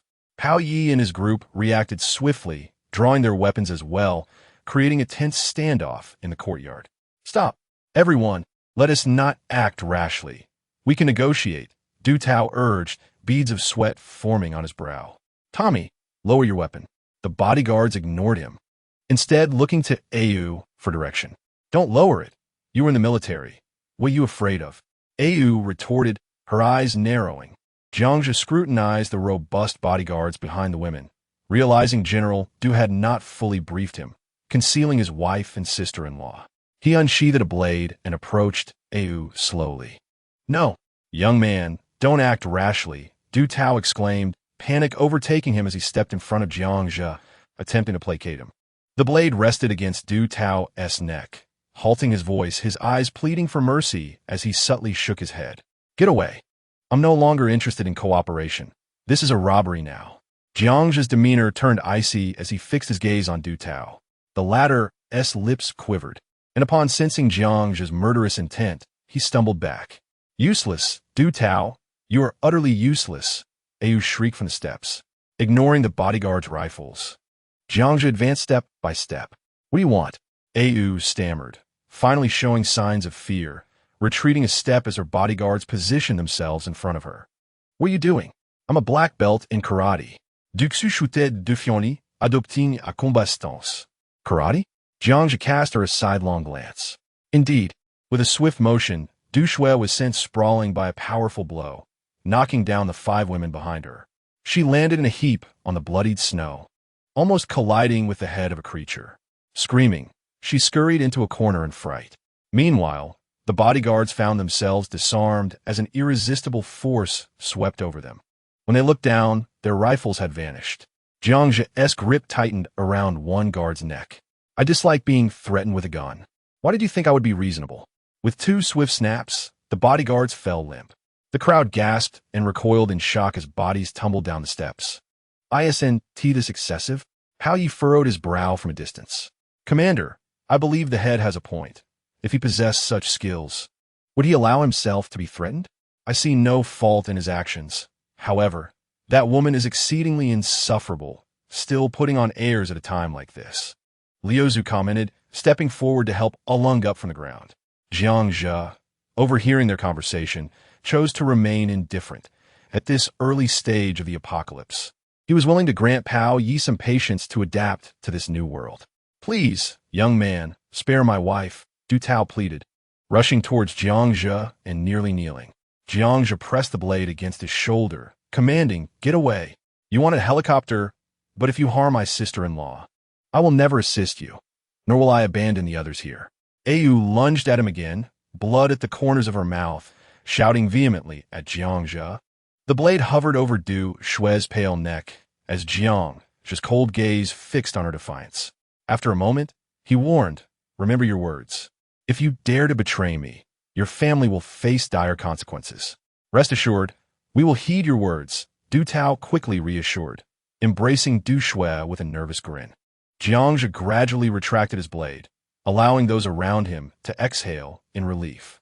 The women opposite him gazed at Jiangzhe, fear evident on their faces. They had not expected this seemingly pristine young man to be so ruthless in his actions. Tommy, wake up. Tommy, oh no. To Jiang's surprise, Yu, after a moment of shock, collapsed in tears over one of the bodyguards. Jiang smirked, glancing at the downcast Du Tao. The world of the affluent was indeed chaotic, with bodyguards, mistresses, and convoluted tales. It seemed this woman had not spared any effort in manipulating Du Tao. With a sudden thought, he directed Yu, "Go and dispose of the bodies outside. Throw them far away, quickly." Jiang pointed at a few frightened young men within a crowd. They paled, hastily complying, while retching as they dealt with the creature's remains. Daving, "Take 2 brothers to keep watch, then fix the gate." After issuing his commands, Jiang gestured to Du Tao, "General, let us head inside." Half an hour later, a group sat quietly outside, Duxu et Aigrecu, both leaning against the wall in silent tears. Jiang sat beside the stove, tossing a few cigarettes to Pao Yi. "Care for one?" Du Tao quickly took it, expressing his gratitude, having not drawn this item for many days. "Brother, could you possibly spare me one?" Suddenly, Chao Wang timidly inquired from the crowd. Beside him stood a woman, adorned with a thick headscarf and cradling a 2-year-old infant. This was Chao Wang's wife, who had remained in the bedroom with Du Shui and the others. Jiang nodded, tossing one to him. "What are you doing? Why aren't you with the others at the evacuation point?" Chao Wang hastily lit it, sending his wife and child to another room. Taking a deep breath, he introduced himself. Chao Wang was the owner of the courtyard, originally working in Nanjing City as a mechanic specializing in heavy-duty trucks and construction machinery. When he heard that the military was hiring excavator drivers during the heavy snowfall, the prospect of earning 4,000 a day tempted him. Moreover, he was uneasy about leaving his wife alone with their 2-year-old son at the evacuation point. Thus, he allowed them to stay home while he rushed to the military camp to help establish defensive lines, only evacuating with the last group. Following an attack by the people on the evacuation team, he and Du Tao's group had escaped back to his home. It was Du Tao who agreed to let Chao Wang take his wife and child to the airport, prompting him to work diligently to provide food and drink for the group. Jiang glanced out the window. The sky had darkened, and they would have to wait until morning to operate the helicopter. He also needed to keep a close watch on Du Shui. As for whether the helicopter could accommodate everyone, Jiang felt no concern. The outside world was perilous, and losing 2 people was hardly surprising. Chapter 40. Good People and Bad People dinner was served. The 2 girls struggled to chop the frozen cabbage and potatoes, as hard as stones, throwing them into the pot. A handful of salt and soy sauce were added to simmer into a pot of vegetable soup. "Little brother, we only have this much food. I'm afraid you'll have to make do," Chao Wang said, ladling a bowl of thick soup for Jiang. Meanwhile, Du Tao and his group eagerly dug into their meal. Jiang looked at the pale cabbage in his bowl and smacked his lips. In his past life, this bowl of soup could have been a lifesaver. However, in the present circumstances, he had no appetite. Even if it were palatable, he would not eat it. Setting the bowl aside, Jiang retrieved a can of beef from his backpack. With a loud pop, the aroma of beef filled the room. Du Tao's group looked on as even the Duke indulged in beef, making their soup seem unappetizing. Jiang picked up an empty can and tossed it at Lu Zi's head. This fellow had actually given the can to that Alon without even touching it. How outrageous! "Lu Zi, do you know where this can came from?" he asked.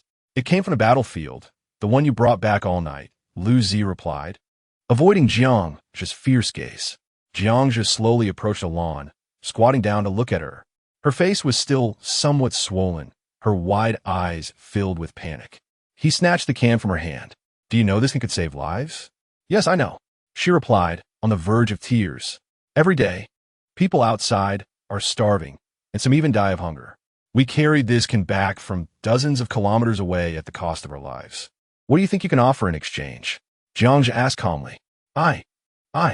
Alon stammered, unable to articulate her thoughts. "Lu Zi has taken a liking to you. How about a night together? Don't worry, you can refuse. He won't dare force you," he added. After a long pause, Alon finally nodded. Jiang dropped the can heavily into Lu Zi's arms. "Lu Zi, remember, this is the apocalypse. Don't be overly charitable. You are like a firefly that can be crushed at any moment. There's no need to pretend to be the sun and warm others. Is that noble? Yes, it's noble. But only when you have the ability to eliminate all the white-skinned people can you be a savior. Otherwise, you will die quickly. By the way, is anyone bleeding in this house? Jiang's loud voice caused the girls to glance towards the unconscious Du Shui. The situation became clear. A pack of blood packets had been discarded by Du Shui in the bathroom, which had led the group of people to this location. After everyone had eaten their fill, they sat quietly around the stove in contemplation. There was another bedroom next door, originally prepared by Du for his wife Au and his sister. However, now, Lu Zi had exchanged a can of military rations for a land's friendship. The two occupied that room, engaging in deep post-apocalyptic discussions. Du, the people were attracted here by your sister. In reality, I saved you. We will set off for the airport tomorrow morning. Is that all right? Jiang gently stated. No problem, no problem. Du quickly nodded, afraid to ask more. He didn't dare to place himself on equal footing with Jiang as he had during the day. At that moment, Du Tao finally understood why the seemingly pristine Jiang could command the obedience of 6 soldiers. Make sure to rest well. We depart in the morning. Jiang remarked as he stood and stepped outside. A gust of white mist escaped from his mouth as he inhaled the cold, fresh air. Alan's gentle call came from the window next door. Bang, bang, bang. Jiang knocked on the window. Lu Zi, take it easy. If you can't get up tomorrow, no one will carry you. Instantly, the room fell silent. At that moment, Xiaomi and Pao Yi stepped outside. Several of them gazed at the vast sky. The Bing and the others are starting to have thoughts. I understand them. In these days, living for today without a tomorrow. They don't want to leave this world with regrets, Pao Yi said softly. With Xiaomi present, Pao Yi dared not speak too bluntly. If it's meant to be, then so be it. There's no need to make a fuss over it. If you're interested, I'll sponsor you, can? Jiang teased, looking at Pao Yi. Are we still considered good people? Zhang Fu sighed and shook his head. Of course, my brother is a good person. He saved you, Xiaomi remarked, surprisingly adept at flattery. He, Zhang Zichakold, ending Xiaomi as Nikirs bar. Good people? Pao Yi, once you see more, you'll understand what a good person is in this world. Currently, Pao Yi, under Jiang's protection, had not experienced the arduous journey of survival. His perspective on Jiang's actions had some resistance. However, time would change Pao Yi. In his past life, during his time with the hunting team, he had favored girls who were not too tall, with slim waists and ample hips, much like his first crush, Cui Cui. Seeing Pao Yi still somewhat conflicted, Jiang put an arm around his shoulder. While I was in Nanjian, I encountered a group of people. They rounded up women and turned them into sex slaves. One girl attempted to escape, running barefoot in the snow for several hundred meters while they stood by, laughing as she froze to death. Compared to those people, trading one's body for food is already quite fair. Pao Yi, in this world, as long as it doesn't harm others, everyone can be considered a good person. In fact, this last statement echoed Pao Ye's words from his past life, now spoken by Jiang. Xiaomi, go back and get some rest. You need to be in good shape to keep up with the group tomorrow, Jiang instructed. Xiaomi obediently nodded and returned to her room, holding Peiqi. Why do so many people want to save me? Don't give me that brotherly nonsense. I don't believe it. Pao Yi couldn't help but ask after Xiaomi left. This question had been brewing in his mind for 2 days, and he finally seized the opportunity to voice it. Pao Yi truly did not understand why Jiang would want to save him. He wasn't a beauty, nor did he possess any special talents. With Jiang's formidable skills, he could thrive in this apocalypse. It simply made no sense. Jiang patted Pao Yi on the shoulder.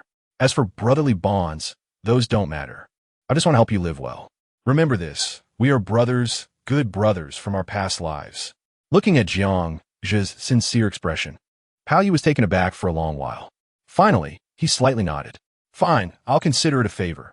After all, you saved my life. You can say whatever you want. Good. Remember to keep watch tonight. After settling everyone, the courtyard fell into a tranquil silence. Jiang glanced around, lightly leaped, and placed his hand on the courtyard wall, effortlessly vaulting into the neighboring yard. It was shrouded in darkness. The accumulated snow nearly obscured the doors and windows, indicating that it had been uninhabited for quite some time. With a creak, Jiang broke the lock and entered a main room. Illuminated by the snow's glow outside, 5 crystal nuclei appeared in his hand. On the battlefield of Nanjiang, Jiangzhe had acquired a total of 212 crystal nuclei. That very night, he consumed 5 of them, akin to the thrill of unboxing a surprise. 2 were related to physical enhancement, while 3 pertained to spiritual energy. At that moment, Jiangzhe was initially at the first tier of physical enhancement. Last night, he utilized 2 nuclei to ascend directly to the second tier of physical enhancement. He also reached the first tier of fire, plant, and water in spiritual energy. It was not that he wished to consume all the nuclei in one go. Rather, each nucleus required time to absorb, and the excruciating pain that accompanied the process was almost unbearable. 5 was the maximum he could consume in a single night. Any more would leave him incapacitated due to overwhelming agony and mental exhaustion. With everything in place, a flicker of flame manifested at his fingertips, igniting a massive candle on the tea table. As his thoughts shifted, the flame morphed into a 10-centimeter water sphere, a testament to the limitations of the first tier of fire and water spiritual energy. Chapter 41. A blade to the disciple. Jiangzhe gripped a solid steel rod. The thickness of his wrist, his body drenched in cold sweat. The rod emitted a low hum. Now, at the second tier of physical enhancement, Jiangzhe possessed 6 times the physical prowess of an ordinary person, which allowed him to dispatch over a dozen subhumans with ease during the day. The tearing pain gradually subsided, and Jiangzhe collapsed onto the icy floor, gazing at the ceiling as he gasped for breath. After a considerable time, he rose and slowly extended his right hand. A surge of intense flames enveloped his hands. His mastery of fire and spiritual energy had reached a preliminary level suitable for combat. Today, S5 crystal nuclei enabled him to unlock 2 fire-related nuclei in spiritual energy, elevating him to the second tier of fire-wielding extraordinary beings. Additionally, he obtained a relatively rare metal nucleus in spiritual energy. As the flames extinguished, his right hand transformed quickly into a dark silver hue. Jiangzhe lightly tapped the tea table with his palm, producing a crisp metallic sound. The metal spiritual energy would allow extraordinary beings to manipulate metal. Upon reaching higher tiers, a protective metallic layer could envelop the entire body, although at the first tier, the metal spiritual energy could only cover the area of a single palm. Now, Jiangzhe stood at the second tier of physical enhancement, second tier of fire spiritual energy, and second tier of spatial force, along with first tiers in plant, metal, and water spiritual energies. Ascending to the second tier as an extraordinary being was relatively straightforward, requiring only a small amount of genetic evolution fluid extracted from the crystal nuclei. However, from the third tier onward, the number of nuclei needed for ascension would increase exponentially. A first-tier extraordinary being required just 1 nucleus to awaken. A second tier needed 2. A third tier required 8. A fourth tier demanded 48. And a fifth tier necessitated a staggering 384 nuclei. To amass 384 nuclei, one would have to vanquish an equivalent number of white-skinned foes. As for the sixth tier, the requirements soared to thousands of nuclei, all of the same attribute. During the apocalypse, unless one belonged to a superpower, it was exceedingly difficult for an ordinary extraordinary being to transcend the fifth tier. The crystal nuclei required to promote a fifth-tier extraordinary being could awaken at least 7 fourth-tier extraordinary beings, over 30 third-tier extraordinary beings, and more than 180 second-tier extraordinary beings. Consequently, at many refuge points during the apocalypse, various factions would utilize valuable crystal nuclei to produce more extraordinary beings below the fourth tier, which proved to be the most effective method of distributing nuclei. Jiangzhe's plan was to expedite the ascension of his physical enhancement in either spatial or fire spiritual energies, elevating any 2 to the third tier. The military refuge point would take at least a month before the first extraordinary being emerged. He intended to use this time differential to ensure that Duke and Zhang Fu, among others, quickly became at least third-tier extraordinary beings, solidifying the refuge at Zhaozi Mountain as the most formidable haven on Blue Star. Furthermore, undertaking such tasks alone was exhausting. Caring for this group of individuals, while also enduring the struggles of the apocalypse, would be exceedingly tedious. It was already 2 o'clock in the morning. Jiangzhe waved his right hand, and a portable gas stove appeared in the room. Within 10 minutes, the thick frost on the walls of the house transformed into droplets of water. With a clang, a 2-meter-long bathtub was placed in the room. A stainless steel hot water tank on the gas stove opened, and hot water flowed into the bathtub. Jiangzhe, stripped bare, eagerly immersed himself in the warmth. After more than 10 days, he finally enjoyed a hot bath. Since leaving Nanjiang City with Zhou, Qi, and Xiaomi, and then Zhongfu, he had not had the opportunity to wash, and he felt utterly filthy. In this apocalypse, being able to take a hot bath was a tremendous luxury. The only regret Jiangzhe harbored was the absence of a back scrubber. He thought of Xiaomi, but she was too small and lacked the strength. He would have to wait for her to grow into me. After his bath, it was already 4 o'clock in the morning. He downed a glass of Maotai liquor in one gulp. Rising from the tub, Jiangzhe dried himself off and donned a new set of extreme cold weather gear. Before the apocalypse, he had emptied 5 large warehouses filled with cold weather clothing, and even he did not know the exact quantity. After washing away the grime, he felt significantly lighter. Putting away the items in the room, Jiangzhe stepped outside and caught a snowflake on his hand. It was the 12th day of the apocalypse. In 3 days, the persistent heavy snow that had lasted for half a month would cease, and a long-awaited sun would re-emerge. With a soft thud, he pressed down on Chun-Zi's long spear as she stood guard. Chun-Zi, whose real name was Wang Lichuan, had a somewhat shy demeanor and bore a resemblance to the singer Chun-Gu, which led the soldiers in the camp to affectionately call her Chun-Zi. "Ah, where did you go?" Chun-Zi asked, her voice tinged with excitement. "I stepped outside to take a look.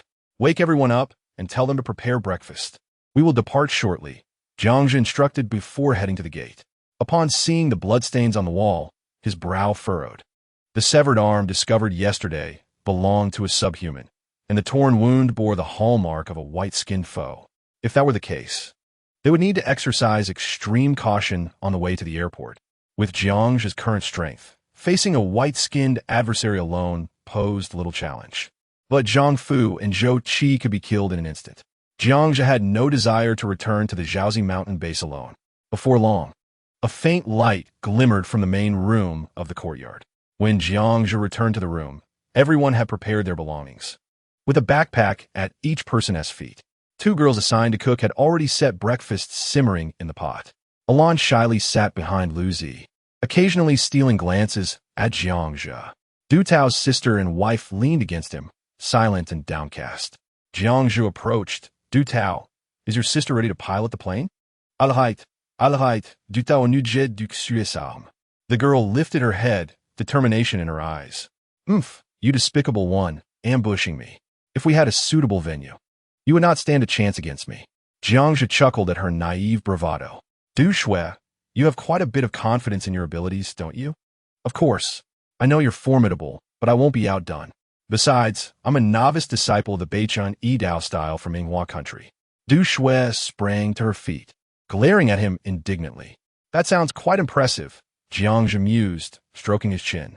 "Very well, I shall grant you that opportunity. Prove whether your karate and the technique of Idaisi are genuine or not. However, you must first pilot the helicopter." "Idaisi?" "Indeed. The essence of Yidao is to achieve a single, fatal strike. I mean one strike, and you perish. You." Du Shui clenched her fists, eager to engage in a brawl, but was firmly restrained by Du Tao. "Remember, first get the helicopter airborne, and I will provide you with an opportunity." Jiangzhe was disinclined to linger on the matter.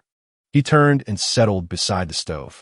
A group of individuals awaited the conclusion of breakfast before heading directly to the airport.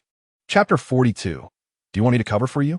At the refuge point number 1 in Jingbei Yanshan, within the expansive underground conference room, over 100 leaders from the Desiam military and political sectors gazed solemnly at the projection displayed on the wall. The footage, captured from the perspective of an aerial helicopter, depicted a city blanketed in snow. Thousands of white-skinned beings surged into the streets, darting and climbing amidst the buildings. Occasionally, a white-skinned individual would abruptly rush into a nearby room, only to be followed by the screams of people fleeing in panic, pursued by the spectral white-skinned creatures, swiftly devoured. In a 5-story residential building, a rocket propelled forth, sending 2 white-skinned beings flying. In the next instant, dozens of these creatures charged towards the building, followed by a series of violent explosions. The entire structure succumbed to silence. The footage shifted to a road leading to the mountain refuge, congested with numerous military vehicles and throngs of pedestrians, also filled with thousands of white-skinned beings. On the rugged mountain path, they moved as if traversing level ground, swiftly penetrating the lengthy line of refugees. A tempest of bloodshed ensued. The once pristine, snow-covered highway became stained crimson with blood. The crowd scattered in terror. Some, in utter despair, leaped off a 100-meter cliff, clutching their children. In the conference room, many could not bear to witness this scene and averted their gazes. Enough, halt! A voice, calm yet slightly hoarse, resonated through the chamber. The footage abruptly ceased, the camera lingering on the bloody highway. I now wish to know if there exists any means to halt those monsters. An elderly man at the forefront inquired gravely. An elderly general with graying temples rose to address the assembly. We have suffered excessive losses of elite forces and heavy equipment. We can no longer organize large-scale defensive operations. The military believes that only by luring the monsters into the city can we leverage the terrain to constrain their size and speed for effective extermination. We have conducted experiments on this. By forming hunting teams of 8 to 15 individuals to draw the monsters into traps and utilizing powerful explosives, we can gradually eliminate them. Moreover, we must take the initiative. The Academy is currently at a critical juncture in its research on the monsters' cores. We require a substantial number of cores. Perhaps this is the sole method to alter humanity's current predicament. Suddenly, an elderly man wearing glasses stood to affirm the general's statement. Very well. An emergency mobilization order has been issued. Each military district must immediately form teams. We cannot remain passive. Simultaneously, we must exert every effort to evacuate survivors to the nearest refuge. Understood, echoed the voices of over 100 individuals in unison. Dutao's cultural company primarily engaged in live streaming. Jiangxia later comprehended why it was filled with a plethora of exquisite young men and delicate young women, all of whom were minor internet celebrities, adept in live commerce and chatter. The fact that this group had survived until now could be deemed a stroke of divine favor. In a flurry, the group realized they would be departing that day. Paying no heed to the flavor of their meals, they hastily consumed their bowls of soup. Each individual received 4 substantial flatbreads made from corn and wheat flour and 3 bottles of mineral water. Fortunately, Chao Wang's family had previously raised 2 pigs. Although the pigs had fled, there remained corn feed, which he ground into flour to create the flatbreads, thus providing sustenance for their journey. Once everyone was prepared, they turned their gazes toward Jiangxia, regardless of their willingness. The reality was that only by following him did they possess the greatest hope of survival. Those unable to keep pace would be left to fend for themselves. Furthermore, they were to maintain silence during the journey. Jiangxia too slung on a backpack, then retrieved 2 packages of sanitary pads, tossing them to Du Shui. Wrap up any bleeding, and as for the used ones, discard them as far as possible. If the flow is heavy, use 2 pads. In short, 1 requirement.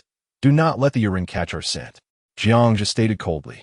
Duxu, somewhat embarrassed and incensed, clutched the sanitary pads, glaring fiercely at Jiangxia, yet no one moved. Pao Yi and Lu Zi, along with a few others, gazed at Jiangxia with admiration. They felt fortunate to have aligned themselves with him. Indeed, he was a survival expert in this apocalyptic era, even prepared with sanitary pads. What? Do you wish for me to personally assist you? Jiangxia raised an eyebrow. Startled, the 2 young women pulled Du Shui back into the bedroom. Chao Wang wrapped his child tightly in a blanket, securing them to his back with a rope. His wife clutched his arm anxiously. The others wore solemn expressions, acutely aware that venturing outside could be a matter of life and death, while remaining behind guaranteed certain doom. At that moment, Du Shui and the other 2 young women emerged. Gangzi Baopai, you 2 take the rear. Lu Zi and Chun Zi monitor the middle of the group. Xiao Mi and Pao Yi lead the way. Move out. With a low command from Jiangxia, the group of over 20 swiftly exited the room. Gong Si, a robust man with a strong physique, was actually named Li Gang and was an adept wrestler. Bao Pai, whose original name was Qin Wei, had undergone circumcision upon entering the army, earning him the nickname among Liu Zi and the others. Liu Zi, Gan Zi, Shun Zi, Bao Pi, and Bing were the 5 soldiers under the command of the company leader Chong Fu. The sound of crunching footsteps echoed through the snowy night. Chao Wang's wife glanced back at the courtyard with reluctance. Wang Zi, will we ever return to this home? As long as we survive, that is what matters. Look at Du Zong. He has abandoned his city house and car to escape. Surviving is paramount, Chao Wang reassured her. The two hurried to join the group as they advanced. Jiang Zhe led the way, his left hand resting on the hilt of his dog-leg knife. Trailing behind were Pao Yi, while Xiao Mi grasped the tail of the Duke. Du Zong held onto his wife. A company of individuals moved silently within the ranks. Fortunately, with Chao Wang, a local, they were spared the need for Jiang Zhe to consult a navigation device. Damn, not a trace left behind. Beside a dead tree hollow at the village entrance, Pao Yi cursed while holding up a torn piece of fabric. Yesterday, they had hidden dog meat here, only for it to be taken by an unknown creature. It must be the serrated rat. Let's go, it is quite normal, Jiang Zhe remarked as he squatted down, observing the dense paw prints beside the tree hollow. It was a pity that dog meat could have sustained this group for 2 days. The group swiftly exited the village limits, proceeding along the country road heading east. Occasionally, someone would slip and fall, silently rising to rejoin the ranks. Jiang Zhe had clearly stated before their departure that those who fell behind would have to seek their own survival. The group formed a line, fixated on Jiang Zhe's back as they pressed onward. Over 20 individuals had become snowmen, frost forming delicate ice flowers on their exposed eyebrows. Each person's mask and scarf were laden with frozen condensation from their breath. No one called for a halt. They bit their teeth and persevered. An hour later, the sky began to brighten slightly. Heads up, we should take a break. Those in the back are struggling to keep up, Pao Yi whispered as he approached. Jiang Zhe turned to assess the situation. Wisps of white vapor rose from each person's head, their labored breaths creating a symphony of heavy inhalations. Even Pao Yi could not help but pull down his mask for a deep breath. After the harrowing encounter with the run yesterday, all were on high alert, and with the thick snow, their physical stamina was draining rapidly. The individuals at the rear were faring even worse. The young women supported each other, persevering together. Among the group of over a dozen, only Du Shui and Chao Wang appeared to be in somewhat better condition. One was a mechanic, accustomed to physical labor, while the other regularly engaged in exercise, possessing greater stamina than the average woman. After a 20-minute rest, Jiang Zhe issued a command, prompting the individuals behind him to plop down onto the snow-covered ground. Don't remove your hat while sweating. It could be fatal, Jiang Zhe cautioned. Hearing this, Du Shui quickly replaced her hat and, with a wry smile, remarked, Brother Jiang, I used to struggle to lose weight, but in just these 10 days, I've shed some pounds. If only I had your physique. Among the team, only Jiang Zhe seemed unaffected, eliciting envy from Du Shui. In the future, you won't be able to gain weight, Jiang Zhe replied with a chuckle. Du Tao, laboriously biting into a cornbread, took a long time to swallow. When Jiang Zhe spotted Du Shui, she coldly scoffed and turned away. Jiang Zhe laughed softly and moved on, recognizing that such individuals were abundant at the onset of the apocalypse, unable to perceive the dire situation. After 20 minutes, he called for departure. Just as he was about to take a step, he suddenly darted behind a nearby tree, causing everyone to instinctively hide behind the barren poplar trees. Through binoculars, they observed 3 figures, half the height of a person, leaping swiftly across the snow. They would occasionally stop, raising their backs to pull buried cornstalks from the ground and devouring them voraciously. What on earth are those rabbits? Why are they so large? Long Fu exclaimed wide-eyed. Jiang Zhe adjusted his binoculars, confirming they are snow rabbits, a comparatively docile mutated species.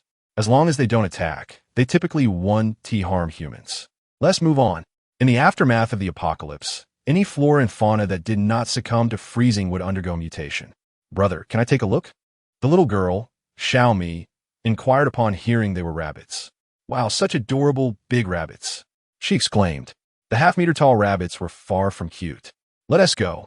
We must not delay," Jiangzhe instructed, and the group resumed their journey. "Brother, if the corn in the fields runs out, will those rabbits die?"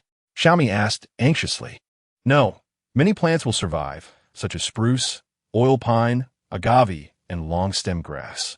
The rabbits won't starve. In fact, they thrive better than humans," Jiangzhe assured, leading the way and clearing a path through the snow, with the others closely following. After more than an hour, the sky began to brighten. The team halted at a fork in the road. In the distance, resilient oil pines stood like sentinels atop a low hill, providing the only touch of green in the vast expanse of white snow. Not far from the hill, steel-framed factory buildings were visible, with two towering cranes still standing. At that moment, Chao Wang approached, pointing to a nearby hill. "Little brother, if we cross the development zone and climb the small hill, we will reach the airport." "Wonderful!" the young women behind them joyfully exclaimed. "The mountains are close," Jiangzhe replied, pressing forward.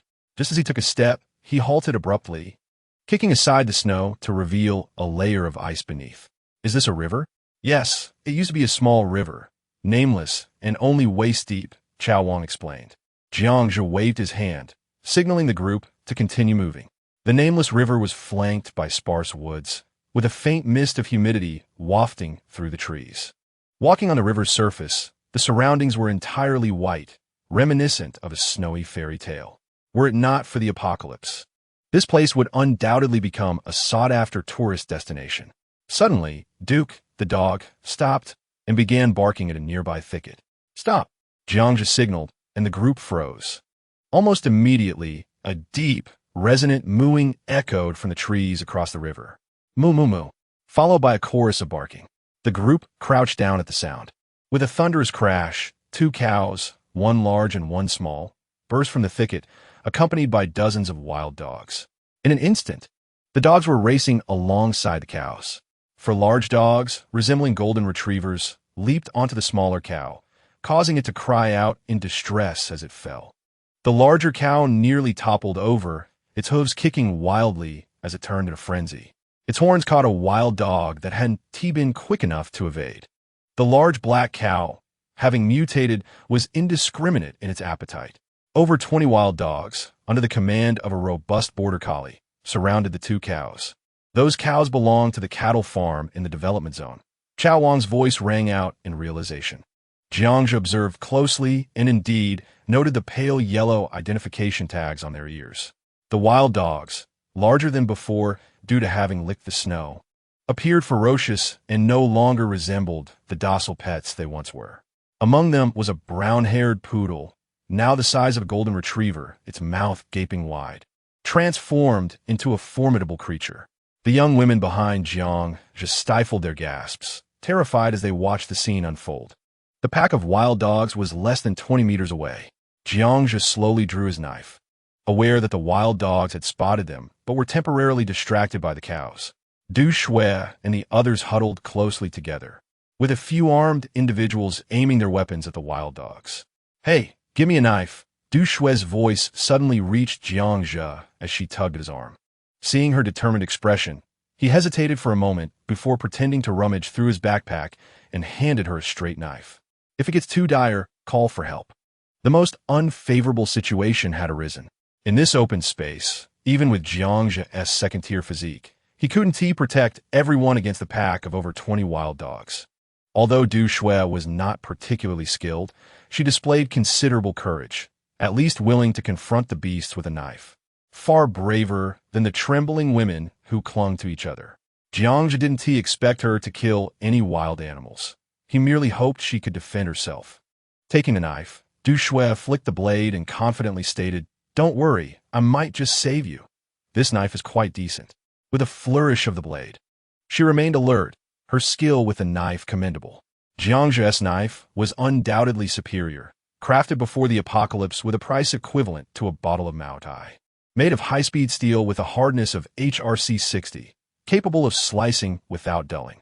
"Let us slowly retreat and move around," Jiangzhe instructed as the cows and wild dogs faced off. He quietly commanded the group to back away, preparing to take an alternate route. Suddenly, The wild dog pack erupted in a furious growl. With a rush, over 20 wild dogs surged towards the two black cows. A dull thud echoed as the large black cow kicked a wild dog away, but was soon overwhelmed by the others biting at its sides. The wild cow, disoriented, tried to retaliate but could only spin in circles, while the smaller cow was besieged, rolling in pain as wild dogs swarmed over it. The black cow, desperate to fend off its attackers, let out deep, mournful bellows that reverberated through the surrounding woods. As the team gradually retreated a few meters, a thunderous roar erupted from the forest behind them, causing even the surrounding snow to tremble. The crackling sound of snapping branches echoed through the woods. In a moment of panic, I shouted, "Run to the sides! Quickly, Pao Yi, follow me!" Jiang's eyes widened in alarm as he shouted, grabbing Xiao Mi and darting to the right. A herd of black cattle surged forth from the trees like a battalion of tanks, their nostrils exhaling thick clouds of vapor. The sheer force of over 300 cattle was terrifying, resembling a colossal black wave that crushed everything in its path as it charged toward a pack of wild dogs. Jiang and his companions found themselves trapped between the cattle and the dogs, causing the group to scatter in all directions. With a loud thud, Pao Yi slipped and fell. Gritting his teeth, Jiang hoisted Xiao Mi onto his shoulder, grabbed Pao Yi by the thigh, and sprinted across the icy surface. "Help! Someone save me!" Cries for help echoed from behind, but Jiang could not afford to spare a thought for anyone else. The herd was moving at an astonishing speed, already reaching the center of the river. With a swift motion, Jiang skidded several meters across the ice, finally escaping the danger of the charging cattle. As he turned his head, he witnessed a handsome young man, an associate of Du Zong, being tossed into the air by a bull, soaring over 10 meters high before disappearing into the mass of cattle. The ice beneath his feet crackled ominously. Suddenly, the leading cattle stumbled and crashed into the river, which thankfully was not too deep. Dozens of black bulls bellowed as they continued their charge towards the wild dogs, while the hundreds of cattle behind them could not halt in time, tumbling into the water like dumplings. The wild dogs, terrified, had long since fled. The remaining cattle surrounded a hole in the ice, mooing incessantly. "Help! Someone save me!" Cries emanated from within the herd, as several members of the team fell into the frigid water. "Damn it!" Jiang thought he heard Du Shui's voice. "Pao Yi, take off your red underwear to save someone." Pao Yi replied, "How do you know about that?"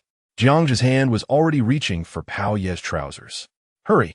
As a military knife sliced through the fabric, a vibrant red pair of underwear was soon dangling from Jiang's dogleg knife. "I'll draw the herd away. You all go save the people in the water." With that, he sprinted ahead, throwing a military knife that struck a black bull squarely in the rear. He then vigorously waved the red underwear above his head. The previously calm herd erupted into chaos, charging towards Jiang. Seeing the impending stampede, he turned and ran, the red underwear fluttering behind him. "Pao Yi, how long has it been since you washed that?" Amidst the curses, the frenzied cattle and Jiang vanished into the forest. Chapter 44. Cold shock. Jiang returned, kicking up a flurry of snow. A group of people had gathered by the riverbank, some young women sobbing softly. Pao Yi, wearing a sorrowful expression, shook his head as Jiang approached. Scanning the crowd, Jiang noted that Gang Zi, Chun Zi, and Bao Pai were missing. Alan was softly weeping while cradling Lu Zi. Du Shui lay unconscious in the snow, her clothes soaked, tightly gripping her knife. Du Zong and Yu knelt silently beside her. Out of a team of over 20, only a handful remained. Furrowing his brow, Jiang crouched down. Du Shui's lips were turning purple, her eyes tightly shut, with icicles forming on her eyelashes, her hair matted like sticks. Her clothes were nearly frozen solid. Checking the time, he realized that about 10 minutes had passed since they fell into the water. "Get away."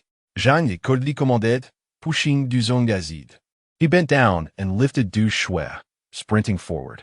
When a person is submerged in icy water, their heart rate can spike to over 200 beats per minute. Du Shui had likely succumbed to cold shock. If he could reach a warm place for rescue, there might still be hope for her survival. The small grove was not extensive, and as he passed through, he spotted a row of makeshift cabins. With a firm kick, Jiang burst through the door, and with a wave of his hand, a pile of firewood appeared inside. Under the influence of gasoline, the wood ignited into a roaring flame. He placed a thick blanket by the fire and quickly stripped Du Shui down, laying her on the blanket. He discarded her frozen clothes to the side, using a towel to dry her off.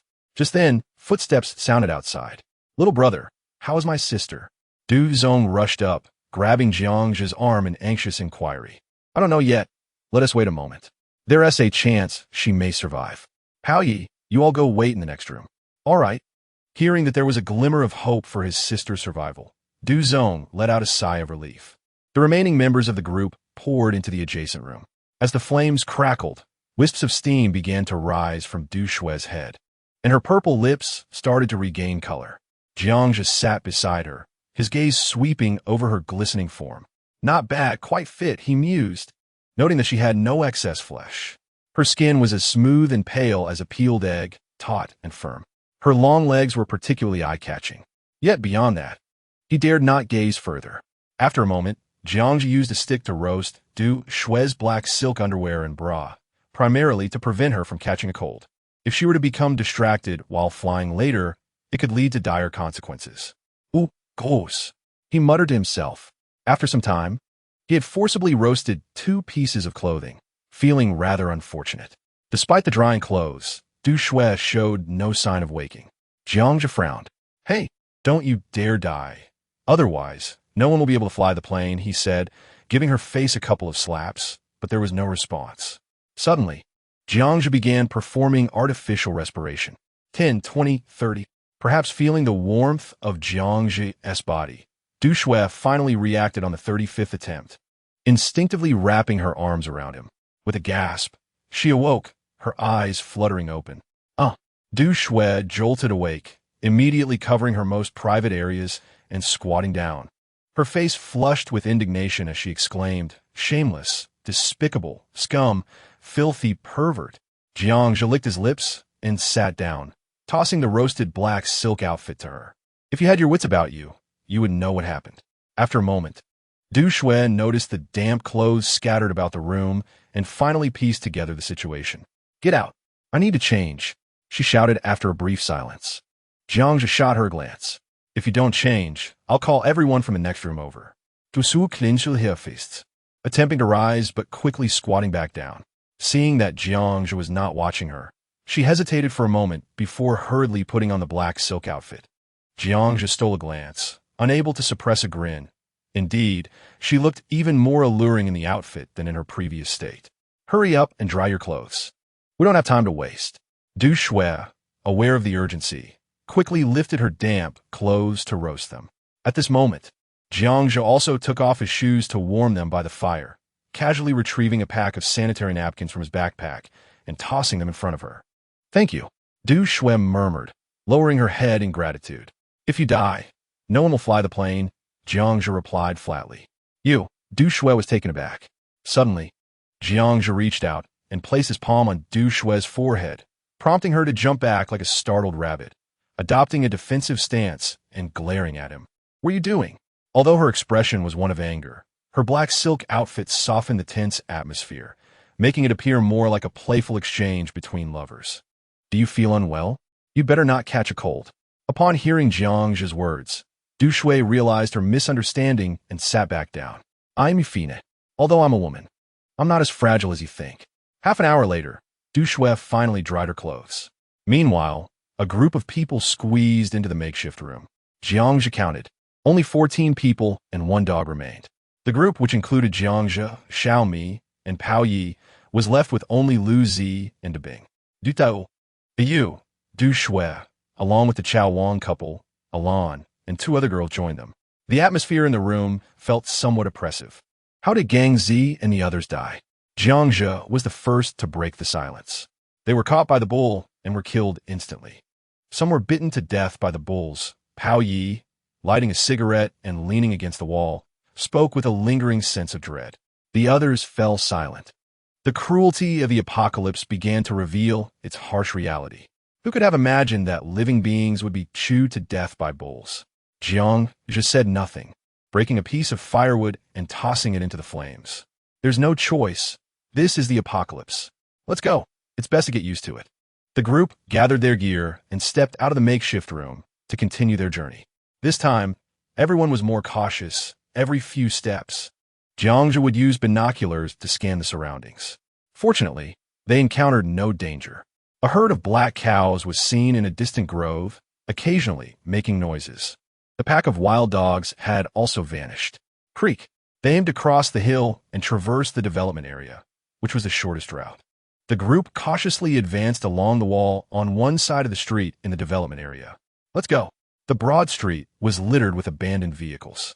In the entire development area, only the sound of snow falling could be heard. Suddenly, just as the group was about to exit the development area, a chilling roar, reminiscent of some otherworldly creature, echoed from deep within. Duck! Jiangzhe immediately commanded, and the group crouched down. This time, everyone clearly heard the sound coming from the depths of the development area. Everyone, be quiet, Jiangzhe whispered. He noticed a tower crane not far away. Under the gaze of the others, he quietly climbed over the wall and swiftly approached the crane. Whoosh, whoosh, he quickly ascended, climbing to a height of over 10 meters. Wow, Jiangzhe couldn't help but frown. Through the binoculars, he spotted a gathering of humanoid creatures in an open area in front of a 2-story construction shed at least a kilometer away. There were at least 200 of them. Many of the creatures wore hard hats, likely construction workers from the site. Among them, 2 tall figures were engaged in a fierce fight, emitting low growls. Chapter 45. The airport. Jiangzhe emerged over the wall. What's going on? Pao Yi asked as he approached. There's a group of humanoid creatures inside. Don't worry, they haven't noticed us. We need to move quickly. Urged by Jiangzhe, the group silently sprinted out of the development area. Breathing heavily, they gasped for air, their breaths visible in the cold. Jiangzhe scanned the development area at the foot of the mountain with his binoculars. They were now 2 kilometers away from the development area, and there were no signs of danger. At that moment, Pao Yi stealthily approached. Did you peek in my underwear?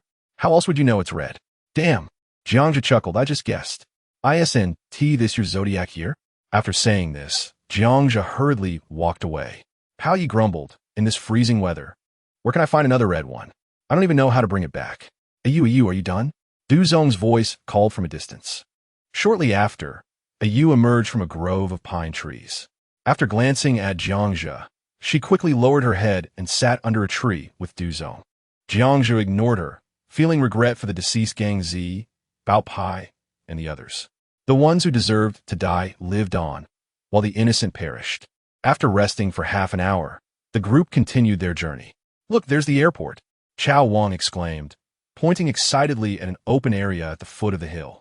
It was a small general airport serving for rescue, medical, and supply transport, as well as private small aircraft. The airport covered a large area, but had few buildings. Only a row of 2-story rooms on the east side. Next to it stood a row of large aircraft hangars, with about 10 vehicles of unknown purpose parked in front. Adjacent to the runway was a solitary control tower. No aircraft could be seen at the airport. Jiangzhe examined it closely through his binoculars. Du Zong, the planes haven't been requisitioned, have they? It would be a wasted trip. Then you can walk to the refuge point by yourself. Don't worry, I still have the keys. Thankfully, I brought them when I left. Otherwise, we would truly be in trouble. Du Zong pulled out an object resembling a car key from the pocket of his down jacket. Is there fuel? Yes, when the plane was newly purchased. I had it filled up. We only took it for a test flight, so it should be fine, Du Zong assured, patting his chest. Upon hearing their conversation, the surrounding individuals displayed expressions of joy. As long as they boarded the plane, they could escape the terrifying humanoids and the pale-skinned creatures. The prospect of flying injected renewed vigor into their weary bodies. After a brief rest and a meal of dry rations, they immediately set off toward the airport. As night fell completely, they finally arrived there. Swish, swish, Jiangzhe swung a knife, cutting through the barbed wire surrounding the airport. The group hurried toward the direction of the warehouse. Warehouse number 2, that's right. I remember the plane is here. The group arrived at the front of the warehouse. Du Zong pointed to one of them, aided by the faint light of the snow. Fortunately, the sliding iron door of the warehouse was not locked, saving Jiangzhe the trouble of breaking the lock. Inside the dark warehouse which was nearly 30 to 40 meters long and over 20 meters wide. The darkness was overwhelming. Pao Yi, Lu Zi, find something to prop the door. I'll go light the fire. Under Jiang's instructions, the warehouse door was closed again, and Pao Yi found a large wrench to secure the door from the inside. Boom! A flame ignited from the torch, illuminating the front half of the warehouse. At the forefront, 2 single-seat training aircraft were undergoing maintenance, their wings removed. The group followed Jiangzhi deeper into the warehouse. There, over there, Du Zong excitedly called out. Rushing ahead, in the farthest corner of the warehouse, next to a fuel tank, the silhouette of a helicopter covered in a silver-gray tarp became visible. Tada! Du Zong eagerly yanked off the cover, revealing a brand-new helicopter, over 3 meters tall with alternating white stripes. Jiangzhi let out a sigh of relief. Finding this metal beast had not been easy. This was the A312B, the latest model of the Daxia's turboshaft helicopter, capable of carrying over a dozen people. The company had purchased it for rental services, never expecting it would save his life today. Du Zong remarked, patting the helicopter with a sense of nostalgia. Du Zong, you truly have the fortune of a nobleman. Chao Wang chimed in, eager to flatter. Jiangzhi smiled, but chose not to respond, dismissing the insincere praise. Chao Wang's wife nudged her husband, subtly indicating that he had flattered the wrong person. Du Zong, please hand the keys to Du Shui, so she can check if the aircraft can ignite.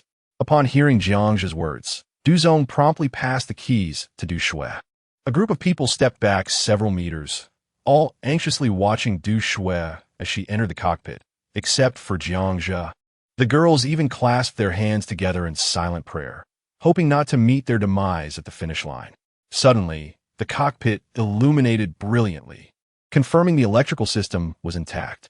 Following a series of operations by Du Shui, she gave Jiangzhi a thumbs up.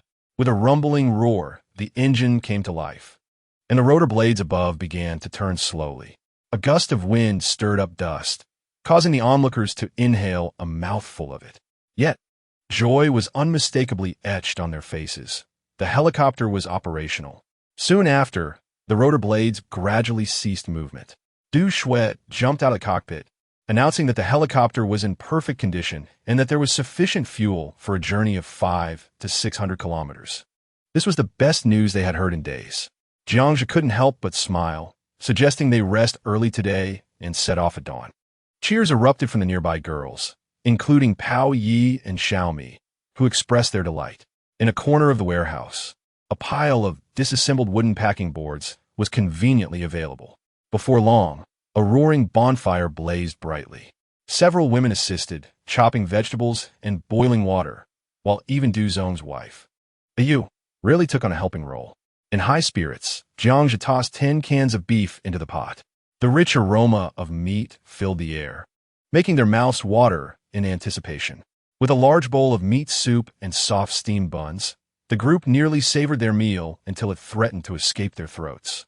Surrounding the bonfire, they spread blankets and lay down.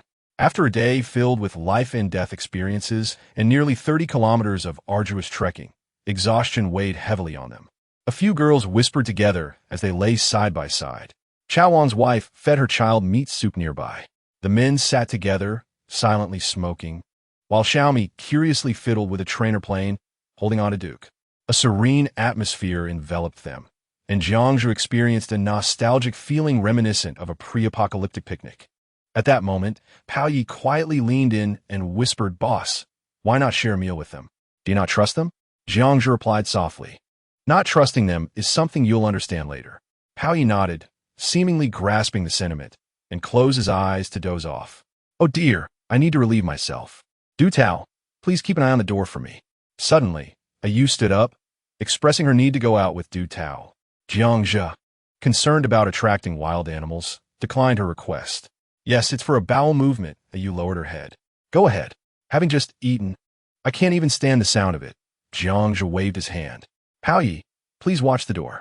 Within 5 minutes, Ayu and Du Tao returned, shivering. "It's freezing. I just want to urinate and nearly froze my family jewels." Du Zong sat down, muttering. "You must have weak kidneys," Jiangzhi teased. At that moment, Duke approached Ayu, sniffing her right hand intently. Jiangzhi picked up a stick and swung it, shouting, "Duke, get away." I feed you meat daily. Is the scent of feces so enticing? The reprimand startled Duke, who quickly retreated, rubbing against Jiang's pant leg. Laughter erupted from those around. Suddenly, Jiangzhe drew his dog-leg knife, rising slowly with a cold glint in his eyes directed at you. Extend your hand. Chapter 46. Plans and changes. All eyes fixated on you beside Du Zong, some scrambling to retreat to the back. Paoye, Liu Zi, and Debing simultaneously stood up, resting their hands on their firearms. No one doubted Jiangzhe, nor questioned him. Despite his youth, his demonstrated prowess and extensive survival experience had instilled unwavering confidence in this group. You, quickly remove your gloves for the young brother to see, Du Zong urged. Attempting to pull her hand, Ayu glanced at Jiangzhe. Her previously pale and fearful expression transformed into one of relief. All right, Ayu pushed Du Zong aside, smiling as she slowly removed her gloves under the watchful gaze of everyone. Gasps of shock arose from several girls as they noticed a significant gash on her fair wrist. Still oozing blood, Jiangzhe's gaze grew colder. Are you seeking death? Du Zongen du Xu Grabe Ayu es triste. Sister-in-law, how did this happen? When were you injured? Du Shui consoled her, trying to find something to bandage the wound. Everyone don't move. Jiangzhe's stern command halted Du Shui in her tracks. Tell me, how much blood did you shed outside? When did it start? The knife pointed at Ayu. To everyone's surprise, Ayu began to laugh. I left a trail of blood from the development zone. Huh? Did you think you could fly away? Ha ha. Tommy is dead. What gives you the right to escape? Pao Yi, Lu Zi, Debing, get on high alert. Everyone else, pack your things quickly if you wish to survive. Jiangzhe's sharp command jolted the group into action, and they hurriedly began gathering their belongings. Ayu laughed derisively, pointing at the flurry of activity. Her laughter echoed with satisfaction and scorn. Suddenly, Ayu was flung aside like a rag doll, her chest erupting with a burst of blood and flesh. The surrounding crowd was momentarily frozen in shock. Ayu! Du Tao rushed forward, pressing his hands against her mangled chest. Ayu! Ayu, however, bore no trace of fear of death in her eyes. Instead, a sinister smile emerged. She then grabbed Du Tao's neck, blood gushing from her mouth as she struggled with her last strength. You all must accompany me. Before she could finish her sentence, she breathed her last. Jiangzhe frowned at the lifeless Ayu, sensing something was amiss. Moments latte. Realization struck him as he approached the bonfire and inspected the pot where they had just eaten. At that moment, Pao Yi approached, inquiring about the situation. Jiangzhe's eyes darted around. Then he looked at Alan, asking, who added water while cooking. Alan, puzzled, thought for a moment before pointing at Ayu. She took it out from her backpack. In an instant, Du Shui snatched it away, pulling out a large bottle of mineral water from Ayu's backpack. Du Shui froze in place, a grim smile spreading across her face as she turned to the group. It's over. She raised the bottle, revealing it contained only a murky half. At that moment, even the dullest among them grasped what had transpired. Du Tao, Du Shui, and Chao Wang's couple turned pale. Snow water? Pao Ye's eyes widened in shock as he glanced at the pot in Jiangzhe's hands. Thankfully, Jiangzhe had quietly instructed them to eat only their own provisions from the start. Otherwise, they would have truly fallen into this woman's trap. Du Zong stared blankly at the woman he once considered a confidant, unwilling to accept the reality. Ayu, why did you do this? Was Tommy worth your sacrifice? Du Zong knelt by her corpse, murmuring, Sister-in-law, I always regarded you as my own sister. Even after the conflict with my brother, I stood by your side. Why did you do this? Why did you do this? They spoke to themselves. Among the crowd, the most innocent were undoubtedly Chao Wang and a few others from the company, completely caught in an unwarranted disaster. I have saved a treacherous wolf, Du Tao. You have doomed us all. Chao Wang's fury and despair found no outlet. He could only rush forward, seizing Du Tao by the collar, spitting words of anger that splattered across Du Tao's face. In the face of life and death, Du Tao was no longer the esteemed General Du. Jiangzhe frowned as he observed Du Shui, who sat dazed by the fire, lost in thought. This woman had consumed melted snow, rendering death a mere specter devoid of threat. With purpose, Jiangzhe approached Du Shui and whispered, Help me pilot the helicopter back. I assure you, you'll be safe. Will you partake in this venture? At that moment, a spark ignited in Du Shui's previously vacant eyes as she grasped Jiang's arm tightly. Are you truly serious? She inquired. Aside from trusting you, do I have any other options?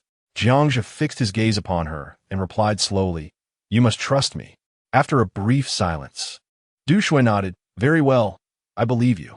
Master Pao, Lu Zi, De Bing, opened the door and pushed the helicopter out. We leave at once. Jiangzhe bellowed, rousing the stunned group into action. 1-2-1-2. The helicopter was freed from its cover, and with the combined efforts of 4 individuals, it began to inch toward the hangar door. Little brother, can you save us? Chao Wang and the remaining companions clustered around Jiangzhe. He surveyed them with a determined gaze. First, we must escape the airport. This statement, infused with a glimmer of hope, opened a path through their despair. Chao Wang and the others hastily gathered their belongings and assisted Master Pao in pushing the aircraft. Jiangzhe watched the bustling scene with shifting emotions, contemplating the path ahead. A Yu's unexpected move had thrown his plans into disarray. Jiangzhe himself was not afraid of the life blacklight, gene virus in the snowmelt. For after becoming an extraordinary being, his body would naturally develop immunity to such pathogens. However, he wished to retain Du Shui, and this helicopter was invaluable. In a world unraveled, possessing a helicopter meant the swiftest means of escape and resource transport. The crux of the matter lay in finding a pilot. Otherwise, the 10-day window before the virus transition would pass, and once mutated into subhumans, the opportunity would be lost, leading to the creation of even more formidable and terrifying beings. Now, the singular challenge was to locate someone capable of purifying the crystal core's energy.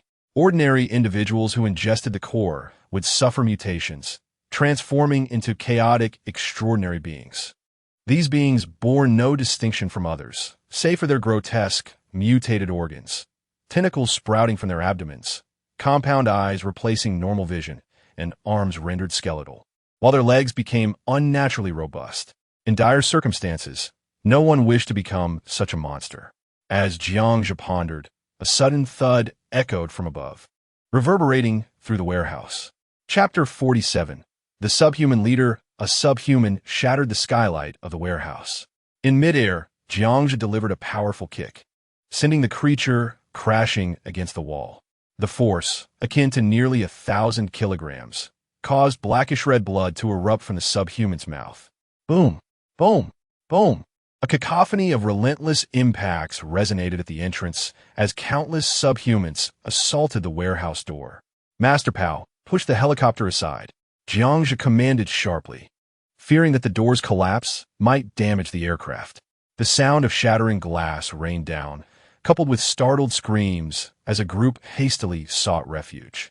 Jiangzhe wielded his knife with precision, dispatching subhumans with each calculated strike.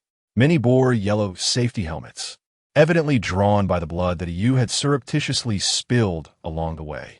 More subhumans cascaded from the warehouse ceiling. Despite Jiangzhe's relentless assault, he could not offset their numerical superiority. Beside the helicopter, Alan and 2 other women nearly succumbed to a subhuman's attack, their frightened cries piercing the air. Du Shui leaped down from the helicopter, brandishing a straight blade, her lips pressed tightly as she assumed a stance reminiscent of the Bei Chen one-blade style. With remarkable speed, Du Shui's blade sliced through the air as a female subhuman, veins of black coursing across her face, lunged at her with a steel pipe. In a fluid motion, Du Shui sidestepped and swung her knife, severing the subhuman's neck with a spray of blood. The creature howled in rage, lunging at her again. Get back! Master Pao kicked the subhuman's shoulder, sending it reeling. Du Shui gazed at her blade in astonishment, unable to comprehend why Jiangzhe's strikes seemed effortless while her own lethal blow barely grazed the skin. I must shoot. Changfu shouted urgently. Damn it. Jiangzhe realized that the situation was growing dire. Everyone come here. Fight without restraint. He bellowed, crossing his 2 knives in a scissor-like grip, decapitating an oncoming subhuman. Boom! Boom! Boom! Master Pao and the others could no longer hold back and began firing. The 35mm grenades blasted subhumans away, but their firing rate was too slow. As the onslaught continued, Master Pao and his companions felt the strain of their defense waning. With a deafening crash, the warehouse door finally succumbed to the assault of over 200 subhumans, collapsing inward. Quickly, let's go. Seizing the moment, Jiangzhe carved a path through the advancing subhumans, leading the group deeper into the warehouse. Clang! Jiangzhe flung open the lid of a fuel tanker. Quick, get inside.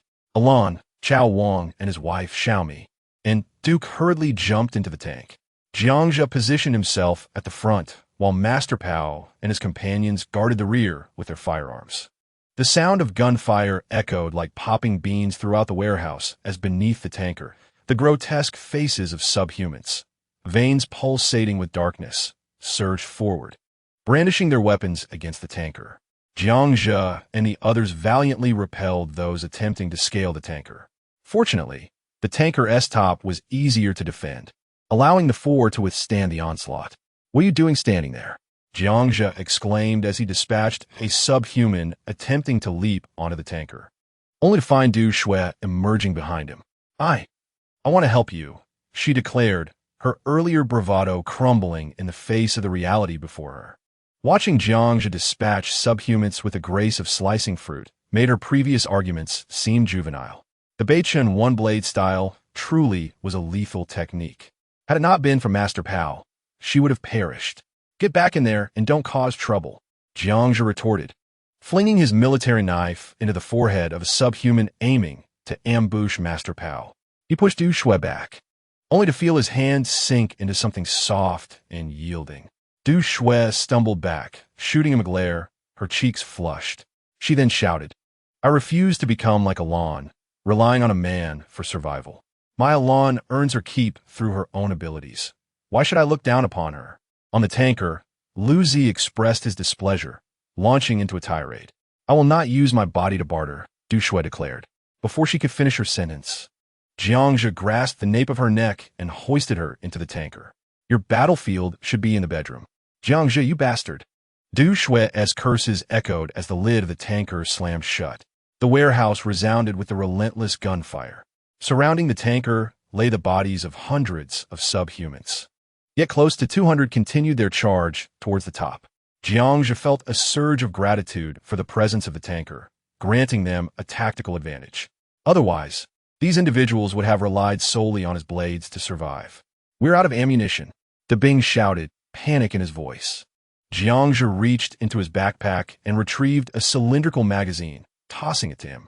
He then distributed some to Changfu and Liuzi. I remarked, "How is it that your backpack contains everything? If you were to pull out a woman tomorrow, I wouldn't even be surprised." Pao Yi replaced the magazine and, with a precise shot, sent an orange body flying, then quipped, "That's it, just a few magazines left." Jiangzhe calmly replied, "Indeed."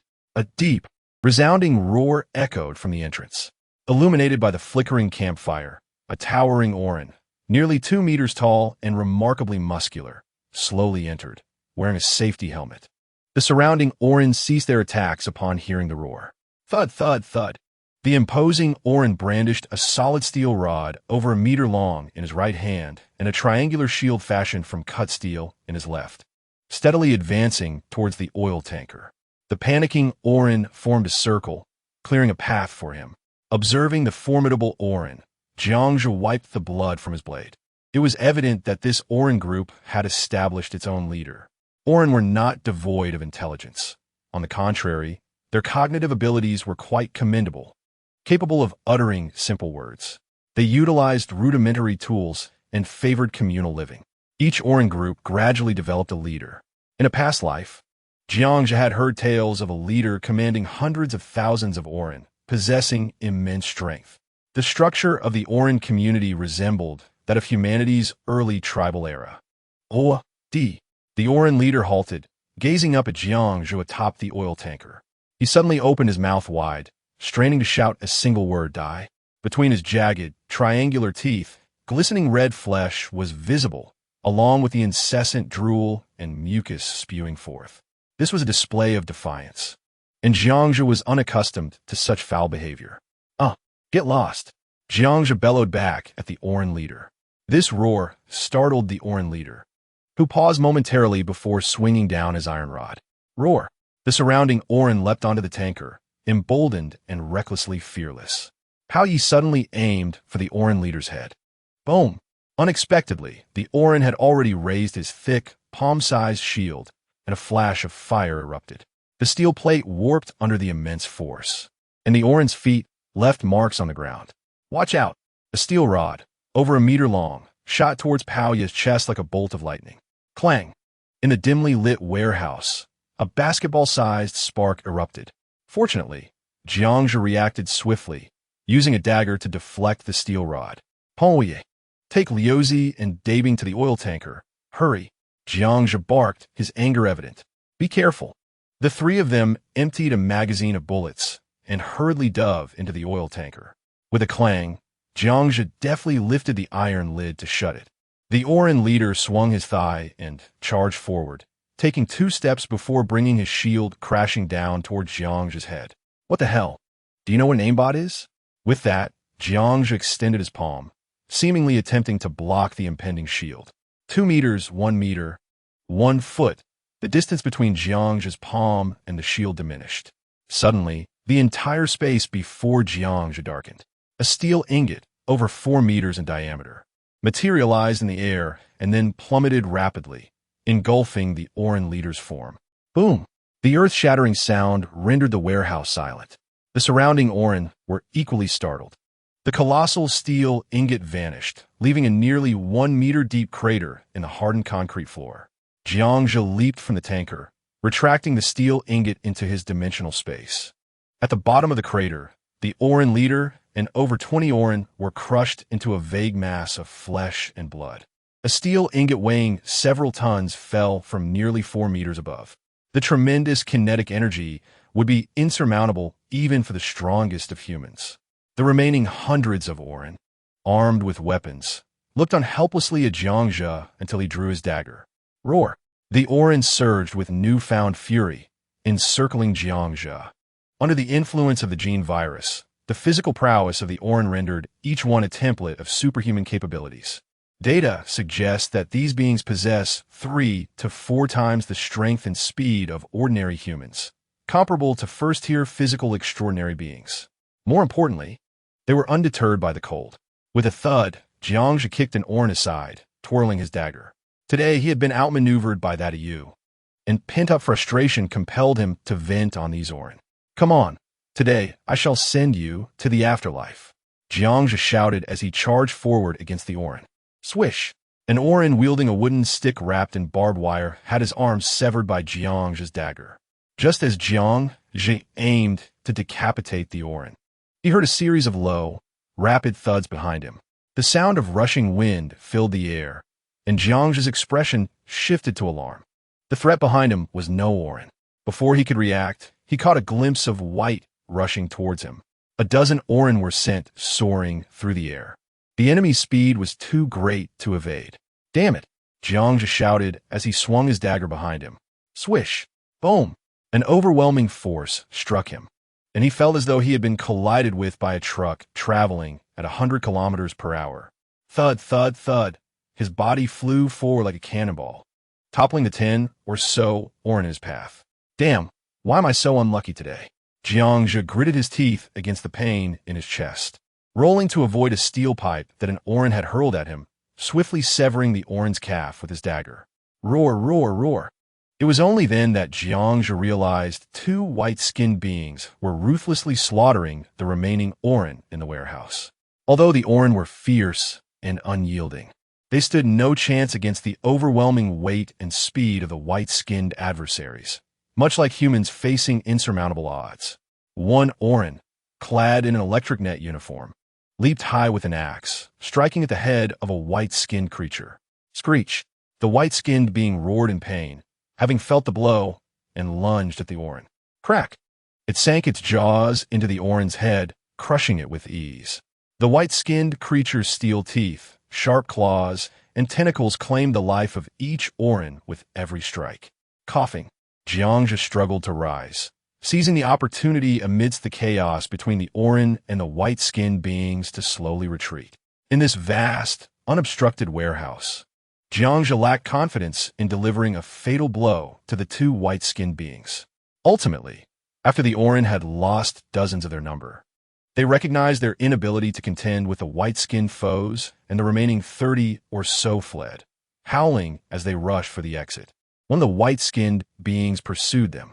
Outside the warehouse, in the snowy night, the sounds of roars echoed, gradually fading into the distance. The remaining white-skinned creature opened its massive jaws, devouring the Orin corpses strewn across the ground, consuming them in mere bites. Amid the crunching sounds, the thick, dark red blood splattered forth, filling the air with a nauseating stench. The sounds of chewing reverberated in the dim warehouse. At this moment, Jiang had retreated to a shadowy corner, slowing his breath and squinting at the white-skinned creature feasting over 20 meters away. He had witnessed such bloody scenes too many times in his previous life, enabling him to remain as still as a statue. Jiang's plan was simple: to wait until the white-skinned beings had their fill before making his escape. Rustle, rustle. Another white-skinned creature returned through the entrance. Thud, thud, thud. The two white-skinned beings emitted high-pitched grinding sounds, seemingly communicating with one another. Soon after, the two white-skinned beings hastily consumed the Orin corpses. Finally, after about 10 minutes, they appeared to have satisfied their hunger and turned to slowly exit the warehouse. Watching the two massive figures approach the exit, Jiang exhaled a sigh of relief. Clang! Suddenly, a faint metallic clang rang out from within the oil tanker. The originally minor collision resonated with an alarming clarity in the enclosed space. Oh no! Jiang's expression shifted dramatically. It seemed that a projectile embedded in the oil tank's wall had just fallen. Although the sound was not loud, merely echoing once, to the hypersensitive ears of the Bai Pai, it was akin to a deafening shout. In a mere second, the Bai Pai, despite being over 30 meters away, lunged towards the oil tanker. With a resounding crash, the two massive figures collided violently with the tanker, causing one side's tires to slightly lift off the ground. A woman's startled cry erupted from within. This was a dire situation. One Bai Pai sprang onto the top of the tanker, its sharp claws piercing through the metal shell with a grating screech. Suddenly, two tentacles from the Bai Pai surged through the gash made by its claws. Gunfire erupted inside the tanker, the situation becoming increasingly perilous. Jiang had no choice but to intervene. The sound of steel being launched rang out as 3 hefty crossbow bolts shot forth from the shadows, striking like lightning towards the Bai Pai atop the tanker. The creature's reflexes were astonishing. At the critical moment, it leaped to evade, with only one bolt grazing its hind leg. Jiang propelled himself off the wall behind him, springing sideways. He had but one chance to fire. The other Bai Pai was already charging towards him as the crossbow was released. With a thud, the weighty weapon was reduced to a heap of parts under the Bai Pai's claw, causing Jiang a pang of regret. Just as he landed, both Bai Pai lunged at him from opposite sides. With a swift motion of his right hand, a 2.5-meter-high steel shield, adorned with numerous metallic spikes, materialized before him. In combat against the Bai Pai, even the slightest lapse in vigilance could lead to death.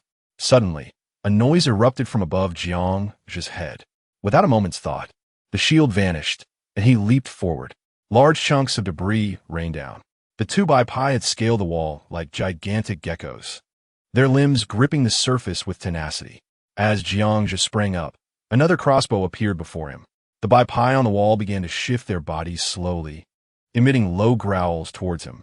Steadying himself with the crossbow, he positioned his legs slightly apart, aiming at one of the creatures. A sharp sound echoed from within the tanker. Damn! The two Bai Pai lunged towards Jiang and the tanker. The sharp noise compelled him to release the crossbow bolt, which soared through the air with a heavy whistling sound, striking one of the creatures. The impact sent shards of concrete flying. The 3 bolts embedded themselves a third of the way into the wall, trembling violently at their tips. Unsurprisingly, once the Bai Pai had enough space to maneuver, hitting them with a bolt became exceedingly difficult, unless in a vacuum, where the bolt could travel without sound, or if it could match the speed of a bullet. The chances of success were slim. Jiang summoned a half-man-high steel shield with his right hand. When the Bai Pai's claws collided with the shield, a thunderous noise erupted, causing him to lean forward.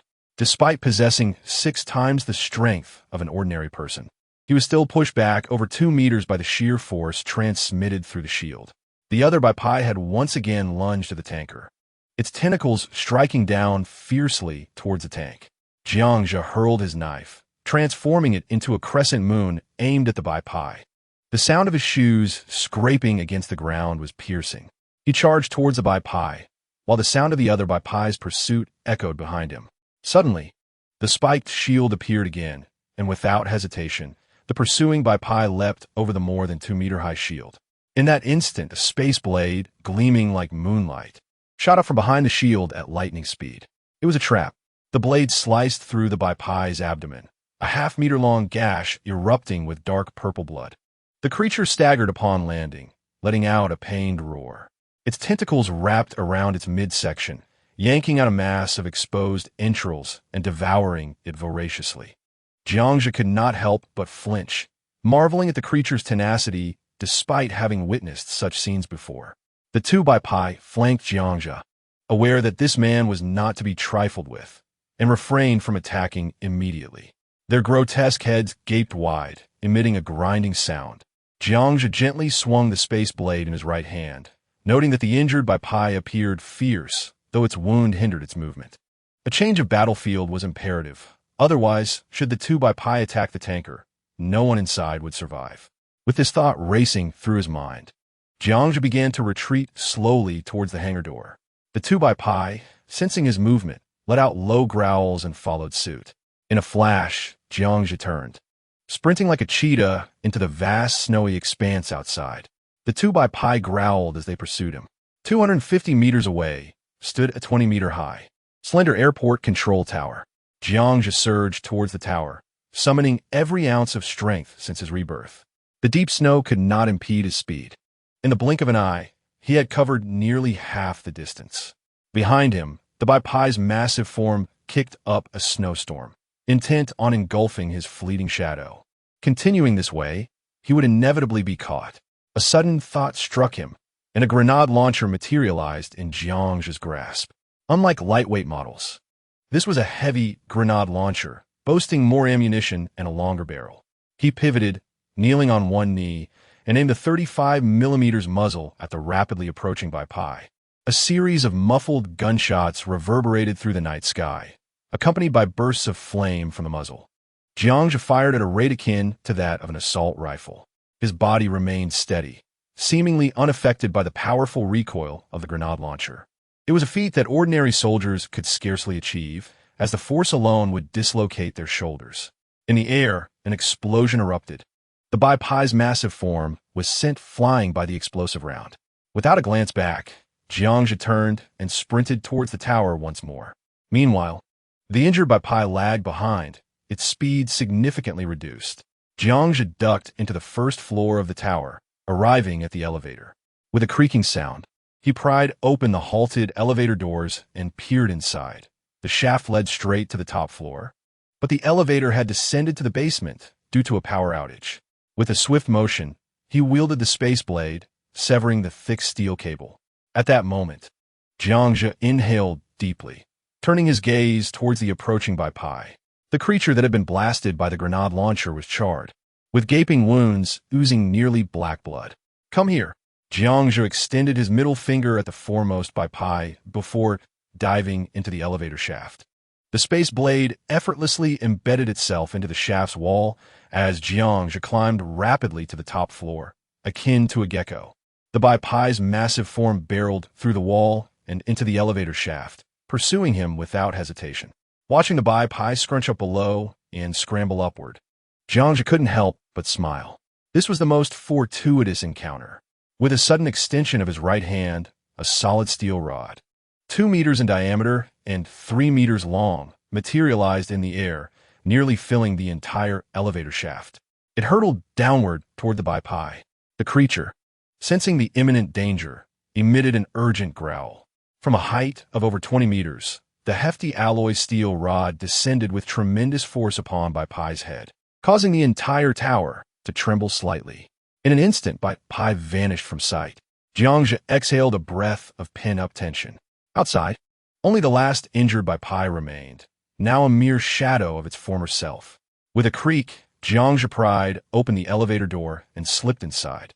The upper level was in disarray, strewn with papers, wallets, and computers. Through the circular floor-to-ceiling glass, he could survey the entire airport. Taking a deep breath, Jiangzhe lightly tapped the nearby metal cabinet with his left hand, wielding a metallic shield. Before long, a series of grinding sounds echoed. The last injured by Pai appeared outside the tower's glass window. Jiangzhe continued to strike the metal cabinet, and with a resounding crash, the massive body of Bai Pai shattered the glass and lunged inside. Spitting in disgust, Jiangzhe whipped his spatial blade, his gaze fixed calmly on the Bai Pai 5 meters away. "Come on," he thought, "I have longed for a true confrontation with you." His expression grew animated. In his previous life, he had often played a supportive role within the ranks of extraordinary beings, merely an observer. Each time he witnessed the high-ranking extraordinary beings clashing with the Bai Pai, he fantasized about the day he could face them head-on. Little did he expect that day to arrive so swiftly. Seemingly understanding his provocation, the Bai Pai let out a low growl and charged at Jiangzhe. In response, he echoed a similar growl and dashed forward.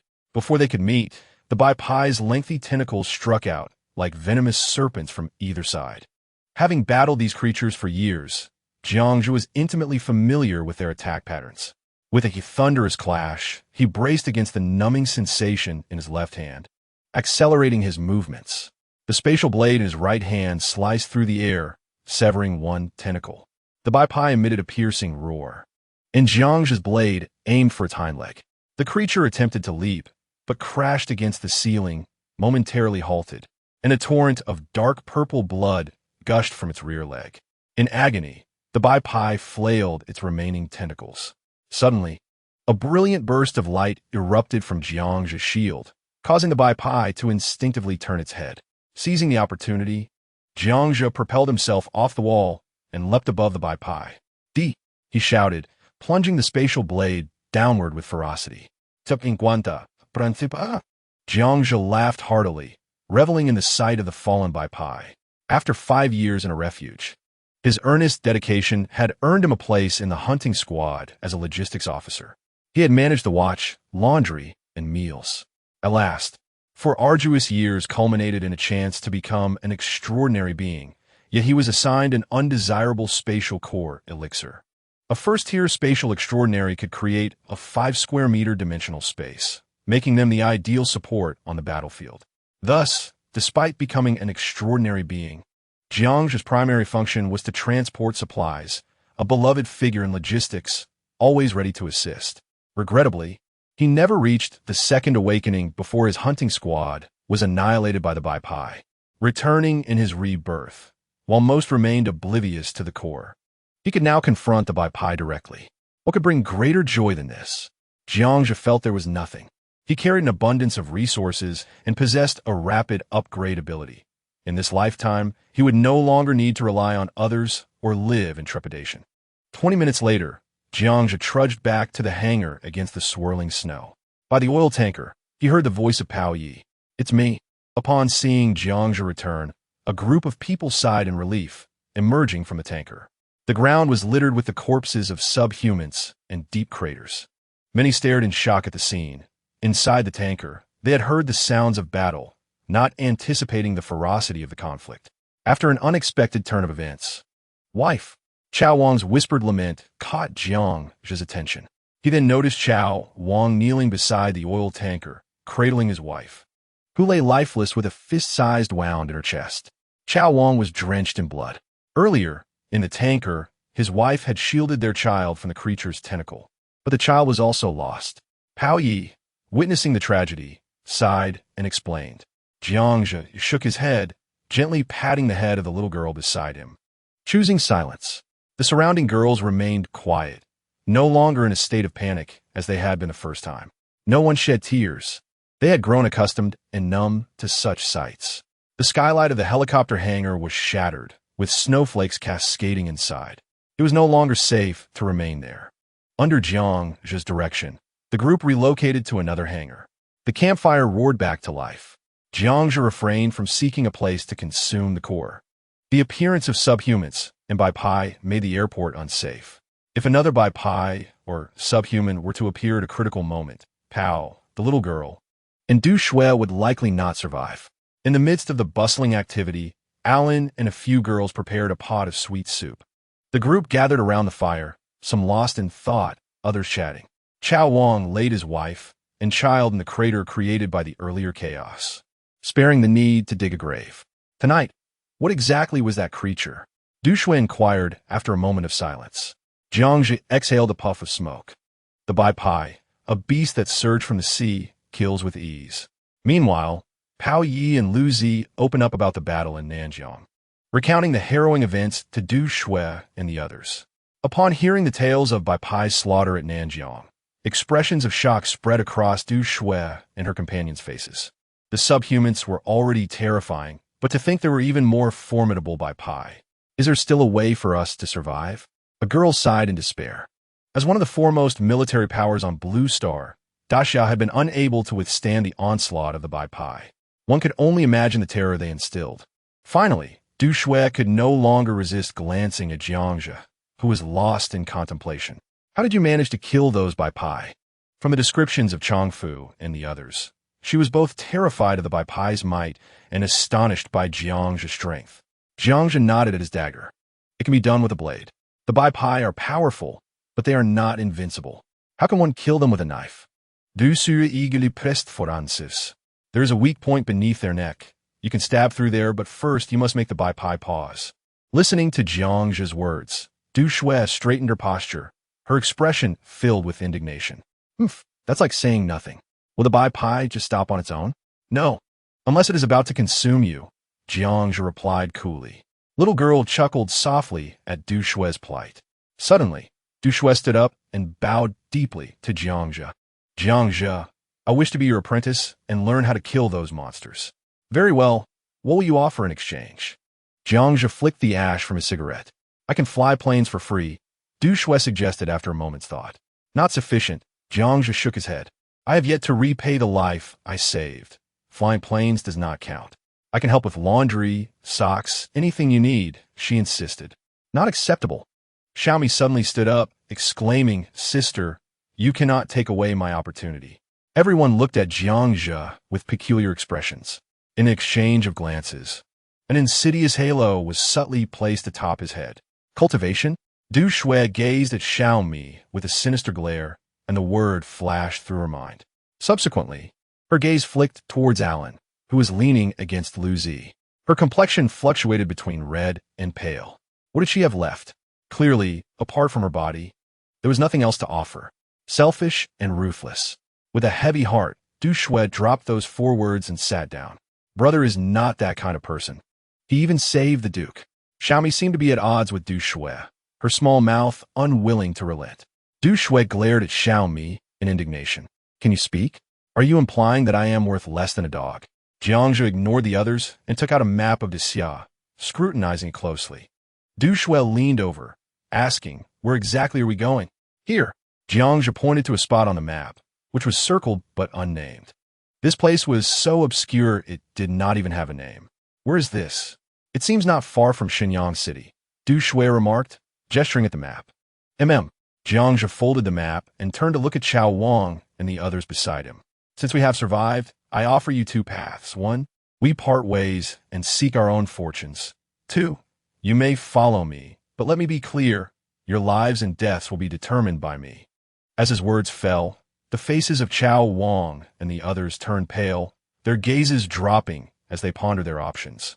After a moment, Chao Wang gritted his teeth, saying, Little brother, not following you is also a dead end, so I will accompany you. The girls behind him exchanged glances and nodded. We want to follow you. Good. Remember my words today. Your lives are now in my hands. Jiangzhi ceased further conversation, allowing everyone to stew in their thoughts. Without Du Shui, without the helicopter, he would never have chosen to lead this group. Moreover, there were too few people on the Posey Mountain. Even if all these individuals joined, there would only be 20. A base, a refuge, without people, it was merely a pile of steel and concrete. At this moment, the Bai Pai had likely begun rampaging across the lands of Lanxing. Some small nations would completely vanish. The space for human survival was being gradually squeezed until everyone was forced to hide in shelters. Chapter 51. Hell rode in the early morning. The sky was beginning to brighten. It has shrunk. It has shrunk. Outside the warehouse, Lu Zi's joyous exclamations rang out.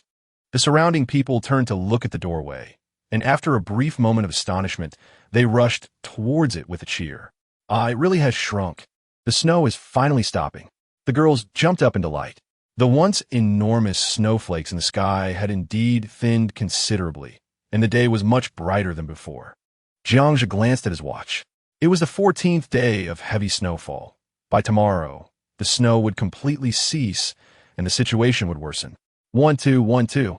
Pao Yi and the others excitedly shouted commands as they pushed the helicopter out of the hangar. Jiangzhe had originally planned to depart earlier, but he was still concerned about Du Shui's abilities.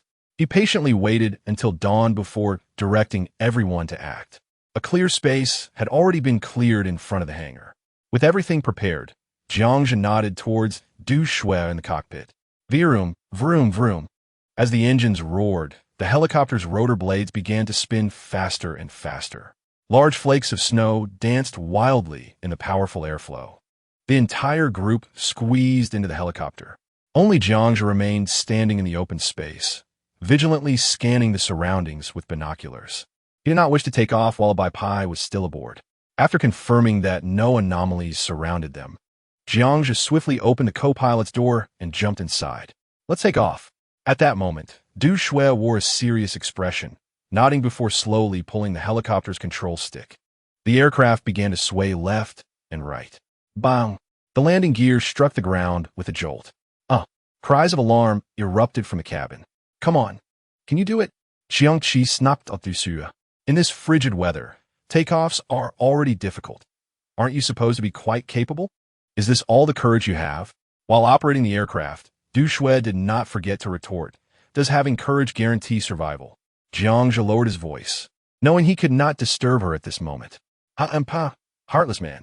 Amidst her low curses, the helicopter finally lifted off the ground, ascending slowly. Outside the window, the buildings below grew smaller as the helicopter sped up. Jiangzhe let out a sigh of relief, gazing at the vast expanse of white land and the airport that was no longer visible behind him. He lightly patted the helicopter, appreciating its superiority over mere legs for travel. Du Shui, hearing Jiangzhe's sigh, shook her head. It's useless. Once the fuel runs out, it will quickly become a pile of scrap. Ugh! A voice from the back of the cabin interrupted. The Duke is feeling a bit airsick. Xiaomi's voice chimed in. Hold on. Jiangzhe barked. The Paozi Mountain lay northeast of Nanjiang, with a straight-line distance of over 200 kilometers. Unfortunately, due to the inability to use satellite navigation, Du Shui had to rely on co-pilot Jiangzhe and a pair of binoculars to navigate using landmarks. The G58 highway is to the west. We can fly along that highway and then turn at the S213 road intersection. Jiangzhe pointed in the direction. Duxu nodded, turning the aircraft westward, and at the helicopter's speed, they would reach their destination in less than an hour. From above, the entire land was blanketed in white, with only a few tall trees and buildings stubbornly standing. The group pressed their faces against the windows, gazing down at the ground. Look over there, that is the G58. Jiangzhe pointed excitedly. In the open fields below, a highway stretched into the distance. From the sky, one could see hundreds of abandoned military trucks and armored vehicles scattered along the road. This was the last convoy escaping from Nanjiang. Through the binoculars, they could see packs of wild dogs gathered, gnawing on something. This is where we escaped from, Du Shui murmured softly. The helicopter descended once more. Hundreds of wild dogs, upon seeing the helicopter, did not flee, but instead opened their mouths wide and barked wildly at the aircraft. Pao Yi gun. Bang, bang, bang. Jiangzhe opened the co-pilot window, taking the light grenade launcher handed to him by Pao Yi, and fired off 5 rounds into the air. Explosions erupted on the ground as the wild dogs howled and scattered in panic. The helicopter circled around the highway, the powerful airflow blowing away the snow. Xiao, me, Alan, and the other girls covered their eyes, trembling all over. Underneath the snow, Countless corpses were revealed, frozen in a bluish hue. Men, women, the elderly, children, civilians, and soldiers. Severed limbs and dismembered bodies lay scattered along both sides of the road. Wah! Alan and the other girls could no longer hold back, softly sobbing. One could only imagine how many lonely souls and withered bones lay buried beneath the thick snow in the fields alongside the road. Let us go, don't look, Jiangja urged. With tears streaming down her face, Du Shui wiped her eyes and guided the helicopter along the highway. Every few dozen kilometers, they could see disordered convoys. But the helicopter did not descend again, nor did it clear the snow. The atmosphere in the helicopter grew heavy, with no one willing to speak. Jiangja looked at the map in his hands and instinctively circled the G58 highway with his pen. The Road of Death. The Hell Road. This was the name given to the G58 highway after the apocalypse, where millions perished on their way to the refuge. Hybrids by Pi beasts, cold, hunger, disease. Even 5 years later, countless corpses could still be seen along the sides of this road. And there were many more roads like the G58 across the Xia and Lanxing. The ground beneath the helicopter has transformed into a landscape of undulating hills. As they traveled along S213, Jiangja spotted a colossal wind turbine standing at the mountain's peak. The enormous turbine had ceased its rotation, its 3 blades, each several dozen meters long, spread wide like giants gazing down upon the earth. We'll prepare to land after we cross this mountain, Jiangja indicated towards the final turbine. The helicopter glided through the sky, maneuvering around the turbine and over the ridge. Below lay a flat valley, perfectly suited for landing the helicopter. With a swift motion, Jiangja opened the cabin door. "Ha, yeah, I will disembark first. Wait for my signal before you land." With that, he leapt from the aircraft, which quickly ascended. Thudding to the ground from several meters above, Jiangja landed firmly, brushing aside the snow to reveal gravel beneath. He took out his binoculars and scanned the surroundings cautiously. Jiangja then retrieved 2 flares, tracing a circle above his head for the helicopter. Finally, the helicopter landed steadily. A dozen individuals hastily disembarked, shutting down the helicopter before following Jiangja along a rural path towards the west of the valley. Why not fly directly to the shelter? Duxu question, perplexed. Firstly, we fear attracting the Bai. Secondly, there is no suitable landing spot there. And thirdly, there is no need for further explanation. You will follow my lead, Jiangja replied. Du Shui kicked a stone beneath her feet, sending it skimming across the snow. Within 5 minutes, they reached the end of the valley, where an abandoned 2-story building appeared. In front of it lay a dilapidated concrete road leading up the mountainside. Jiangja's face broke into a slight smile. The wall on one side of the building was emblazoned with the words Fishinghal in vibrant red paint, the fresh lettering strikingly conspicuous. Chapter 52. The transformation of Paudusan, the 2-story building bore the architectural style of the last century. Its outer walls and windows were already in disrepair, the roof and wall crevices overrun with withered grass, having been abandoned for a considerable period. Jiangja waved his hand, signaling everyone to proceed along the concrete path. Suddenly, Duke, the dog beside him, halted and barked twice at the 2-story building. In response, Pao Yi and several others raised their lightweight grenade launchers. Simultaneously, more than 20 individuals clad in various winter garments, complete with warm hats and masks, emerged from the windows of the 1st and 2nd floors, brandishing military weapons from various eras of the Daxiao army. Jiangja even spotted 2 semi-automatic rifles from 60 years ago, their bayonets glinting ominously. "Don't move. Who are you?" A loud voice boomed from the entrance of the 1st floor. As the voice rang out, a man obscured by a mask brandished a Type 81 rifle from behind the window. Jiangja scanned the more than 20 individuals both upstairs and downstairs. "Stay calm. We escaped from Nanjing and are looking for a friend." He gestured for Pao Yi and the others to lower their weapons. "Oh, you escaped from Nanjing? Kid, you're quite fortunate. I've heard many perished there," the burly man replied with a hint of surprise in his eyes. "Indeed, many did. You can see for yourself. And the army lost around 40 to 50,000 men. A whole army group wiped out." The people upstairs and downstairs gasped in unison, realizing the gravity of the situation. No wonder the military is distributing weapons to the populace. I thought those creatures were formidable enough, but it seems there are even more dangerous foes. The man said as he removed his mask, revealing a rugged, bearded face. Now, who is your friend? He asked, stepping out onto the small balcony, signaling for 10 individuals on the first floor to follow him. Luosun, Jiangzhe replied.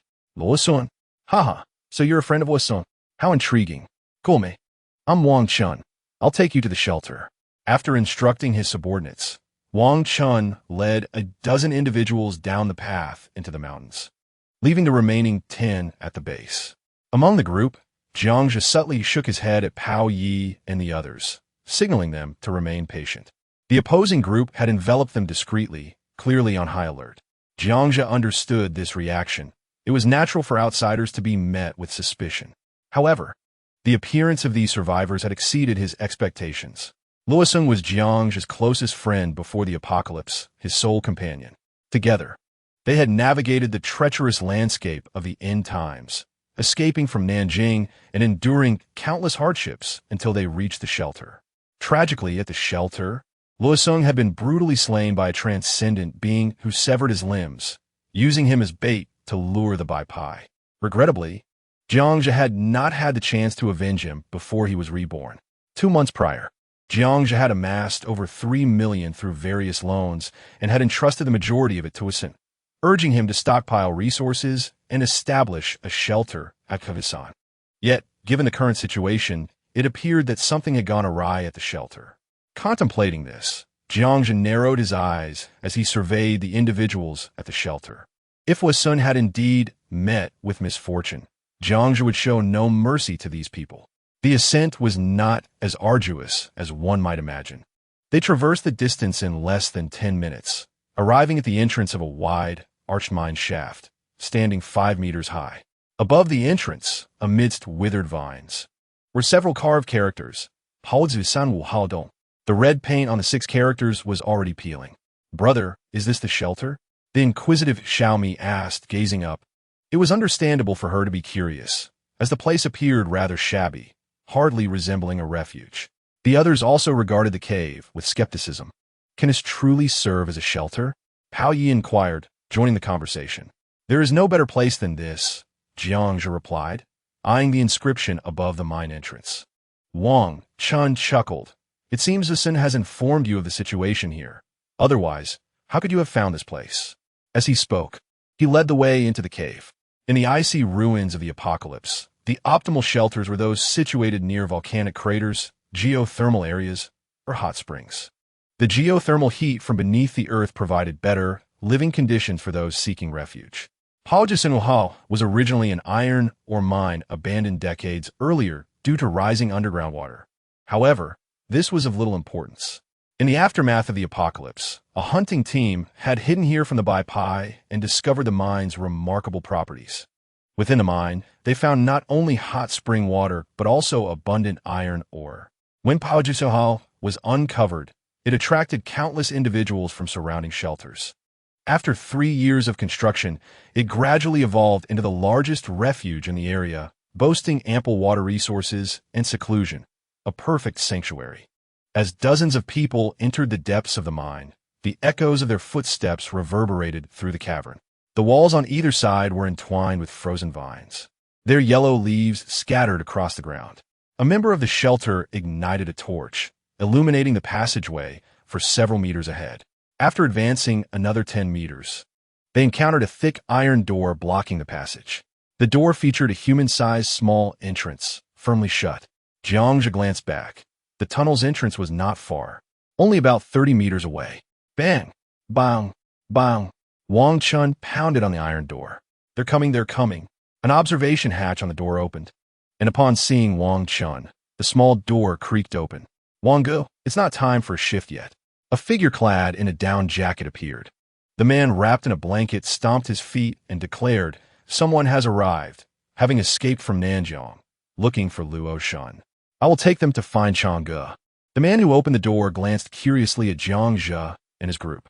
After lingering for a moment on Alan and her companions, he slammed the iron gate shut. Behind the gate, 2 half-moon-shaped sandbag fortifications housed 2 antiquated Type 56 light machine guns. for men huddled around a campfire, seeking warmth.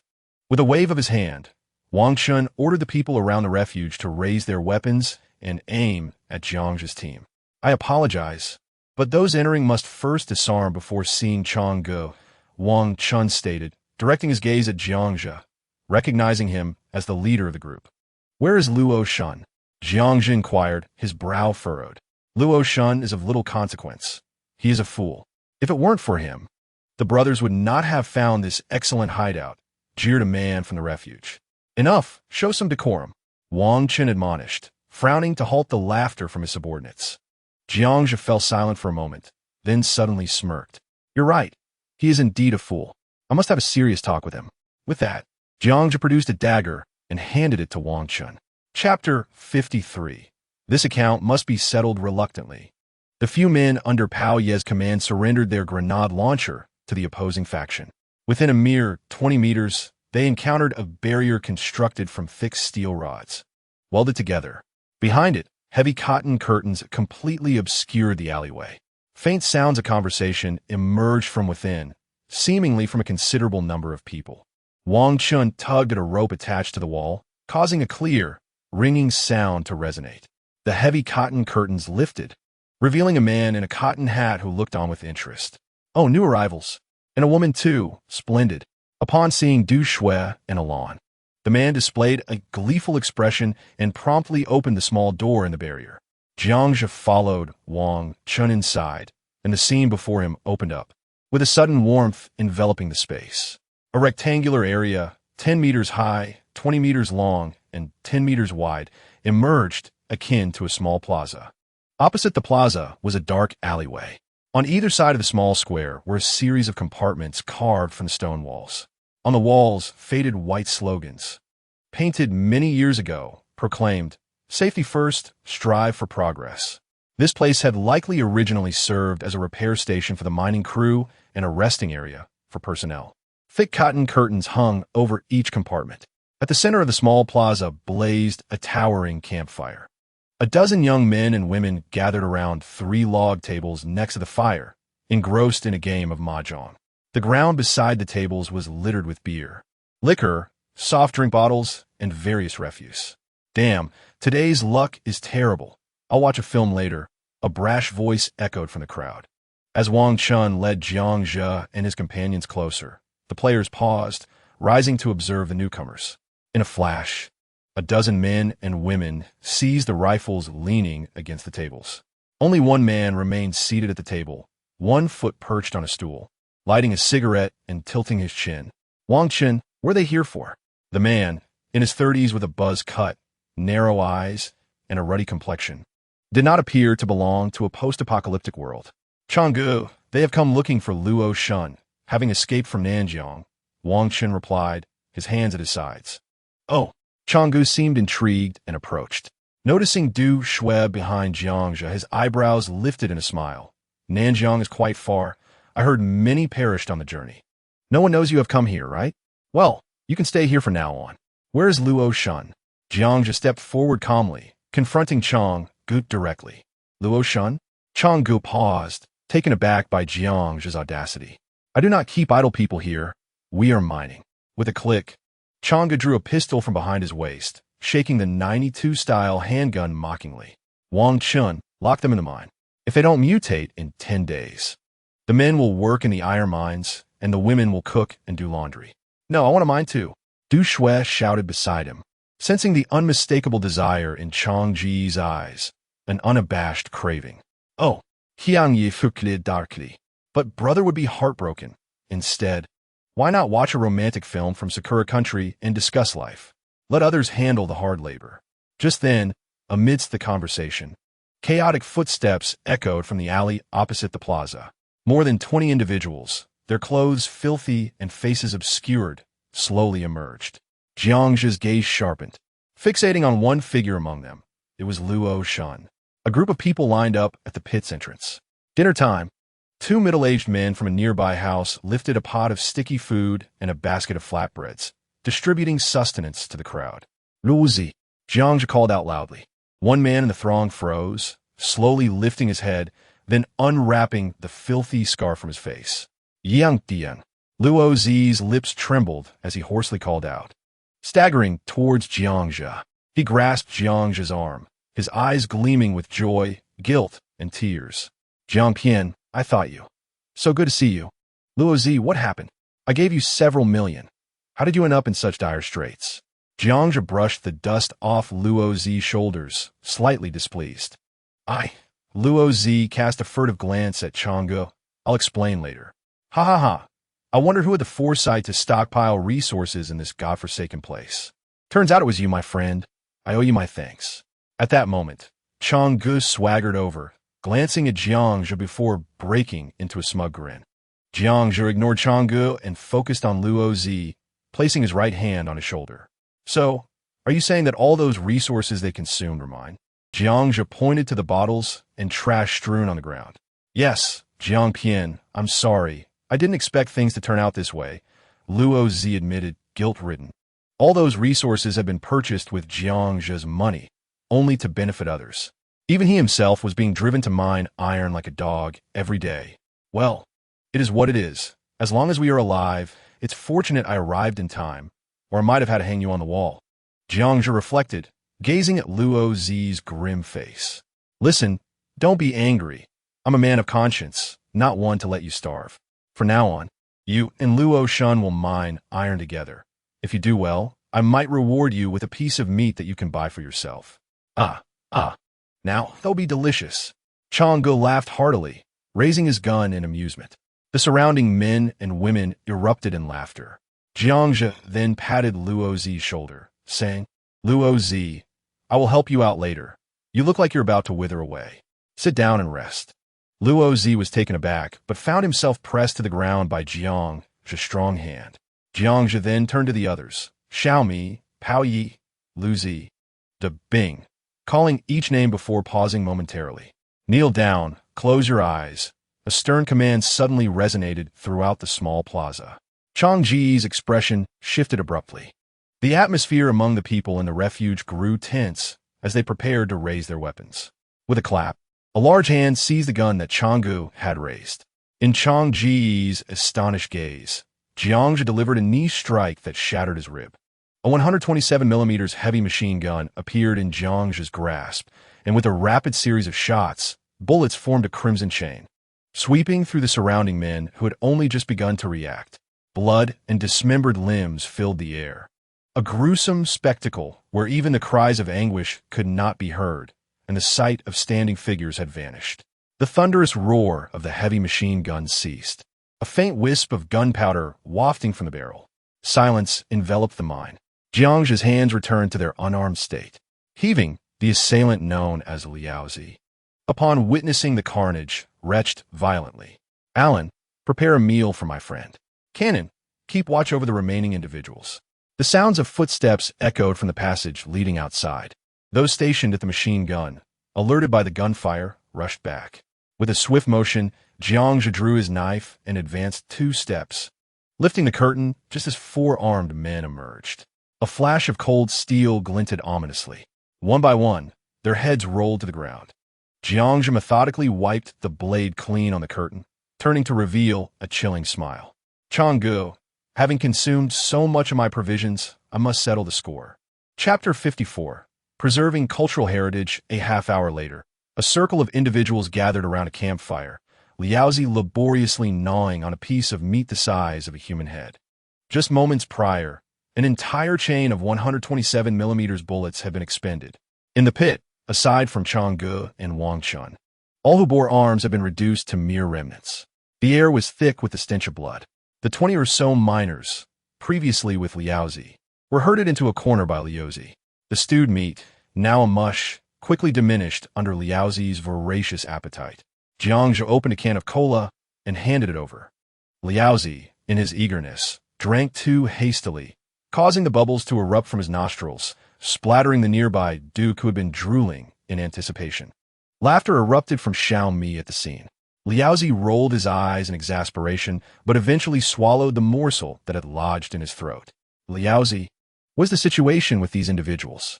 Jiangzhe inquired, gesturing toward Chang'e and Wang Chun, who knelt nearby. Jiangpian, wait, Liaozi interjected. rising with the now-gnawed pig bone in hand, approaching Chang'e. Luo Shun, do not forget, my brother is not far from here. Chang Ji's complexion paled as he retreated. Spitting, Liaozi unleashed a torrent of disdain upon him. The subsequent crack of the pig bone striking against Chang Ji's scapula elicited a cry of pain. Yang Tian, I Otolowitz.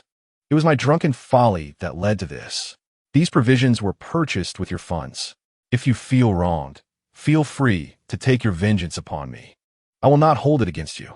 Thus began Liaozi's cathartic release, repeatedly striking Chang'e with the bone until the latter was left bloodied and battered. Finally appeased, Liaozi resumed his seat and began recounting his tale. Chang'e, originally named Cheng Chong, was the project manager for the nearby Daxing Iron Mine Company. He had a brother named Cheng Gang, a foreman in the area. Both were locals, well-known figures in their territory, commanding several work crews and a number of underlings. During the apocalypse, the higher-ups at Daxing Mining fled, leaving the brothers to seize control of the company's resource warehouse. Over a month prior, at Jiangzhe's behest, Luo Shun had covertly stockpiled millions of supplies at the Zaozishan. However, after a drunken night, he inadvertently spilled the beans to a distant relative who also worked at Daxing Mining.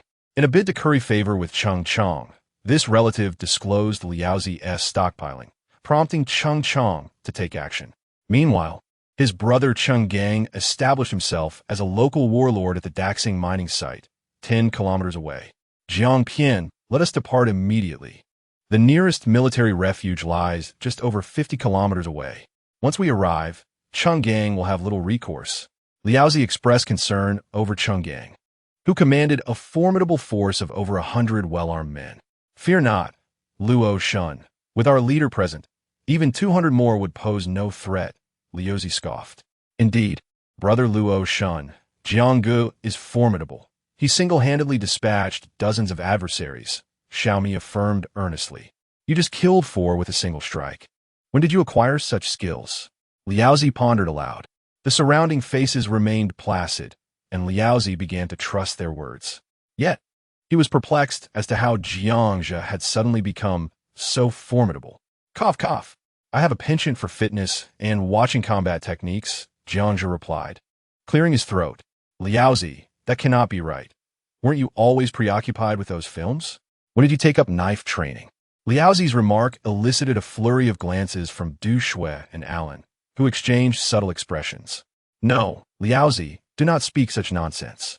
Besides, the Sakura nation has nearly met its demise. In the future, those films will be considered cultural heritage. Understand? I'm safeguarding cultural heritage. Feeling revitalized after his meal, Liaozi said, well, you have indeed struck gold this time. Whatever you say goes. If you choose not to leave, I shall accompany you. If we perish, we shall do so together. Subsequently, Liaozi handed over a stack of pamphlets. These were dropped by military aircraft from Shenyang City a few days ago. The pamphlet contained information on handling mutated beasts and aberrants, suggesting luring them into confined spaces to employ traps and heavy weaponry for ambushes. It also identified the weak point of the aberrants as their necks, where light weaponry could effectively dispatch them. Additionally, there were survival guides for the apocalypse and notes on mutated creatures. Jiangzhe was not surprised. He recalled similar military strategies from his previous life. Equipping ordinary people with weapons might not be effective against the aberrants, but at least it provided a glimmer of hope and courage for survival during the apocalypse. Jiangzhe flipped through the pamphlet and passed it to Cannon and others for review. Regardless of circumstances, the military remained the most formidable force in the realm of Dixia. With firearms, chaos is inevitable. Du Shui observed the pamphlet with concern. Jiangzhe reassured her. Rest assured, most of these are retired equipment. Do not overthink it. We must focus on surviving. The others busied themselves with cleanup while Cannon organized a watch. Liaozi, come here. Jiangzhe beckoned to the group huddled in the corner. These individuals were workers brought by Cheng Chong from Daxing Mining. In the apocalypse, iron ore was a crucial strategic resource. The Cheng brothers exhibited foresight, already hoarding minerals for future use, whether to sell to the military or for their own needs. Jiangzhe produced a handgun and handed it to Liaozi. The distant relative, a cook, cowered in the corner, horrified at the unfolding events. Shunzi, I am your second cousin. You cannot kill me. The middle-aged man pleaded desperately. Jiangzhi lit a cigarette and offered one to Liaozi. Has he cared for you? Liaozi shook his head in silence. Back in Nanjing, 30 of them cornered me at a hotel, intent on my demise. Had I not trained, we would have been doomed, Jiangzhi recounted, embracing Liaozi's neck. I will not pressure you. The decision to spare or end his life lies with you. Jiangzhi then stepped back, hoping Liaozi would be resolute. Yet he would not force him. Even if he were a mere burden, the resources in the dimensional space would suffice to sustain him. Liaozi, like Jiangzhi, had experienced parental divorce during his youth, a shared background that forged their friendship. 10 minutes later, Liaozi approached in silence, handing over the gun. Jiangzhi patted his shoulder. It is all right. If you do not wish to kill, then do not. Save the bullet.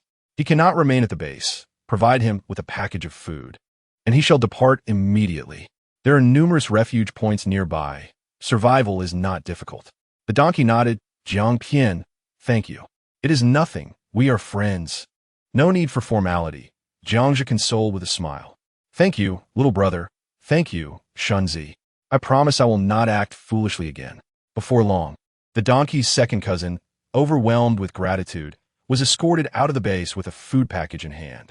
Jiangzhi personally saw him to the alleyway. Little brother. Thank you. I shall take my leave now. The second cousin bowed slightly to Jiangzhi. No need. He is kind-hearted, Jiangzhi replied with a smile. Suddenly, a dagger pierced the second cousin's heart, leaving a gaping wound. The donkey is kind-hearted, but I am not. With a swift kick, the body was sent flying into the deep ditch beside the alleyway. Chapter 55. A blood oath. Jiangzhi returned to the base. A group of people was already bustling about, utilizing various tools to clean up. Even Xiaomi was seen wielding a small broom to tidy up trash bags on the ground. Jiangzhi clicked his tongue, gazing at the spacious square before him. To remain here, there are countless areas that require renovation. Suddenly, a small hand grasped his. Xiaomi had approached he knew not when. Brother, will this be our home from now on? Her big eyes blinked at him. Yes, from now on, this will be our home. What do you think? Jiangzhi smiled, pinching her little face. It is wonderful, much better than outside. Xiaomi, though still young, had matured considerably due to the trials of the apocalypse. She understood how fortunate it was to have such a place in this world. It will only get better, Jiangzhi thought, surveying his surroundings as visions danced through his mind. Suddenly, the 10 individuals returned.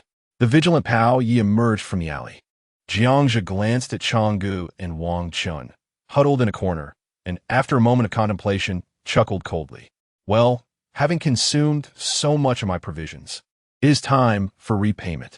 Pao Yi, disarm those 10 individuals and bring them over, shall we? Pao Yi grinned. Do not underestimate me. After all, I hail from a regular army background. In less than 10 minutes, Chang Ji's 10 subordinates at the foot of the mountain were brought back by Pao Yi, Lu Zi, and Bing. The group was taken aback upon seeing Chang go bloodied, unable to comprehend what had transpired. Wang Chun, come here, Jiangzhi commanded, drawing his dagger with a sharp tone. Wang Chun, pale-faced, assisted Changgu as he approached. Buddy, I acknowledge my lack of insight. This place and its resources are yours now. Blood splattered from Chang Ji's mouth as he spoke. Jiangzhi laughed, stepping closer to him, before slapping the flat side of his dagger against Chang Ji's face. He was sent tumbling 3 meters away, only to be dragged back by Lu Zi. It seems you have grown accustomed to taking advantage, forgetting that these provisions were originally mine. I was wrong. My brother possesses many resources, guns, food, just name it. And I will repay you, Changgu pleaded, clasping his hands in desperation. In the distance, Du Shui, Alan, and Du Zong observed, hesitant to approach. They were acutely aware that Jiangzhi was likely to take a life. Jiangzhi then turned his gaze to the standing Wang Chun. Wang Chun, tell me, if I let him go, will his brother seek revenge upon me? Upon hearing Jiangzhi's words, beads of cold sweat began to cascade down Wang Chun's forehead. He had heard from the donkey that Wang Chun was the former captain of the security team at Daxing Mining, known for his integrity. Later, he had served under Chung Gang as a squad leader, dispatched to help Guochang guard the Baozi mountain base. No, absolutely not, I swear. Chang Ji's teeth had just been knocked out, causing him to speak with a lisp. The flat side of the dagger struck Chang Gu once more, silencing him. Gazing into Jiang's seemingly amused yet cold eyes, Wang Chun felt a sense of unease. Given his understanding of Cheng Gang and Cheng Chong, it was impossible for them not to seek revenge afterward. However, those words should not come from him. I don't know. Wang Chun gritted his teeth and shook his head. This statement had already offended Changge. Very well, since you do not know, it is indeed a possibility. Jiangge sneered, squatting before Changge. Having consumed so much of my provisions, repayment is due. Repay? Fibefold? No, tenfold. Just send me back, and I will repay you. Changge sensed a glimmer of hope for survival. I lack for nothing. You must use your life. With that, Jiangge thrust a military knife into Wang Chun's hands.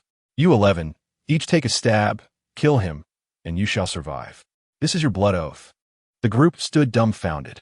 No, I could be obedient. One man began to plead, but before he could finish, a chilling light flashed in the eyes of the crowd. He clutched his throat as blood pooled between his fingers, collapsing to the ground. The donkey gasped from a distance, quickly covering his mouth.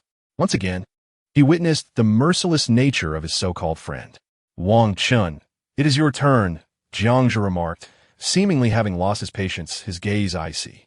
Wang Chun gripped the half-foot-long military knife, his face contorted momentarily, before thrusting it like lightning into Chang Ji's side. Wang Chun, you are finished. My brother will not let you go. Changge, realizing his fate, began to scream and curse. The remaining 9 swiftly took the knives, stabbing repeatedly. By the time the last person withdrew their knife, Changge had been reduced to a lifeless corpse, his blood staining his entire attire. Excellent. You may remain in this base. Wang Chun, clean up the bodies and remnants on the ground. All right, I will handle it right away. Wang Chun and the others understood that there was no retreat now. They hurriedly procured a small cart, loading the remains onto it and hauling it outside the base.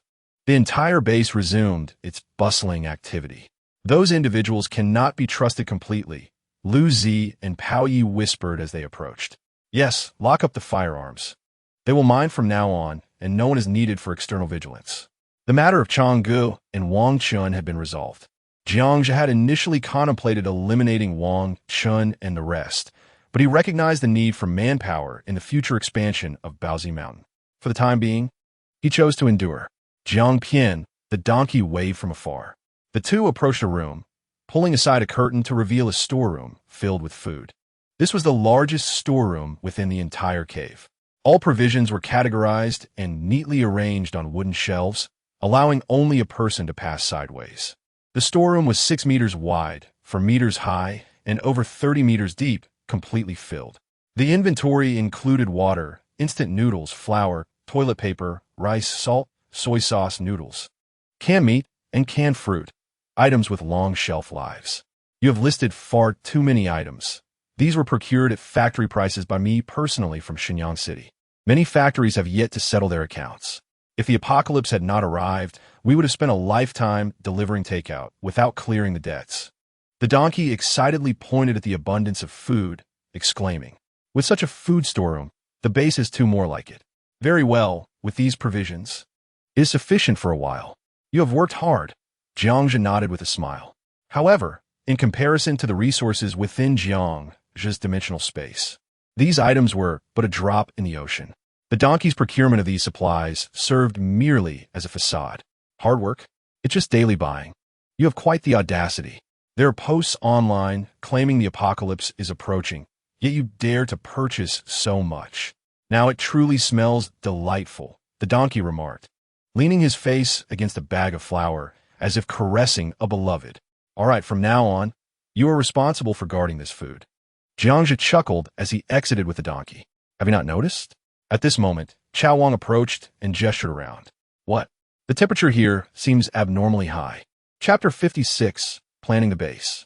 Jiangge, Chao Wang, and Lu Ozi stood at the entrance of the tunnel leading deep into the mine. Standing at the cave's mouth, one could distinctly feel that the temperature inside was noticeably higher.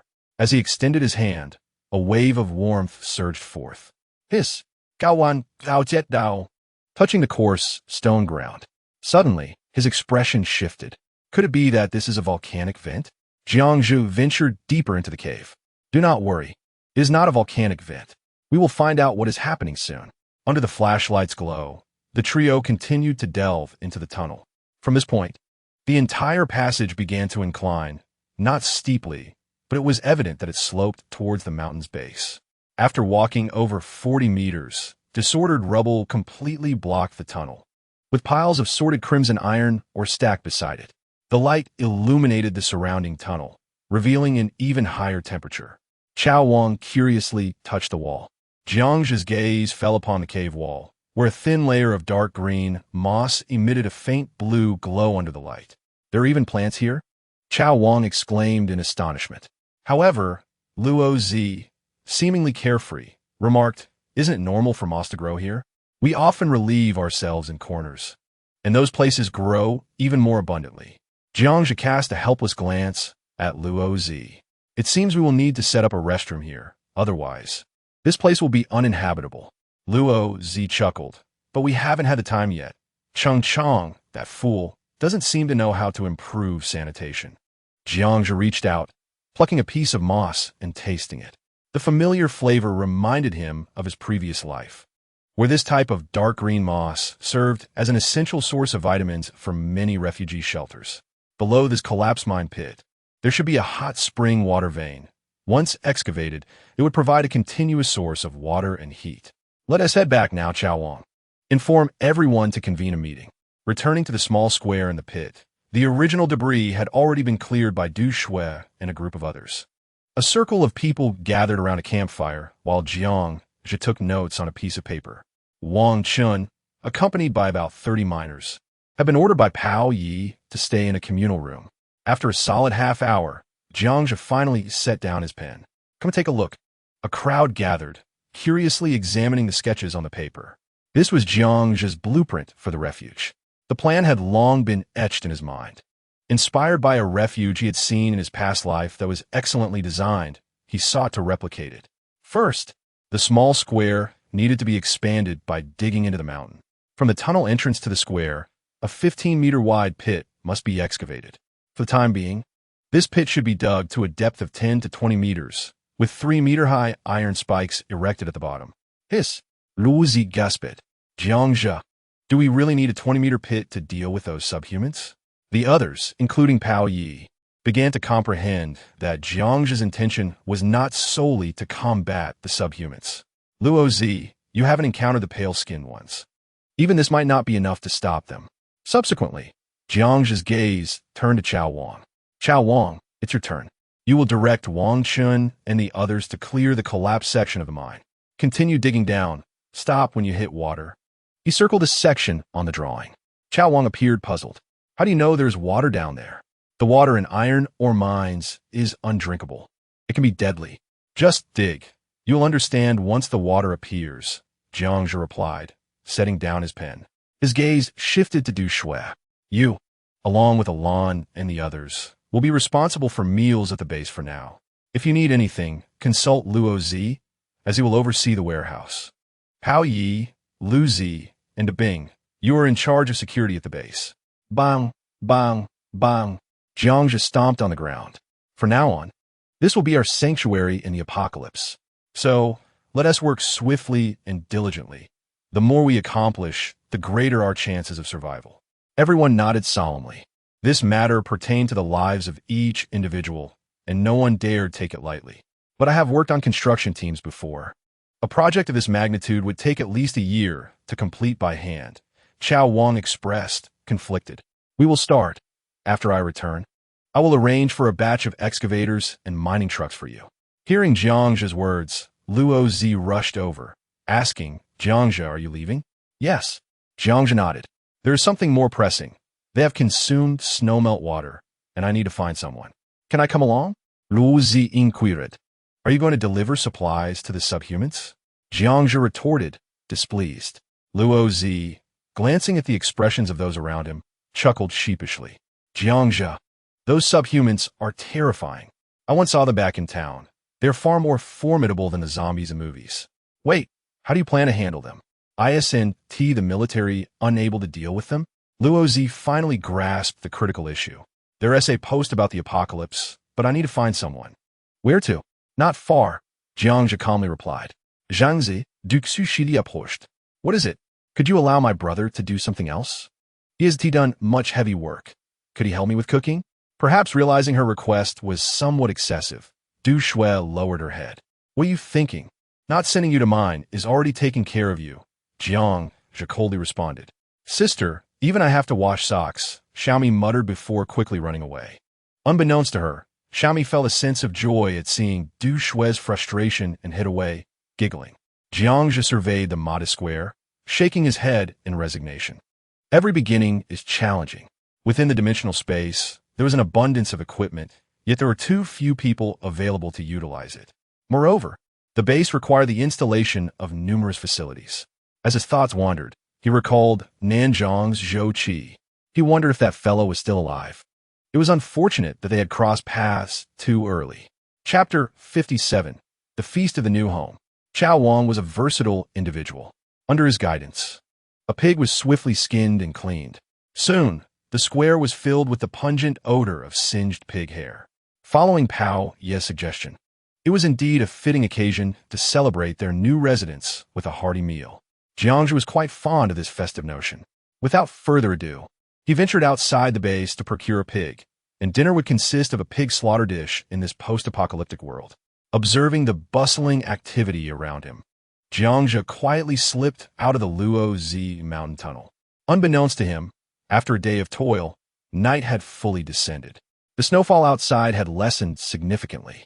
Tomorrow, the living would once again behold the long-awaited sunlight. Creak, creak. Amidst the crunching snow, Jiangzhe ascended the rocks above the cave entrance, winding his way until he soon reached the mountain summit. Gazing into the distance, a range of undulating snow-covered peaks stood silently. The atmosphere was desolate and frigid. The entire world seemed lifeless. Thankfully, after enduring the most arduous months, humanity would gradually learn to survive tenaciously in this icy apocalypse. Jiangzhe had envisioned countless times that if humanity were to vanish from this world, he would not hesitate to take his own life. Even with immense skill and abundant resources, the absence of humanity renders existence dull and uninteresting. With a sigh, Jiangzhe waved his hand, and a pile of firewood gathered at his feet, with Chun Yun's lifeless body resting atop it. Her visage had returned to a serene state, no longer bearing the ghastly pallor. She appeared to be in a deep slumber. After gently caressing her cheek, he placed a piece of chocolate upon her chest. His right hand slowly descended onto the stack of wood. Suddenly, a burst of flame erupted from his palm, igniting the firewood. The roaring flames illuminated the surroundings, consuming Chun Yun's remains. Jiangzhe took a swig of white liquor and poured a portion onto the snow before him. Sister, I had initially intended to lay you to rest in Nanjiang, but I cannot bear to leave you alone in that place. Did you not promise to seek me out? Henceforth, you shall remain here, saving yourself from a long journey. You had your choices. All I can do is kindle this fire for you. Once down there, you shall feel no chill. He continued, I cannot concern myself with others. Do not blame me, for we were never truly aligned. For your sake, I shall show some mercy towards those soldiers. Otherwise, if we were to meet again below, I would have no explanations to offer you. With that, he concluded, all that remains is in the liquor. The flames cast a glow upon Jiangzhe's face. A sip of liquor, a puff of smoke. Half an hour later, the white liquor was nearly gone, and the fire began to dwindle. An aluminum alloy box appeared in Jiangzhe's grasp. He carefully retrieved the bones from the fire and placed them into the box, to be buried atop the mountain. Soon, a thin layer of snow blanketed the ground. To the astonishment of onlookers, Jiangzhe abruptly set down his hook. Behind him loomed a mobile diesel generator painted a pale beige, measuring over 5 meters in length and 3 meters in height, with a power output of 500 kW. It would suffice for the base's electrical needs, at least for now. What on earth? Exclaimed Liaozi, who set down his beer and hurried over to inspect the generator. Jiangzhe, where did you procure this? Please do not tell me it was scavenged like that pig. Jiangzhe brushed the dust from his hands, explaining. I had hidden it at the foot of the mountain before the apocalypse, but did not have the chance to inform you. The pig's offal has just been cooked. Perfect timing. Come, let us eat first. After our meal, I shall have Chow Wang take care of it. From now on, this base shall no longer depend on candles. Jiang's voice called everyone back to the table, where they feasted on peanuts, chicken feet, salted duck eggs, red sausage, pickled cucumbers, and a sizable bowl of freshly prepared pig offal. The enticing aroma dispelled the cold of the snowy night. Jiang raised his beer bottle and proclaimed from now on, "We shall make our home here. Once it thrives, so shall we. When it is secure, we shall be safe. Now let us drink." The crowd erupted in enthusiastic response.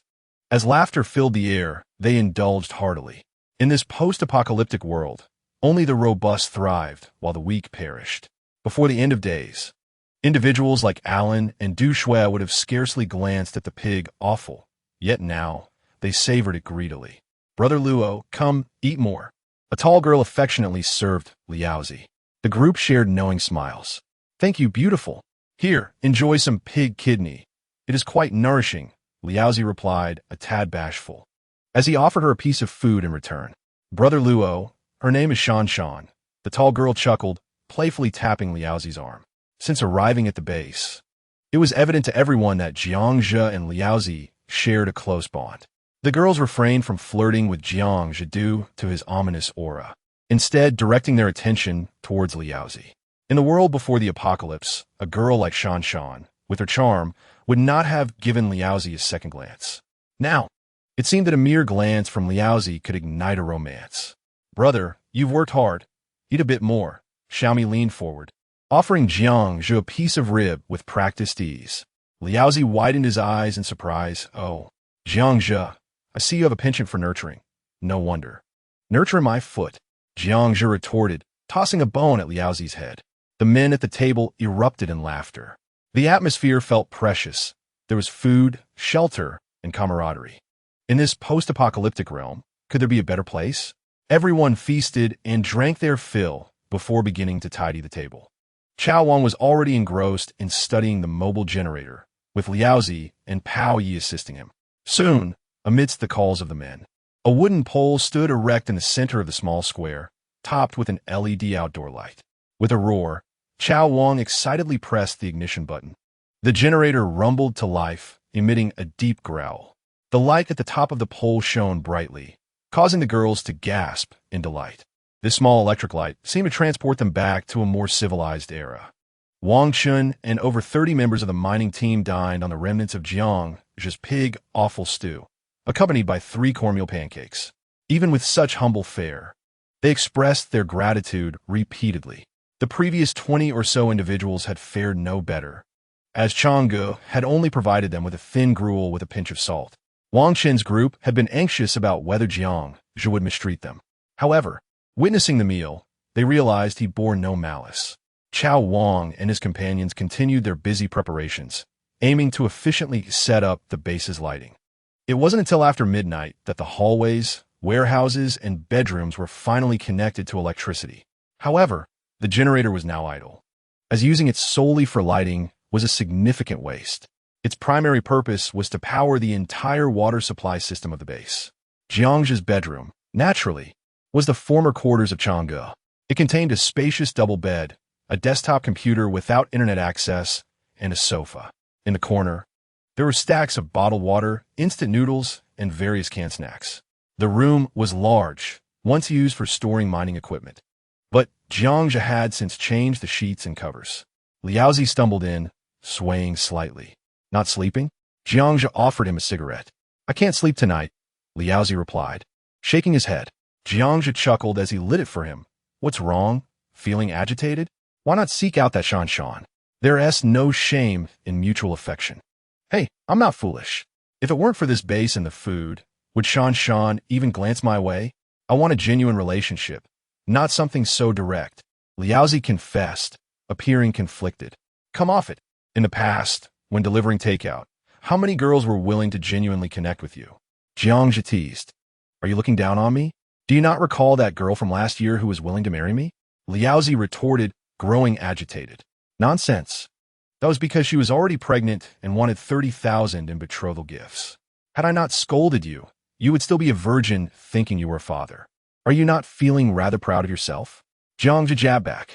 As the two exchanged playful barbs, suddenly, Xiaomi's voice cried out in alarm. What is wrong with you? Outside in the square, Du Shui's terrified voice echoed. Chapter 58. The Transformed Xiaomi. A chorus of gasps erupted from Alan and the others in the square. By the time Liaozi stood up, Jiang had already vanished from the room. At the entrance of a house, a crowd had gathered. Du Shui looked on in horror, while a few girls stood nearby, covering their mouths. Liaozi and Dabing aimed their guns at the room. Even the Duke was quietly yelling at the entrance. As Jiang pushed through the crowd and beheld the scene inside, he was momentarily taken aback.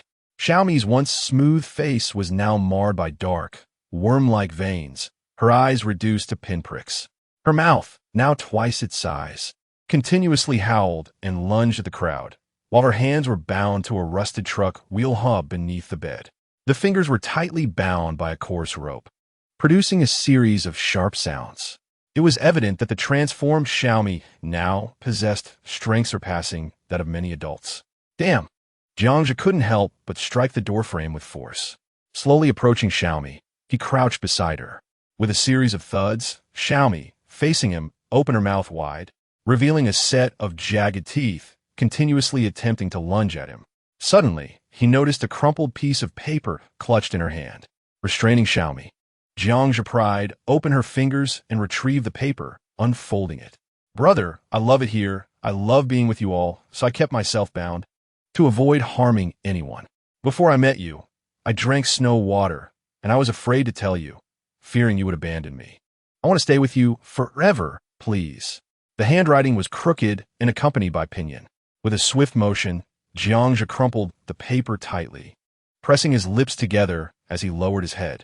Silence enveloped everyone. Throughout, he had failed to notice the presence of this little girl beside him. Had he been informed an hour earlier, perhaps a crystal core could have saved her. But now it was too late. Suddenly, Jiang drew a knife. No! Du Shui exclaimed in alarm from the doorway. Xiaomi stumbled toward the crowd, and everyone had grown fond of this clever little girl. Expressions of compassion and regret filled their faces. Jiang, don't you have a way to save us? What about Xiaomi? Why can't she be saved? Du Shui's kid, tears glistening in her eyes. Jiang shook his head. It's different. Once transformed into an A-people, there is no hope left. Perhaps we should confine her. Du Shui continued to plead. You want her to be treated like a dog, watched over every day. As he spoke, Jiang stepped forward and severed the rope. He then lifted Xiaomi's body and began to walk towards the base's exit. When Du Shui tried to follow, Chong Fu restrained her. Jiang has his reasons. Don't complicate matters. Can't you understand? Sometimes, death is preferable to life.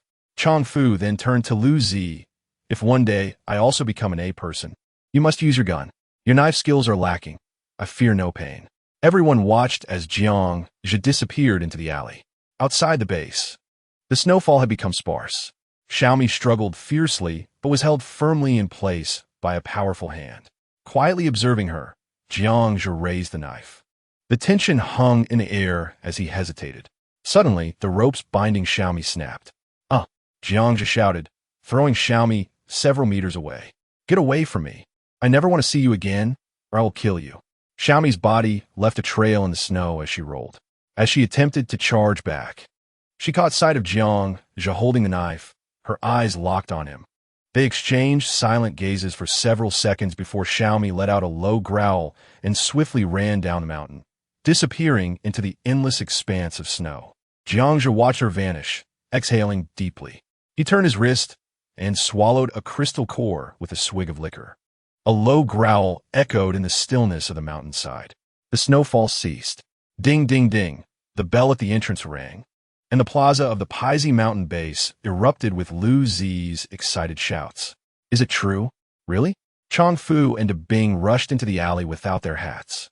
Behind them, everyone in the base followed suit. As Jiang stepped out of the Paizi mountain base, over 30 people exhaled white mist, all basking in the just-risen sunlight. The donkey twisted its body excitedly in the snow. Noticing Jiang's calm demeanor, it asked, Jiangzhe, why aren't you happy? With the sun? We want to have to suffer so much. Good things can also be bad, Jiangzhe replied, shading his eyes and gazing towards the vast white, snow-capped mountains in the distance. The surrounding people turned to listen to his words. No one liked heavy snowfall, but such snow also concealed humanity's tracks. Once it stopped, unless one remained in a refuge for life, the ape people, the pale-skinned, and the mutated beasts were not fools. Everyone, return to your tasks. Stop standing around like lost souls. If the ape people show up, you will have no one to bury you, Jiangzhe warned. After his words, everyone greedily soaked in the sunlight before hurriedly returning to the base. Du Shui, prepare food and equipment for 5 days. We're setting out soon, he instructed. She nodded, aware that Jiangzhe was seeking the antidote for the genetic virus. Time was of the essence. Only 8 days remained. 20 minutes later, Zhangzi, Duxu, Bai-O Y, Lu Zi, De Bing, and the donkey stood by the cave entrance. Pao Yi, if anyone approaches, do not open the door. Wait for my return. If someone forces their way in, eliminate them immediately. Donkey, keep an eye on the base. If anything happens, take Lu Zi and be cautious of Wang Chun and his group. After giving everyone their instructions, Jiangzhe led Du Shui towards the foot of the mountain. As they walked, Jiangzhe cleared the path, while Du Shui followed closely behind, panting. Jiangzhe, doesn't it feel warmer? She asked. Of course. The entire blue planet is like an ice cap, and this snow won't melt for another 5 years, he replied as they conversed back and forth. Finally, they arrived at the parked helicopter. Seeing the intact aircraft, Jiangzhe sighed in relief. Fortunately, this location was remote, with no animal tracks or signs of other survivors in the surrounding snow. If the helicopter had been damaged, he would have had to venture alone to find help over 100 kilometers away. With a whoosh, Du Shui removed the helicopter's cover and climbed into the cockpit. The low temperature caused her to labor for half an hour before the engine roared to life. Amidst the swirling snow, the helicopter swiftly ascended into the sky. Where to? Du Shui asked, following Jiangzhe's direction. Shenyang City. Chapter 59, Snow Crane. The helicopter soared rapidly northwest beneath the azure sky, shattering the tranquility of the earth. Inside the cockpit, Jiangzhe exhaled a puff of cigar smoke, retracting his binoculars. Below, the landscape appeared uneven, resembling white waves cresting over mountains. Paizi Mountain lay over 100 kilometers from Shenyang City. In just over 10 minutes, the aircraft would cross the mountain range and enter the vicinity of Shenyang City. Jiangzhe was on a quest to find someone. In his previous life, at the Longtan Refuge, he had encountered a female lecturer who had escaped from Shenyang City University of Science and Technology. In exchange for 2 bags of instant noodles, they had engaged in a deep conversation throughout the night. This lecturer revealed the existence of a bomb shelter at the university. At the onset of the apocalypse, hundreds of professors, lecturers, and students had been trapped there. Later, under military organization, those individuals evacuated to a military refuge. Calculating the time, those people should still be hiding there. Jiangzhe aimed to locate a professor specializing in biology and genetics to extract a genetic enhancement serum from the crystal core. He could overlook others drinking snow water, but he could not bear to watch Pao Yi transform into an A person. Be cautious. A shadow darted across his peripheral vision like lightning. Boom! As Du Shui deftly maneuvered the helicopter, she instinctively executed an evasive maneuver, causing the aircraft to veer sideways. Look quickly, what is that? She exclaimed, her voice filled with astonishment as she spotted a magnificent creature. A large bird, its feathers a pristine white adorned with black spots, spread its wings, which spanned nearly 6 meters. After gliding around the helicopter, the bird curiously followed it, its enormous blue eyes scrutinizing the aircraft. Clutched in its sharp talons was a wild dog, approximately the same size as a duke. Calm down. That is a Shuehu, Jiangzhe remarked, lowering his sniper rifle. The Shuehu is a branch of the owl family, typically inhabiting the frigid mountains of the northeastern region of Xia. In this post-apocalyptic world, the entire blue star had transformed into a hunting ground for creatures that once thrived in extreme cold. Perhaps satiated, the mutated Shuehu glided a distance before flapping its colossal wings and soaring towards a distant mountain peak. Du Shui exhaled in relief as she watched the bird disappear from sight. Its imposing presence had left a profound visual impact. "Is that bird formidable?" she inquired. "Did you not see? It could easily eliminate you in mere moments." Jiangzhe retorted with a slight grin. Suddenly, Jiangzhe straightened up, signaling Du Shui to lower the helicopter. They were nearing the mountainous region's edge, where high-rise buildings began to the landscape. Using binoculars, they could clearly see countless subhumans emerging from the remnants of various abandoned structures. "We cannot fly this contraption into the city. Find a secluded area to land," he instructed. With a population exceeding 15 million, the entirety of Shenyang City was bustling. Previously, they had the cover of snow, allowing them to fly high without being seen by the subhumans. However, under the cerulean sky, the helicopter became an obvious target. If they brazenly flew into Shenyang City, the aircraft would likely be surrounded before it could even touch down, not to mention the elusive pale-skinned creatures lurking about. Heeding Jiangzhe's advice, Du Shui piloted the helicopter through the remote mountainous terrain. After several minutes, they spotted a small plaza amidst the snow-covered peaks, flanked by towering buildings. "Brace yourself," Du Shui called out as they swiftly descended toward the plaza. The helicopter roared as it disturbed the thick snow, landing on a small square. Jiangzhe soon realized they had landed at a ski resort. The lofty structure they had seen from the air was a cable car tower. Fortunately, no villages were visible within their line of sight. "Hurry," Jiangzhe urged as he led Du Shui toward the highest tower. Upon reaching the main entrance, they pushed open a door frosted with a thick layer of ice, revealing a disheveled lobby strewn with tables, buckets, and scattered documents. The two ascended the staircase to the tower's top level, where a massive winch awaited them. A pair of steel cables, as thick as a wrist, extended 5 meters from the tower to the mountain's base, disappearing from view. Jiangzhe sheathed his knife. Although it was not the ski season, the snow was substantial. Yet the absence of people was a lamentable sight. "I need to relieve myself," Du Shui stated bashfully, turning to head downstairs. Seizing the opportunity, Jiangzhe retrieved his phone from the dimensional space and confirmed their location was less than 40 kilometers from Shenyang City. At his speed, he estimated they could reach it by nightfall. Suddenly, a pained groan echoed from below. Jiangzhe swiftly drew his knife and darted down the stairs like a cheetah. At the restroom entrance, he found Du Shui bent over, gripping a metal doorknob with her right hand, clearly in distress. "What's wrong?" he asked, trying to suppress a grin as he inspected the situation. The poor girl had removed her gloves to grasp the metal handle, and in the frigid temperature of over -40 degrees, her skin had become firmly stuck to the metallic surface. With a little more force, she risked tearing the skin from her palm. The restroom, with its window ajar, was blanketed in snow, while a puddle of yellow urine lay in the corner. "What are you staring at? Have you never seen this before?" Du Shui snapped, glaring at Jiangzhe, who was transfixed by the unsightly mess. "I have seen it. Yours is just more noticeable," he replied candidly. She exclaimed, her sudden movement causing her hand to throb painfully. "Help me. Do you really want my assistance?" Jiangzhe smirked. "Yes. Hurry up and stop dawdling." "All right," he replied, beginning to unbutton his trousers. "What are you doing?" Du Shui shrieked. "Don't ignore. Aren't you asking me to help you?" When faced with such a situation in the wild, the quickest solution is to simply relieve oneself. You should be grateful. If someone with a weaker constitution encountered this, they might not have such luck. "Please no," Du Shui cried, turning back in horror, only to immediately look away again.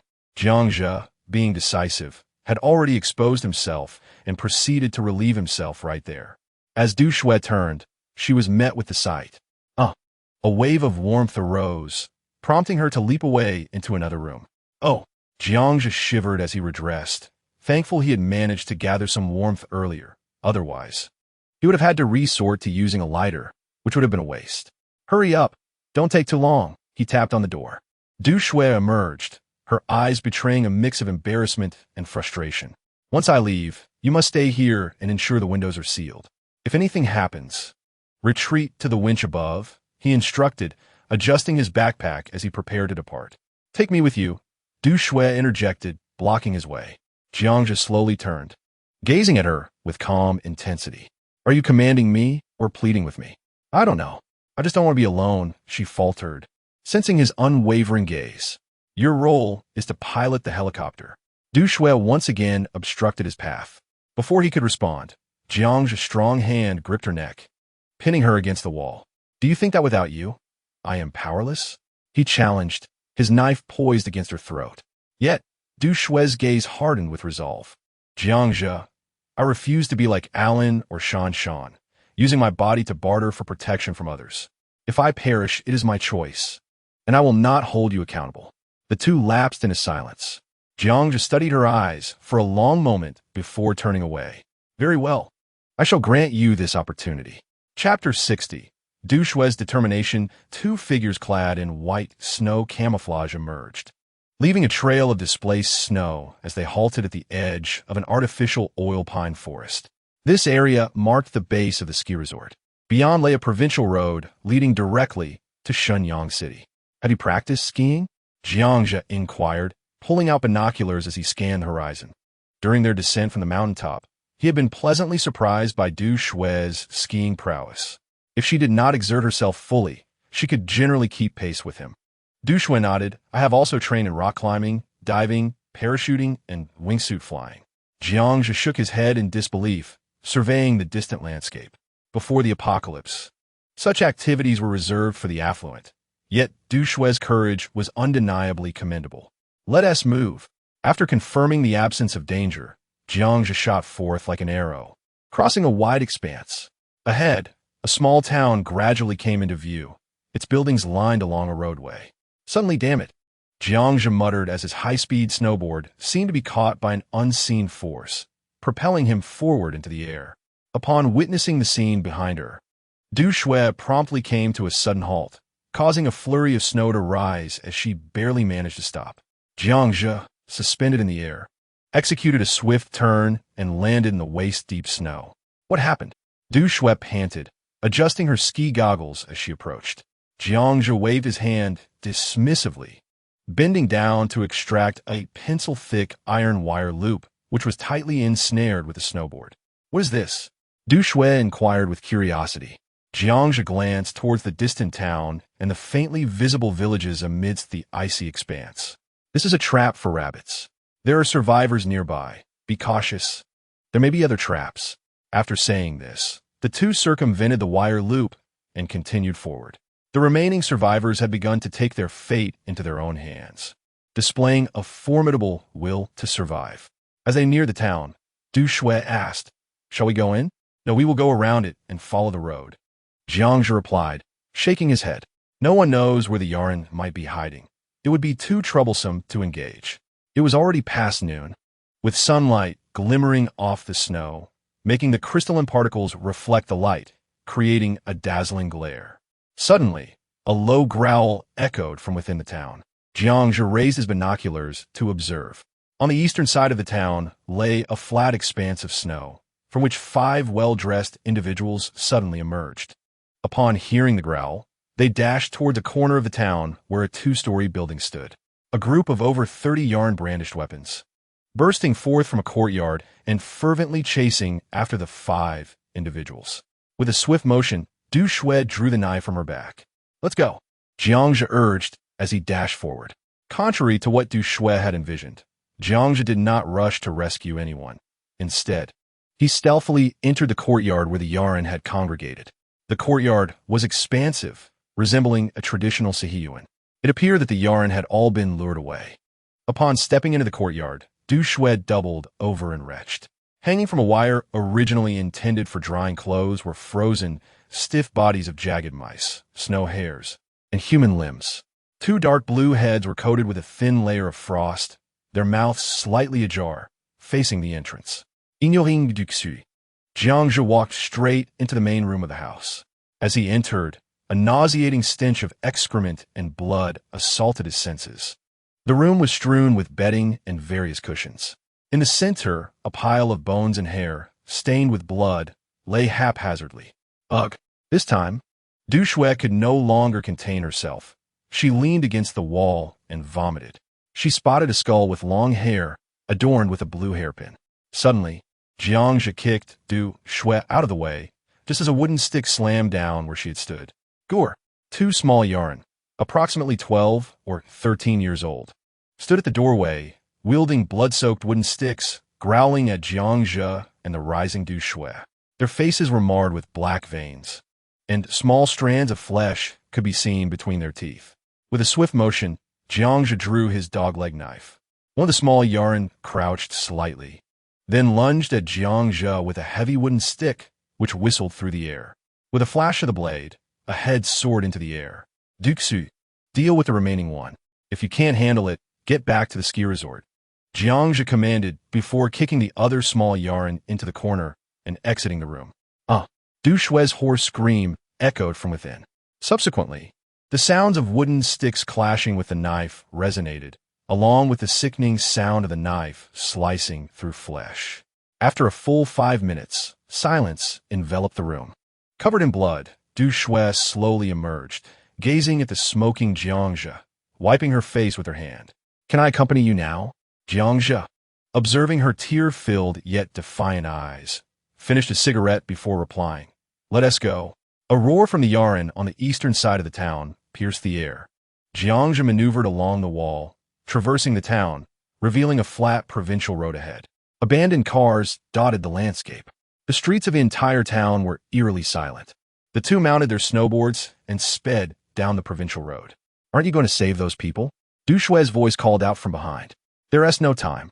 If you're interested, you can give it a try, Jiangzhe replied as he gradually accelerated. Gritting her teeth, Du Shui hastily kept pace with him. Suddenly, a rumbling sound from behind caused Jiangzhe to halt.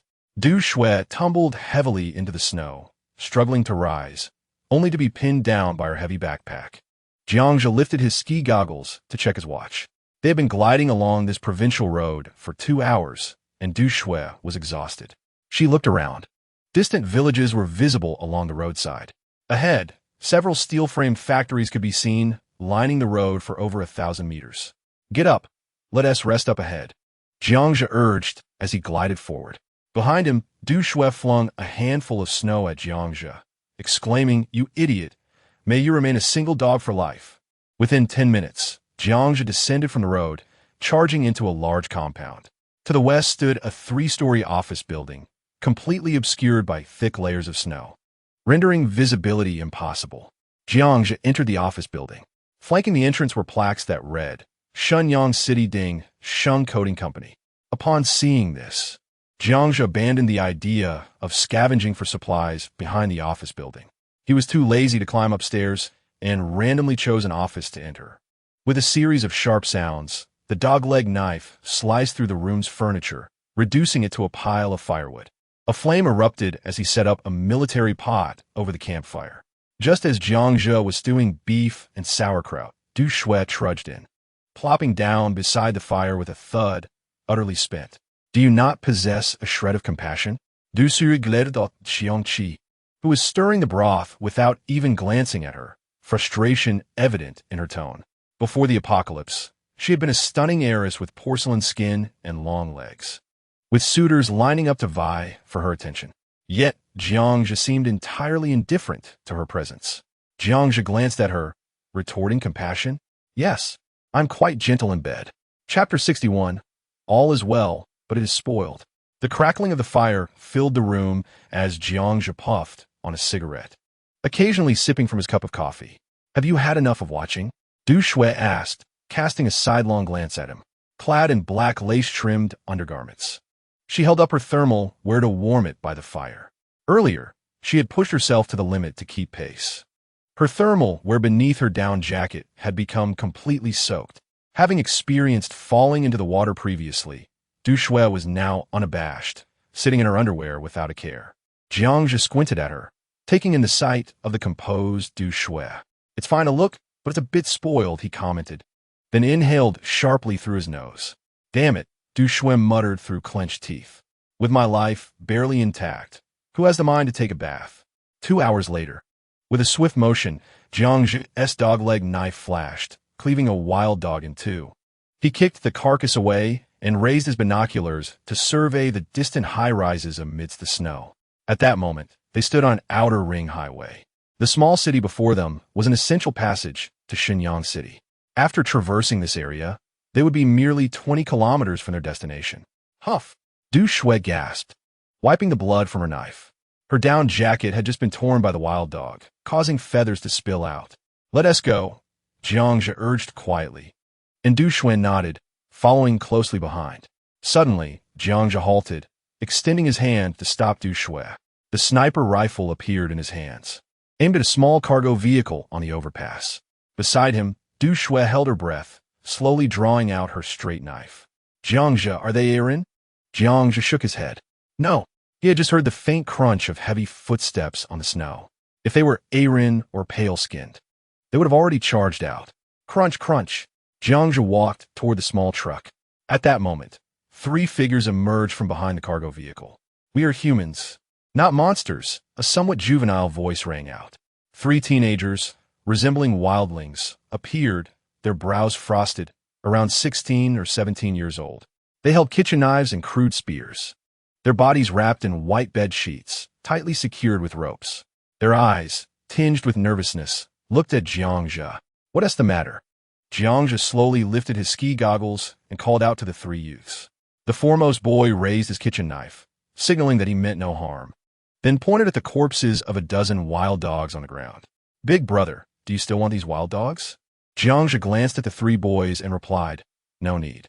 Oh, the 3 boys cheered, pulling out a large plastic basin from behind the truck.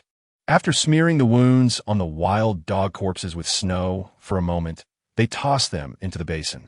2 boys dragged the basin, while one followed behind Jiangzhe. Big brother, are you also fleeing? If you have nowhere to go, you can come to our base. One boy excitedly said, I just saw you, big brother. You're amazing. You killed 10 wild dogs all by yourself. Aren't you afraid of those wild dogs? Du Shui looked at the 3 boys with a hint of pity. In a world that had ended, these boys should have been in school, enjoying a peaceful life. Not afraid, we have this. The last boy proudly pulled out 2 grenades from his pocket and waved them. Where's your base? Jiangzhe inquired. Right in front, where the flag is on the roof. The boy pointed to a distant factory building. Jiangzhe noticed the flag. After a few simple questions, Jiangzhe understood the backgrounds of the 3 boys. They were from a nearby shelter. The shelter was on the way to Shenyang, less than 3 miles away. Just as Du Shui was nearing her limit, Jiangzhe agreed to the boy's suggestion to head to the shelter. Soon, the boys led Jiangzhe off the road toward a nearby factory, surrounded by a 3-meter-high wall. The boys arrived at a heavy iron gate and tugged on a rope attached to the wall. After a moment, a lookout hole in the iron gate opened. You're back? Who are they? The man in the lookout expressed surprise upon seeing Jiangzhe and Du Shui. This big brother we met on the road. He killed all these wild dogs. The boy happily pointed to the basin filled with the wild dog corpses. Wow, so many? We can have a good meal today. The man, seeing the wild dogs, joyfully opened the big iron gate. At this moment, Jiangzhe noticed that the man held an AK-47, scanning the surroundings with vigilance. Jiangzhe followed the 3 boys through the iron gate, which then closed behind them.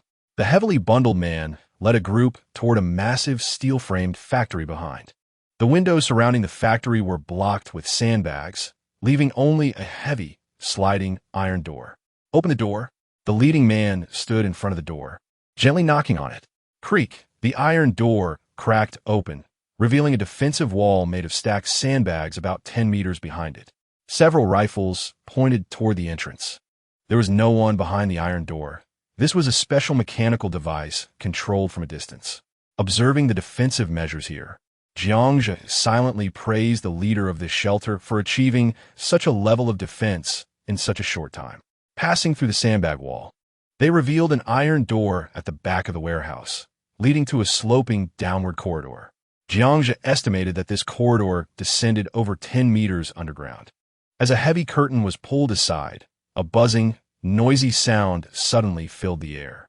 This was a vast underground warehouse, nearly 200 meters long and over 50 meters wide. Surrounding them were large vats, the pungent smell of pickled vegetables mingling with an unidentifiable stench assaulting their senses. Over 100 people were gathered in the center of the warehouse, conversing, while behind them were 2 rows of bunk beds, each lined with foam boards. In the center stood a furnace bigger than the pickling vats, radiating enough heat to make the entire warehouse bearable, warm enough to sustain life, but not overly comfortable. A group of people had spotted Jiangzhe and Du Shui, regarding them with curious expressions. In such an environment, encountering outsiders was indeed a rare occurrence. By the furnace, a tall and lean man stood up, his thick eyebrows resembling charcoal strokes. The leading man whispered a few words in the boy's ear. The man raised his eyebrows, revealing a smile, and extended his hand. Young man, impressive. You dare to travel such a long distance with just the two of you. Duanzang, the leader here. A flicker of recognition crossed Jiangzhe's eyes. Maintaining his composure, he shook hands. I'm Jiangzhe, coming from the Maozi Mountain area, preparing to find someone in Xinyang. Duanzhang, a notable figure from his past life. After awakening as an extraordinary being, Duanzhang later became the leader of a shelter. He gained fame not for his strength, but for his penchant for consuming Heraldng. Jiangzhe learned that Duanzhang was originally the workshop director of this pickling factory. The over 100 people in the cellar were mostly employees of the factory. Duanzhang systematically organized a group of women and elderly men to process the corpses of the wild dogs.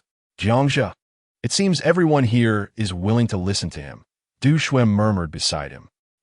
Not bad, Jiangzhe nodded. A person who could later become the leader of a shelter must possess considerable capability. Jiangzhe felt no discomfort regarding Duanzhang's taste for Heraldng. In the apocalypse, most people lived in confined underground spaces, each carrying psychological scars.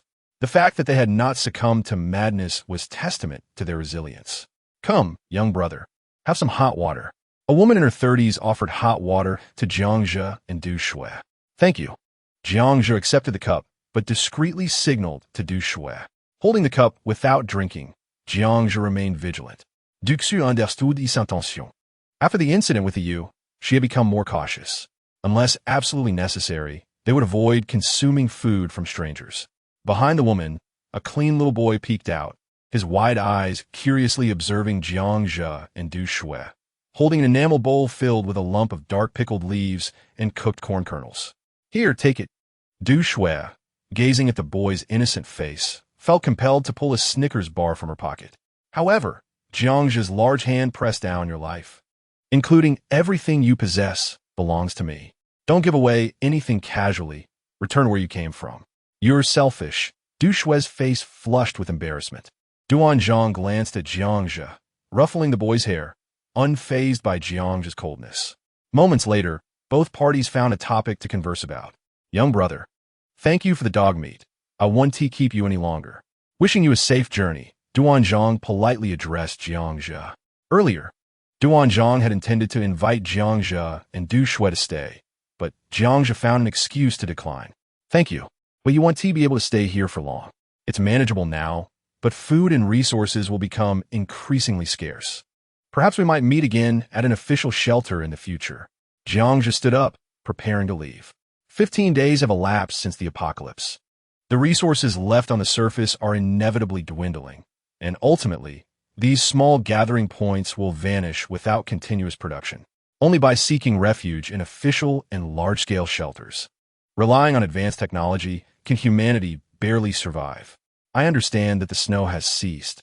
I estimate that official rescue efforts will continue. We have also prepared for evacuation, and when the opportunity arises, I will lead others away from here. I wish you a safe journey as well. During our conversation, a figure rushed into the cellar, bringing alarming news. Chunzi and the others had encountered a group of subhumans upon their return. Instinctively, everyone in the cellar rose to their feet. With a swift motion, Duanzhang drew a handgun and commanded others to follow me, instructing the women to take cover. He then paid no mind to Jiangzhe as over 30 individuals surged out of the cellar in unison. We must deal with the subhumans before we can depart. Jiangzhe grabbed his backpack and led Du Shui outside. The iron door of a steel frame factory had already been shut tight. Outside, a cacophony of roars echoed. And through the gaps in the sandbagged windows, Jiangzhe glimpsed the subhumans relentlessly scaling the walls, charging towards the factory. At the shooting openings created by the sandbags, over 30 rifles were poised, aiming at the approaching subhumans. Duanzhang stood in a corner, his expression grave as he gazed at a pale young man slumped on the ground. The young man's arm bore a wound, from which blood continuously seeped. It was evident that he had been injured while scavenging for supplies, inadvertently leading the subhumans to us. The sliding iron door of the warehouse reverberated ominously. The subhumans were launching various attacks against the door, aiming for the necks. "We have limited ammunition, so let us not waste a single shot." Duanzhang's voice rang out within the warehouse. Jiangzhe cast a glance at the 30-odd men, though no one spoke or fled. The tension was palpable on their anxious faces. He signaled Du Shui to be cautious. After all, they were not soldiers, and their proficiency with firearms was likely minimal. The warehouse was besieged by a series of thunderous sounds, punctuated by sporadic gunfire. It was unclear who fired the first shot, but soon, the entire base erupted in a barrage of gunfire. The 30 rounds from the assault rifles were expended in just over 3 seconds. Aside from a few composed individuals who maintained their aim, the rest of the men behind the sandbags began to frantically reload their magazines. Jiangzhe peered through the sandbags. Fewer than 5 subhumans lay outside, while over 100 continued to assault the factory's iron exterior. "Do not squander your bullets. Aim for the next," Duanzhang urged. His eyes reddened with urgency. The gunfire continued, markedly more coordinated than before. However, the recoil from the rifles was significant, and most were ordinary civilians with little experience handling firearms, resulting in a dismal accuracy rate. The seasoned veterans were scarce, forged only through trials of blood and fire. One man, wielding a makeshift spear made from rebar, thrust it through a gap in the sandbags. "I got one," he exclaimed gleefully. But caution was not on his side. In the next instant, the spear was snatched from his grasp and swiftly returned. The steel pierced his chest, and his smile froze as he collapsed, blood pouring from his mouth. The subhumans possessed strength that far exceeded that of ordinary humans, and his carelessness cost him his life. Before anyone could mourn, the sliding iron door of the warehouse crashed inward. Hundreds of subhumans roared as they charged in, brandishing crude weapons. The makeshift barricade of sandbags, towering over 3 meters, was now a desperate battleground, and the remaining defenders could no longer afford to conserve ammunition. The sound of gunfire erupted chaotically. A steel fork pierced through a guard's chest, sending him plummeting from the defensive wall. For the agile subhumans, scaling the 3-meter wall was a trivial task. Had the remaining defenders not fought with all their might, the shelter's defenses might have crumbled in an instant. "I will help." Du Shui could no longer contain herself. She grabbed a knife and leaped onto the 3-meter-high wall, cleaving an approaching subhuman and saving a guard. Unfortunately, her intervention did not turn the tide of battle. Within 3 minutes, half of the 40-strong team had suffered casualties. "We must retreat, back to the cellar," Duanzhang shouted, his eyes ablaze with desperation as he witnessed the ongoing losses. Jiangzhe unsheathed his knife. Time had already been wasted. He could not hide back in the cellar now. As for Duanzhang, he was a person of fortune, highly unlikely to perish in this place. Suddenly, the sound of helicopters reverberated outside the warehouse. The whirring of 127mm rounds sliced through the air. Instantly, more than 20 subhumans fell like wheat under a scythe. Despite their remarkable resilience, the subhumans were still vulnerable to the heavy firepower. The remaining subhumans let out a collective roar and scattered like frightened rabbits, disappearing in the blink of an eye. "The military has come to rescue us." Duanzhang, having narrowly escaped death, realized this and exclaimed joyously. As those in the warehouse celebrated, a squad of over 20 fully armed soldiers of the Dixia entered. The leading soldier barked, "Stop the cheering. Those still breathing, hurry and follow us." Chapter 63. An encounter with the military. 2 armed helicopters hovered overhead, maintaining vigilance. Outside the warehouse, a line of odd, dark green armored vehicles lined the roadside, flanked by 2 tanks. Each vehicle was equipped with heavy machine guns, either 127mm or 145mm. What splendid machinery! Jiangzhe's eyes lit up at the sight of the armored vehicles. These were the military's modular, articulated transport vehicles, akin to 2 train carriages joined together, boasting formidable off-road capabilities, easily traversing rugged terrain. With a total of 12 pairs of load-bearing wheels across both sections, these vehicles could transport 40 tons of cargo at speeds exceeding 30 kilometers per hour. Before the apocalypse, Jiangzhe had longed to acquire such a transport vehicle, but alas, they were exclusive to the military and fire departments, with no opportunity for theft. Hurry aboard. Under the urging of hundreds of fully armed soldiers, over 100 individuals from the shelter were ushered onto the armored transport. As the vehicle swayed, Jiangzhe scanned the crowded interior, ultimately resting his gaze upon a row of 10 or so Xia soldiers opposite him. Clad in snow camouflage gear, they wielded silenced assault rifles, each carrying a hefty single-edged machete on their backs. "Hey kid, where did you get that sniper grenade launcher?" A company commander across from him lifted his snow goggles, revealing a pair of curious eyes. "I found it on the battlefield in Nanjiang," Jiangzhe replied, lifting his own goggles. "Nanjiang?" The soldiers surrounding the commander exchanged intrigued glances. "Have you witnessed the battles between the 3rd Military District and the Bai? The commander inquired, leaning forward eagerly. "I did. I was in a nearby town, not far from the artillery brigade's position. It was undoubtedly horrific."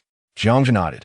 "Kid, you're quite bold to have ventured into battle," the commander remarked, assessing Jiangzhe with a mix of curiosity and admiration. "If one lacks a bit of courage, one might meet their end even sooner." "That's true." The squad leader gave Jiangzhe a thumbs up and asked for his name. Upon reaching the evacuation point, he expressed his intention to transfer Jiangzhe to his side. The squad leader seemed to take an interest in Jiangzhe, but Jiangzhe shook his head, stating, "I'm sorry, but I will not go to the military evacuation point. I need to go to Shenyang City to find someone." "What? Aren't you with that group from earlier?" the squad leader exclaimed, his eyes narrowing. "No," Jiangzhe clarified, as the squad leader had mistakenly assumed he was with Duan Zhang's group. "Kid, I advise you to stick with the convoy to the military evacuation point. Shenyang has turned into a battleground. It takes more than just bravery to survive there." One of the soldiers beside the squad leader interjected. Jiangzhe stubbornly shook his head again. "Thank you, but are you out here specifically to rescue people?" It was evident that Jiangzhe had made up his mind. The squad leader leaned against the vehicle, looking helpless. They had many tasks, one of which was to transport steel ingots from the steel factory to the evacuation point, while also searching for stranded individuals along the way. "Our team is heading to Shenyang to pick up a group of people from there. If you truly wish to go to Shenyang, you can join us." The squad leader finally offered Jiangzhe a chance. "All right," Jiangzhe nodded in agreement. "Why do they say Shenyang City is a battlefield now?" Duxu, Nielbi, couldn't help but ask the soldiers. There are hundreds of thousands of people still in the countless air raid shelters in Shenyang City. The military is evacuating them in batches. The Harem and Bai are not easy to deal with, the squad leader replied lazily, pulling out a crumpled cigarette from his pocket. Jiangzhe noticed the wrinkled cigarette in the squad leader's hand and took out a pack of Wazi. "Here, try this," he offered. The squad leader's eyes lit up as he eagerly accepted it. The surrounding soldiers, about 10 of them, also gathered around, each taking a cigarette. "Hey, you're in luck. The squad leader is our brigade's champion in combat and firearms competitions. Stick with him, and you'll be safe," one soldier said cheerfully. A box of cigarettes quickly bridged the gap between the two parties. The Mongoose all-terrain transport vehicle was indeed robust, cutting through waist-deep snow at a speed of 30 to 40 kilometers per hour. Ahead, tanks cleared the way, while armed helicopters patrolled above. Soon, the convoy was less than 15 kilometers from the city center of Shenyang. Just as Jiangzhe and the squad leader were conversing, the squad leader suddenly gestured. He pressed his hand to his earpiece, and moments later, he barked, "Everyone be alert." Jiangzhe turned his head. Through the narrow gap in the vehicle's window, he noticed that the convoy seemed to be passing through a densely built town with several 3- to 5-story buildings closely packed together. Before Jiangzhe could withdraw his gaze, the heavy machine gun mounted on the tank at the front let out a thunderous roar.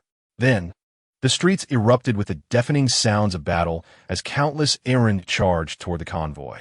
Immediately, all the heavy machine guns in the convoy opened fire simultaneously. The armed helicopters overhead circled continuously, hesitant to fire for fear of hitting the convoy. Clack!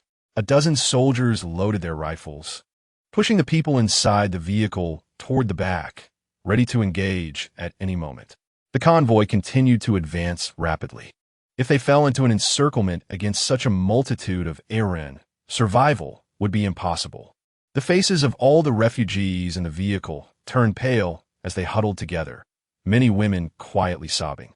Outside the vehicle, the cacophony of gunfire, tank artillery, and the roars of Heraldng mixed together, jarring the nerves of everyone present. I should have stayed at the evacuation point. It's your fault for bringing us here to die. I should have stayed at the evacuation point. A woman in her 40s, her head shaking, continuously screamed. The squad leader's eyes flashed with anger. Before he could respond, Jiang seized the woman by her hair and delivered 6 resounding slaps across her face. Her screams abruptly ceased. "If you utter another word, I will throw you out," he warned, his gaze as fierce as that of a killer. The woman, clutching her swollen cheek, trembled and lowered her head, retreating into the crowd, afraid to speak. The squad leader gave Jiang a thumbs up, his eyes filled with admiration. The convoy pressed onward. Loud bangs echoed from the vehicle as they traveled. Fortunately, the 10 or so mongoose transport vehicles were reinforced with thick steel plates, rendering the Heraldng's attacks ineffective for the time being. The vehicle swayed violently from side to side, causing the people inside to cling tightly to one another.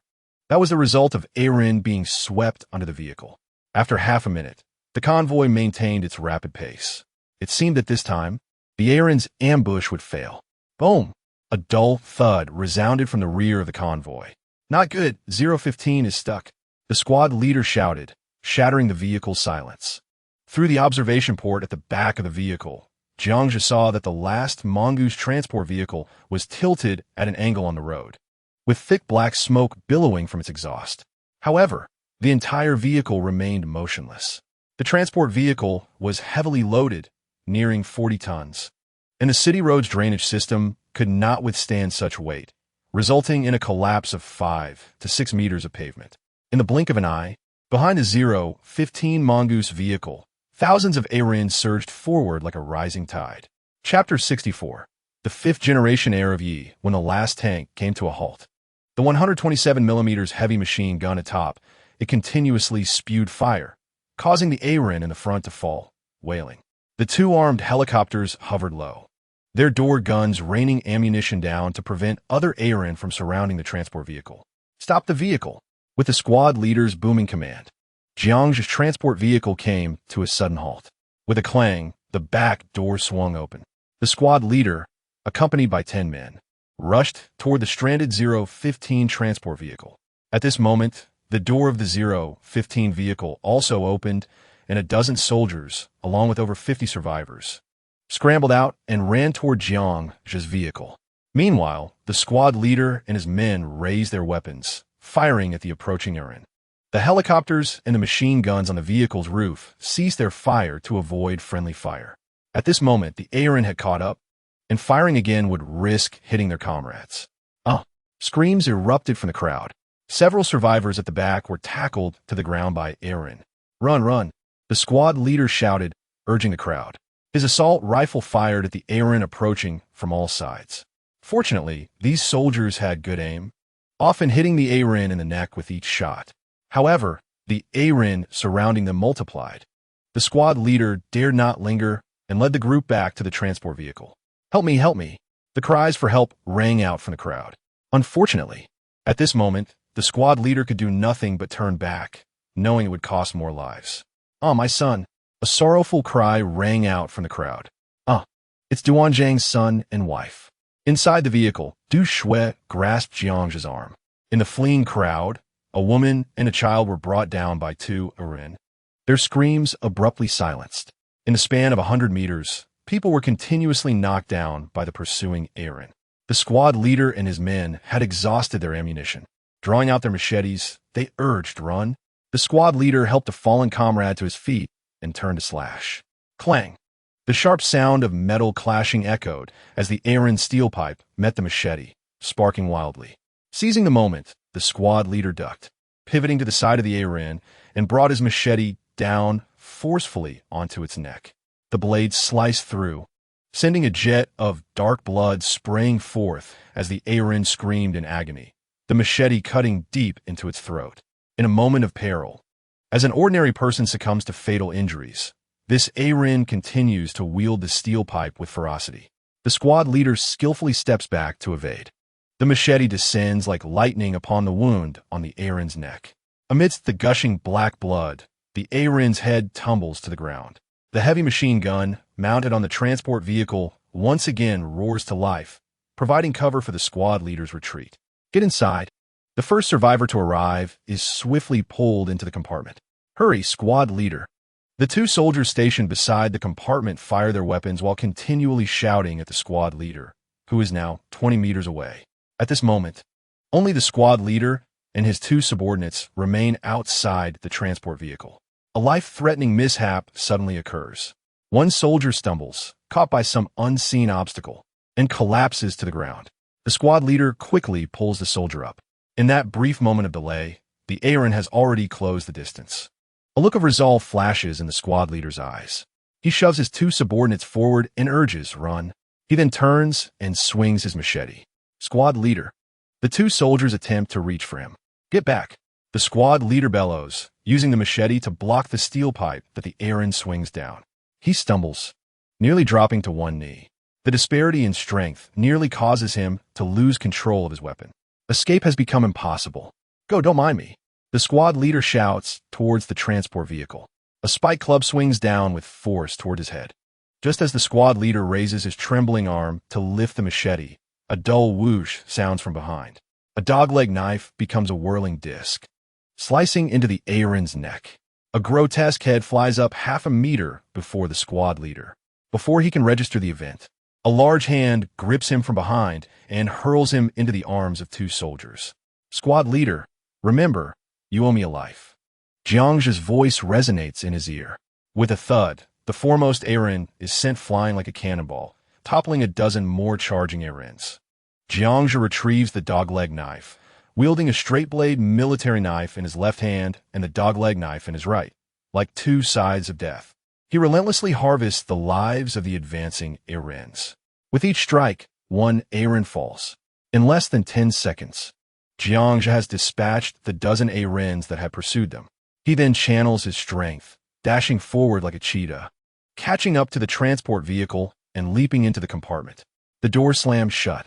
The squad leader gazes at Jiang, momentarily stunned before asking, "How are you so formidable? What do you do?"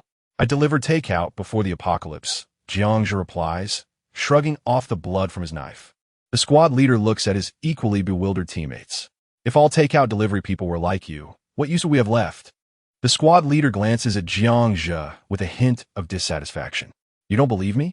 Fine. I'll say it differently. I'm the 5th-generation heir of U1. That should convince you." Jiang winks at the squad leader. The squad leader smirks, but refrains from engaging further, aware that Jiang wishes to keep his identity concealed. Moments later, he leans in excitedly. "Little brother, your skills are extraordinary. Join my squad. I'll gladly pass my position as captain to you." With a roar, the transport vehicle's engine belches and accelerates forward. The last tank, belching black smoke, draws in the Aarons behind the transport vehicle, propelling both vehicles out towards the outskirts of the town. The squad leader genuinely admires Jiang now. Slaying Aarons is as effortless as chopping vegetables. He has never witnessed such exaggeration. "Not interested." Jiang shakes his head. "State your demands. Whatever I can do, I will assist you, food, supplies. If you're single, I could introduce you to a couple of stars. There's no shortage of beauties at the refuge." Upon hearing Jiang's refusal, the squad leader unleashes his ultimate move. "My only request is for you to shut your mouth. If you keep talking, I'll have you disembark now." Jiang can no longer tolerate the squad leader's incessant chatter. "Kid, unless you plan to avoid the official refuge for life, you'll eventually have to join the military." The squad leader shakes his head in disappointment, perceiving Jiang's stubbornness as youthful defiance. "We'll discuss future matters later." Jiang slings the sniper grenade launcher onto his back. The surrounding soldiers envy the weapon, but they all know that such an armament would be of no use to them. Even the nearly 30-kilogram weight is a significant burden. In a corner of the compartment, Duan clutches his hair tightly, his head bowed, lost in thought. The deaths of his wife and child weigh heavily upon him. Jiang now understands why he has a penchant for consuming Aaron flesh. Perhaps for Duan, the only way to quell his thirst for vengeance is to consume their flesh. The convoy comes to a halt. Get out, kid. Are you really going with me to Shenyang? 20 or so soldiers disembark from the transport vehicle. The squad leader observes Jiangzhe and Du Shui as they exit. From here on, the convoy will split. One part will take the survivors and steel bars to the official refuge. The remaining 3 vehicles will stay here, waiting for us to rescue some survivors from Shenyang City. Of course, this is a life-threatening task. There's no turning back. Jiangzhe nods in agreement. The squad leader shakes his head, no longer attempting to persuade. With a wave of his hand, the team stealthily moves along the road towards Shenyang City. Chapter 65. You can't judge by appearances, only by ability in Shenyang City, atop a 2-story building on the outskirts. Dozens of individuals clad in white snow gear quietly observe the entire city. Jiangzhe surveys the distance through binoculars. The sun has already set, and the snow reflects a faint reddish hue from the sunlight. The city is enveloped in a blanket of white snow, seemingly in a deep slumber, devoid of any signs of life. Occasionally, an explosion can be heard from some part of the city. A map of the underground pipeline system lies on the ground. From here, we will traverse the underground pipes to the air raid shelter at People's Park. Maintain absolute silence along the way.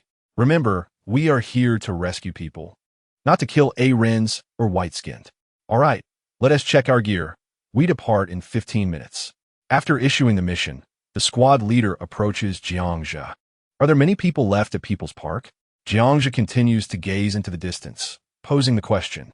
Approximately 40 to 50,000, the squad leader responds. Jiangzhe lowers the binoculars. Why not use a helicopter? The squad leader extends his hand, scooping up some snow and letting it fall. There aren't many helicopters left at each refuge, and we are severely lacking in fuel and parts. Helicopters can only be utilized for more critical missions. As they speak, the rumble of 5 or 6 transport helicopters passes overhead. Jiangzhe, through the binoculars, can clearly see the supplies dangling beneath the aircraft. They are food and weapons. It is imperative to find a safe route to the outside world. Currently, there are millions of Arens and thousands of white-skinned within the city. We lack the strength to initiate a large-scale battle. We can only proceed like ants, transporting groups of the millions trapped in the city out, or they will perish. The squad leader solemnly points towards Shenyang City. All right, I wish you a safe journey. Jiangzhe tightens his backpack, preparing to bid farewell to the squad leader. His destination is Shenyang Polytechnic University, separate from the squad leader's path. Be careful. I've never seen anyone as bold as you. I hope to see you at the refuge later. The squad leader, with a hint of helplessness, pats Jiangzhe on the shoulder. Once you're gone, I'll buy you a drink when we meet again. Jiangzhe smiles and reciprocates the gesture, patting the squad leader's shoulder. They part ways, and Jiangzhe leads Du Shui toward the staircase. Kid, I still don't know your name. I want to see your face. Otherwise, I want to recognize you when we meet again. The squad leader's voice calls from behind. Jiangzhe waves. Jiangzhe. As for seeing faces, only naked women can look at mine. You can't. With that, the two vanish at the staircase. With a soft chuckle, Lianzhong couldn't help but express his amusement.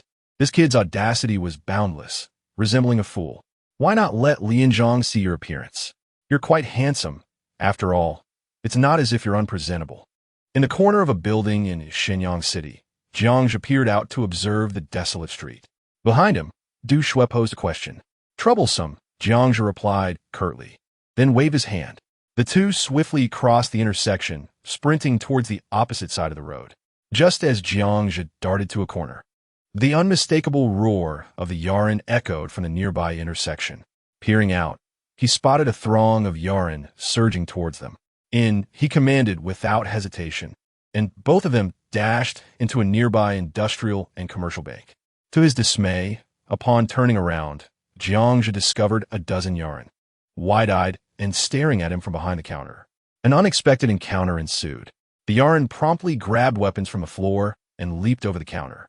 Without uttering a word or wasting any motion, Jiangzhe drew his dogleg knife and charged forward. Before the foremost Yaren even touched the ground, its head was already severed. With a swift kick, he sent another Yaren stumbling backward. Du Shui, witnessing the ferocity of Jiangzhe, was taken aback. He was relentless in his assault, while others preferred to evade and strike. With a single sweep of his dogleg knife, Jiangzhe dispatched Yarn heads flying in quick succession. Within mere seconds, 13 headless Yarn lay lifeless on the ground. Du Shui, clutching her straight knife, refrained from engaging, her eyes fixed intently on Jiangzhe as she observed his every move. "Let's go," Jiangzhe urged after surveying the remaining rooms in the bank and confirming there were no other Yarn present. The two exited through the back door. With a swift motion, Jiangzhe decapitated a Yarn that was about to roar, its head thudding against the ground. "There are quite a few," he remarked while wiping the blood from his knife. The Yarn here were in abundance, a stark contrast to Shenyang and the nearby mountains. In a short distance of 1,000 meters, hundreds of Yarn had already fallen to Jiangzhe's blade. Du Shui, cleaning her knife, had been deliberately positioned by Jiangzhe to confront a single Yarn each time. After slaying 5 or 6 Yarn, her strikes became increasingly precise.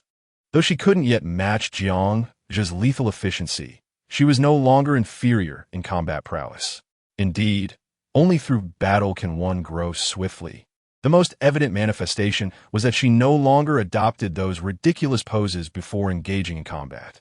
Jiangzhe unfurled a map, glancing through the window at the street signs. They were still 10 kilometers away from Shenyang University of Technology. Shaking his head in resignation, he folded the map and continued on their journey. Night had completely fallen, and the cold moonlight bathed the city. The occasional roars of Yarn echoed in the crevices of the buildings. Jiangzhe and Du Shui moved like shadows, stealthily advancing towards the northern part of the city.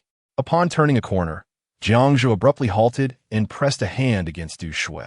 She glared at the hand resting on her chest, about to protest, but upon seeing the gravity in Jiangzhe's eyes, she extended her hand to gently remove his. "Hide," he instructed, spinning around and leading Du Shui into an abandoned SUV by the roadside.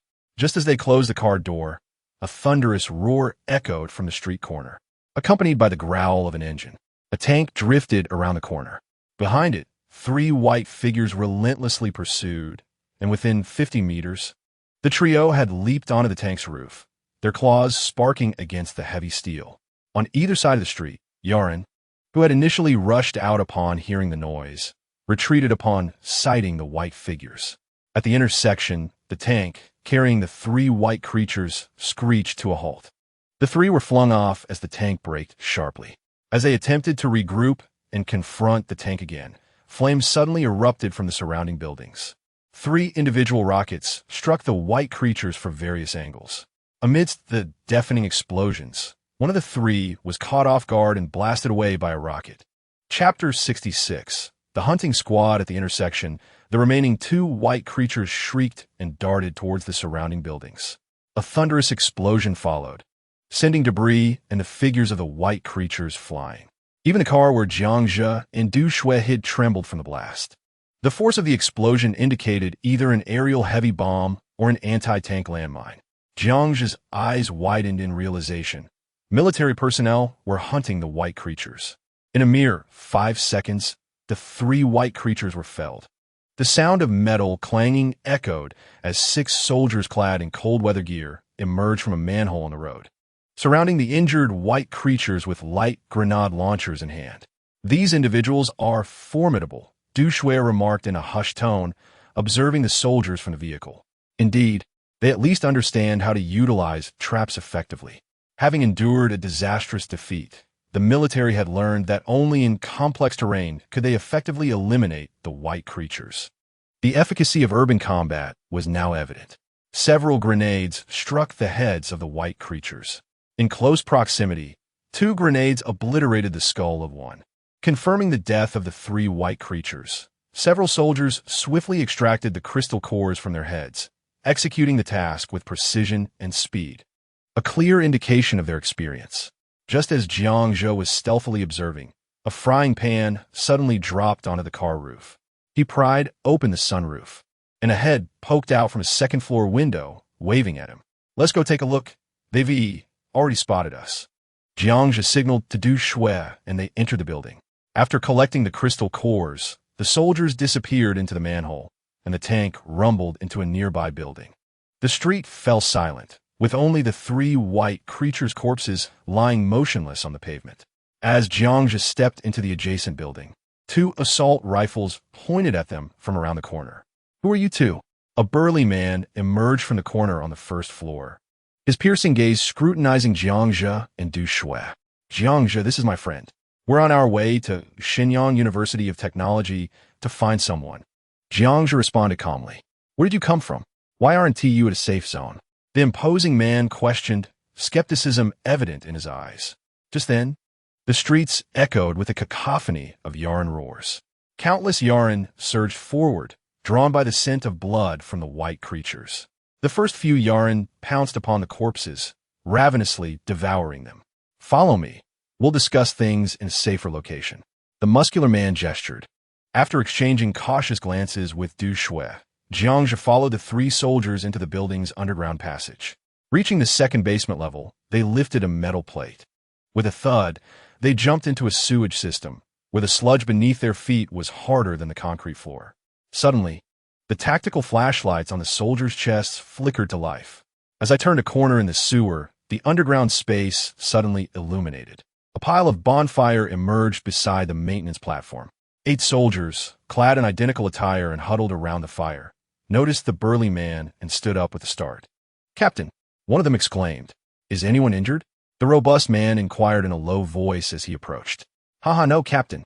Today was quite fruitful.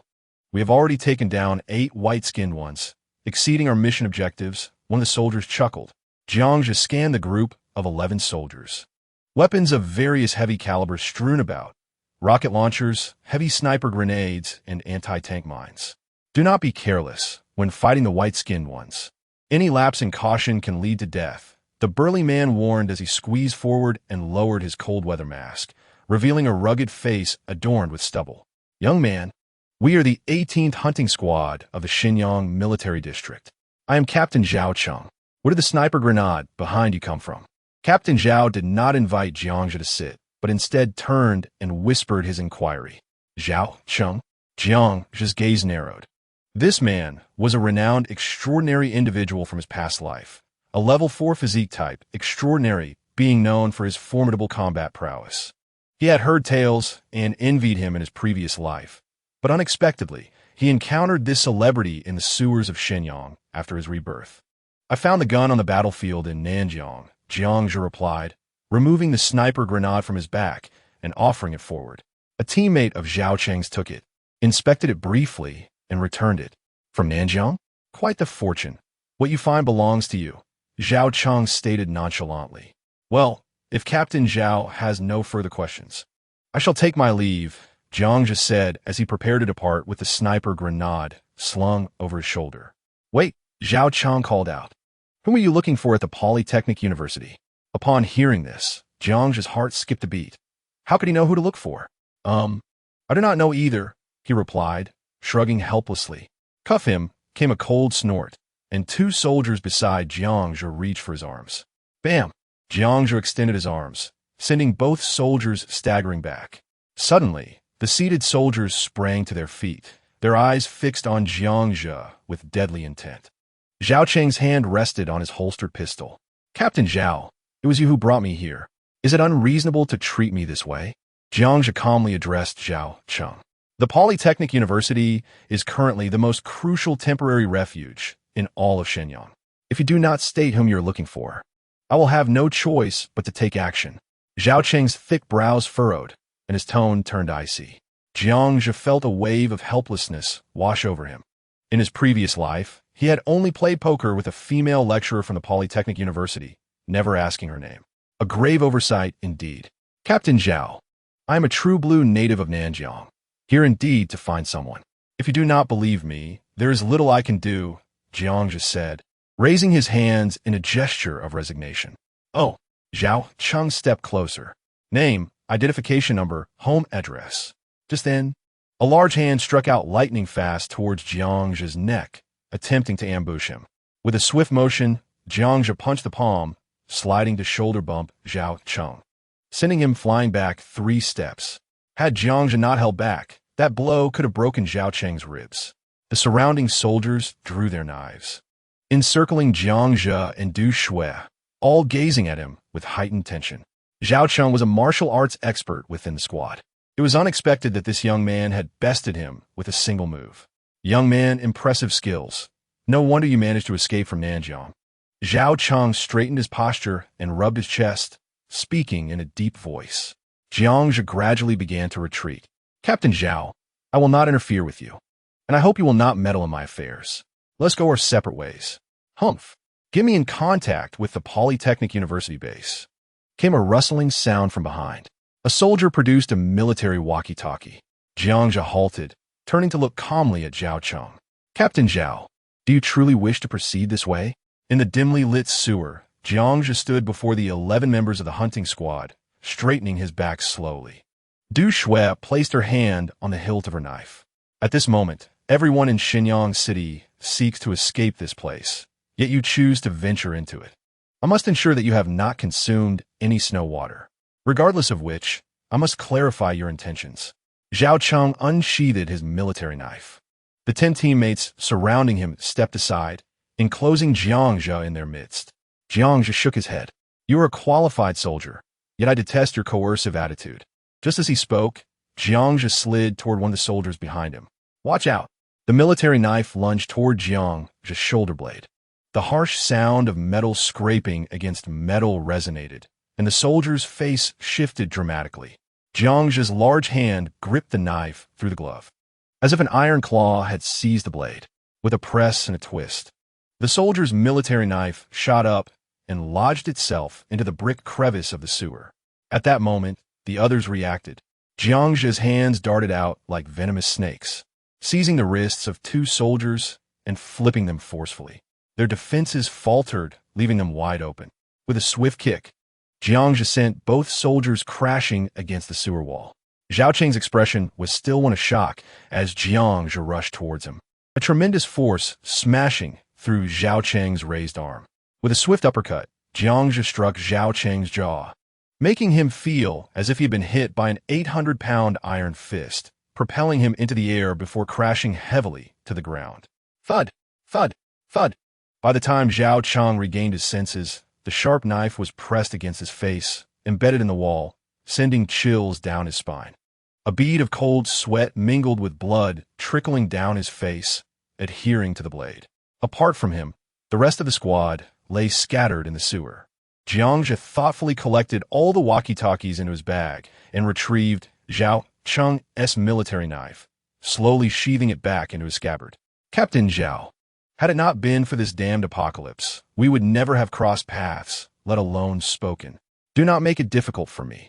Too many soldiers have already perished. You should die on the battlefield, not by my hand. With that, Jiangzhe patted his shoulder and stood up. Who exactly are you? Zhao Cheng growled in frustration.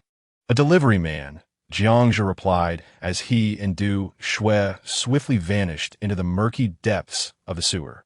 Damn it! Zhao Cheng slammed his fist against the ground. Cough, cough, Captain, this guy is too formidable. Should we call the brothers to intercept him at the Polytechnic University? One soldier, clutching his chest and grimacing, suggested. No need. I will seek retribution for this myself, Zhao Cheng declared after a moment of silence, his gaze fixed on the direction Jiangzhe had vanished. In the dark sewer, Jiangzhe's knife glinted as he cleaved 2 oncoming serrated rats in half. How'd you do that? Du Shui asked, kicking aside a corpse of a serrated rat. What? Jiangzhe continued, walking ahead. I saw you catch the military knife barehanded. Your gloves are just ordinary cold-weather gloves. They cannot possibly withstand a knife. Jiangzhe remained composed as he walked forward. That was thanks to my second-tier ability in this psychic energy system, Gold, which allows me to transform parts of my body into metal at will, significantly enhancing my defense. Have you heard of the Golden Bell Shield? Yes. It's a martial arts concept from novels. Jiangzhe continued. What I did earlier was akin to the Golden Bell Shield. When I was young, an old man suddenly handed me a book and said my bones were unique and suited for martial arts. So I practiced and practiced until I became skilled. Du Shui stood in a daze and said firmly, if you don't want to talk, then don't. Do you think I haven't watched Xing Ye's movies? Was it necessary to be so dramatic? Jiangzhe nodded in agreement. Indeed. You know I wouldn't say anything, yet you still ask. Is that foolishness on your part? The two continued their conversation as they walked forward. Although the sewer reeked with an acrid smell, it was sufficiently safe. Aside from the occasional encounters with the saw-toothed rats and the confusing forks in the path, they reached the university without incident. It was already midnight. The cold moonlight spilled onto the snow, casting a silvery, dim glow. The entire university lay in silence, with all the buildings displaying dark, hollow windows, resembling monstrous entities lurking in the night. "Do you know where the air raid shelter is?" Du Shui asked, standing at the corner of a dormitory building, scanning the area cautiously. "No," Jiangzhe replied honestly, shaking his head. He only knew that the shelter was somewhere on campus, but the exact location was elusive. "How do we find it?" Du Shui leaned against the wall, whispering. This woman was actually quite exhausted, but Jiangzhe hadn't suggested resting, nor had she voiced the need for a break. She continued to grit her teeth and persevere. Jiangzhe pointed to the ground, looked for traces. The people entering and exiting the shelter must have left some signs. With that, he began to wander around the desolate campus with Du Shui. Half an hour later, he pointed to a soccer field in the southeast corner of the campus. The spacious soccer field was littered with numerous subhuman corpses and various sized craters. In the southernmost corner of the field stood a rectangular structure, entirely cast in reinforced concrete. Creaking, Jiangzhe slowly crossed the field, confidently walking towards the building. He was certain that it was the entrance to the shelter and that someone was watching. Rather than sneaking around, it was better to walk in boldly. 2 minutes later, Jiangzhe and Du Shui stood before a 3-meter-high, 6-meter-wide doorway that resembled a warehouse. The steel door's thickness was indeterminate. In the upper right corner of the door, a surveillance camera flickered with a faint red light. Jiangzhe waved at the camera, then wrote the word survivor in large characters on the back of Du Shui's down jacket. Indeed, a minute later, the heavy iron door creaked open, revealing a narrow opening just wide enough for one person to enter. As soon as Jiangzhe stepped into the base, a blinding light illuminated the space, revealing a dozen fully armed soldiers brandishing various assault rifles, surrounding them behind bulletproof shields. Jiangzhe slightly tilted his head to avoid the glaring lights. "Where did you come from?" A soldier's deep voice echoed from behind the shield, reverberating in the empty air raid shelter corridor. "In Nanjiang.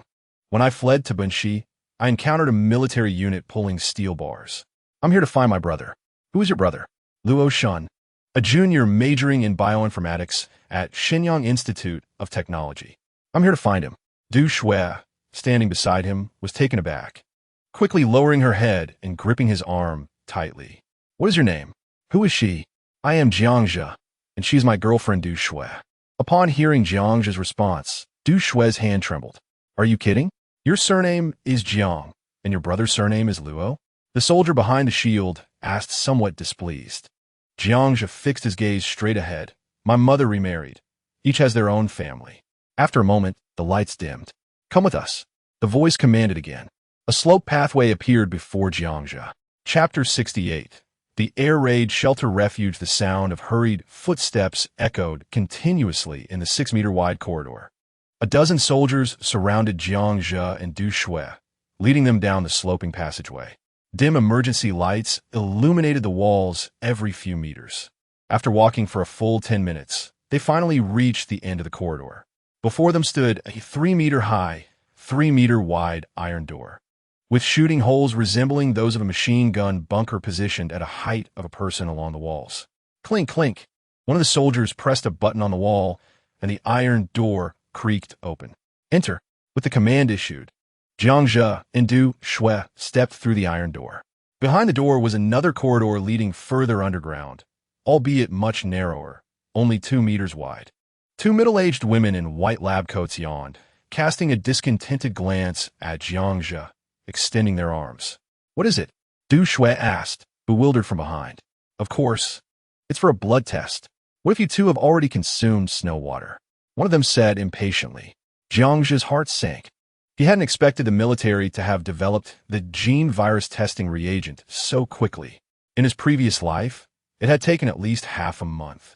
Certain events in the timeline had changed because of him. The most critical issue was that Du Shui had been infected. Sure enough, a minute later, one of the lab-coated women suddenly sprang up, darting like a rabbit behind a soldier and pointing at Du Shui, shouting, She is infected with life's dark light. Instantly, the soldiers raised their assault rifles. Jiang had already stepped in front of Du Shui to shield her. Hey, everyone, please don't be impulsive. Jiang raised his hands to indicate he posed no threat. The leading soldier shot him a glare. Step aside, kid.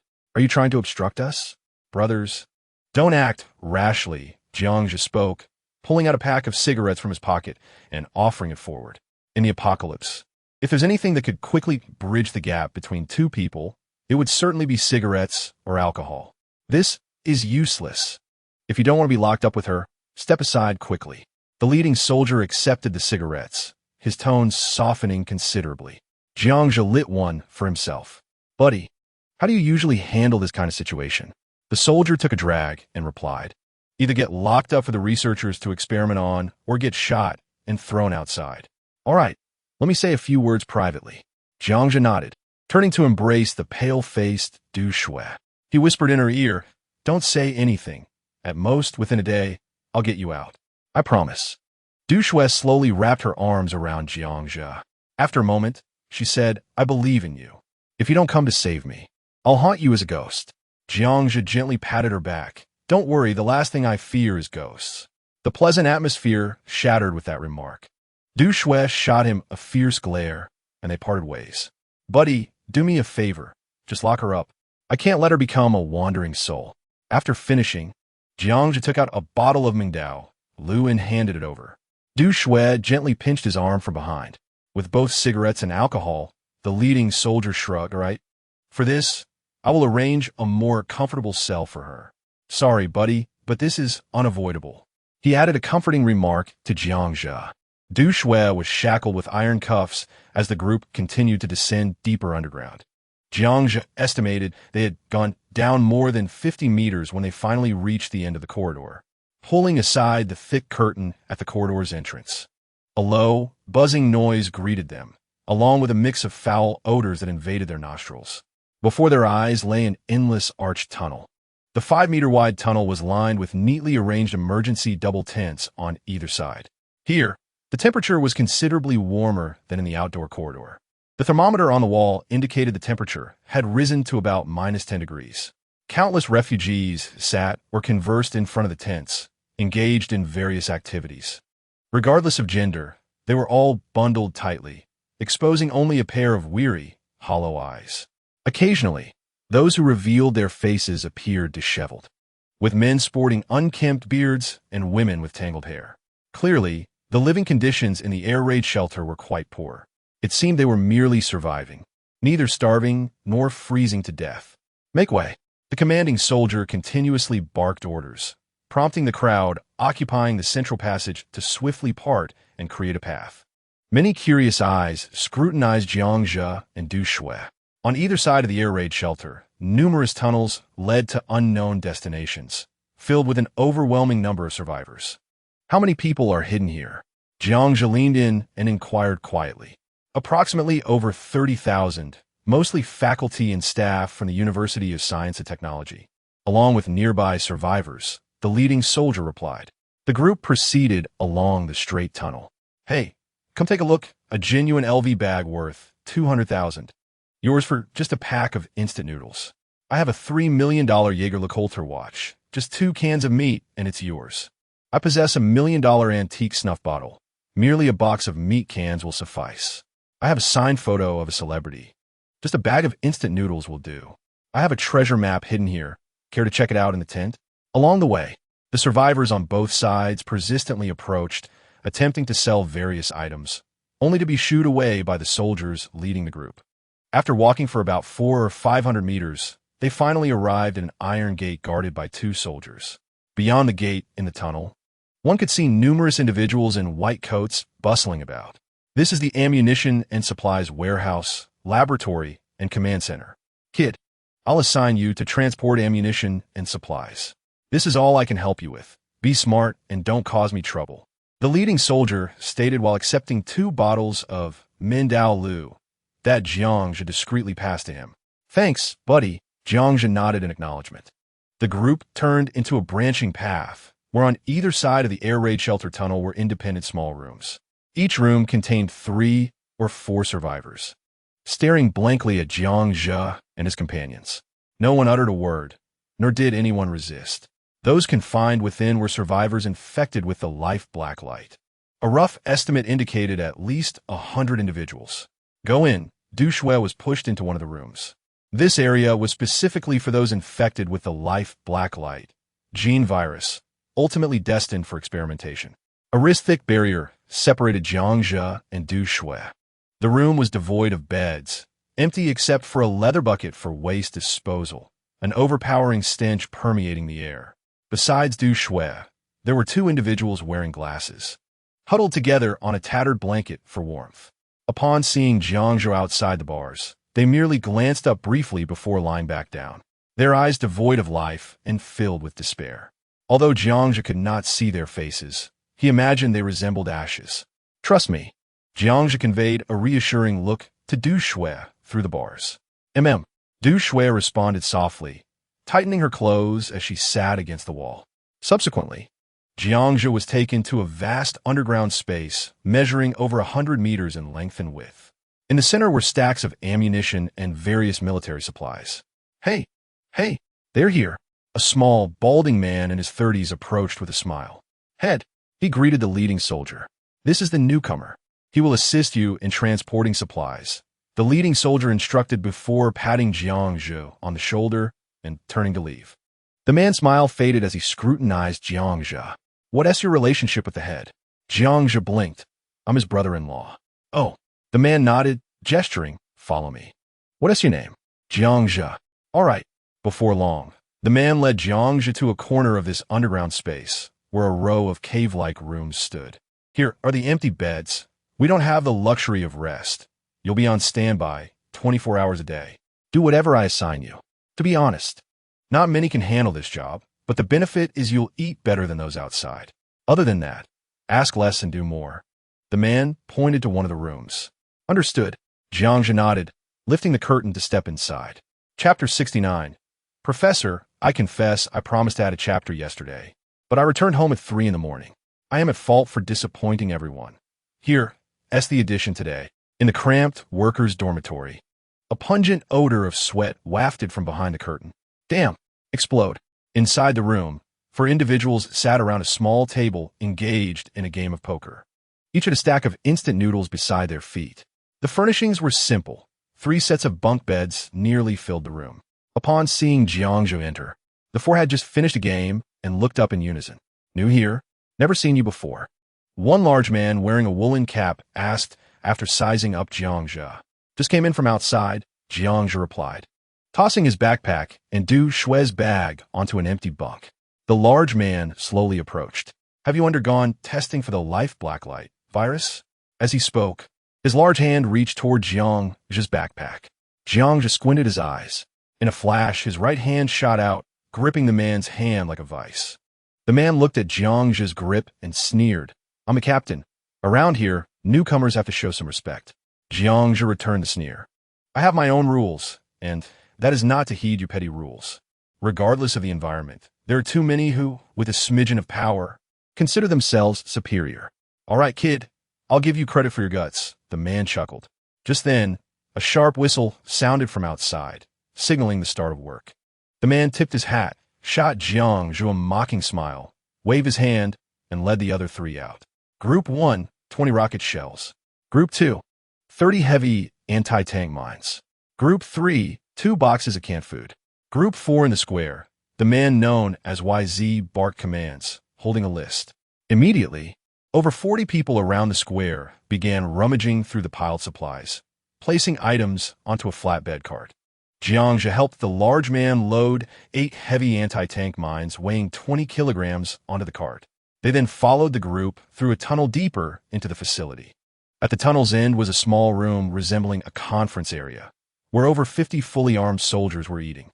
Jiang Zhe's gaze narrowed as he observed 2 soldiers placing 12 white crystal cores into a box on a table, subsequently escorted away by 2 researchers in white coats. Suppressing the urge to seize the crystal cores, Jiang Zhe turned to appraise the soldiers. Humanity had begun to mount an effective counteroffensive, and it was likely that the military possessed a significant number of crystal cores at present. Finish eating, pack your gear, and prepare to move out. One soldier wiped his mouth, discarded his food container, and stowed a heavy anti-tank mine into his backpack. A dozen soldiers hastily finished their meals, packing up cans, rocket shells, bullets, and various supplies, checking everything before exchanging farewells with others as they exited through another iron door. The air raid shelter of Shenyang University of Science and Technology remained a rest point for the hunting teams targeting the pale-skinned enemies. Time for a midnight snack. When Jiangzhe returned to the dormitory with the transport team, YZ shouted from a small square. On a cart, 3 tall stainless steel barrels were displayed, and a crowd of researchers in white coats approached from a side tunnel. Over 100 individuals lined up to receive food. Jiangzhe received a bowl of pickled cabbage instant noodles along with a piece of white flatbread sprinkled with salt. The researchers, on the other hand, were granted a can of pork. Over 100 individuals gathered in the square, conversing in small groups while enjoying their meals. The late-night snack consisted of 2 packets of instant noodles and a corn flatbread. Jiangzhe squatted in a corner, his gaze continuously assessing the resource storage warehouse. Suddenly, a group of over 10 individuals emerged from the depths of the air raid shelter. At the forefront was a young officer with the rank of battalion commander, accompanied by a middle-aged man who was slightly balding and somewhat portly. The two conversed in hushed tones as they approached a pile of supplies. The pressure on the base's food supply was immense. If additional provisions were allocated, the researchers' rations could not be guaranteed. The middle-aged man stood directly in front of Jiangzhe, and he overheard their conversation clearly. The young officer paused for a moment before solemnly stating that they should reduce the rations for the base management to provide for the children and women. Whatever the survivors outside consumed, they would consume as well. The middle-aged man gasped in surprise, expressing that the others would not be pleased, as everyone was struggling. At that moment, the battalion commander turned, and Jiangzhe caught a glimpse of his profile, which bore the sharpness characteristic of a soldier. Who among them was not suffering? They would share the hardship, and they would not seek special treatment. After the battalion commander finished speaking, he turned and departed, while the middle-aged man followed, slightly frustrated. Giving a light slap to his palm, Jiangzhe seized the opportunity and approached a certain direction. "Sister, who are those 2 individuals?" he inquired, addressing 2 bespectacled young women who were munching on their flatbreads. The girls looked up and met Jiangzhe's deep gaze, their faces flushing crimson. "Oh, you mean Battalion Commander Qin and Principal Li," one of them stammered. Qin Shi is the battalion commander in charge of the base's military, and Li Gang is responsible for logistics management. One girl chattered away excitedly. Jiangzhe, feeling familiar with them, squatted between the 2 and asked, "I have a younger brother named Luo Shun, a student majoring in biology. Have you heard of him?" "No." Both girls shook their heads, speculating that he might have already been transferred to a military shelter. "Oh." Jiangzhe blinked in surprise. "What do you mean? Has the entire biology department been relocated?" One girl leaned closer to him and explained, "All students and faculty related to biological research have been requisitioned by the military. We are the last batch remaining here." Jiangzhe furrowed his brow, perplexed. What is going on? Could it be that the female lecturer I played poker with in my previous life was lying? Wasn't it said that everyone here had been abandoned? Frustration welled up within him. The situation had unexpectedly changed. He squeezed his flatbread, resolved that even if it meant resorting to kidnapping, he would bring back 2 researchers to the Paozi Mountain. Purifying the genetic serum was not particularly difficult. Any student familiar with the process could accomplish it. The military's delay in producing extraordinary individuals stemmed from the time wasted on human experimentation. "It's a pity, though. Li Laosher was such a good person," one girl lamented, choking back tears as she ate. Jiangzhe, being considerate, offered her a tissue. "What is wrong? Who is Li Laosher?" The girl wiped her tears and, lifting her freckled face, replied, "Li Qiang is a professor in our school's biology department. She participated in developing the life blacklight detection serum. Unfortunately, both she and her husband contracted the virus." How unfair! Jiangzhe felt a deep sense of regret and sympathy. It was indeed a tragic situation. The girl shook her head, her gaze drifting towards the distant tunnel. Li Laosher and her husband have been locked away. In a few days, they will likely transform into those terrifying subhumans. Upon hearing the girl's words, Zhang Zhe turned to look at the tunnel, which was where Du Shui was imprisoned. His eyes gradually brightened, and a subtle smile crept onto his lips. A professor? Is there a more suitable candidate? There won't be a need for lengthy explanations. As long as I inform them that survival is possible, I don't believe Professor Li would refuse to accompany me to Posey Mountain. Rest assured, perhaps good deeds will be rewarded. Zhang Zhe comforted the two girls. By this time, most people had finished their meals. The two girls reluctantly stood up and asked, "What is your name? Can we chat with you when we have time?" Zhang Zhe pretended to ponder for a moment before responding, "My name is Zhang Zhe. You're always welcome to chat with me. I'm quite charming." The two girls, delighted, gave him an okay sign before departing. What a pity. They aren't even afraid of having children without proper means, he sighed. In these times, who would dare to have children? Just surviving is enough. It's all a futile existence. Just as Inga was about to turn and leave, a middle-aged man beside him glanced into the distance, shaking his head and sharing a quip with a friend. Following his gaze, Zhang Zhe noticed a man named Y, along with another individual from the dormitory who had attempted to snatch a bag, strolling shoulder to shoulder towards the tunnel, holding Du Shui. After a moment of contemplation, he decided to follow. Chapter 70. Unbearable pain. At 1 o'clock in the morning, the tunnel housing the infected survivors was eerily quiet. Each cell contained survivors huddled in the corners, awaiting their final transformation into subhumans, destined to be taken away for dissection and experimentation. The tunnel was not linear, but shaped like an L. Just around the corner, Zhang Zhe spotted two burly men, armed with rifles, stationed at the entrance of a cell, smoking and laughing quietly, occasionally glancing back at the prison. "Kid, hurry up and scram.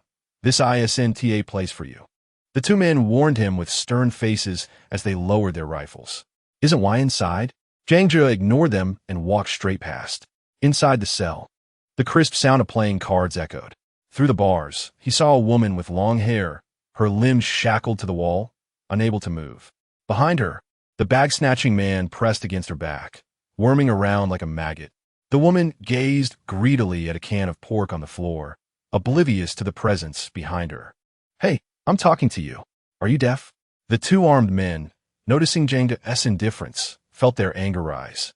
With a clang, one of them thrust the bayonet of his rifle forward, attempting to intimidate Zhang Zhe. In a swift movement, Zhang Zhe dodged and swatted the rifle aside. "Hey, kid, are you looking for death?" The armed man barked. At that moment, the motor noise in the room abruptly ceased. The bag-snatching man unlocked the woman's shackles, turned around, and smirked at Zhang Zhe while lifting the can of meat. After locking the cell door, he tossed the can inside. "Enjoy. Next time, there will only be half a can. I've grown tired of this." Inside the room, the woman rushed over, snatching the can. With a pop, she tore open the pull tab and devoured its contents ravenously. At this moment, Zhang Zhe finally saw the woman's face. She was very young, likely still a student. In her haste to eat, the sharp edge of the can cut her lip, causing blood to flow, but she remained oblivious. "Kid, these women are about to become subhumans. Out of kindness, I'm giving them a couple of decent meals before they go, to avoid them starving to death down there. But unfortunately, I don't like your face. So even if I play, you have no part in it." The bag-snatcher lit a cigarette and boasted to Zhang Zhe. Ignoring him, Zhang Zhe focused on the woman in the room. After finishing her meal, she quietly curled up in the corner, casting a glance at Zhang Zhe. A fleeting hint of shame crossed her eyes, quickly replaced by a desolate numbness as she lowered her head. "Where's Y?" Zhang Zhe asked calmly. The three men opposite him sneered, about to speak when a painful scream echoed from the depths of the tunnel. "Serves you right. People like you should not live. Heaven is truly blind."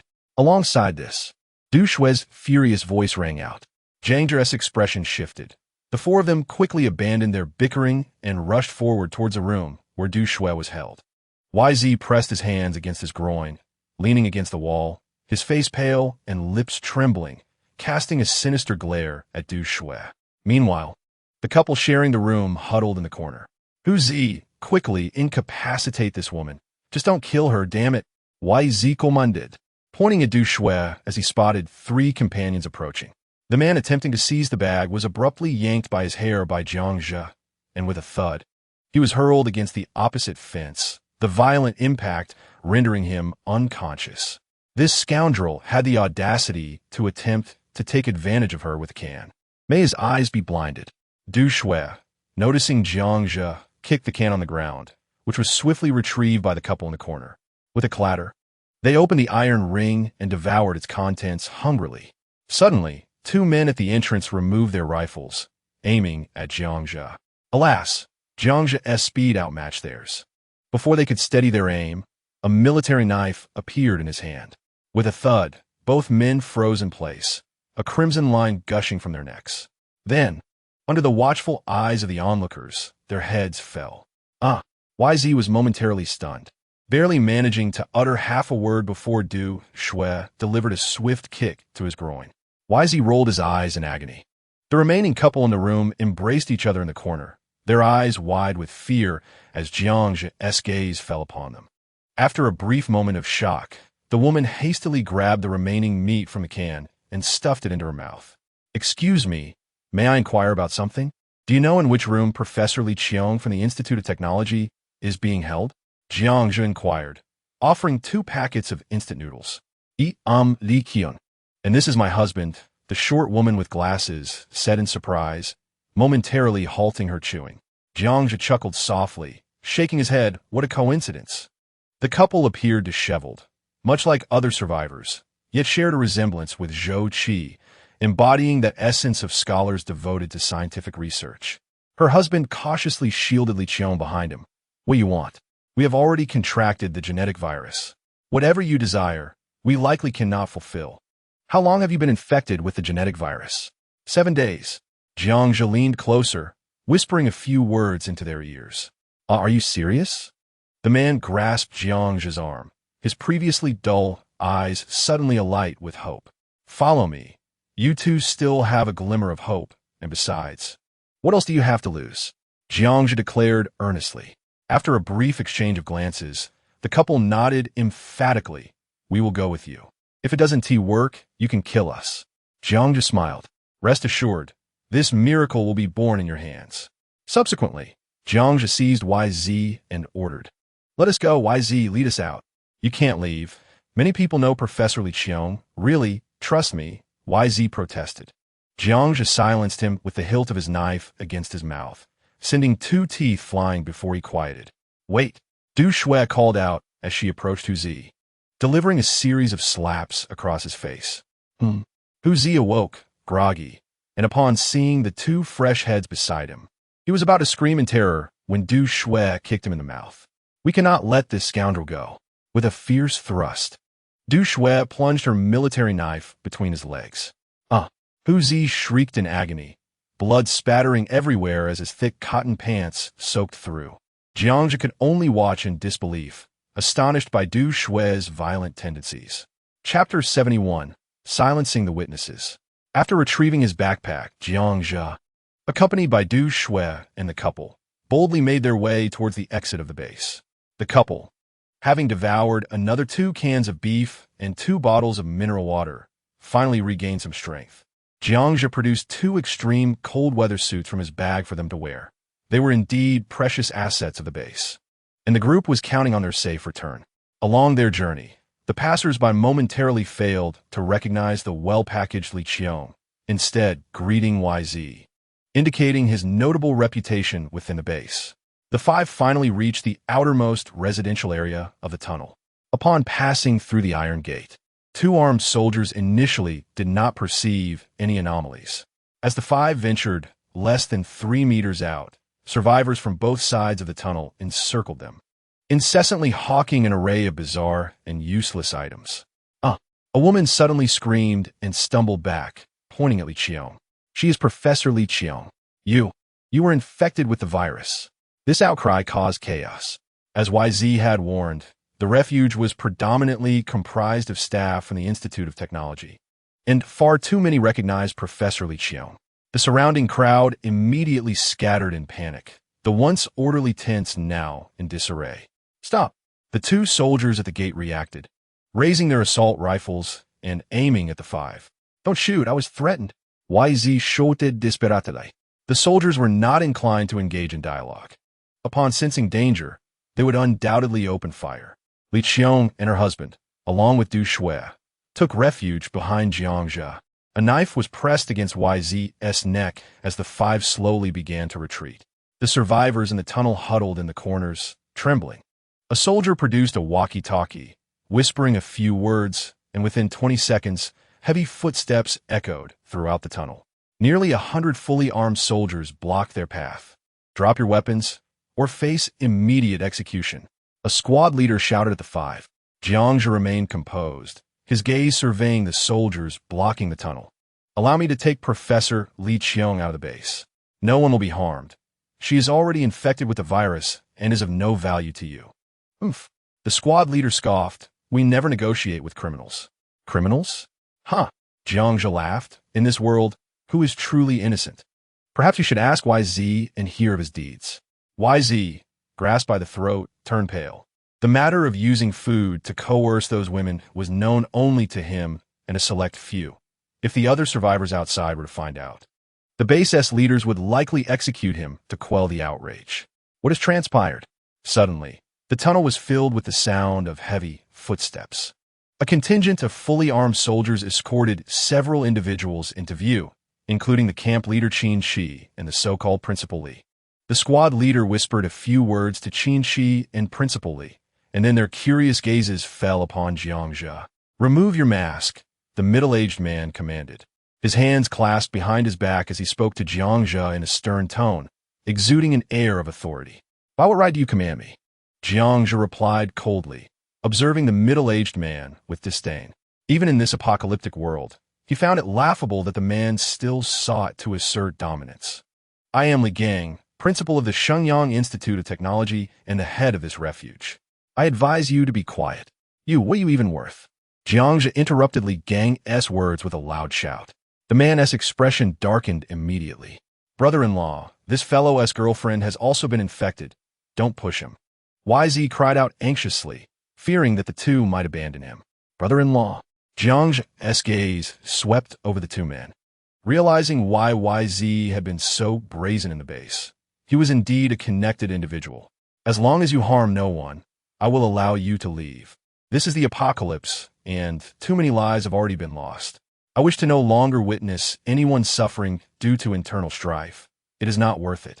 Principal Li Gang's gaze swept over the nearby survivors, and he exclaimed loudly. Jiangzhe let out a cold laugh. Truly a high-ranking official, ever eager to perform, regardless of the circumstances. Indeed, upon hearing his words, the crowd around them displayed looks of admiration. Let us go. Jiangzhe spoke no further, pulling Yitzi as they slowly made their way toward the base's entrance. The soldiers behind them parted to clear a path, evidently prepared to grant passage. Wait! Suddenly, a clear and resonant voice rang out. Jiangzhe halted. The company commander, Qin Shi, stepped forward, curiously fixing his gaze on Jiangzhe. Rest assured, since Principal Li has already agreed to let you leave, this decision will not waver. You mentioned Yitzi. What has he done? I am quite curious. Could you elaborate? Commander Qin, it is merely a trivial misunderstanding. There is no need, Yitzi interjected before Jiangzhe could respond. The young Commander Qin frowned, stating, as the military head of this base, I have the right to know what transpires here. With both parties present, clarifying the situation should be quite straightforward. As soon as Commander Qin finished speaking, Principal Li Gang could no longer contain himself. Commander Qin, allow me to handle this matter. Jiangzhe, however, chuckled. You wish to know? Indeed. Commander Qin nodded affirmatively. Young man, do you still wish to leave here? Principal Li glared at Jiangzhe, the threat evident in his tone. Listen, you're anxious. Jiangzhe sneered, then turned to Commander Qin. Can you make the call? Without further ado, Commander Qin waved his hand. Instantly, all the soldiers in the tunnel lowered their weapons. Commander Qin. Yitzi attempted to speak again, but with a thud, Jiangzhe struck him with the hilt of his knife, sending his front teeth flying. Subsequently, Jiangzhe pulled Li Qiong and her husband closer, addressing everyone loudly. Many of you should recognize Professor Li Qiong. If she speaks on this matter, no one will doubt her credibility.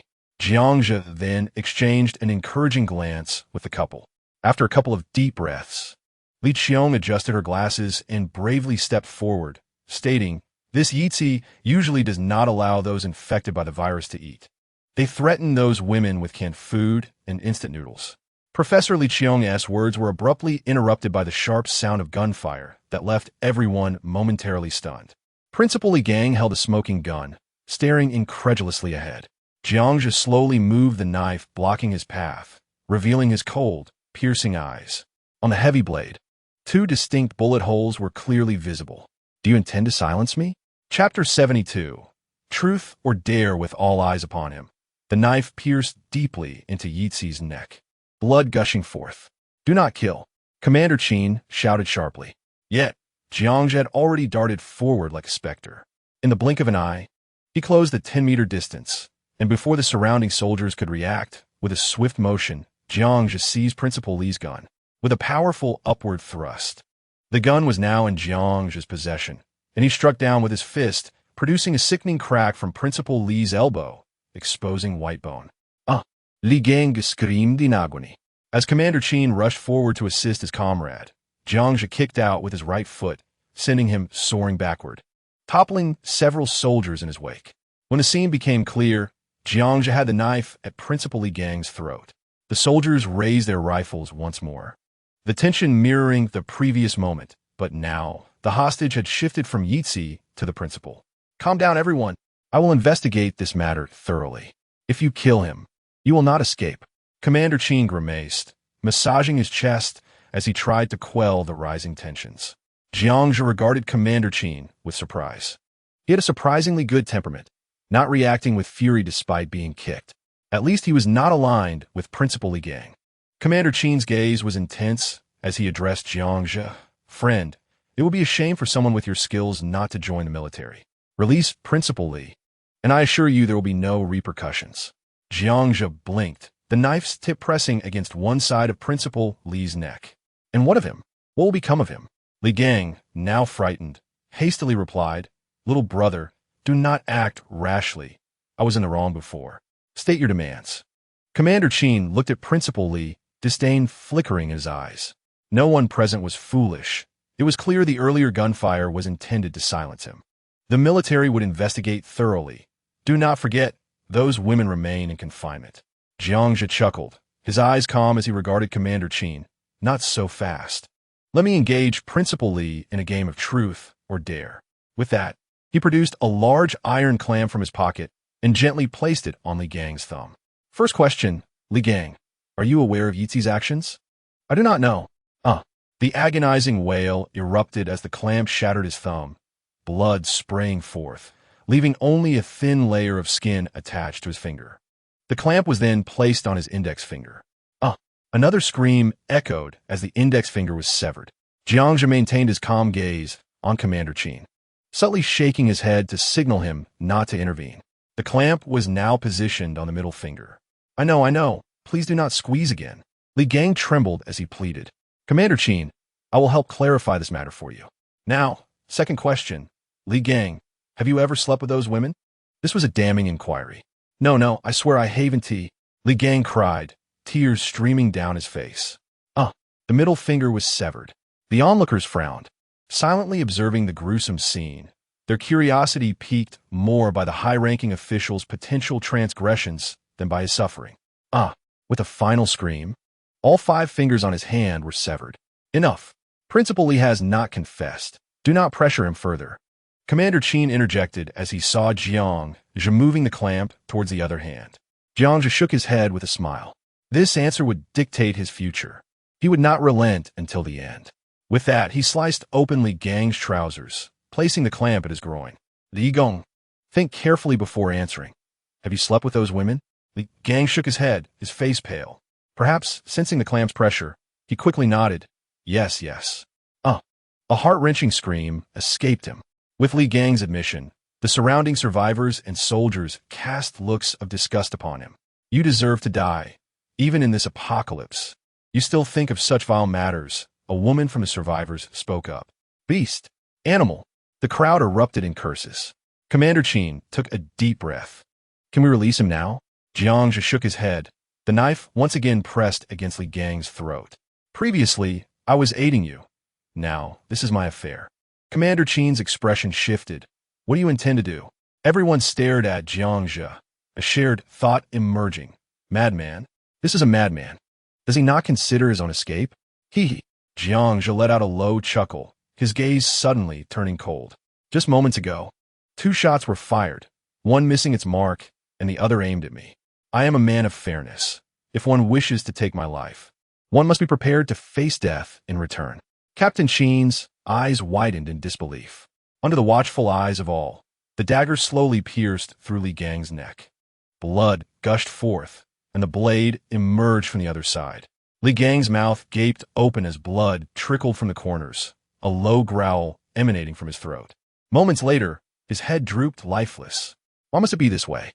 Captain Qin bellowed, fury igniting in his eyes as he glared at Jiangzhe. Because I do not trust you, Jiangzhe replied, withdrawing the dagger and wiping it clean on Li Gang's clothing. He then straightened his posture, calmly facing Captain Qin. I intend to leave. Will you stop me? Captain Qin's expression shifted. After a brief silence, he shook his head. You have killed the base commander. There is no negotiation. You cannot leave, or I will be derelict in my duty. Everyone, lower your weapons. I do not believe you could defeat us all. With that, Captain Qin seized a baton from a nearby soldier. Jiangzhe surveyed the eager soldiers surrounding him. Is it simply a matter of defeating you to escape? Very well. It seems we lack the means to detain you. Captain Qin nodded, and in that instant, Jiangzhe's regard for the captain grew slightly. This was a clever resolution. Neither side would suffer further casualties. Even in failure, the captain could find an excuse to evade responsibility. With this thought, Jiangzhe sheathed the dagger and cracked his knuckles. Come on, I am in a hurry. Charge! Came the sharp command as 6 soldiers advanced with their batons raised. Du Shui maneuvered Li Qiong and her husband to the side. Little girl, is your boyfriend too impulsive? Perhaps you should leave. It is not worth it for us. Li Qiong expressed her concerns to Du Shui. Do not worry. That guy is formidable. Also, he is not my boyfriend, Du Shui retorted with a smirk. As they spoke, Jiangzhe made his move. Thud, thud, thud, thud, thud. No one understood how Jiangzhe could withstand the blows from the batons without any harm. Moreover, his fists moved with such swiftness that 6 punches landed instantaneously, sending the 6 soldiers sliding 3 meters across the ground, clutching their ribs and unable to rise. Captain Qin's eyes sparkled with increasing intensity. Chapter 73.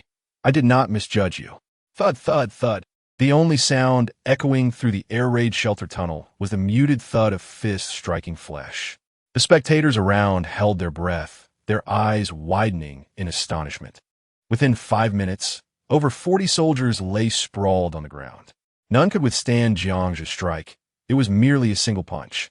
Even if one anticipated the blow, those soldiers were still unable to defend or evade. Meanwhile, Jiangzhe remained unfazed, just as composed as before the skirmish. Ordinary people might not comprehend the gravity of the situation, but Captain Qin and the soldiers around him wore expressions of shock, fully aware of the extraordinary nature of Jiangzhe, not to mention his martial prowess. The fact that he showed no signs of fatigue indicated that his stamina had reached an abnormal level. It was not just about combat. Even an ordinary person would struggle to deliver over 40 punches without exhaustion. Go for it. Suddenly, among the onlookers in the tunnel, a young boy shouted encouragement to Jiangzhe. To everyone's astonishment, others joined in, chanting, Go! Go! Captain Qin managed a wry smile. Li Gang had incurred the wrath of many, and consequently, they had turned against him. He raised his baton and charged at Jiangzhe. In a flash, Jiangzhe extended his hand, seizing the baton mid-swing. Bang! His fist collided with Captain Qin's ribs, causing the latter to gasp like a fish out of water. With a swift twist, Captain Qin found himself in a painful hold. The agony of the joint lock prompted him to grunt in discomfort. Easy now. Did you not see that I intentionally allowed you to grab my baton? Join the army. We are in dire need of someone like you. As long as I report to my superiors, the military will ensure your safety. Captain Qin gritted his teeth against the pain, speaking in hushed tones. Not interested. I have my own refuge, Jiangzhe replied, pulling Captain Qin backward. The remaining soldiers, recognizing the situation, refrained from advancing. Their commanding officer was not truly opposing Jiangzhe.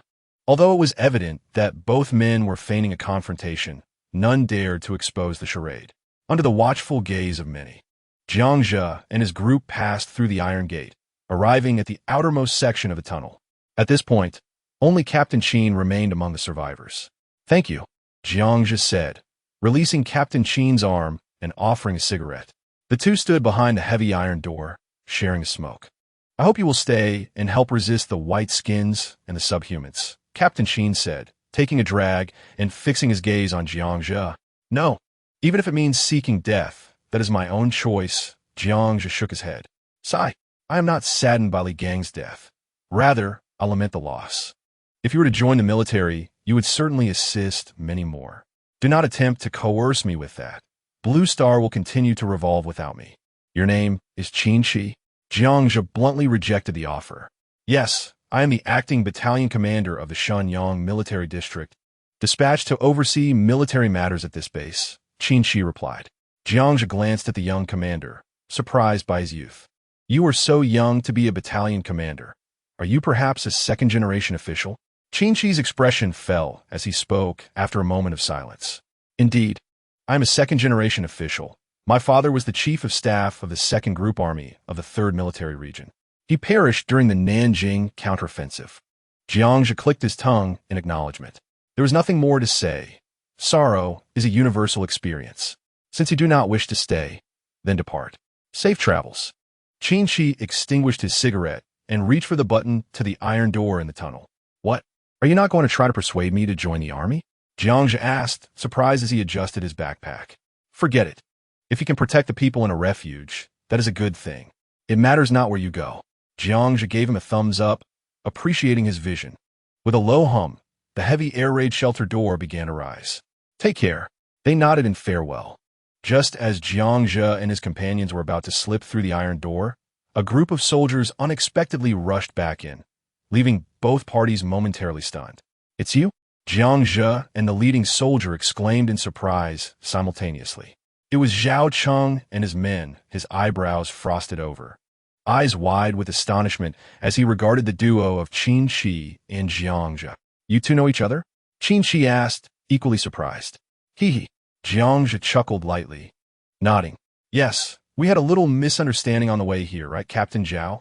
Zhao Cheng's expression shifted as he nodded in agreement. "Indeed, Captain Qin. There were some minor misunderstandings. How do you know each other?" "Hee." Jiangzhe and Qin Shi exchanged knowing glances and shared a laugh at the absurdity of it all. Just then, a crackling sound erupted from Qin Shi's walkie-talkie.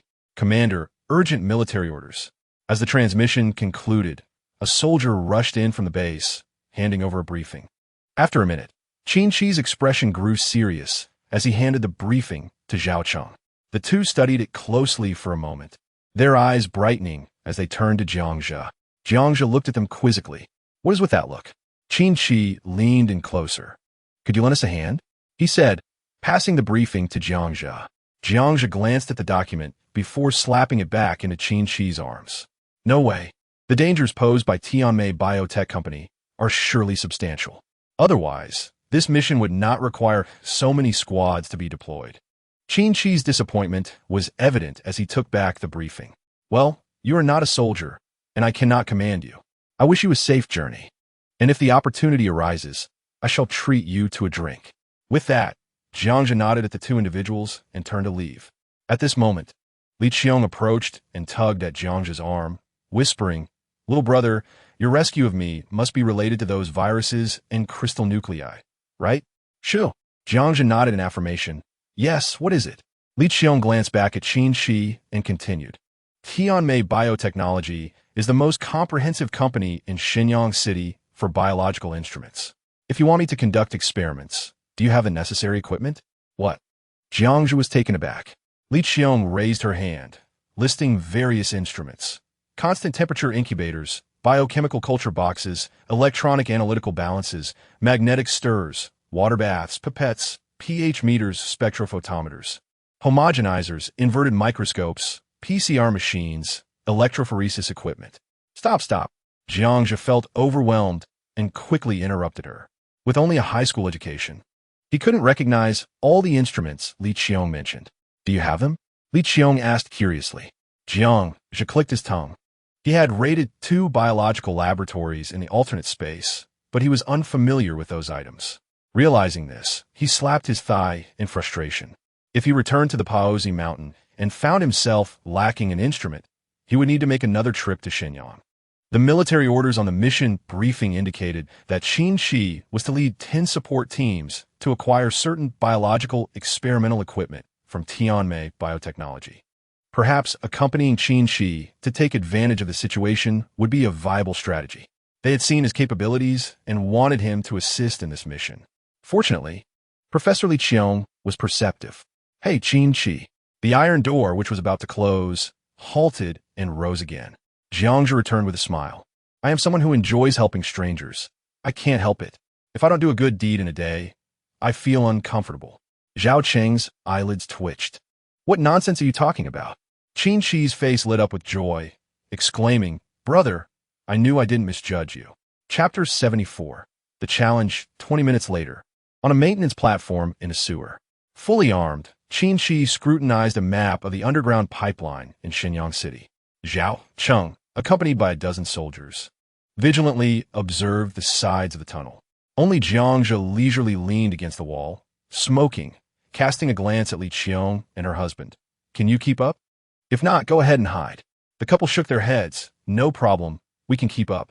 Even if we exhaust ourselves, it's better than waiting to die. Their eyes sparkled with excitement. From despair to now having a glimmer of hope for survival. They temporarily forgot their fatigue. At this moment, Zhao Cheng quietly approached Jiangzhe. I heard you took down over 40 soldiers at the base. Are you a disciple of a martial arts family? Yes, I am a disciple of Yuan. Jiangzhe replied earnestly. Nonsense. I could claim to be a disciple of Huang Feihong. Zhao Qing could no longer hold back from Jiangzhe's absurdity. Jiangzhe took delight in watching Zhao Cheng feel frustrated. Making this future extraordinary powerhouse feel utterly vexed brought him joy. Yuan could defeat 10. I could defeat 40. Do you not believe it? Sauf que l'escapade du Xues lips nierbi. Zhao Cheng glared at him. I will definitely challenge you again. Soon, I will become a super soldier. Jiangzhe narrowed his eyes at the disgruntled Zhao Cheng. This fellow's notion of super soldier likely referred to becoming an extraordinary being. It seemed that extraordinary individuals would soon emerge from the military's refuge. At this moment, Jiangzhe sighed helplessly, taking a deep drag from a cigarette. He still had around 200 crystal nuclei in his pocket.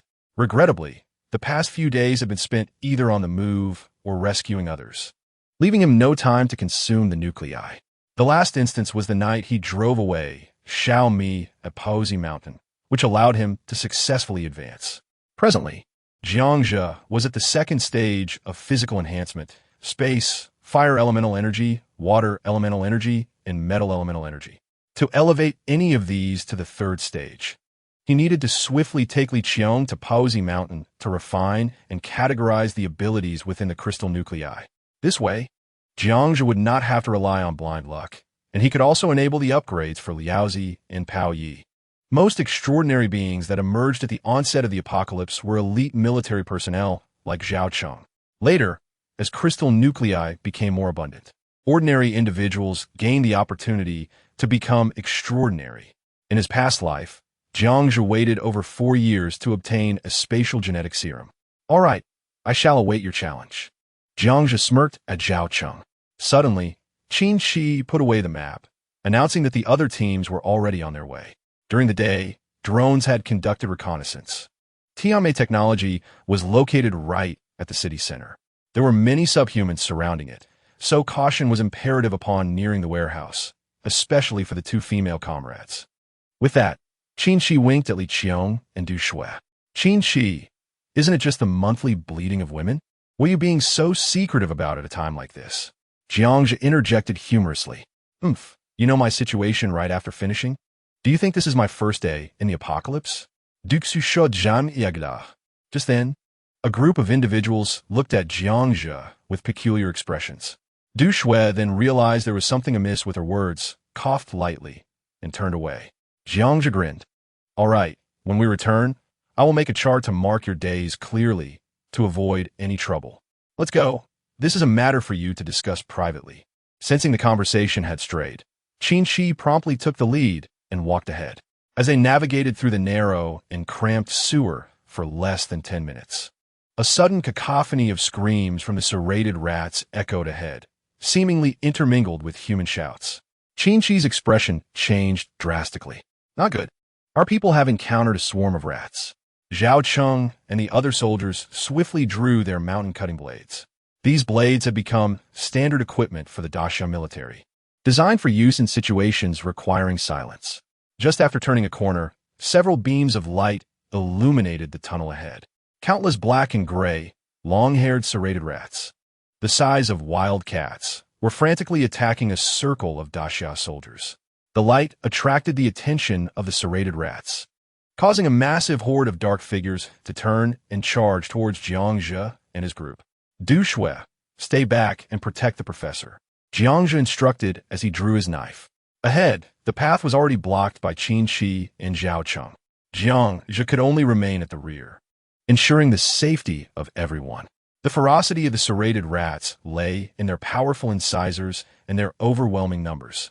The mountain-cutting blades wielded by the dozen soldiers emitted a cold gleam as they struck, sending dozens of rats flying through the air. Amidst their screeches, the fallen rats were quickly devoured by their companions. The military's equipment updates were timely. With Qin Shi's strength, it had been challenging to slay a serrated rat in one strike. He could merely knock them away.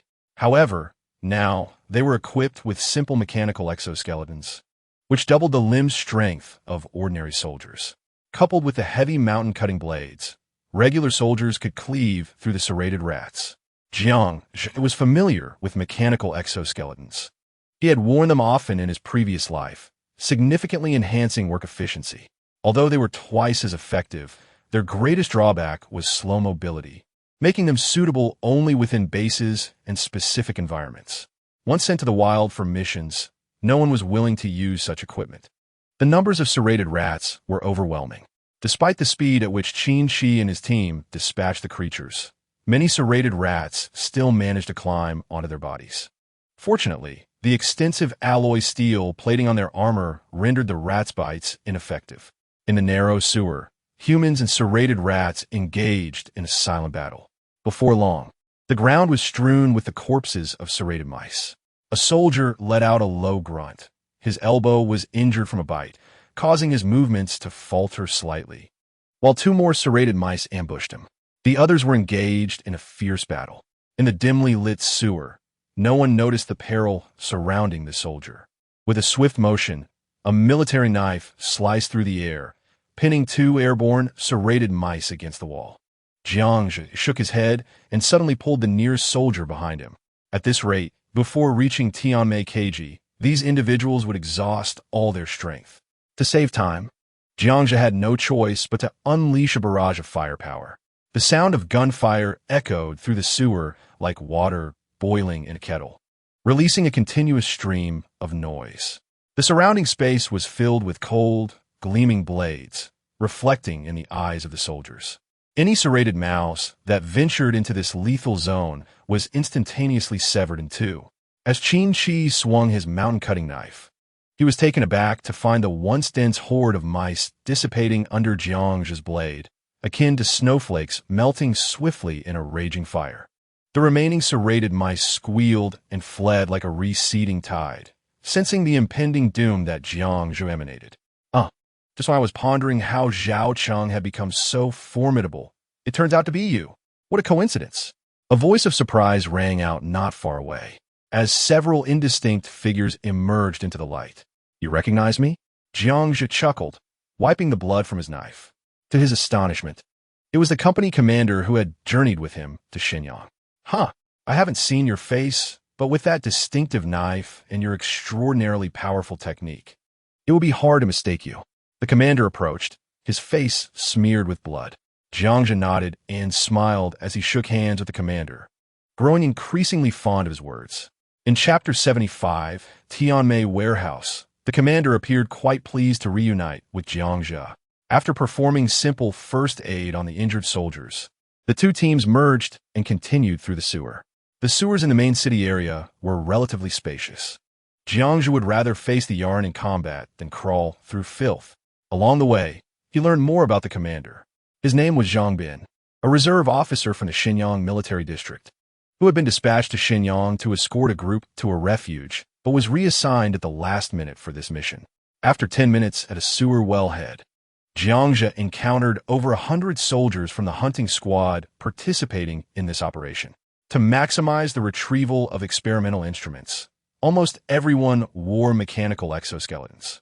Many members of the hunting squad curiously eyed Jiangzhu and his companions, puzzled as to why civilians were involved in such a perilous task. If discovered by the Yaran, they wouldn't stand a chance in their current gear. Jiangzhu pointed to Qin Shi's exoskeleton, explaining, "This is a military order. Now, everyone is relying on the experiments at Yinshan base." Qin Shi shook his head, declining Jiangzhu's offer. Jiangzhu fell into contemplation, reminiscing about Li Haochong from the forward base and Chunyun, buried in the Paotu Mountain. Perhaps their existence served to remind the living that life still held value. Qin Shi summoned a dozen team leaders from the hunting squad, and they synchronized their watches before taking out their walkie-talkies to commence the operation. Boom! A violent explosion echoed from the wellhead. Dust and debris fell from the vaulted ceiling of the sewer. The explosion lasted for about 10 seconds, after which the entire tunnel fell silent. "Move out," a low voice commanded from the crowd. The first team of soldiers quickly ascended from the wellhead, and after a faint sound, a chilling breeze swept down from the opening. Following the plan, everyone swiftly crawled out of the well. Jiangzhu and Li Qiong were the last to emerge. Looking around, they found themselves in an underground parking garage of a large building, surrounded by hundreds of soldiers on alert. Du Shui and Li Qiong's husband remained in the sewer. "Professor, stay close to me," Jiangzhu instructed Li Qiong, who was crouching behind him. Qin Shi, at the forefront, extended his right hand, signaling the crowd to ascend the stairs to the first floor of the building. The sound of hurried footsteps echoed, breaking the surrounding silence. In a dim corridor, Jiangzhu noticed through a wall advertisement that they were inside the headquarters of Tianmei KG Company. Over 100 soldiers advanced cautiously, maintaining vigilance. Suddenly, Li Qiong gasped, but Jiangzhu swiftly covered her mouth. The professor's eyes widened in terror as she pointed shakily toward a room where a cold fire had been extinguished. Several human thigh bones and skulls lay discarded nearby, remnants of a gruesome feast by the Yaran. Jiangzhu whispered an explanation, leading her along with the others toward the lobby on the first floor. The corridor and rooms were littered with gnawed bones. Moments later, they arrived at the lobby. Behind the building was a spacious parking lot, while across from them loomed a dark warehouse. The first floor lobby was scattered with frozen remnants of Yarn feces. Moments ago, the military had diverted the Yarn's attention with drones. The warehouse was just across from them, and they needed to act quickly. Following Qin Shi's command, over 100 individuals swiftly crossed the parking lot. The warehouse before them was vast, with cement walls and a half-foot-thick steel door secured with an electronic lock. This sight left Qin Shi and the soldiers dumbfounded. Tianmei KG Company seemed to believe humanity could return to its former state. To protect these valuable experimental instruments, the entire entrance and windows of the warehouse had been welded shut with iron bars. Clang! A dozen soldiers in exoskeletons exerted their strength in unison, but the door and bars remained immovable. Qin Shi's brows furrowed in frustration.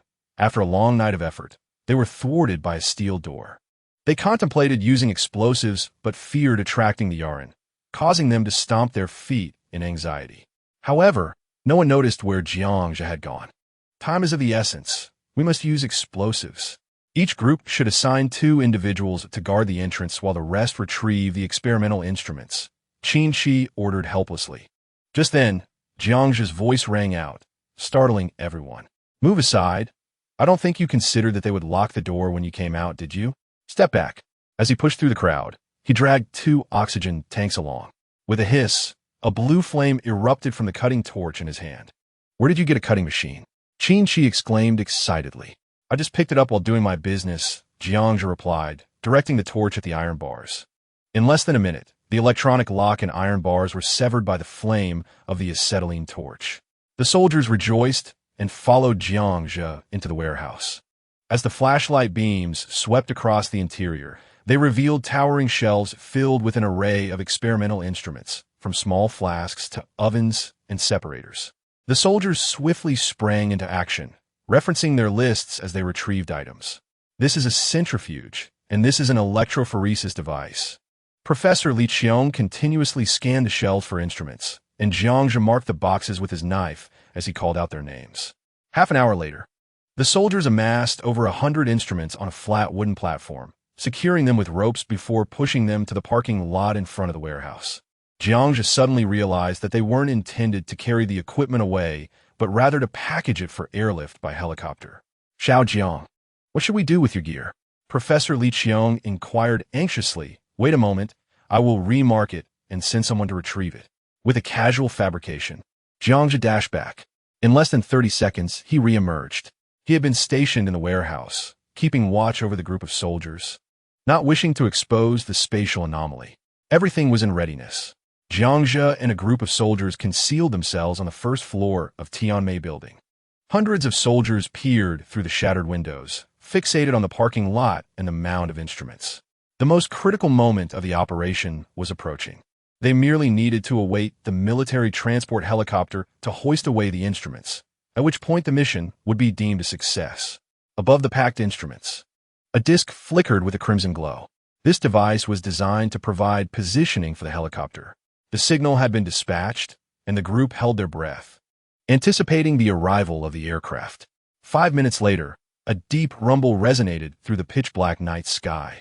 3 helicopters descended from an altitude of 200 meters, targeting the parking lot of Tianmei Technology. After circling the plaza, Jiang discerned that 2 of the helicopters were armed Z-10s and 1 was a medium-sized Z-8 transport helicopter. Hurry, hurry! Qin Shi urged, his eyes fixed on the descending transport helicopter, his right foot rhythmically tapping against the ground. The helicopter might attract the attention of the Harem or the Bai Pai, as long as they could hoist the packaged instruments into the air before they arrived. The mission would conclude perfectly. The transport helicopter hovered 20 meters above the ground, a blinding beam of light piercing downwards. The hoisting cable was rapidly descending, and Jiang could see the glinting metal hook swaying back and forth. For soldiers remaining in the parking lot waved their arms, signaling the helicopter pilot. 5 meters, 4 meters, 2 meters. The hoisting cable was poised to connect with the hook on the instrument package. At that moment, the warehouse echoed with the growls of the Harem. Subsequently, a swarm of Harem appeared atop the low perimeter walls. Chapter 76. Iron Claw Grey Wolf. The Z-10 armed helicopters opened fire. Over 20 meters in the air, the external triple-barreled 127mm heavy machine guns unleashed 2 streams of fire. The Harem, surging like a tide, collided violently with a wall of bullets. The impact was palpable. The powerful kinetic energy of the bullets sent dozens of Harem flying. The armed helicopters provided crucial time for the transport helicopter. The hook finally latched onto the hoisting strap. With a resounding thud, the cable tightened and the mound-like instrument package began to rise slowly. A collective sigh of relief escaped from everyone watching this scene from the windows. Jiang straightened up, wiped away the non-existent cold sweat from his brow, and casually lit a cigar. What an exhilarating experience, reminiscent of watching an enthralling Hollywood blockbuster. At this moment, the ammunition on the armed helicopters was expended, and the instrument package had ascended over 3 meters into the air. Retreat. With Qin Shi's command, the group immediately prepared to retrace their steps. Once the 4 soldiers who had dashed from the parking lot returned, this would be a flawless operation worthy of being chronicled in military textbooks. Shanzi. A roar emanated from the first floor as Jiang turned around just in time to see 2 grayish-white figures tackle the last 2 soldiers to the ground. Startled, Jiang drew his tactical knife. A chilling howl reverberated through the surroundings. Damn it, it's the Iron Claw Grey Wolf. Initially, Jiang had thought they were under attack by the Bai Pai, but the howl revealed the truth. Bang, bang, bang. From the first floor windows, Hundreds of guns opened fire on the two gray, long-haired figures in the snow, standing over 2 meters tall and 1 meter high. These creatures were draped in fur the length of a palm. Their forelimbs, as thick as a calf, bore 5 curved claws that, with a mere swipe, could send torrents of blood spurting from the soldiers below. Their sinister, emerald eyes radiated a terrifying glow. The soldiers on the first floor clutched their assault rifles, firing at the rampaging iron claw gray wolves. The parking lot was in chaos, with hundreds of iron claw gray wolves leaping and attacking. It was not just the 2 fallen soldiers who succumbed, but many more Yaren who charged in. The parking lot had descended into utter disorder. At that moment, an extraordinarily large gray wolf, only slightly smaller than the Bai, suddenly leaped into the air, soaring to a height of 4 meters. Its robust forelegs landed on the strap beneath the instrument package. Not good. Shoot that wolf. The tremendous force of the gray wolf's leap caused the airborne instrument package to sway violently. The several tons of equipment, along with the transport helicopter, began to plummet. The entire aircraft swayed left and right, and dark smoke began to billow from the helicopter, signaling engine overload. In utter desperation, the pilot was compelled to descend, lowering the instrument package once more as the hoisting cable detached from the aircraft.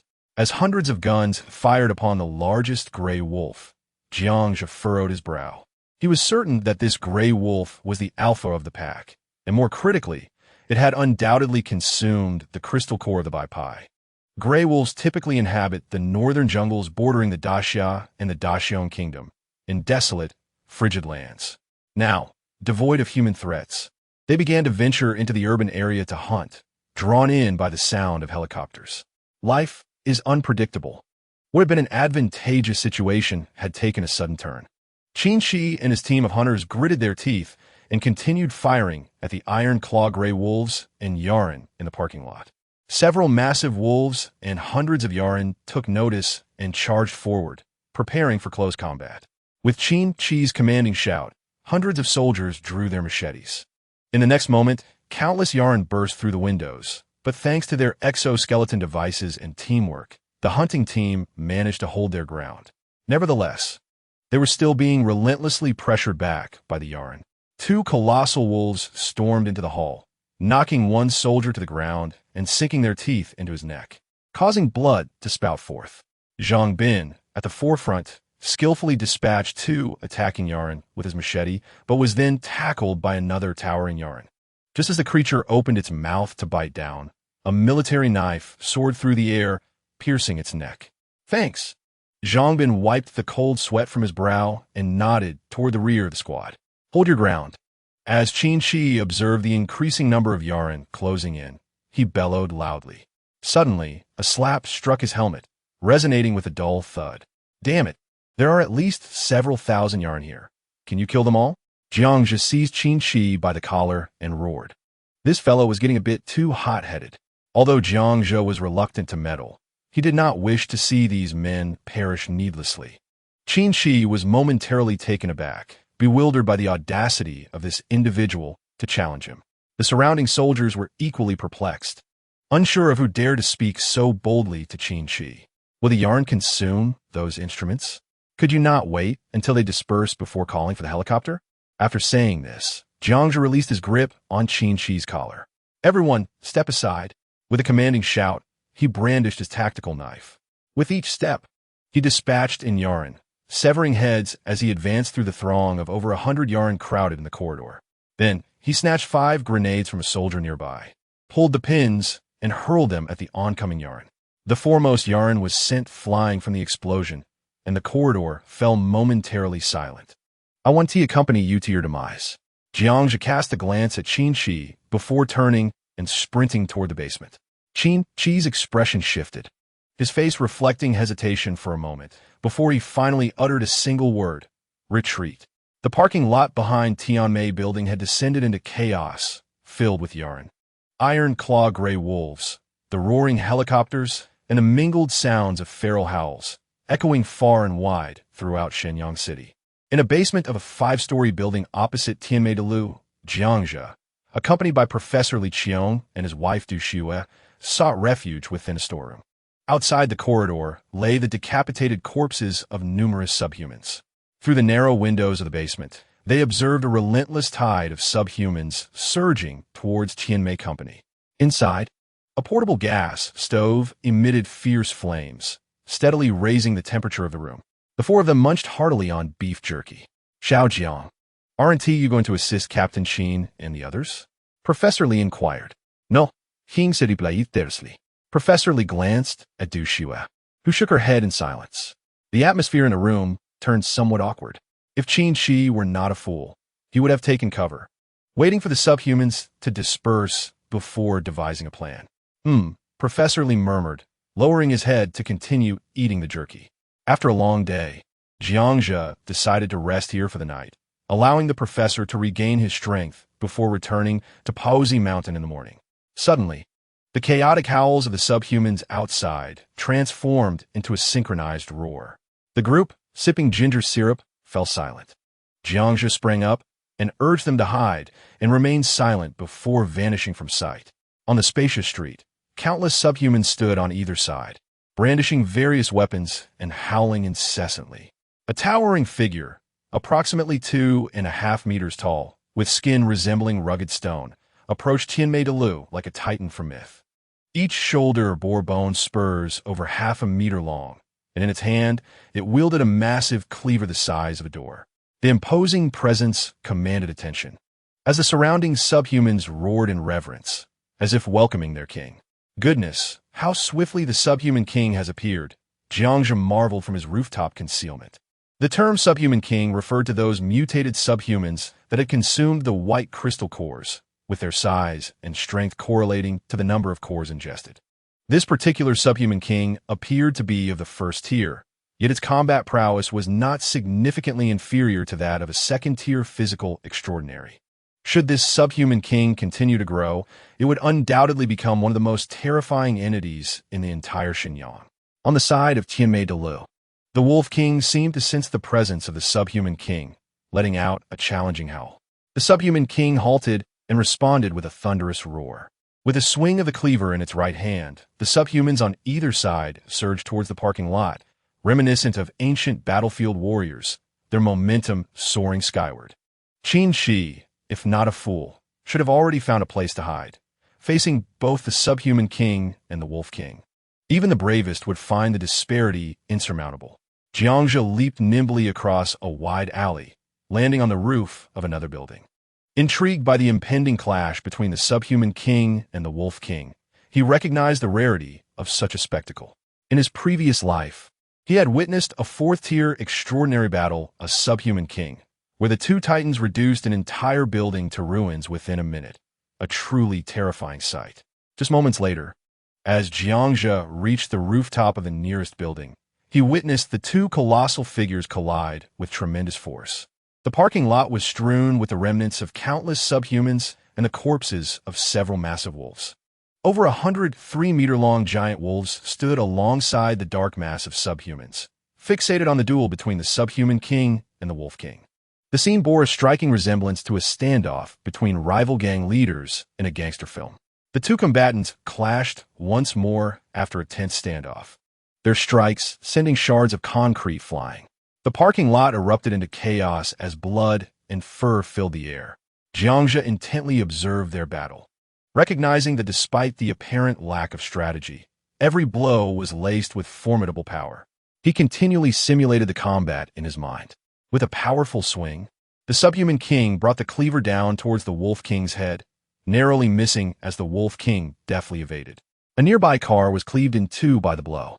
Seizing the moment, the wolf king darted towards the subhuman king, but was caught off guard and grasped by the subhuman king's massive hand, sending dozens of subhumans tumbling to the ground.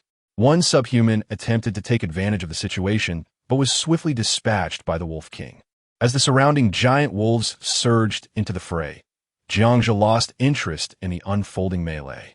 If the wolf king were wise, it would retreat. The sheer number of subhumans posed an overwhelming threat, capable of overwhelming even the pack of giant wolves. Just as Jiangzhe prepared to turn away, a low growl, foreign to both sides, echoed through the chaos. The throng of subhumans erupted in a frenzy akin to water splashing into a hot pot. What day is it today? Why does everyone seem eager to join the fray? He thought as he turned around. He then spotted nearly 30 white-skinned entities charging into the parking lot, crashing through the subhumans and giant wolves in their path. In an instant, the parking lot devolved into a chaotic melee of subhumans, white-skinned beings, and wolves. The subhuman king, witnessing the slaughter of its subordinates by the white-skinned entities, let out a furious roar. The previously intimidated subhumans rallied, charging forth in a tide of fearlessness, with many giant wolves following suit. Perhaps motivated by a shared disdain for the white-skinned intruders, the subhuman and wolf factions momentarily united against this new threat. Over 20 white-skinned beings were quickly engulfed by the onslaught of subhumans. One subhuman was torn apart, while many others swarmed over the white-skinned figures like ants. Two giant wolves clamped down on a white-skinned entity's hind leg, pulling it down as a mountain of subhumans overwhelmed it. The subhuman king charged towards the fallen white-skinned being, its bone spurs poised to deliver a fatal blow. Jiangzhi's eyes gleamed with anticipation, observing the fierce clash between the subhuman king, the wolf king, and the white-skinned beings. An idea sparked his mind.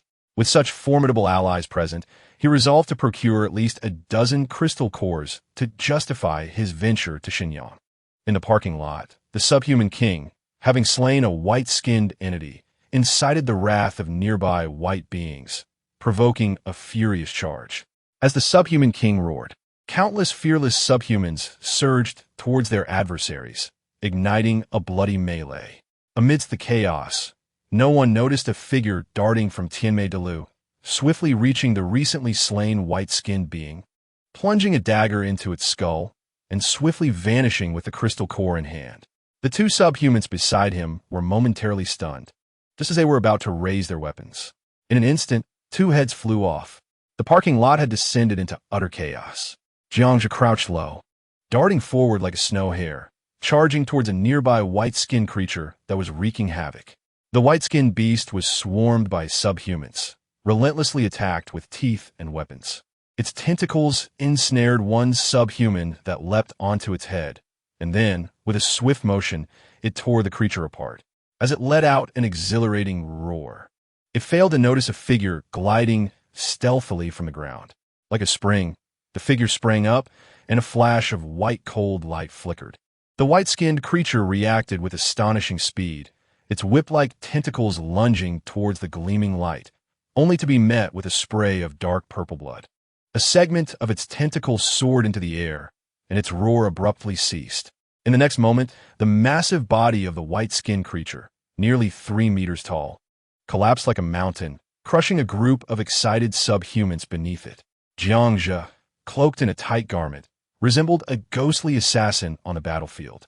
Amidst the slaughter between the white-skinned creature and the giant wolf or subhumans, he seized the opportunity to deliver a lethal strike. In a mere 10 minutes, he had acquired 8 crystal cores.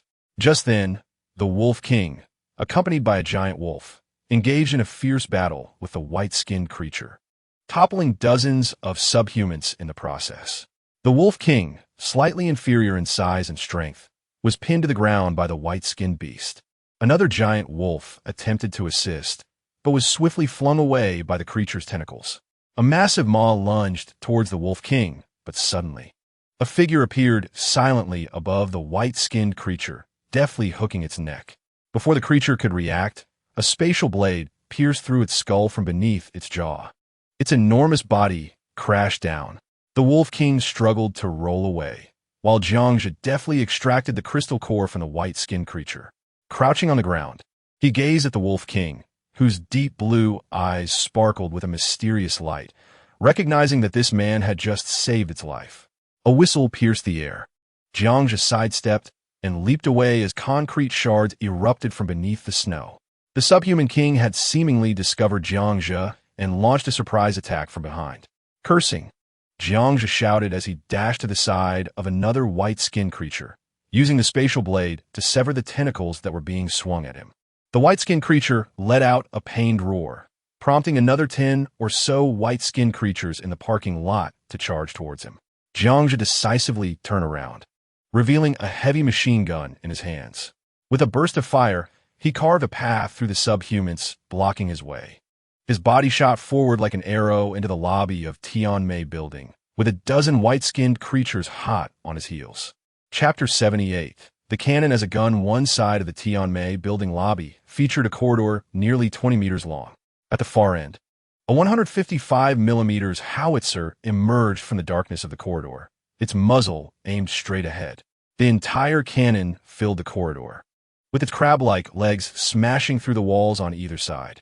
Jiangzhe had salvaged the howitzer from the artillery position in Nanjing, and there were still hundreds more in the dimensional space. In his past life, he had learned a great deal about artillery under the tutelage of the artillery master at the base. Though he lacked the master's precision, he had no trouble firing the cannon. As a dozen white-skinned creatures rushed in, Jiangzhe lit a cigar, and a steel plate, half a foot thick and the size of a door, appeared before him, drawing the attention of the white-skinned beasts. 10 white-skinned creatures squeezed into the corridor, almost filling it completely. As the creatures drew near, Jiangzhe took a deep puff of his cigar and yanked the cannon's firing cord. The narrow corridor erupted with blinding light as the powerful blast of the cannon collapsed the walls on either side. Dust filled the air, engulfing the corridor. While the entire building shook, Jiangzhe realized he had gone too far. The force of the blast sent him and the steel plate crashing against the back wall. If the artillery master had been present, he would likely have been utterly shocked. No one had ever used a howitzer in such a manner, treating a cannon with a maximum range of several dozen kilometers as if it were a heavy machine gun. The shockwave alone, not to mention the sound reverberating through the corridor, was enough to kill an ordinary person. Jiangzhe felt as if a ton of seawater had rushed into his ears, leaving him dazed. 3 minutes later, he shook his head to expel the dust from his mouth, and the corridor fell silent. The only sounds were the distant clashes between subhumans and the remaining white-skinned creatures in the parking lot. Feeling satisfied, Jiangzhe stowed the howitzer, only to find that the entire corridor had been obliterated. The remains of 10 white-skinned creatures were embedded in the shattered walls. Despite the astonishing resilience of these monsters, they could not escape the gruesome fate of being torn apart by a 155mm shell. A smile crept across Jiangzhe's face as he drew out his blade, swiftly harvesting the crystal cores from the white-skinned corpses.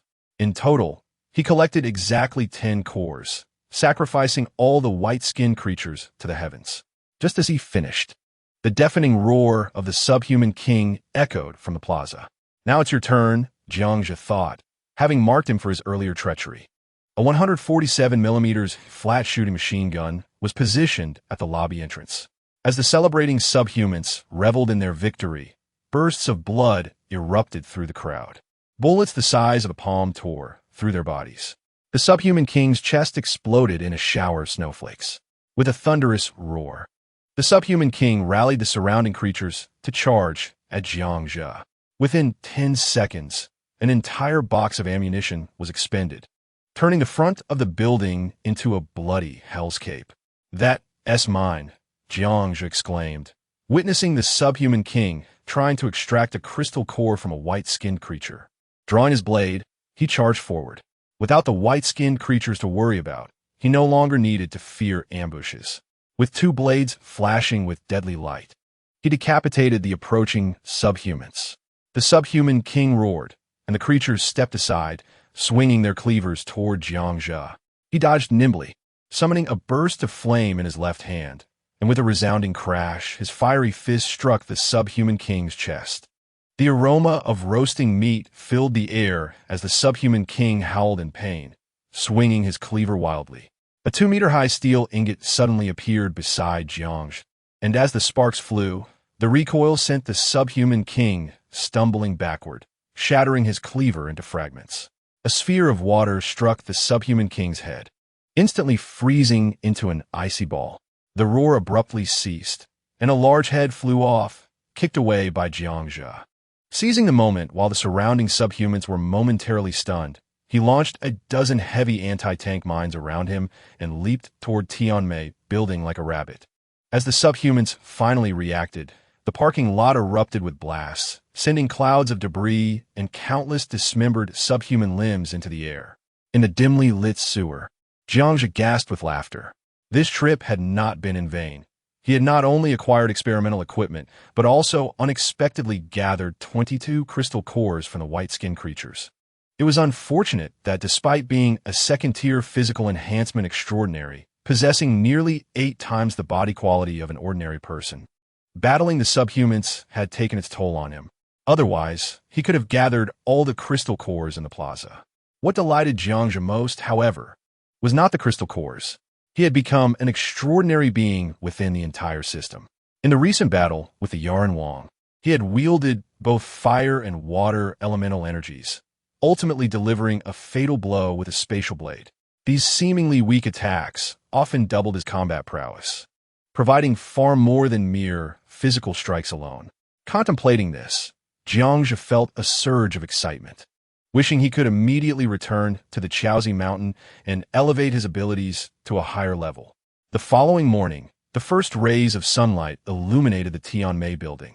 At this moment, the parking lot lay in silence, as the multitude of Yaren had already dispersed. Creak, creak. Hundreds of figures brandishing assault rifles slowly emerged from the building. At the forefront, Qin Shi paused, his gaze sweeping over the countless Yaren corpses and severed heads in the parking lot, causing him to furrow his brow. Several hunting team leaders bent down to inspect the Yaren bodies. Damn, one leader exclaimed, these are definitely the work of a knife expert. All one-strike kills. Look at these cuts. Could it be that individual from yesterday? That's quite impressive. Upon hearing the leader's exclamation, everyone felt a chill run down their spines as they gazed at the nearly overwhelming number of Yaren heads scattered across the square. Look at this. Suddenly, Zhao Cheng pointed to a massive figure, drawing the attention of the crowd. This Yaren has definitely mutated, although the Heraldng had been reduced to a corpse. His immense body still left a profound impact on everyone present. Qin Shi looked at the fallen Heraldng and silently expressed gratitude for the slap Jiang had delivered to his head the previous night, which had awakened him and ultimately saved his life. Such a creature would require at least 100 hunting teams to subdue, if not more. All teams, stay alert. After a moment of silence, Qin Shi departed to summon a helicopter.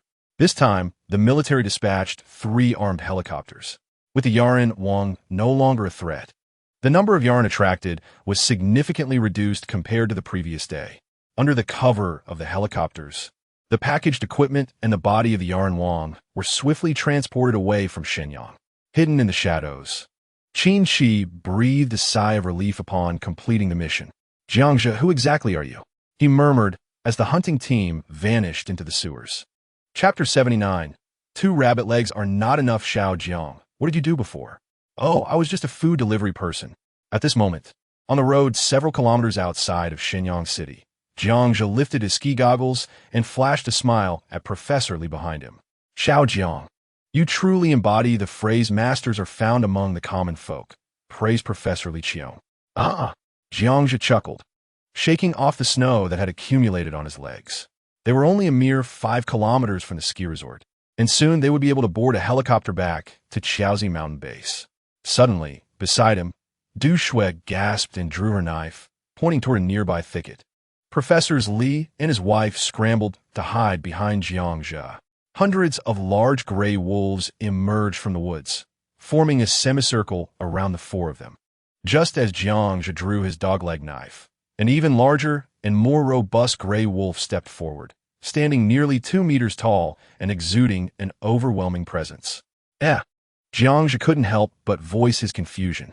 It was indeed the Wolf King from the previous night, its fur still stained with the blood of the Yaren. The Wolf King halted several meters away, its piercing blue eyes fixed intently on Jiangzhe, deep, yet devoid of malice. Jiangzhe, is that a wolf? Du Shui swallowed hard, her throat dry. Yes, a Tiezhua gray wolf. Jiangzhe nodded, stepping forward. The wolf pack did not seem to be seeking trouble.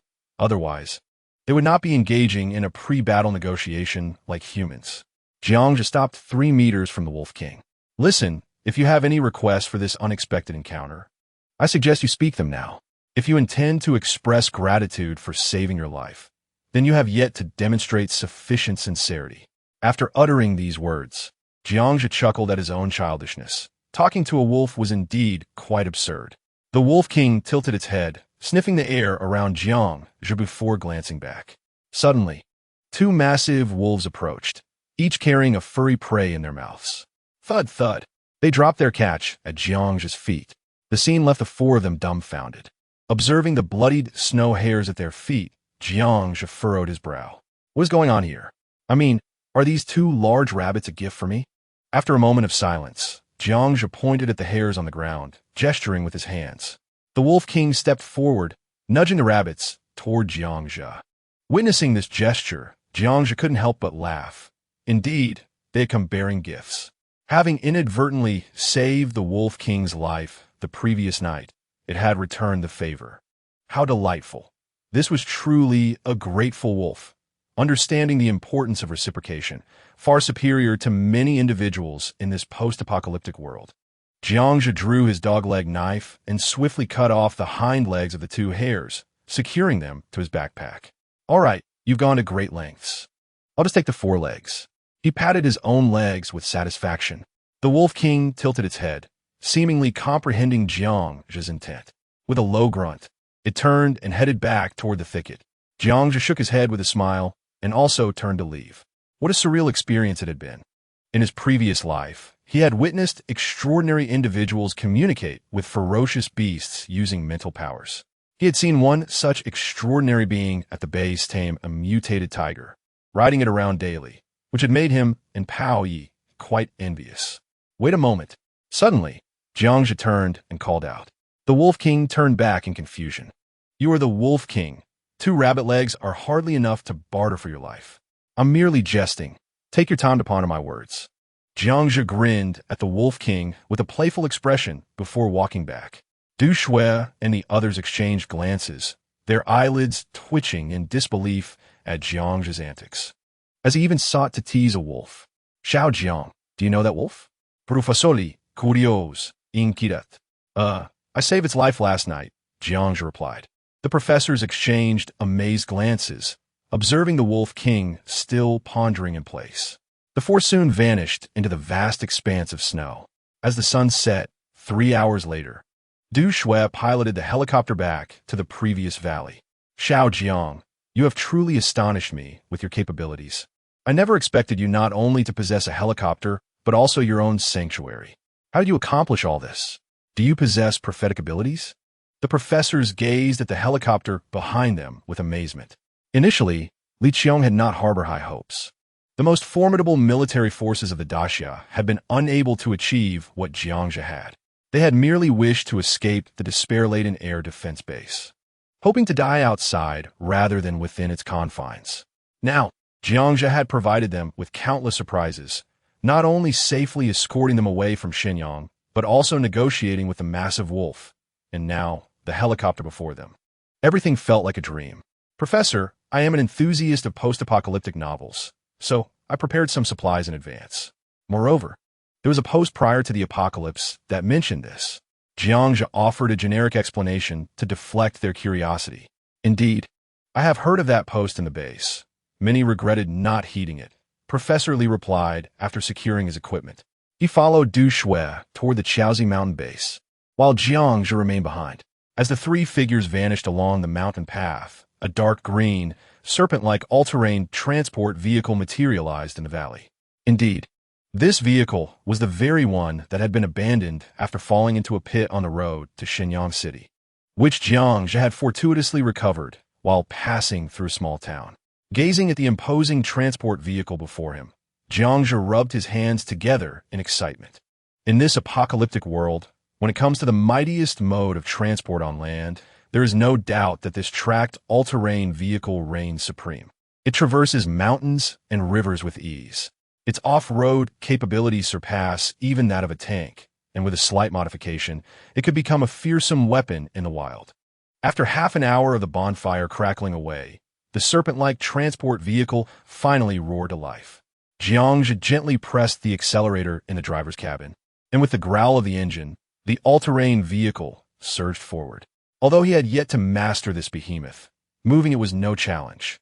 It was remarkably easy to control, only slightly more difficult than driving a car. The snow, which reached up to his thighs, posed no obstacle to the vehicle. Before long, the all-terrain vehicle had navigated through a dilapidated two-story building at the foot of the mountain and began its ascent. As Jiangzhe parked the transport vehicle at the entrance of the Laozishan base, Luo, Shun, and Cannon, you were already waiting at the door. Jiangzhe, it's over. It's over. As soon as Jiangzhe jumped out of the vehicle, the donkey rushed over, embracing him and whispering in anguish, "What am I going to do? I couldn't hold back, and with Shan, you think I'm going to become a subhuman?" Jiangzhe shook his head. "You won T." The donkey patted his chest, and a radiant smile spread across his face. Jiangzhe observed the dark circles under the donkey's eyes and playfully punched him. "You're called Donkey, not a real donkey. You're almost a human now."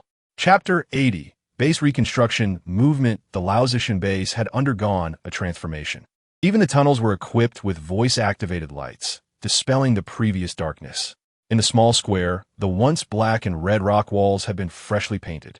In the gaps, vibrant bamboo and floral designs were painted in lively colors, bringing the monotonous base to life visually.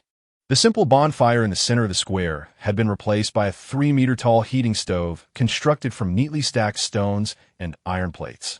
Several iron pipes had been fashioned into a flue, venting through a side opening. The glass and once greasy black fabric curtains in the rooms on either side were now spotless and tidy, creating a refreshing ambience that Jiangzhe found delightful. "Not bad. Donkey, who did all this?" Jiangzhe inquired with a smile, taking in the changes, particularly the voice-activated lights, the ventilation system, and the electronic alarm devices. For Jiangzhe, any improvement in Laozishan brought him joy. "Heh, it was done by a skilled individual. By the way, this person came looking for you, claiming to know you," replied the donkey proudly. Jiangzhe. Suddenly, a familiar voice called from behind him. It was still that thick-lensed figure, now covered in grime, holding a pair of pliers. The frostbite on her cheeks had darkened her once fair complexion, making her appear somewhat weathered. "Zhou." Jiangzhe was momentarily taken aback, then burst into laughter. He approached and clapped her on the shoulder, giving her a once-over, "You've certainly endured a lot. Come, tell me how you managed to escape from Nanjiang." Zhou adjusted her glasses, expressing her sentiments, sigh. "As soon as you left Shanghai Hotel, I followed right behind. I journeyed to a military refuge. Who would have thought those mutated humans would become a life-or-death struggle? I followed a group northward, but when someone tried to snatch my bag, I had to navigate my way using the map. I nearly didn't make it here." "Haha." Jiangzhe laughed heartily. "Well, surviving great calamities often brings great fortune. Since you're here, I'll keep my word. You can stay." "Thank you, Jianggu," Zhou replied shyly. With Zhou's presence, the base's electrical equipment could soon be put to use, a double delight. "I'll take the professor to the laboratory. You all carry on for now, and we'll talk later," Jiangzhe said, disregarding Cannon Ye's expectant gaze as he led Professor Li and his wife toward a designated room in the square, which served as Jiangzhe's laboratory. As they entered, the professor and his wife gasped in astonishment at the spacious laboratory filled with modern equipment. A closed laboratory encased in tempered glass filled the 300-square-meter space, equipped with an array of experimental apparatus ranging from the smallest test tubes to large drying machines. "Did you prepare all this from the start?" the professor's couple asked in disbelief, their fingers brushing over a computer on the desk. "Well, some of it was brought back from Nanjiang Tianmei. I've moved everything in," Jiangzhe explained. This laboratory had been set up by Chao Wang according to the plans Jiangzhe had provided before his departure. Then, Jiangzhe adopted a serious expression. "Professor, we are short on time. We have only 2 days. From now on, Laozishan will be your home." After speaking, he retrieved a box from the table and opened it. "Ah, Monster Crystal Cores." The professor and his wife could no longer contain their astonishment, exclaiming as they beheld the neatly arranged 100 or so cores inside the box. "Where did you acquire so many crystal cores?" Professor Li Qing asked, trembling. She understood the value of these cores. Each one was hard-earned. "I collected them during the ambush in Nanjiang." "Professor, I won't keep anything from you anymore. You must extract the energy from these cores as quickly as possible. That substance is the antidote to the life blacklight gene virus afflicting you." "Is that true?" Professor Li clutched Jiangzhe's arm tightly, her eyes hidden behind thick lenses. fixated on him. Indeed, Jiangzhe affirmed. The eyes of the Li couple sparkled with hope. Xiao Jiang? As Li Qing's husband was about to ask another question, he was silenced by her firm grip. Enough talk. We're pressed for time. We'll discuss everything after we purify the energy. Xiao Jiang, let us get started. Observing the determined Li Qing, Jiangzhe nodded. Professor, if you need anything, just say the word, and I will find a way to accommodate your request. Remember, we have 2 days, maximum. Exiting the laboratory, Jiangzhe lit a cigar and exhaled deeply. The success of the energy extraction now rested in the hands of Professor Li and his wife. The purification of the crystal core energy was vital to their very lives. Jiangzhe felt no further words were necessary. The mobile power generator was stationed outside the laboratory, supplying electricity to the entire facility. In the middle of the small square, only an LED light illuminated the surroundings. Canon Yi and his group gathered around, and Jiangzhe understood they were concerned about the virus. They settled around the 3-meter-high furnace in the center of the small square, sitting at the surrounding tables. Jiangzhe offered cigarettes to Canon Yi and his companions. Just wait. Within 2 days, we'll know the outcome. The group nodded silently. Chao Wang, how are the miners doing? What's the situation in the tunnels? Jiangzhe inquired. Looking at Chao Wang. Don't worry, we Haven team mistreated them. Progress is slow due to relying solely on manpower without machinery. Chao Wang quickly replied. Jiangzhe gestured toward the exterior of the base. I brought some engineering machinery from outside. Take people to retrieve the equipment shortly. This area likely has hot springs. Expedite your efforts. Additionally, assign 12 people to create a platform at the tunnel entrance for helicopter landings. Du Tao's helicopter is invaluable, and I remain uneasy about leaving it in the valley. Although this area is relatively remote, it still harbors a considerable number of subhumans and refuge points.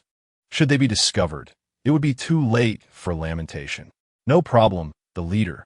Gao Wan Gui. Upon returning, Jiangzhe had already positioned 12 pieces of construction machinery at the foot of the mountain, leaving only Chao Wang to gather them.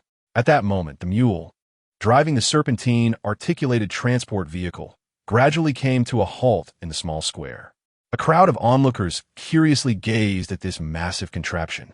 Fortunately, the mine shaft was spacious enough. Otherwise, it would have had to remain outdoors. Du Shui and several girls, including Alan, were unfamiliar with it. But Pao Yi and Lu Zi gathered around. This is a remarkable piece of equipment. I didn't inquire earlier, but this contraption is military grade. Was it also salvaged? Pao Yi inquired, caressing the serpentine vehicle with curiosity. Just outside Shenyang City, I happened upon a military transport convoy, and this vehicle had become ensnared in a pit. It was perfectly fortuitous for me to retrieve it. Jiangzhe chuckled, opening the vehicle as cargo door. With a series of thuds, he began unloading various pieces of equipment from the vehicle. By my word, is this a mechanical exoskeleton? And a heavy machine gun? Paoye, Liu Zi. And a Bing exclaimed in astonishment. The mechanical exoskeleton was pilfered from the Engineering University's warehouse, while the 614, 7mm heavy machine guns originated from the battlefield of Nanjiang. Additionally, there were heaps of assorted items, steel plates, rebar, an oxyacetylene welder, cutting torches, various PVC pipes, and a jumble of wires piled into a small mountain. Jiangzhe's gaze swept over the surrounding individuals. With a hint of melancholy, he shook his head. There were still too few people. Henceforth, as the nominal leader, it was likely that he would have to take matters into his own hands. The base required excavation and renovation, modifications to the serpentine vehicle, and the construction of a helicopter landing pad. The Paozi Mountain base needed extensive upgrades. His ambitions were modest. He merely hoped for a sturdier base, a more comfortable existence, and an enhanced strength. In this post-apocalyptic world, he wished to provide his brethren with ample food and drink, engage in hunting, and pluck some radishes, allowing life to pass swiftly. Such a life would be truly perfect. With resolute determination, the entire base busied themselves once again. Inside the tunnels, Chao Wang led 3 individuals skilled in operating mining machinery to bring the excavators, mine trucks, and rock crushers up from the foot of the mountain. Meanwhile, Jiangzhe donned in the mechanical exoskeleton, along with the mule and Pao Yi, set about preparing the site to commence modifications on the Serpentine all-terrain transport vehicle. Jiangja's concept was straightforward. They would need to venture out for hunting and resource gathering. On the ground, the Serpentine all-terrain vehicle would serve as both a combat platform and transport. In the air, Du Shui would pilot a helicopter for reconnaissance and cover. With this arrangement, there would be no need for him to intervene. Even if thousands of subhumans arrived, he would not need to worry.